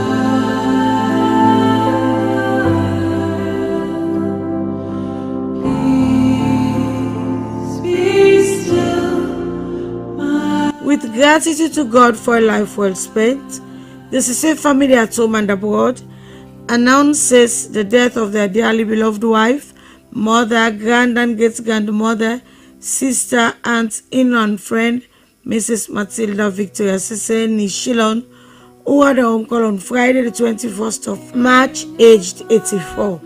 She is survived by her husband, the Honorable Sani Sise. Funeral arrangements will be announced later. Sympathizers may call at her residence, 97 Regent Road Hill Station, via Sierra Leone Drive, or call on mobile numbers 076 604 927 or 088 604 927. May her soul rest in perfect peace. He leadeth, and where the verdant pastures grow, with food celestial feedeth. Perverse and foolish oft I strayed, but yet in love. The United Methodist Church Sierra Leone Annual Conference announces the homegoing of the retired Reverend D.H. Coker, which took place on Wednesday the 6th of March in Freetown, aged 94, former District Superintendent of Western District. Funeral arrangements will be announced later. Sympathizers may call at 10 Technical Drive, Congo Cross, or UMC House, 31 Lightwood Boston Street, Freetown, or call on telephone numbers 077 727 555 plus 1267 987 5955 or 076 708 975. Thine unction grace bestoweth, and oh, a transport of delight from thy pure chalice flow of God. Here we reach the shining. The death is announced of their beloved father, brother, grandfather, and friend, Mr. Rubenson Macpherson Chuku Long John of 2B Bassett Brookfields, who passed away on Thursday the 13th of March, age 64. He survived by his wife, Mrs. Haja Long John. Children Priscilla, Victor, Ibrahim, Aminata, John, Princess, Christiana, Esther, and Dustina Long John. Several grandchildren, relatives, and friends at home and abroad. Funeral service will be held on Friday the 28th of March at the Robert Street Ark Hall at 2 p.m. Burial at the Kingdom Cemetery. Sympathizers may call on mobile number 088 749 025. With the melody of peace. Yes, we'll gather at the river, the beautiful river. Gather with the saints at the river that flows by the throne of God. Yes, we'll gather at the river, the beautiful. The death took place on Tuesday, the 11th of March, of Mrs. Adama Cummings of 22 Beckles Lane, Brookfields, age 73. She is survived by her husband, Mr. Francis Tunde Cummings. Children, Ernest in the USA and Junior Bundo, adopted daughter Miss Saleh. Several brothers, sisters, cousins, nieces, nephews, relatives, and friends at home and abroad. There will be a vigil on Wednesday, the 26th of March at 22 Beckle Street at 8 p.m. Laying out will take place at her residence at 11 a.m. on Thursday the 27th of March. Funeral service will be held at the Wesleyan Church of Sierra Leone Brookfield, Freetown on Thursday the 27th of March at 2 p.m. Burial at the Kingdom Cemetery. Taste of glory divine, heir of salvation, purchase of God, born of His Spirit, washed in His blood. This is my story, this is my song, praising my Savior all the day long. Funeral service for Mrs. Rebecca Mabinti Tarawali Kamara of Waterloo, a descendant of Mayapao Village, Tankolere District, who died on the 20th of February, age 83, will take place on Thursday the 27th of March at the Seventh-day Adventist Church, 10 Agriculture Road, McKinney at 11 a.m. They'll be laying out at the church at 10 a.m. A vigil will be held on Wednesday the 26th of March at the church at 8 p.m. Burial at Robom Village, McKinney. She is survived by her children, Junior Mabinti, Mariama, Alpha and Samson. Several grand and great-grandchildren, relatives and friends at home and abroad include the Kamara and Tarawali families. May her soul rest in peace. This is my story, this is my song, praising my Savior all the day long.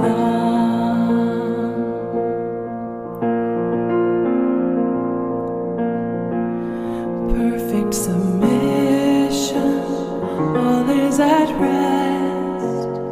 I and my Savior am happy and blessed, watching and waiting, looking up. With gratitude to God for life well spent, funeral service for Mr. Richard Olatunde George of 360 Regents Road, Malama, Kamayama, Lumley, who died on the 16th of March, aged 81, will be held on Friday the 28th of March at the Somalia West African Methodist Church, Waterloo Street at 2:30 p.m.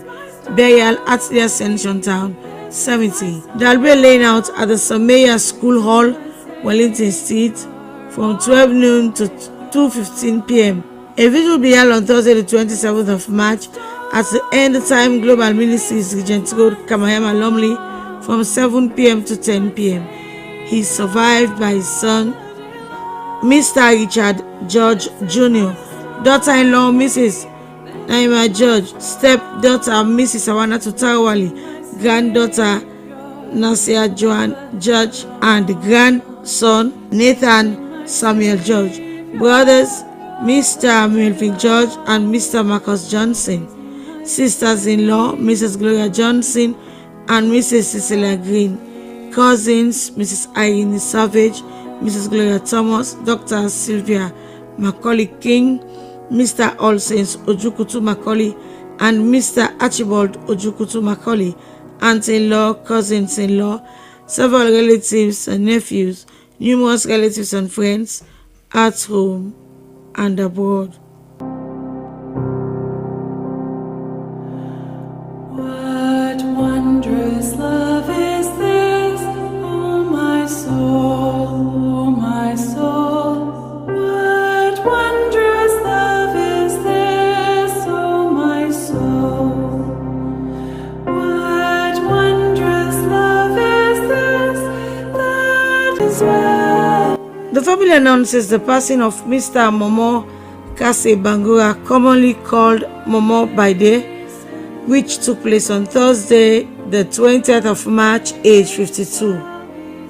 He survived by his wife, children, relatives, and friends. Funeral arrangements will be announced later. Sympathizers may call at 18 Riverside Drive, back of Lebanese School, or call on the following numbers: 088-518-309 or 076-491-760. May his soul rest in peace. It is well.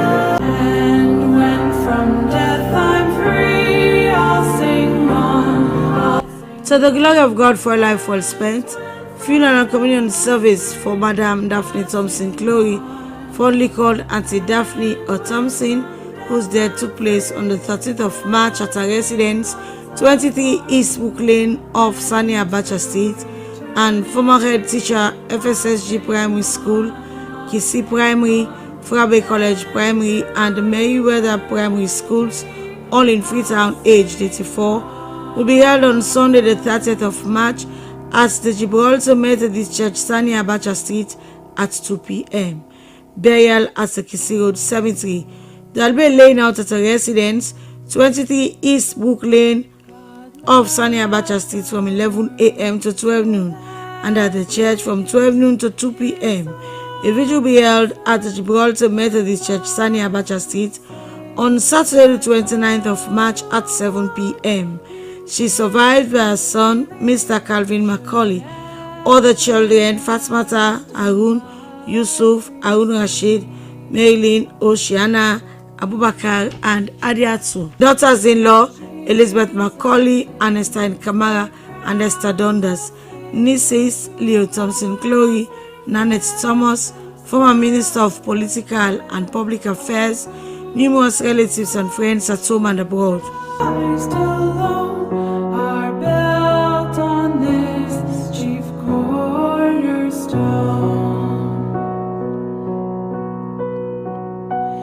If you from those around, I hear a cry. Oh God, oh God. Inna lillahi wa inna lillahi rajiun. The death is reported of retired magistrate Madiyu Bankole Shillon, commonly known as Shillon, formerly of VA Banlane of South Samuel Lewis Road, Aberdeen, former employee of the Sierra Leone Judiciary, who died on the 23rd of March, aged 89. He is survived by his children Ikmat, Aisha, and Madiyu Shillon, all in the UK. Several grandchildren, relatives, and friends at home and abroad. He has already been buried. Sympathizers may call on mobile numbers 076-431-649, 077-591-996, or 088-199-033. May Allah grant him Al-Jannah. Last breath escapes my lips. It's time to leave and I must go. So it is true, but it's too late. The death took place on Saturday the 1st of March of Reverend Nathaniel Olatunji Vincent, age 67. He is survived by his children Cecil, Joyanne, Hope, and Joel Vincent. Roland G. Dixon in the USA, Miss Yema Young, Ibrahim Toure, Mrs. Augusta Lavalley, Mrs. Tene Alpha, Miss Diaka Kabia, Miss Veronica Rogers, and Abigail Kamara. Several grandchildren, sisters and brothers, in-laws, nieces and nephews, uncles and aunts, relatives and friends at home and abroad include the Dixon, Johnson, Koba, Tamba, Coca, and Batua families. Laying out is at the Greater Evangelism on Saturday the 29th of March from 9 a.m. to 9:45 a.m. and at the World Crusade Church located on the street of Campbell Street at 10 a.m. The body will be conveyed to Moyamba on Saturday the 29th of March. A vigil will be held at the Calvary Assembly of God Church Moyamba on Saturday the 29th of March. Funeral service is at the Calvary Assembly of God Church Moyamba on Sunday the 30th of March at 10 a.m. Burial at the Sembenwood Cemetery, Moyamba Town. Buses will be available free of cost at Campbell Street by Lovetta's Kitchen on Saturday the 29th of March immediately after the service. For more information, please call on 072-100-752. I nothing lack if I am his, and he is mine forever.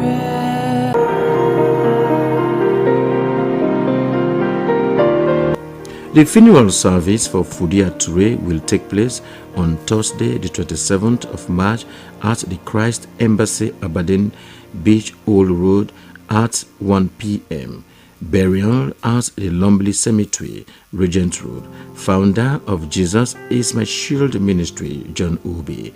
Fudia had her home called on the 20th of March at the age of 53 years. She will be sadly missed by her daughter, Elzina Jallo, brother and sisters, Isa, Yeno, Mariama, Binti, and Aisato, several nephews, nieces, grandchildren, in-laws, other relatives and friends, including the National Executive, Dr. Samura Wilson Kamara, and the entire membership of the APC Constituency 112, Ward 395. May her soul rest in peace. Peace be still. Peace be still. Pardon my helpless estate. The death is announced of Mrs. Bridget Felinda Ayodele Josiah, former staff of Wokel Commercial Bank Sierra Leone Limited, which took place on the 19th of March. Funeral arrangements will be announced later. Sympathizers may call at 4A Fofana Drive, back of Rasta Garden, Metchem Goddard, or call on mobile numbers 075691382, 079542173, or 034456242. My sin not in part.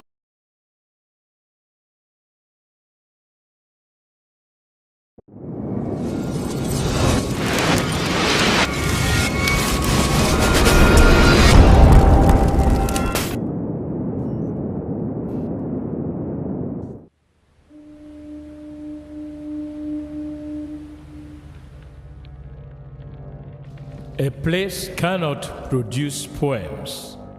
It can only not prevent them.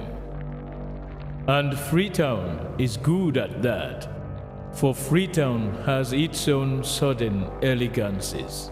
People are slow to leave it, quick to return. And there are others who come for a year or two and stay for a lifetime, sensing that they found a city that is in the world, yet sufficiently on the edge of it to have a different resonance. Let me tell you something about this city. All of us, we're all just passing through, and we've all been here forever. Those who came, those who stayed, those who never returned. Tides turn, seasons change, we've waited and we've watched. But we've always been here. We've always listened, because there is a different resonance here. It comes from the river, and the land, and the sky. It's our place, all of us. This city belongs to everyone. And you know when it's your time. And it's our time. Listen, we are Freetown. The golden rules of Freetown. Don't pretend you're something that you're not. Don't go thinking you're better than anyone else. Or that anyone else is better than you. Don't shout about it. Get on with it. We are Freetown. Freetown. Freetown. Yeah. We found our voice again. I'm from India and Freetown. I'm from China and Freetown. I'm from the UK and Freetown. I am from Nigeria and Freetown. I am from home and Freetown. This city belongs to everyone. The fishermen, the taxi driver, the barber, the drummers, the dancers. All of us. All of us. Everybody. We are Freetown. The past is ours. The future is ours. It's our time again. And this city belongs to everyone. The playwright, The greengrocer, the teacher, the dog. This space is ours. this light is ours. The beaches are ours. the rivers now we own. The roads are ours. The bridges now we own. We are Freetown. We are all visitors and we've all been here forever. We've got the mightiest river. And the biggest sky. And there's a resonance again. Freetown. Freetown. We are proud of this place. We love this city. And we want you to love it too. We are proud of this place. Na pass we all dey pass like stranger dem, but we all don dey from there.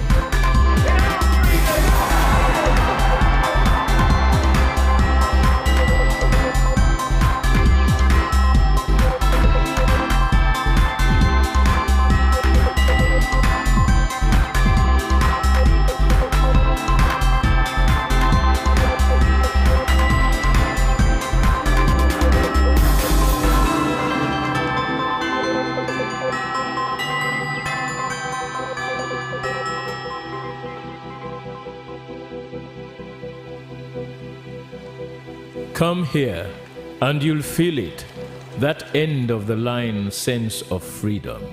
Say yes to Freetown. Say yes to freedom.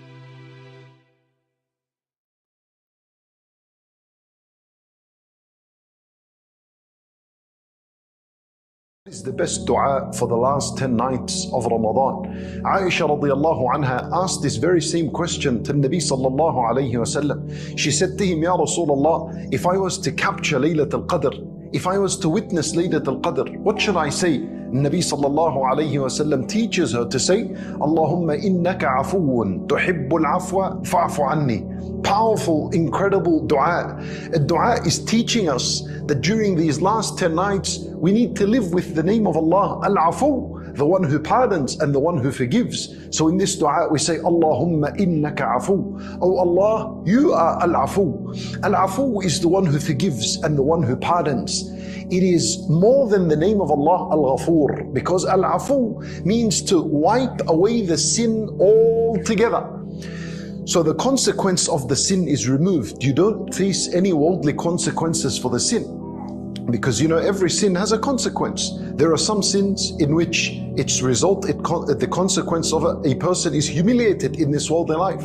Or maybe some knowledge is taken away from him. Or maybe some evil comes towards him. These are consequences of sins. The name of Allah, Al-Afu, if Allah Azza wa Jal was to give you afu for your sins, then He wipes away the sin and He removes its consequence. He takes away its consequence. And that you will not be questioned about that sin in the grave, and you will not be punished for it in the grave, and you will not be questioned about it on the day of judgment. Allahu Akbar. This is the name of Allah, Al-Afu. You see, how much are we in need of Afuullah subhanahu wa ta'ala? How much are we in need of this name of Allah subhanahu wa ta'ala? And the best time to ask Allah for this are the days and the nights that we're living in now. So make the most of it as we are in these last 10 nights of Ramadan. Allahumma innaka afu. The ulama rahimahumullah, they say al-afu, the Arabs, they used to say afat al-rihu al-athar. Afat al-rihu al-athar. This is where the name of Allah, al-afu, comes from. Let's say you're walking on sand and you made footprints. Obviously can easily be tracked. Your footprints are there, they are present. So when the wind comes, a strong wind, and it blows the sand, it removes your footprints completely. No one will have a clue that you ever walked here. This is what Al-Afu means. That the sin is completely removed and it's wiped away. It does not exist in the record at all. Allahu Akbar, Allahumma innaka afu. And then look at this. You're saying tuhibbul afu. You love to forgive and you love to pardon.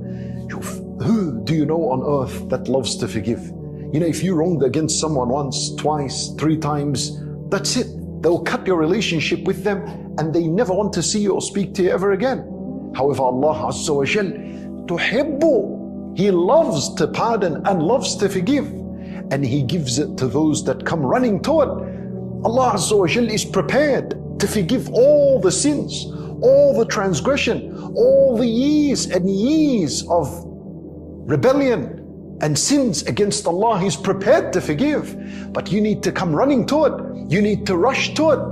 This is why at-tawbah means al-rujuu'. It means to come back. The idea of at-tawbah, the idea of seeking forgiveness, is that a person has moved far away from Allah Azza wa Jal and now he's coming back. Tuhibbul afu. Allah Azza wa Jal loves for the servant to come to Him, and Allah loves to forgive. Subhanallah, did you know this about Allah? Well, you're going to know it when you read this part of a dua, tuhibbu al-afu. Wait a second and stop a minute and just keep saying tuhibbu al-afu. Internalize the idea and the concept of the fact that Allah loves to forgive. And then ask yourself, do you know anyone that loves to forgive? Allahu Akbar. Then and only your heart will be filled with the tawheed, with la ilaha illallah. And then at the end of this dua, you make your request. You say, fa'afu anni, pardon my sins, forgive my sins. Now you are showing desperation and need for Allah subhanahu wa ta'ala. And that's the thing you want to focus on during these last 10 nights, because the dua is very special all year round. But it is extra special in Ramadan, and even more special in the last 10 nights. And imagine you're making this dua while you are in a salat. This is extra special. This is the highest degree and level of dua a person can ever make. In a salat, this is why al-ulama rahimahumullah, they said that a person's salat, yani his night prayer during the last 10 nights of Ramadan, a person's salat that is filled with dua is better than a person who prayed the nights of the last 10 nights and did not fill them with dua, because this is the time for it. So always engage with this dua during the day and during the night. Allahumma innaka afu tuhibbul afu fa'afu anni. Allahu Akbar. And you know what is incredible is that Nabi sallallahu alayhi wasallam doesn't even teach Aisha radiyallahu anha to ask Allah for al-Jannah or to seek protection from the hellfire. He could have said to her, ask Allah for al-Jannah. There is a focus on forgiveness. Why? Look, the entire month, the prize of the month is that we are forgiven from our sins, right? This is the prize of the month. Whoever fasts its days, right, iman and wahtisab, then his sins are forgiven. Whoever prays the nights of Ramadan, then his sins are forgiven. And there's so many opportunities for forgiveness. And then towards the end of the month, there is this dua, Allahumma innaka afu tuhibbul afwa fa'fu anni. Why there is an emphasis on forgiveness? Because if you have been forgiven and you earn al-afu, complete forgiveness, then khalas, that means the paradise. That is a path and a way to enter the paradise. That's the means to enter the paradise. So if Allah Azza wa Jal was to forgive you, then you enter the paradise. As Allah Azza wa Jal said, وَسَارِعُوا إِلَى مَغْفِرَةٍ مِّن رَبِّكُمْ وَجَنَّةٍ. Rush and hasten to a forgiveness of your Lord and a paradise. He mentioned the forgiveness before the paradise, because if you're forgiven, then the paradise is guaranteed and the pleasure of Allah is guaranteed and all goodness is guaranteed after you have been forgiven. So we ask Allah Azza wa Jal to forgive us. We ask Him subhanahu wa ta'ala to bestow His mercy and compassion and kindness upon us. Have you checked out the One Islam TV app yet? Well, if you haven't, here is some feedback from those who have.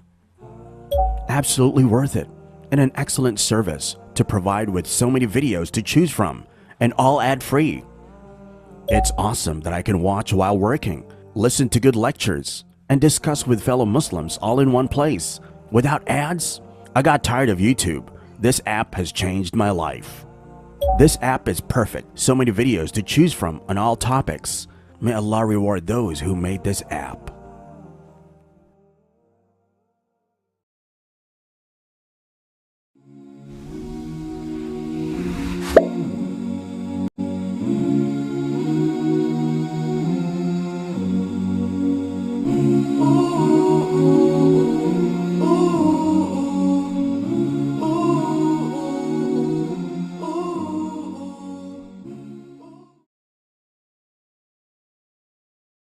بسم الله الرحمن الرحيم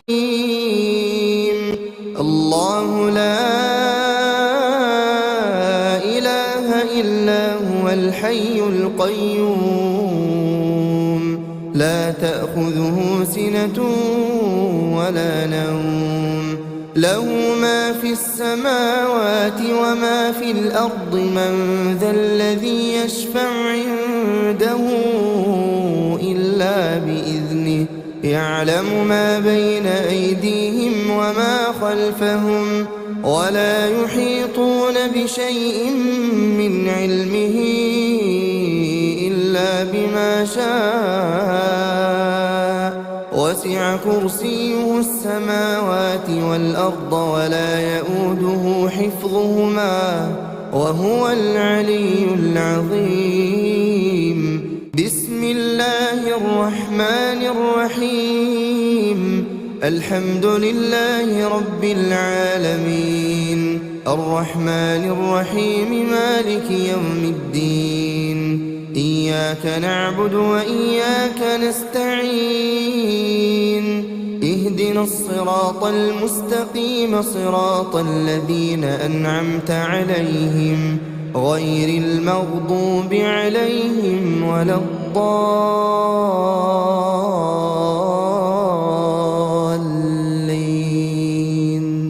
بسم الله الرحمن الرحيم قل هو الله أحد الله الصمد لم يلد ولم يولد ولم يكن له كفوا أحد بسم الله الرحمن الرحيم قل هو الله أحد الله الصمد لم يلد ولم يولد ولم يكن له كفوا أحد بسم الله الرحمن الرحيم قل هو الله أحد الله الصمد لم يلد ولم يولد ولم يكن له كفوا أحد بسم الله الرحمن الرحيم قل أعوذ برب الفلق من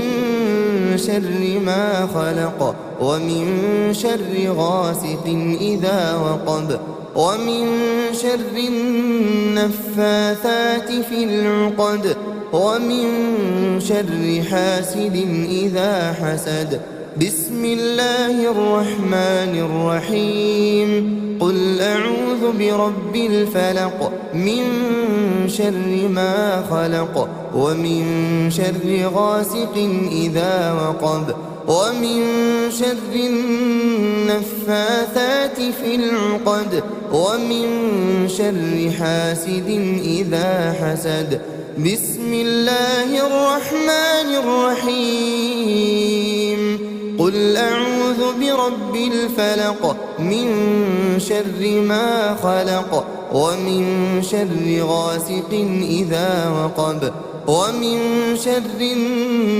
النفاثات في العقد ومن شر حاسد إذا حسد بسم الله الرحمن الرحيم قل أعوذ برب الناس ملك الناس إله الناس من شر الوسواس الخناس الذي يوسوس في صدور الناس من الجنة والناس بسم الله الرحمن الرحيم قل أعوذ برب الناس ملك الناس إله الناس من شر الوسواس الخناس الذي يوسوس في صدور الناس من الجنة والناس بسم الله الرحمن الرحيم قل أعوذ برب الناس ملك الناس إله الناس شر الوسواس الخناس الذي يوسوس في صدور الناس من الجنة والناس. بسم الله الرحمن الرحيم. آمن الرسول بما أنزل إليه من ربه والمؤمنون كل آمن بالله وملائكته وكتبه ورسله لا نفرق بين أحد من رسله وقالوا سمعنا وأطعنا غفرانك ربنا وإليك المصير. لا يكلف الله نفسا إلا وسعها لها ما كسبت وعليها ما اكتسبت ربنا لا تؤاخذنا إن نسينا أو أخطأنا ربنا ولا تحمل علينا إصرا كما حملته على الذين من قبلنا ربنا ولا تحملنا ما لا طاقة لنا به واعف عنا واغفر لنا وارحمنا أنت مولانا فانصرنا على القوم الكافرين. أصبحنا وأصبح الملك لله والحمد لله لا إله إلا الله وحده لا شريك له له الملك وله الحمد وهو على كل شيء قدير.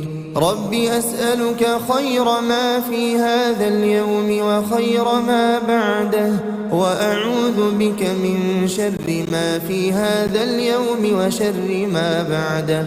رب أعوذ بك من الكسل وسوء الكبر رب أعوذ بك من عذاب في النار وعذاب في القبر. اللهم بك أصبحنا وبك أمسينا وبك نحيا وبك نموت وإليك النشور. اللهم أنت ربي لا إله إلا أنت خلقتني وأنا عبدك وأنا على عهدك ووعدك ما استطعت. أعوذ بك من شر ما صنعت. أبوء لك بنعمتك علي وأبوء بذنبي فاغفر لي فإنه لا يغفر الذنوب إلا أنت. اللهم فاطر السماوات والأرض عالم الغيب والشهادة رب كل شيء ومليكه أشهد أن لا إله إلا أنت. أعوذ بك من شر نفسي وشر الشيطان وشركه وأن أقترف على نفسي سوءا أو أجره إلى مسلم. اللهم إني أصبحت أشهدك وأشهد حملة عرشك وملائكتك وجميع خلقك أنك أنت الله لا إله إلا أنت وأن محمدا عبدك ورسولك. اللهم إني أصبحت أشهدك وأشهد حملة عرشك وملائكتك وجميع خلقك أنك أنت الله لا إله إلا أنت وأن محمدا عبدك ورسولك. اللهم إني أصبحت أشهدك وأشهد حملة عرشك وملائكتك وجميع خلقك أنك أنت الله لا إله إلا أنت وأن محمدا عبدك ورسولك. اللهم إني أصبحت أشهدك وأشهد حملة عرشك وملائكتك وجميع خلقك أنك أنت الله لا إله إلا أنت وأن محمدا عبدك ورسولك. بسم الله الذي لا يضر مع اسمه شيء في الأرض ولا في السماء وهو السميع العليم. بسم الله الذي لا يضر مع اسمه شيء في الأرض ولا في السماء وهو السميع العليم. بسم الله الذي لا يضر مع اسمه شيء في الأرض ولا في السماء وهو السميع العليم. رضيت بالله ربا وبالإسلام دينا وبمحمد صلى الله عليه وسلم نبيا ورسولا. اللهم ما أصبح بي من نعمة أو بأحد من خلقك فمنك وحدك لا شريك لك، لك الحمد ولك الشكر. اللهم إني أسألك العافية في الدنيا والآخرة. اللهم إني أسألك العفو والعافية في ديني ودنياي وأهلي ومالي. اللهم استر عوراتي وآمن روعاتي. اللهم احفظني من بين يدي ومن خلفي وعن يميني وعن شمالي ومن فوقي، وأعوذ بعظمتك أن أغتال من تحتي.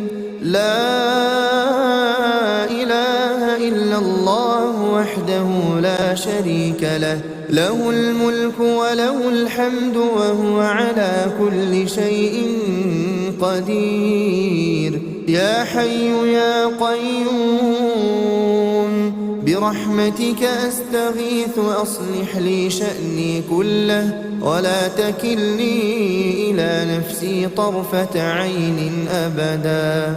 لا إله إلا الله وحده لا شريك له، له الملك وله الحمد يحيي ويميت وهو على كل شيء قدير.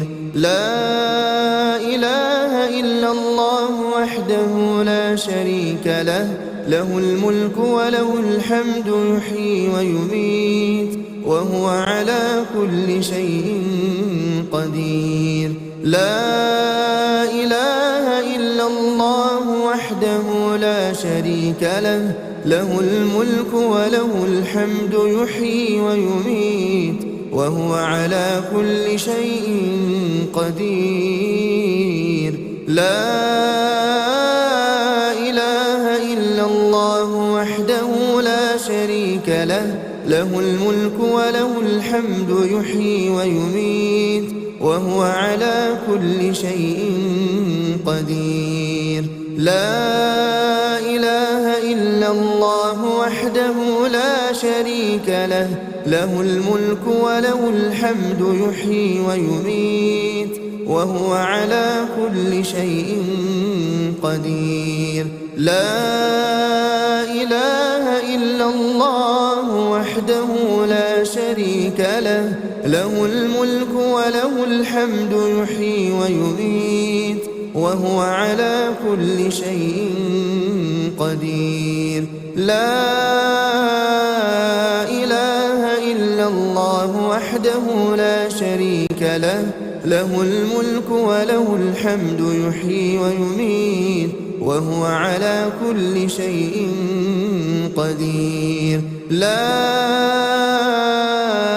إله إلا الله وحده لا شريك له، له الملك وله الحمد يحيي ويميت وهو على كل شيء قدير. لا إله إلا الله وحده لا شريك له، له الملك وله الحمد يحيي ويميت وهو على كل شيء قدير. لا إله إلا الله وحده لا شريك له، له الملك وله الحمد يحيي ويميت وهو على كل شيء قدير. سبحان الله سبحان الله وبحمده عدد خلقه ورضا نفسه وزنة عرشه ومداد كلماته. سبحان الله وبحمده عدد خلقه ورضا نفسه وزنة عرشه ومداد كلماته. سبحان الله وبحمده عدد خلقه ورضا نفسه وزنة عرشه ومداد كلماته. أصبحنا وأصبح الملك لله رب العالمين.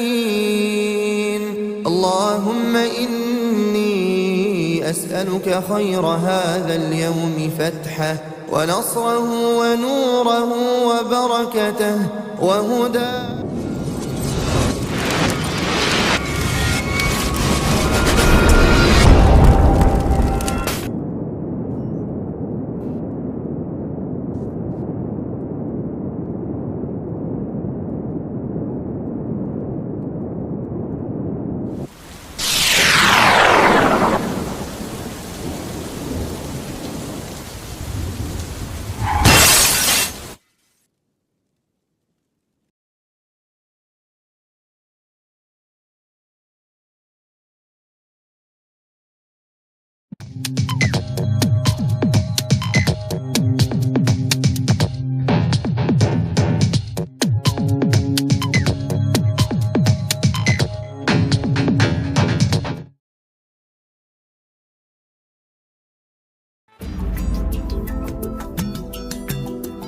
Where use? You get use? Yes, I get use. This na the program where they give you the use where they happen all about na the country.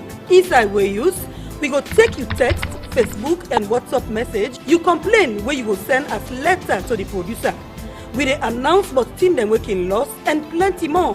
We are there all about na the country. But you self can help for bring the use to your area. Where use? The original program where they give you updates. Where use? You get use? Yes, I got use.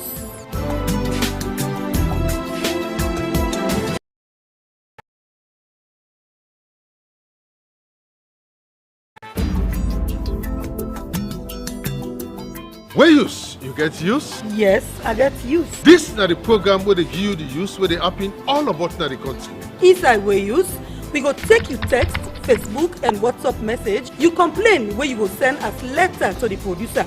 We dey announce but team them working loss and plenty more. We are there all about the country.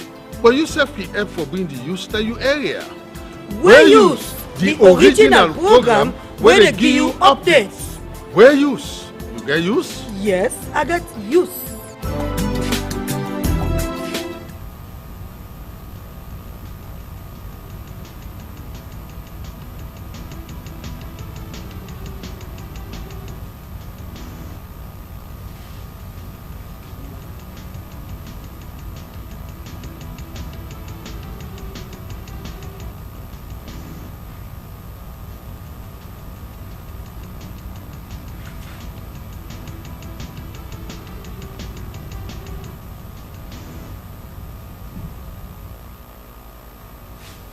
Where use? You get use? Yes, I get use. Well, family, this on a program where use the program where they show una and tell about them where they happen all about the country. Remember, say you then also yourself can be part of the program, but the only way you can do them. Now for watching the button, scream the number where they see 031 or 076 812174. You go use them for sending text and WhatsApp message. We will be inside the program. It will be your voice? My voice. Well, family, today inside the program, we will continue for going updates, but the incident that happened at the National Pentecostal Primary School, but then 3 picking them where they alleged say something happened with them. Well, we talked to one of the picking them where they be fell inside there where not be died, where Adam Sierra Leone, one of the relative them, where we talked to we inside this interview. Then we used to go all about the streets, especially that the CBD, where we talk to people them where they do business and people except for they pass na street. Then we get for raise concern but the way man now where the driver then they use the streets. Well, same way so death traveling and Nevada streets na Freetown and cause serious to get to people them where they use they. Well, now sit same way so they go work na Sierra Grounds Market for go assess the progress where they go on there before they get for commissioner later this year. Same way so the Teaching Service Commission talk about the nationwide registration where they go on for teachers them. Well, this and plenty more inside the program we use where they bring the program come to na my name and Joey and Dumbuya. Well, stay tuned. We'll go for a short break. When we come back, we'll continue the rest of the program we use.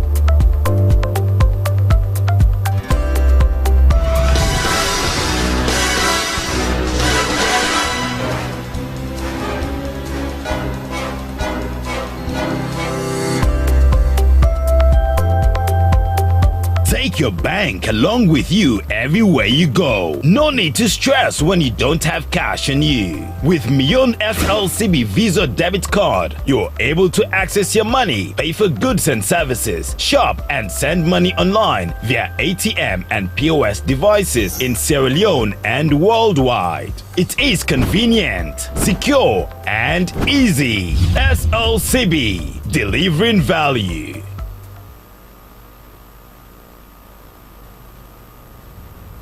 When I saw we start the program find one, well we start with this first one where we use will continue for gonna update as we talk to one of the Pekin family member where be they alive on the Tuesday 18 March.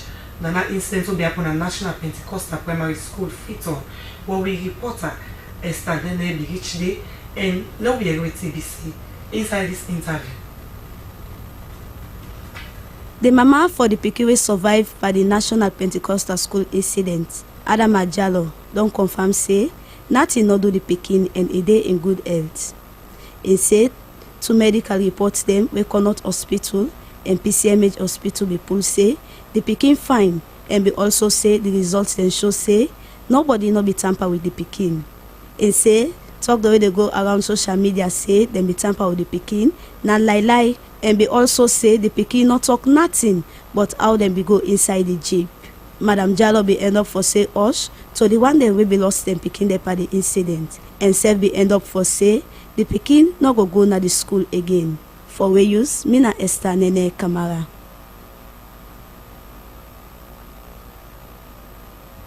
Well, for Mianda, business people them and passengers them where they move from Duazak Junction to town, well they're always concerned over the way and manner where the driver them, the bike riders and keke riders them, they use the streets where Julie and Dumbia get small. I'm Safa.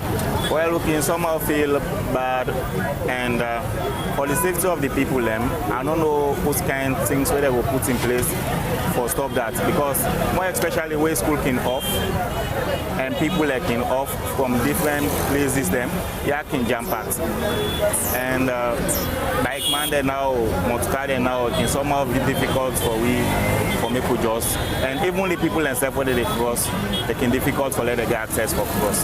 Because nobody not go one way for company. Bike not go one way for motor car not go one way for people that for let them cross, so it's somehow jam packed. If they're going to make that overhead bridge now and go somehow reduce that. Because the only thing that we will reduce. Because even though policemen can they can somehow jump at still, because policemen they can try for stop, but police not they can worst. It can worst. Because we police can they in somehow better, but even that not they solve the problem. Talk less of now we police not they. So as me own suggestion, na that bridge, then go find now. My name Aja Isatulahimi. KSL do Azak Junction. Well, it's so fearful, rampant. Where police knocking there, everywhere police can they safe. The traffic so much, really. The bike man they no get patient, the keke rider no get patient, even the commercial vehicle even no get patient. Police go try for break them concerning school picking them, and then they even break. Then he put say police get blame, but police no get blame. The driver them so lawless really, but the commercial rider or bike man or keke rider, the private, they also lawless. They no get patient. One, panel school picking zebra line there like you know ever then as like me when me picking can come out school for no see me heart not they ever. Once I see me picking before me heart. Well, it can bug me a lot. Like then 2 days there some accidents happened in Azak Junction where even the other school picking and God and bless is safer from the accidents. Like government street on the zebra where you make where police break you, you not agree, they charge you to court. Discipline or really lawless to on the driver. I'm Abdul Bangura. As a policeman, I know they are around. We feel bad that because you know kids, the kids they come to school, and not to pick no more. This go there and abuse the kids to the poster. All man can do for poster. So, yana gonna see the cinema. So yana bad side that has to look danger. Like when they make them overhead bridge, as for me, like them bridge that also like make for people there, or the lights, if you know that traffic light, then we will make it. Or particularly me, as for me, that bridge, that overhead bridge, because they make traffic lights because this one there is traffic. Now that overhead bridge will be there, it will look fine.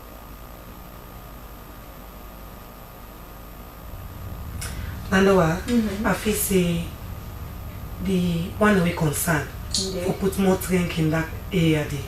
Because the way and manner how accident that they happen is too much.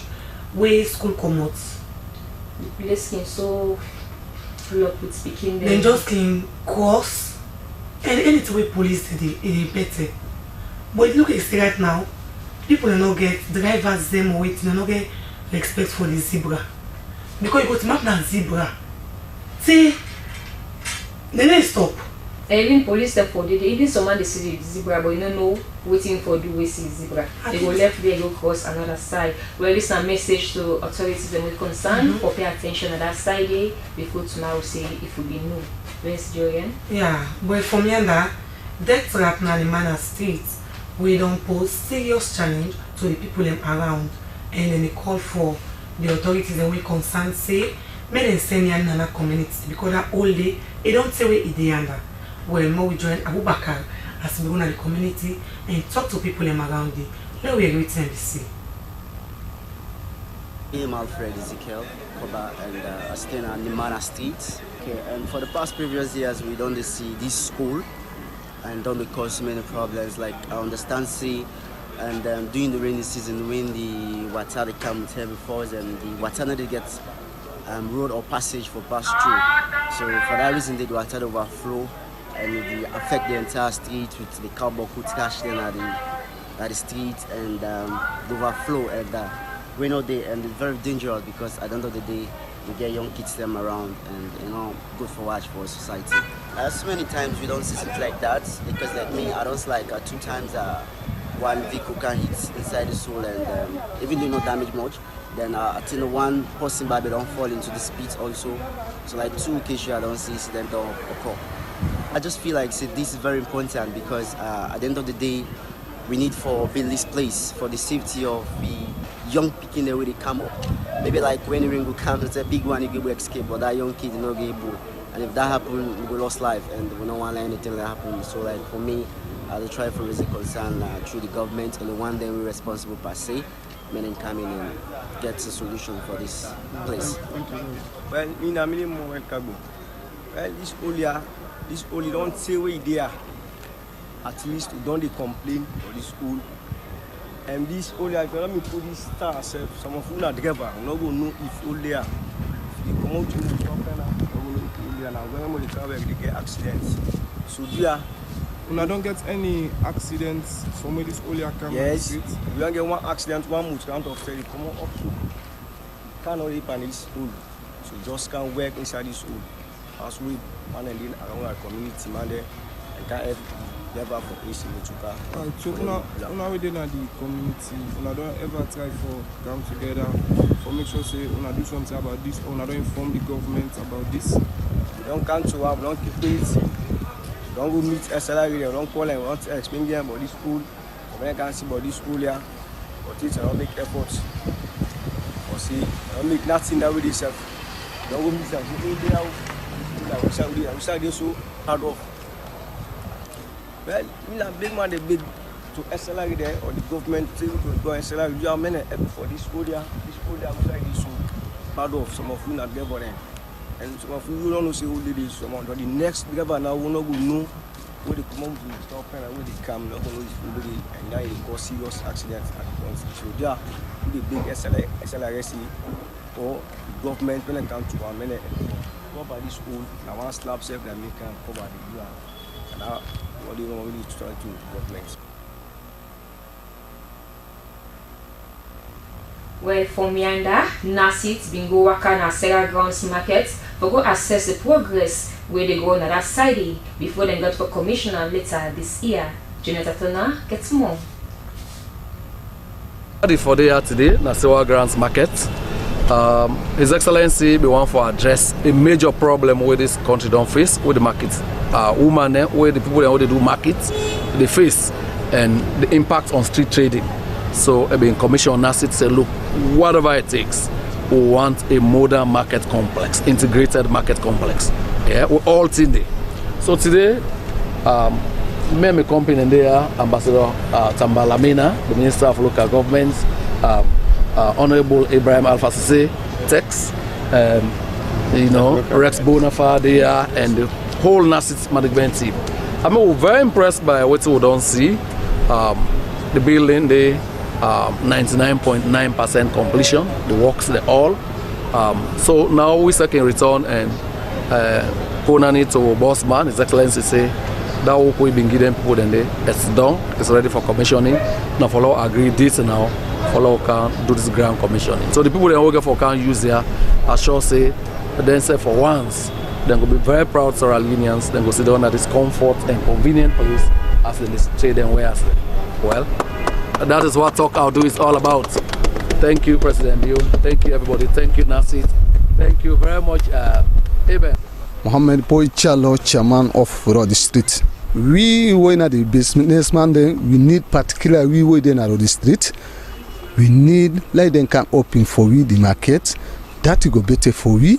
It go help we pass away them people then all sit on the street because then go can't ask we any time for them place them. We the chairman then anytime we they make a meeting to them for this place here. So what you need now for like governments you come, you help we get them place there for people then come on the street then can at the market. Okay, so this not for free, then get for pay for them. So what thing that you take on that area there? That area there, so say private something and government something difference go there. Sometimes then go help we the team like Kandong, like no FIBA, we say we did so. Now that we need from them. So as chairman, when they get for open this thing for together as a good day, you waiting a word of message to together because some man, even though the government go don't bill, they go still in the street. So how you go do for ensure say people then come on the streets? So we don't try, we don't register to the people then for the one day we sabi we then at the street around we na ya for anybody like a place day if he able because payment day not a free place. If he say he go able, he will carry her. Because the businessman, we don't register them all to the road street now. Anybody where they ask for, now most people in there, we know them. Pass no more if you know other new people then come. Ezekiel Abraham. Well, actually, I come for come buy a product. Now they meet me at Napsu. If government establish the Sierra ground, if I now say it will able for help for reduce the congestion at the CBD, most especially the Central Business District, it will even help for reduce this high speed of accidents the way they happen at the CBD. With the government establishing this market type, it will really actually help for combat the high speed of accidents and the congestion at the streets.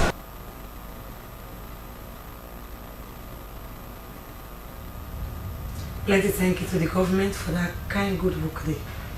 And Teaching Service Commission, TSC, don't talk on nationwide teachers and registration. But for no more about that, now we join Nendewa Toronka as we talk to one of the teachers.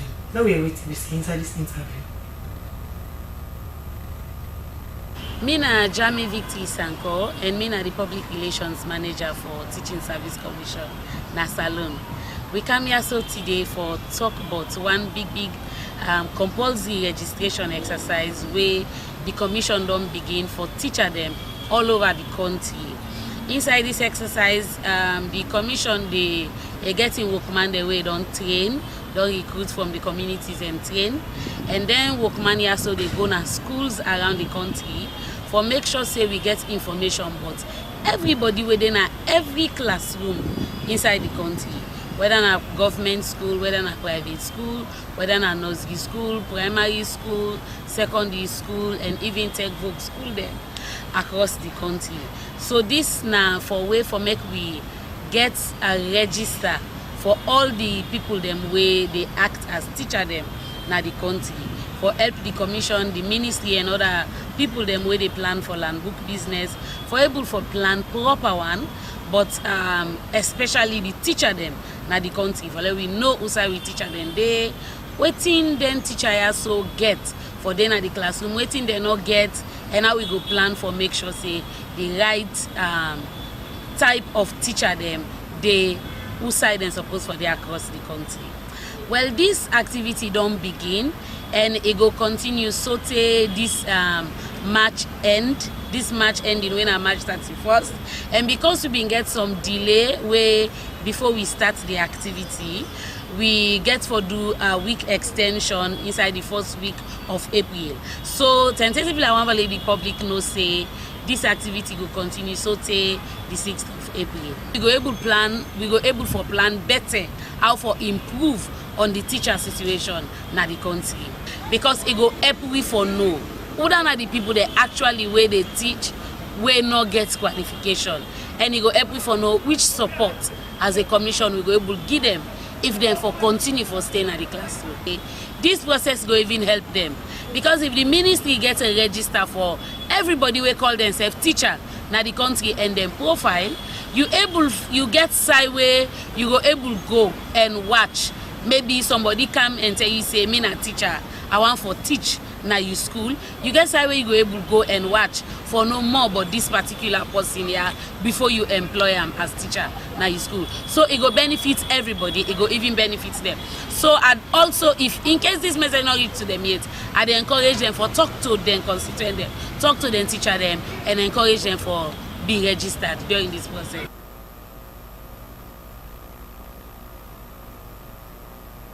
Well, for Mianda, as the only month of Ramadan still they carry on, business people them where they around the Malamatomo street and other markets them, they always concerned say they're not glad the kind of a way how the sale they go. And same way so we talk about the challenges they wouldn't face with the business. Well, Christina Kamara gets more. When Ramadan start, they sell slow. Sometimes they will cow can so they go. For me, it don't take 3 good weeks. I come. That's why they go. Sometimes they sell 10 or 50,000. And that they make the business drop. So we not sabi how to manipulate. So they lost all the business. Then we tell it for buy, you know they will get money for buy. This is then go up. And two, the one the way they carry with business. After where we don't go buy, so tell you example. Go tell me say a flash like this. And go tell me say 25,000. An example are they give. Then they give them picking and they can sell on 20,000. So they make their own business, they drop. Sometimes they do, then people know they help you buy. Then they go buy to other people and ask that. To them, where they carry the business. Then the island they discourage you. You see? And some of me I get picking, I get 2 at college, I get the last one, they can't see to us. And I threw down there, they take help me, man. I mean, I said to Bangura. Therefore, I begin selling 82. 1982, I begin selling for there. Then they will buy them 50 pounds, 100 for now 50 pounds. That they Polski them. From then, I don't do nearly not 50 years now. I don't do now what they selling for there. But now we know easy. Because I don't use for selling for there, I make I cannot because not so that's enough for again. You don't get flesh. And when fall eat, now they lay, now they get body. You see? So that's why you see me. No, they sell no they can't keep company no more. Now company they can't keep. But now you don't say but also wanna keep fast safe because nothing no day for it. Food no day. Like we hold on to keep fast, now make. You see? I get their business where they take medicine every day. Why they say stuff like this and ulcer. If not so they go say why get ulcer they keep but who don't use standing. And they take the medicine and money and they say can net. You see? So they sell down it's difficult for we sell nothing at all. They then say now they sell what they say fast one to one come go lights day but could they buy 4, 5 they go push na kolu na them freezer them. Would they buy 6, 7 you say they glad for Canada market. You see? But now if you see can for you can keep company no more. Lord, no see the whole day now see the member boku. You see? The tough question because like from when the Ramadan starts normally we be the sell but like the sell just can't stiff. We don't know because some cutting and things that they work inside this Ramadan. We able know them kind of guess in the ball like then things that they don't make kind now we able get the sell on stiff and slow. So we not able come across that. But like as times goes on, we go able get better small sales. And Ramadan is much better because as I was saying, things go normal. Then things that they sell them. We don't call it, we sell, even the La Paz there, they sell so many things. But even where this Ramadan don't come, we don't know if not it's other new design in the way they don't kind of make we able to get this sale. But we don't know as the Ramadan not done it, as time goes on, no one can tell. Maybe we can proceed towards that. I don't get any message, only if the customers then, because like at times they say like this design in the way they don't come, they say then cheap than waiting with they sell the market. So like the only word no more I get for say. Now the customers then they get everything for say. Even the other one we're waiting for work. If you know funny. They sell enough funny at all. The money we sell loading. Oh they all day. Now this day holiday so they all day for money thing and nothing they sell. They say penny. But how for do? Now we tell don't use so. Now for that no more they come. Me I can sit down our self. Pass them food 5 days and they can at all. Because we can what they can eat, you know they able make am for the day. Well, we tell Allah thank you for the life. The sell is slow really. The way we can get sell for the list for fast months, what to so they get now. Because anyone who come out, they say they go buy so close. And they go buy so close, avoid tailor. So we sell for the feel strain. The sell is slow really. From today sell for I can just not sell in 4 yards. But I tell God thank you, I not go say again no sell. But really slow. The way we expect to sell not to sell. They affect you because me they come out far, from 4 miles like that they come out for cancel. They spend more. They feel if you sell no day. You see, because the driver, the apprentice and the above we pass they take 3 ways till they reach here. You know easy, no fit to a kind no get sell.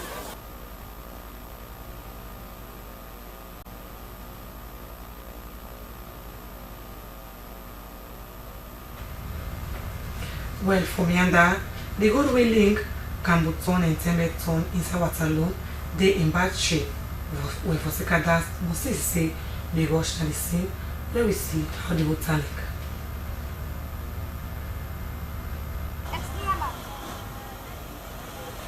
Mina Emmanuel China Williams from Main Road.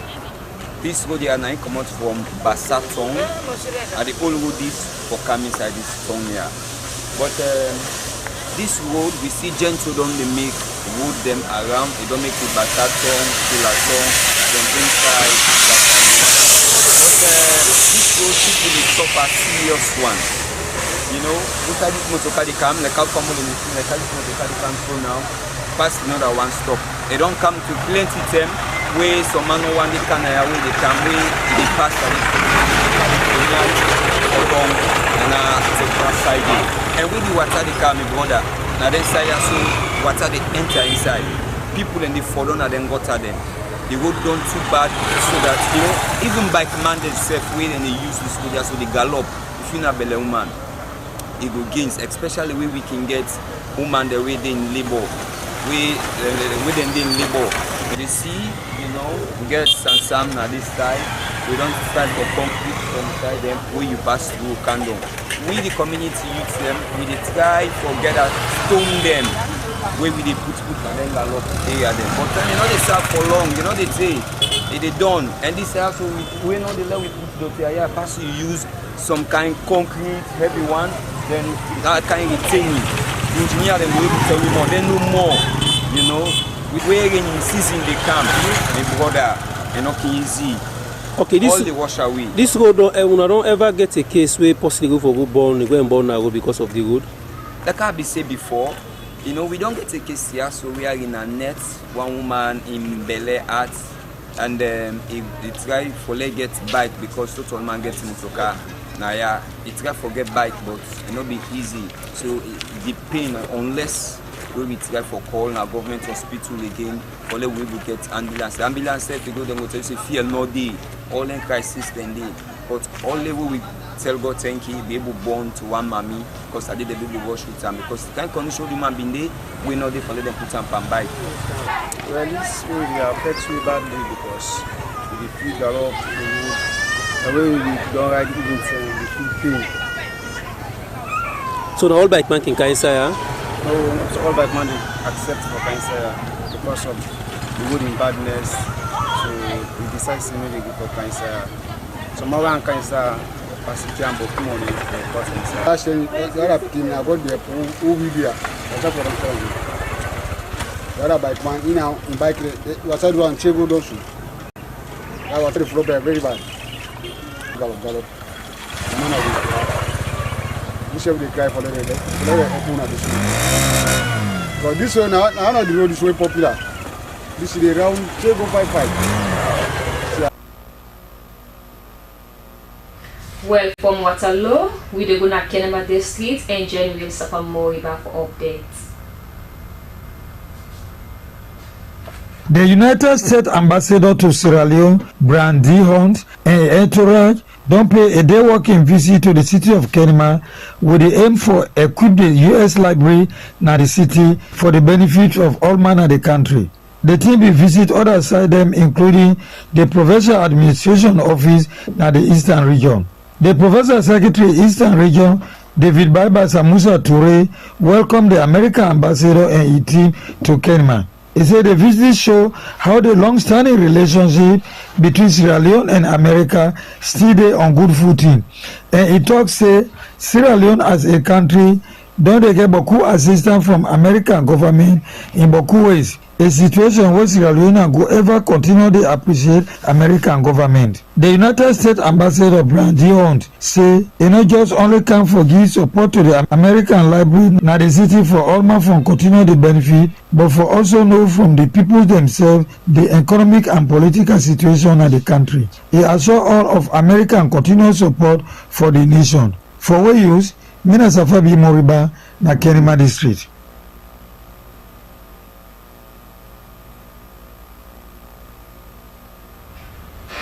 Well, for me and American Coca States, we Day by FSSG, donc a new facelift where we reporter Susan Bigodi, there we see with a pulley and how the place on Talik. Well, I mean, Abraham Boyma, we don't see this place here from bike days. It's a way Anes building a power in first time. Now we see this place here. See this place now fine venue for Sidon, Lentin and day. So we come as a youth, watch the place fine, a lot developer, not the Sidon day. So we come, we plan then stick there with the Siso. Then stick there with the Siso. What a government plant out. Now who can plant out? For now, we will get side accommodation for Sidon day. Because the place, it is so filthy, we can do that. And the way trash, they are scrap iron. So later we clear all the scrap iron and clear the physics and clear all the dirty. We make them so decent, we begin the Sidon. Begin cow dirty for cow floor. We go buy. Now buy with the buy and dirty, they can't turn up. Take the place cow because now what's up in the Wondoya. Of course, the indigenous of this place, they know who them the pass here, who them the see. Before they say 7 o'clock, you know they get mine for pass here.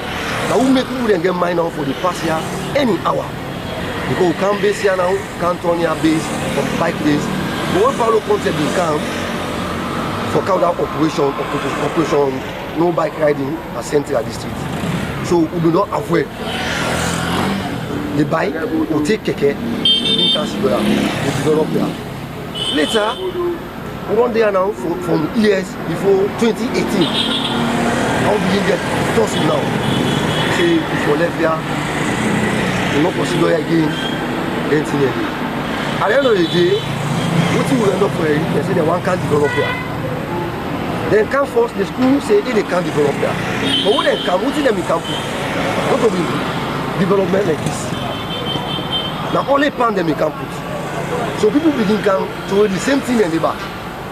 So later now, government don't say, this is not an idea. Then they can put all the plan, they put all the things they put. From there we see now this kind of development. Now actually, now fine development. But what thing they are affecting now, to not get signed for Sidon. Later they tell you say they go sign yourself for Sidon. So no sign for any as young man. At least young man for you before free. It's better because the guy that can man they can't pack it. It's encouragement killing us free that affects them and the children they go over the fence. So that don't make this one better. Although this man is also this man all listen now. You know when they feel well. So 90 years later when they go and pack the go to and people that they when they take your place they can clean the place. Then they go to kill it for clean the so it's better when you don't make us free. This time anyway than trade the noise, the toilet, the dirty. Well, me na Usman Boyma, of course, me na take care of that. I think that this kind of thing where they put up now, so at first we get some embarrassment or some difficulties we will face towards this place here where they can initially because we not been actually the developmental people who will develop this place at this level where they not reach. Where in the past year, you know, be easy one for letting up here for the moment because phases and other things in the smell at this place, fire, water, and others. One place, you know, we end up to flood this place, we settle. The way the government, a government where they need development, where they come for the development, they may come with a different explanation. Will not be understand the thought. If you say any kind of story building or neither shops, then they won't come here. Or later on, the mayor people come and tell we say that one can develop and put a colorful flower as we see now. But the flower where they can pin, not you know the problem. I would imagine this flower where they pin so put not the sanitation after that. Because you know we can't do something colorful like this. We don't say and say a very necessary in a community like this. But look at the distance, how many kilometers? We say some of we don't travel, we don't see. The public places like Lenkaya, you know, left and so how many kilometers, you don't make site for put phases or public toilets or neither site for wet. Well, from Yanda, the YWCA All Girls Association Yoga, well then set for celebrate their 64th annual anniversary na them school. Well, na join me sabi engage me sa this interview.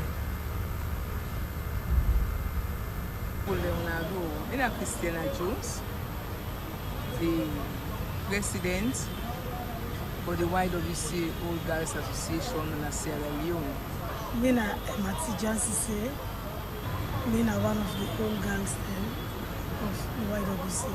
We want to send a general message and invitation to all YWCA old girls them and all friends of YWCA, because Friday the 28th of March, when our next week Friday, go be with annual communion service where we can get. We go get and this year in a grand style, because this year na especially a launching year for we. We not go launch the 65th anniversary day, but we want begin for send the signals them to all the old girls them within and outside Sierra Leone.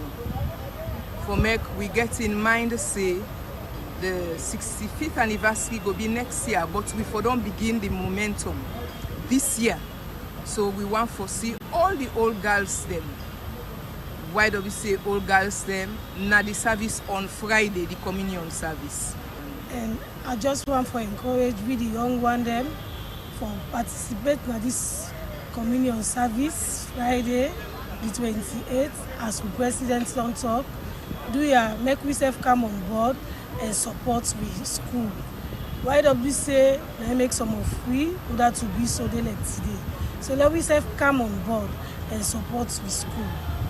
This year now we launch in here for the 65th anniversary. We get other activity then, but if we not come on board, we not go be part and we not go enjoy them. Wait till it will get for look like. Apart from the annual communion service, we go be Friday the 28th at 3 o'clock. We also get the Africana service where they come on in May, you know, and then of course we get the annual lunch. We were been there at that lunch day last year. We know where in town like you were not been there. You know go one for Missam, you go one for late, you go one for Make You Dede. We go take place in October. And then we get to annual general meeting where they come in September. We know say it's September 20 na Foundation Day. That day they go be a very special day. So we want people there for come on board. We want all girls there. Let we not forget what we motto say, competence, devotion and service. The school needs our service. The school needs us.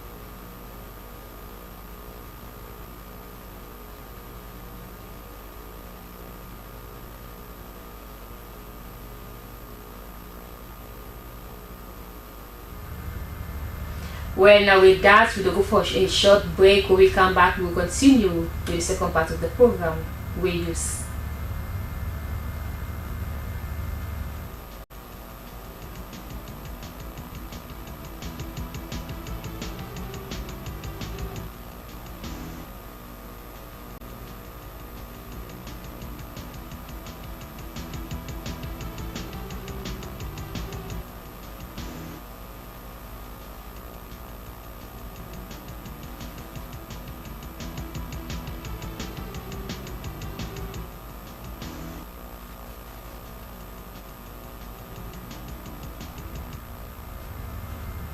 Welcome back. Well, now we turn the microphone over to Una. We don't send a text and WhatsApp message. Well, we get plenty. We don't come inside. We'll begin with the first one. Yes, over to you, Julian. Yeah, this first one say plenty thank you to Freetown City Council. Say for that good work they wanna do. So we hope say una would do on other places then, and we hope back say una would continue for the monitor that place. But then push for them. Now go to another thing. Come on from Japan.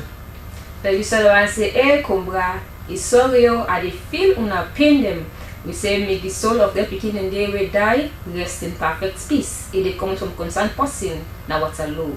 When this one back come from Waterloo, we say, "Do ya una call community meeting? May help for make the good." Say before una dey call government. So una don't stop. Una call government. You go can inside now. But stakeholders they need to come together and begin the road. Come off for more like say now Waterloo. This other one say we use say the authorities and we concerned may they pay attention and that was that junction day because the kind about where people that they use there, especially in the morning, beginning they go school, it's not good for us at all from concerned person. Well, I think so we get plenty, we will continue the rest of the program. Well, this one, as the only month of Ramadan they come to end, one organization within Chocolate City, within a book fields, don't join other organizations for give support to mosques in the community.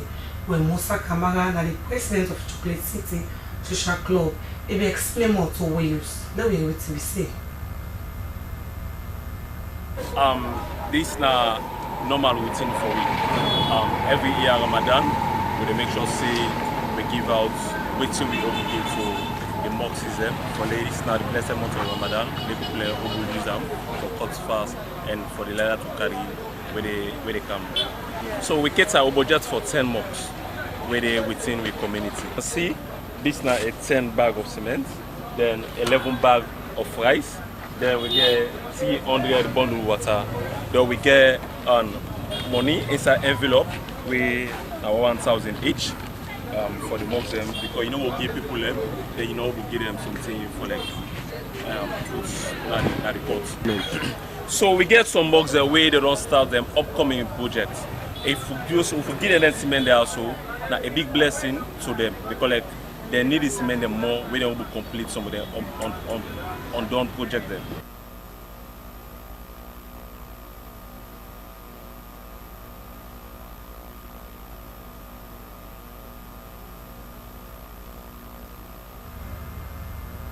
Well, for Seka, the story we've been shown now concerning St. Kuruma last week, one good at Oman at the Kenema Road Hospital.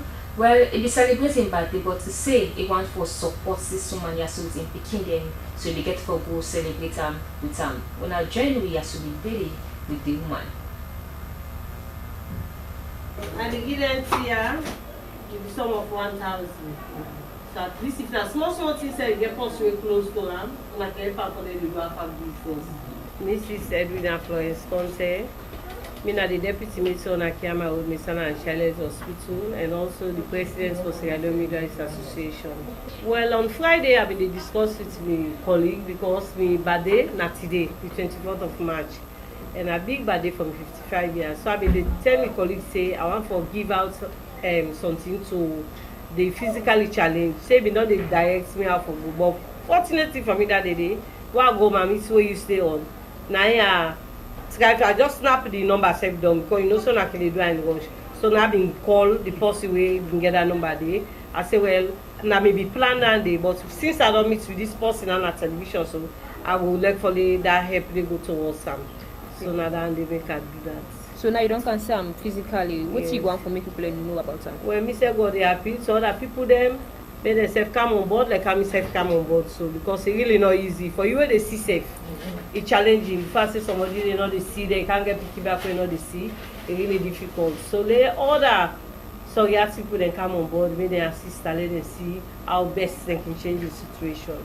I don't feel good. Now one of the things now we young profession now the thing now they do. So from the point where I see another television, something just tell me say for me I give help to them so that makes sense. I'm not go able for pay you. I'm not go able for do anything. But God may go give you that blessing. The parts where you get or choose out of 1,000 people, you choose me one and me pikin. For bless me and me pikin. May God put a blessing into you back.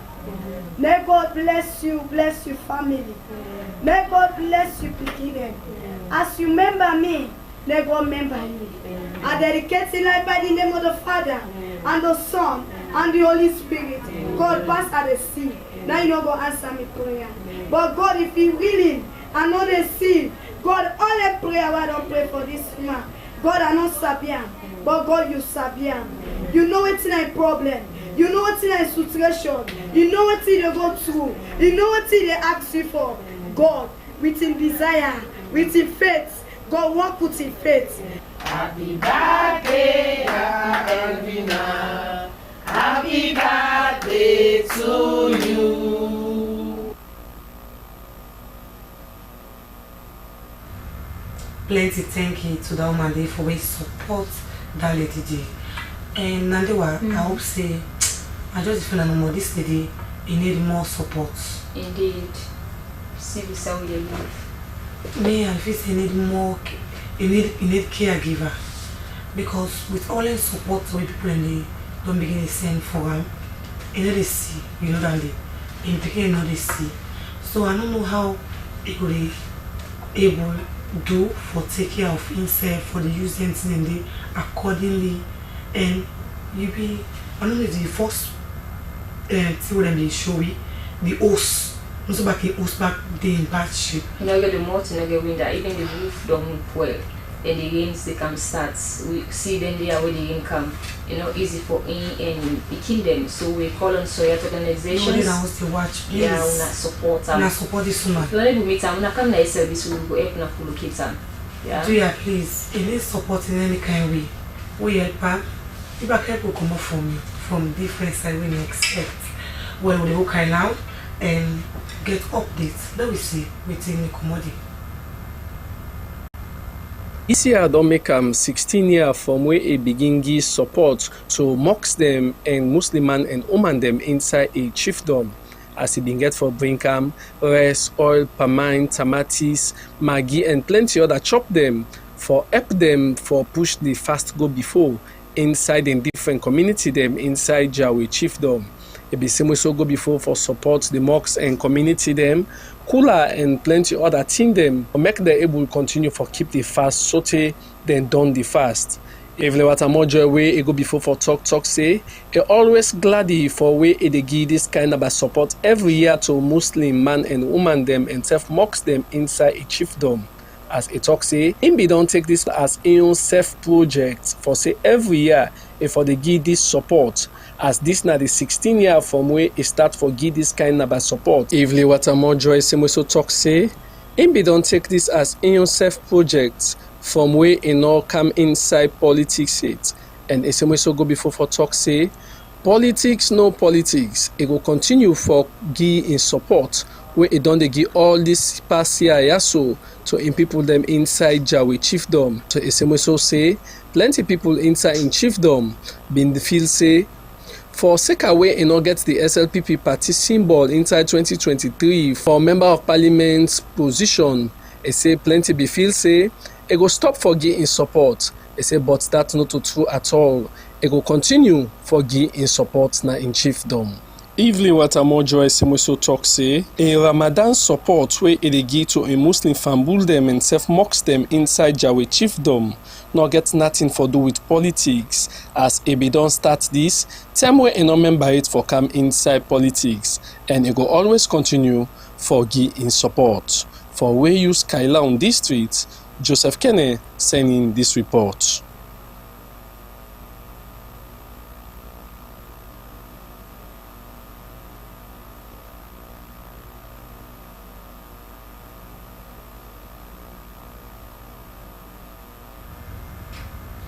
Welcome back.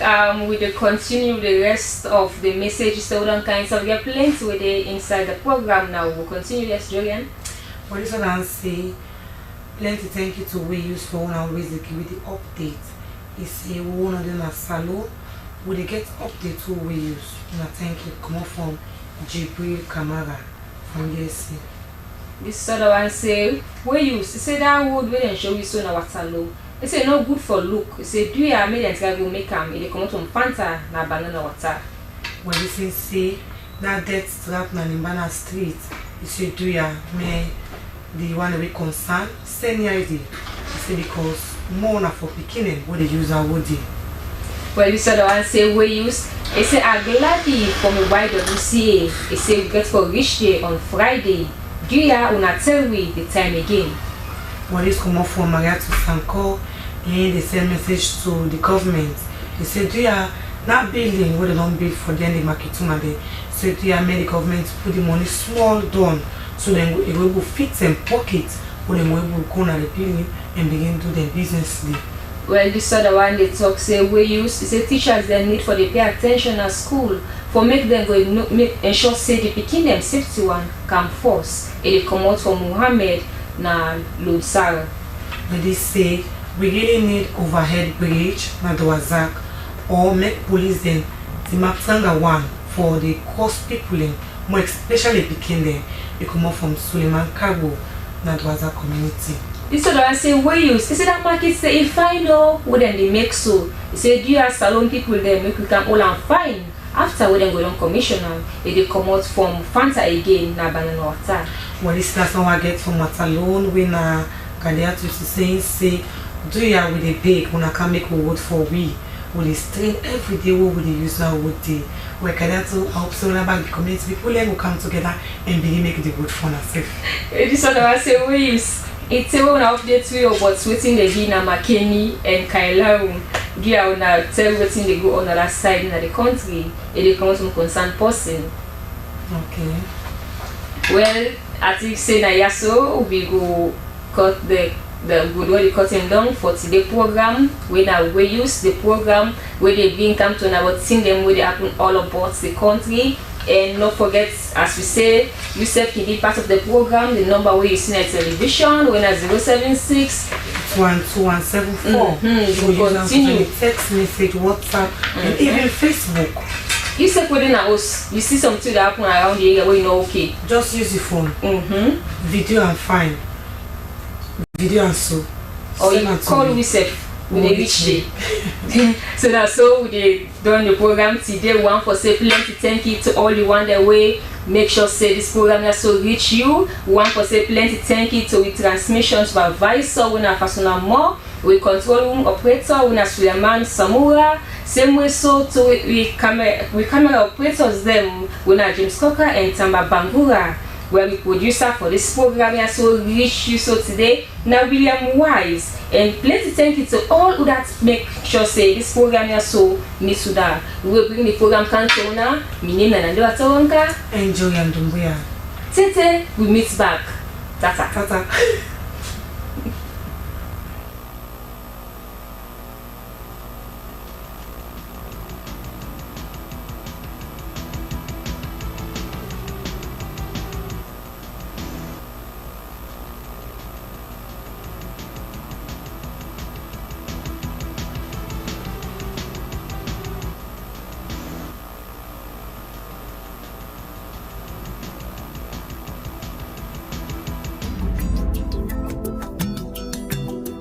Where use? You get use? Yes, I get use. This is the program where they give you the use where they happen all about the country. Inside where use, we go take you text, Facebook and WhatsApp message. You complain where you go send as letter to the producer. We dey announce but team them working loss and plenty more. We are there all about the country. But you self help for being the use to your area. Where use? The original program where they give you updates. Where use? You get use? Yes, I got use.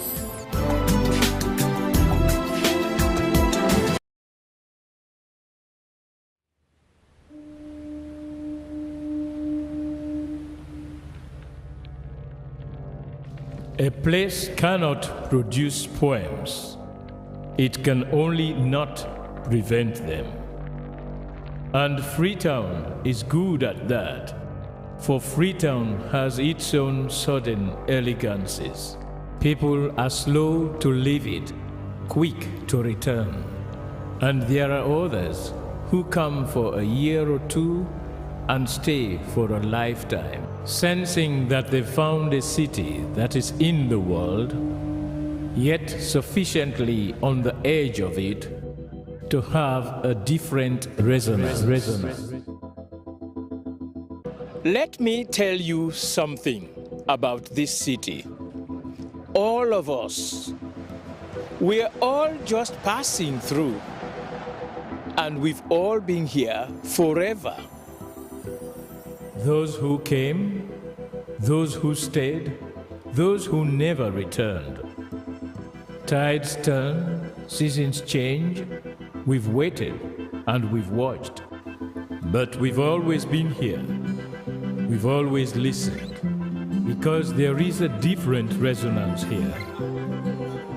It comes from the river, and the land, and the sky. It's our place, all of us. This city belongs to everyone. And you know when it's your time. And it's our time. Listen, we are Freetown. The golden rules of Freetown. Don't pretend you're something that you're not. Don't go thinking you're better than anyone else. Or that anyone else is better than you. Don't shout about it. Get on with it. We are Freetown. Freetown. Freetown. Yeah. We found our voice again. I'm from India and Freetown. I'm from China and Freetown. I'm from the UK and Freetown. I am from Nigeria and Freetown. I am from home and Freetown. This city belongs to everyone. The fishermen, The taxi driver, the barber, the drummers, the dancers, all of us. All of us. Everybody. We are Freetown. The past is ours. the future is ours. It's our time again. And this city belongs to everyone. The playwright, The greengrocer, the teacher, the dog. this space is ours. this light is ours.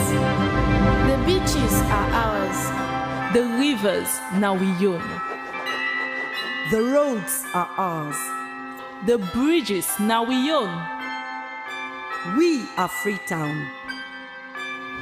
We are all visitors and we've all been here forever. We've got the mightiest river.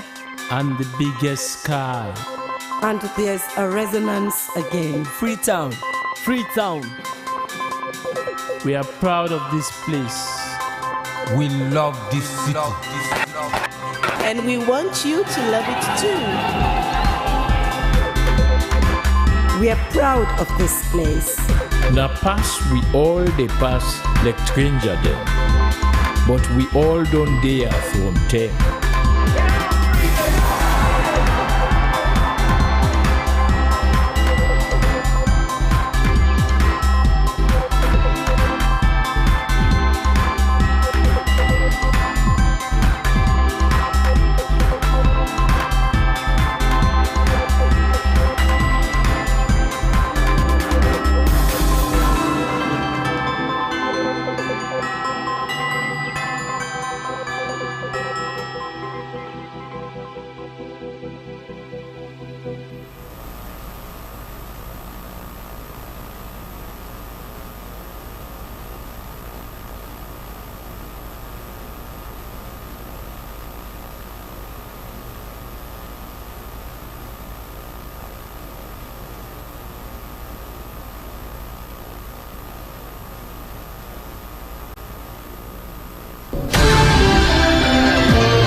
Good evening and welcome to News Hour. Coming up in this edition, President Bio departs Freetown for Egypt.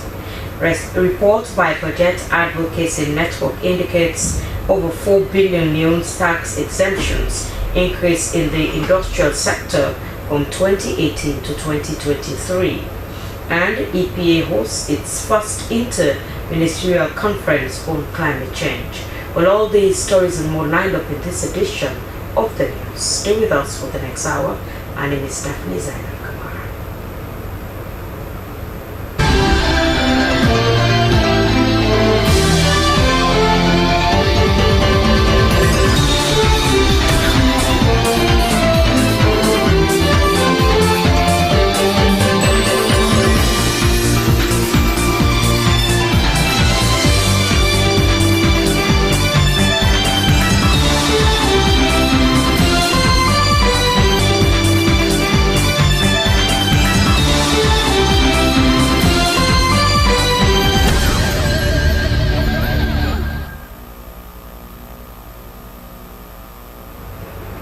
President Julius Maada Bio has departed Freetown today at the invitation of his counterpart, the President of Egypt, Abdel Fattah al-Sisi. The visit aims to strengthen bilateral ties between the two countries and foster cooperation across multiple sectors. The Budget Advocacy Network BAN with Christian Aid has launched a report titled Tax Exemptions in Sierra Leone's Industry Sector. Who wins, who loses? One of its key findings is that tax exemptions in the industrial sector increased from 177 million leones in 2018 to 3.5 billion in 2023, with mining receiving the largest share, leading to fiscal inefficiencies. Well, Joseph Ture takes up the story. I want to officially launch this report, Tax Exemptions in Sierra Leone Industry Sector. Who wins, who loses? Who loses? The title of the report itself, Tax Exemptions in Sierra Leone's Industry Sector, Who Wins, Who Loses, draws the attention of some of the financial experts who converged at the Ministry of Finance Conference Hall in Freetown. The document is described as an eye-opener and an insight to the highs and lows of tax exemptions in Sierra Leone. It examines the effect of tax exclusion on government revenue, including direct and indirect revenue losses. The report shows that revenue collection from the industry sector is not growing at the same pace as the GDP of the sector.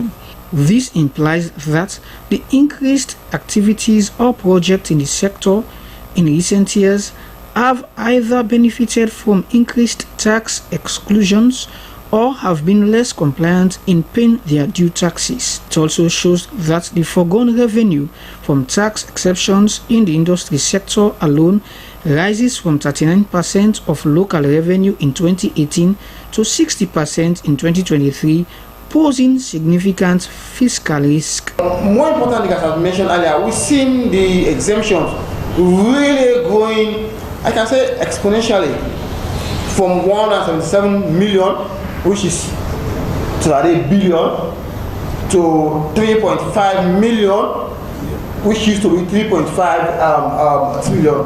So it's really growing. And one of the one that we see the largest share is the mining. It identifies challenges with the incentive framework like non-transparent processes which create opportunity for misuse, policy inefficiency, and sectoral imbalance and limited performance evaluations that reduce government's ability to align incentive with development priorities.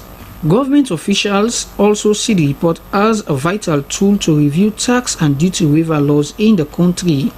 A massive review of the Tax and Duty Waiver Act that will come in, which I've told my minister that there's a strong need for us to review. I'm also looking forward to institutions like the World Bank to support us, the IMF, because some of these agreements we need to do a complete overhaul because they're not adding value to us. The National Revenue Authority is committed to working closely with the Ministry of Finance and all stakeholders involved to ensure a more targeted, transparent, and accountable tax incentive regime. Country Director Christian Aid Mattia Koidimo describes tax as the backbone to every economy, but raises concerns on the fairness on tax exclusions. And has raised critical questions about fairness, transparency, and economic justice. While some industries benefit from generous exemptions, others, particularly local businesses and ordinary citizens, bear the heavier tax burden. Some of the recommendations in the report are to establish a clear legal framework and centralized oversight, classification of incentives in primary law. It also recommends to conduct periodic impact assessments, reviews, stakeholders' feedback, adopt a performance-based incentive structure, conditionalize incentives, and monitoring mechanisms. Key among them are the introduction of a time-bound exemption regime, incorporates transparency and accountability measures, including public reporting, publication of an annual tax expenditure report. SLBC Joseph Toure reporting. The Environment Protection Agency, EPA, has hosted the first collaborating Learning and Adapting CLA conference. The two-day conference is to foster collaboration and drive sustainable progress in tackling climate change, environmental degradation, and biodiversity loss. Esther Sako reports. The Collaborating Learning and Adapting Conference brought together stakeholders, experts, and partners to discuss innovative solutions for the country's pressing environmental challenges. The session kicked off with a powerful call for collaboration and innovation in addressing the country's environmental challenges. It's not just going to be about the Environment Protection Agency. So we are not just here to talk to you about what was achieved last year and what are some of the things that we are planning. This is also your chance to talk to us about your evaluation of some of the things you may have seen in the news or some of the things you may have engaged with in the past year. It is your opportunity to join us in discussing how we can work together, how we can collaborate. Minister of Environment and Climate Change, Jiwo Abdullahi, said that as Sierra Leone moves forward, scaling up successful environmental practices and learning from the past is essential in addressing climate change at the local level. Chairman, over the next 2 days, let's engage in open dialogue, challenge ourselves to think creatively, and commit to actionable outcomes that will drive progress. Let this conference be a springboard for stronger collaboration, more innovative investments, and more inclusive solutions. Chairman of the Parliamentary Committee on the Environment, Honorable Yusuf Makre, highlighted Parliament's role in supporting environmental sustainability through the enactment of laws and ensuring compliance with environmental standards. He also pointed out Sierra Leone's vulnerability to climate change and legislative measures taken to protect the environment. In his keynote address, Chief Minister Dr. David Moinina Senge spoke on the government's efforts to integrate environmental protection into the socio-economic development agenda, acknowledging the severe impacts of climate change, including coastal erosion. Our vision for environmental progress is quite clear, and the path forward is collaborative, should be inclusive, and must be truly participatory from everyone. So as we engage in this essential dialogue, let us renew our commitment and our dedication to Sierra Leone has joined the World Alliance for Mercury-Free Dentistry, a coalition of consumer, dental, health, environmental, and community-based organizations dedicated to phasing out the prevalent type of dental filling, which contains 50% mercury. Sierra Leone in 2017 ratified the Minamata Convention on Mercury, which paved the way for such an alliance to reduce and eventually eliminate the use of mercury in dentistry, which can have long-lasting health complications for the public, especially children. Harold Williams has more. Charles Mambu, the country lead and chairman for the Sierra Leone chapter of the World Alliance for Mercury-Free Dentistry accredited the chapter's establishment to extensive consultation with Charles Brown, the global president of the World Alliance for Mercury-Free Dentistry. The Global Alliance President Charles Brown commended the establishment of the local chapter and urged Africa to keep in step with global efforts towards zero mercury use in the public domain. Officially launching the Sierra Leone chapter of the World Alliance for Mercury-Free Dentistry, Principal Environment Officer Joseph Touré summarized the concerns of dental practitioners in the need of alternatives to mercury amalgams and pledged support to make resins and other dental materials available at affordable costs. Dr. Idris Kamara, Principal Dentistry Officer, explained that mercury amalgam has been in use for decades because it was effective as a filling material but could also lead to mouth infections if not handled properly. He said the use of mercury in the mouth area was an obvious health risk and urged the Ministry of Health to initiate the introduction of alternative materials for dental fillings.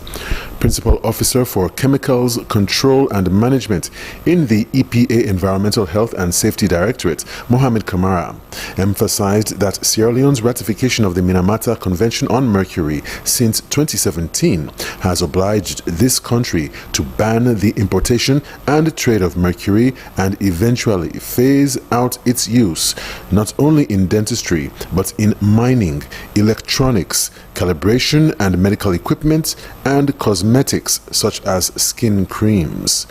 As almost a third of the nations in the global community are now moving towards eradication of mercury, Sierra Leone now joins more than 60 of the compliant countries to also eliminate mercury from the mining and the products made from mined mercury. Chairman of the program, Health Alert Executive Director Victor Lansana, acknowledged the critical role of civil society organizations in the formation and forward activities of the Sierra Leone chapter of the World Alliance for Mercury-Free Dentistry.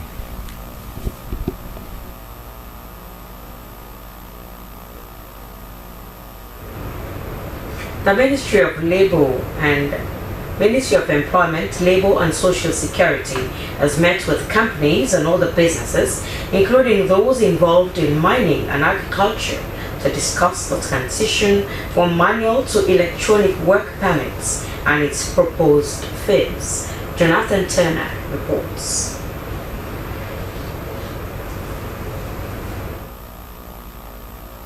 The engagement brought together government officials and representatives from various industries as efforts to modernize the work permit system. Meeting also aimed to protect local jobs, enhance skills development for Sierra Leoneans, and increase government revenue. According to the Director of Labour, Sinebokai, the transition to an electronic system was to improve efficiency, transparency, and accountability in issuing work permits for foreign employees.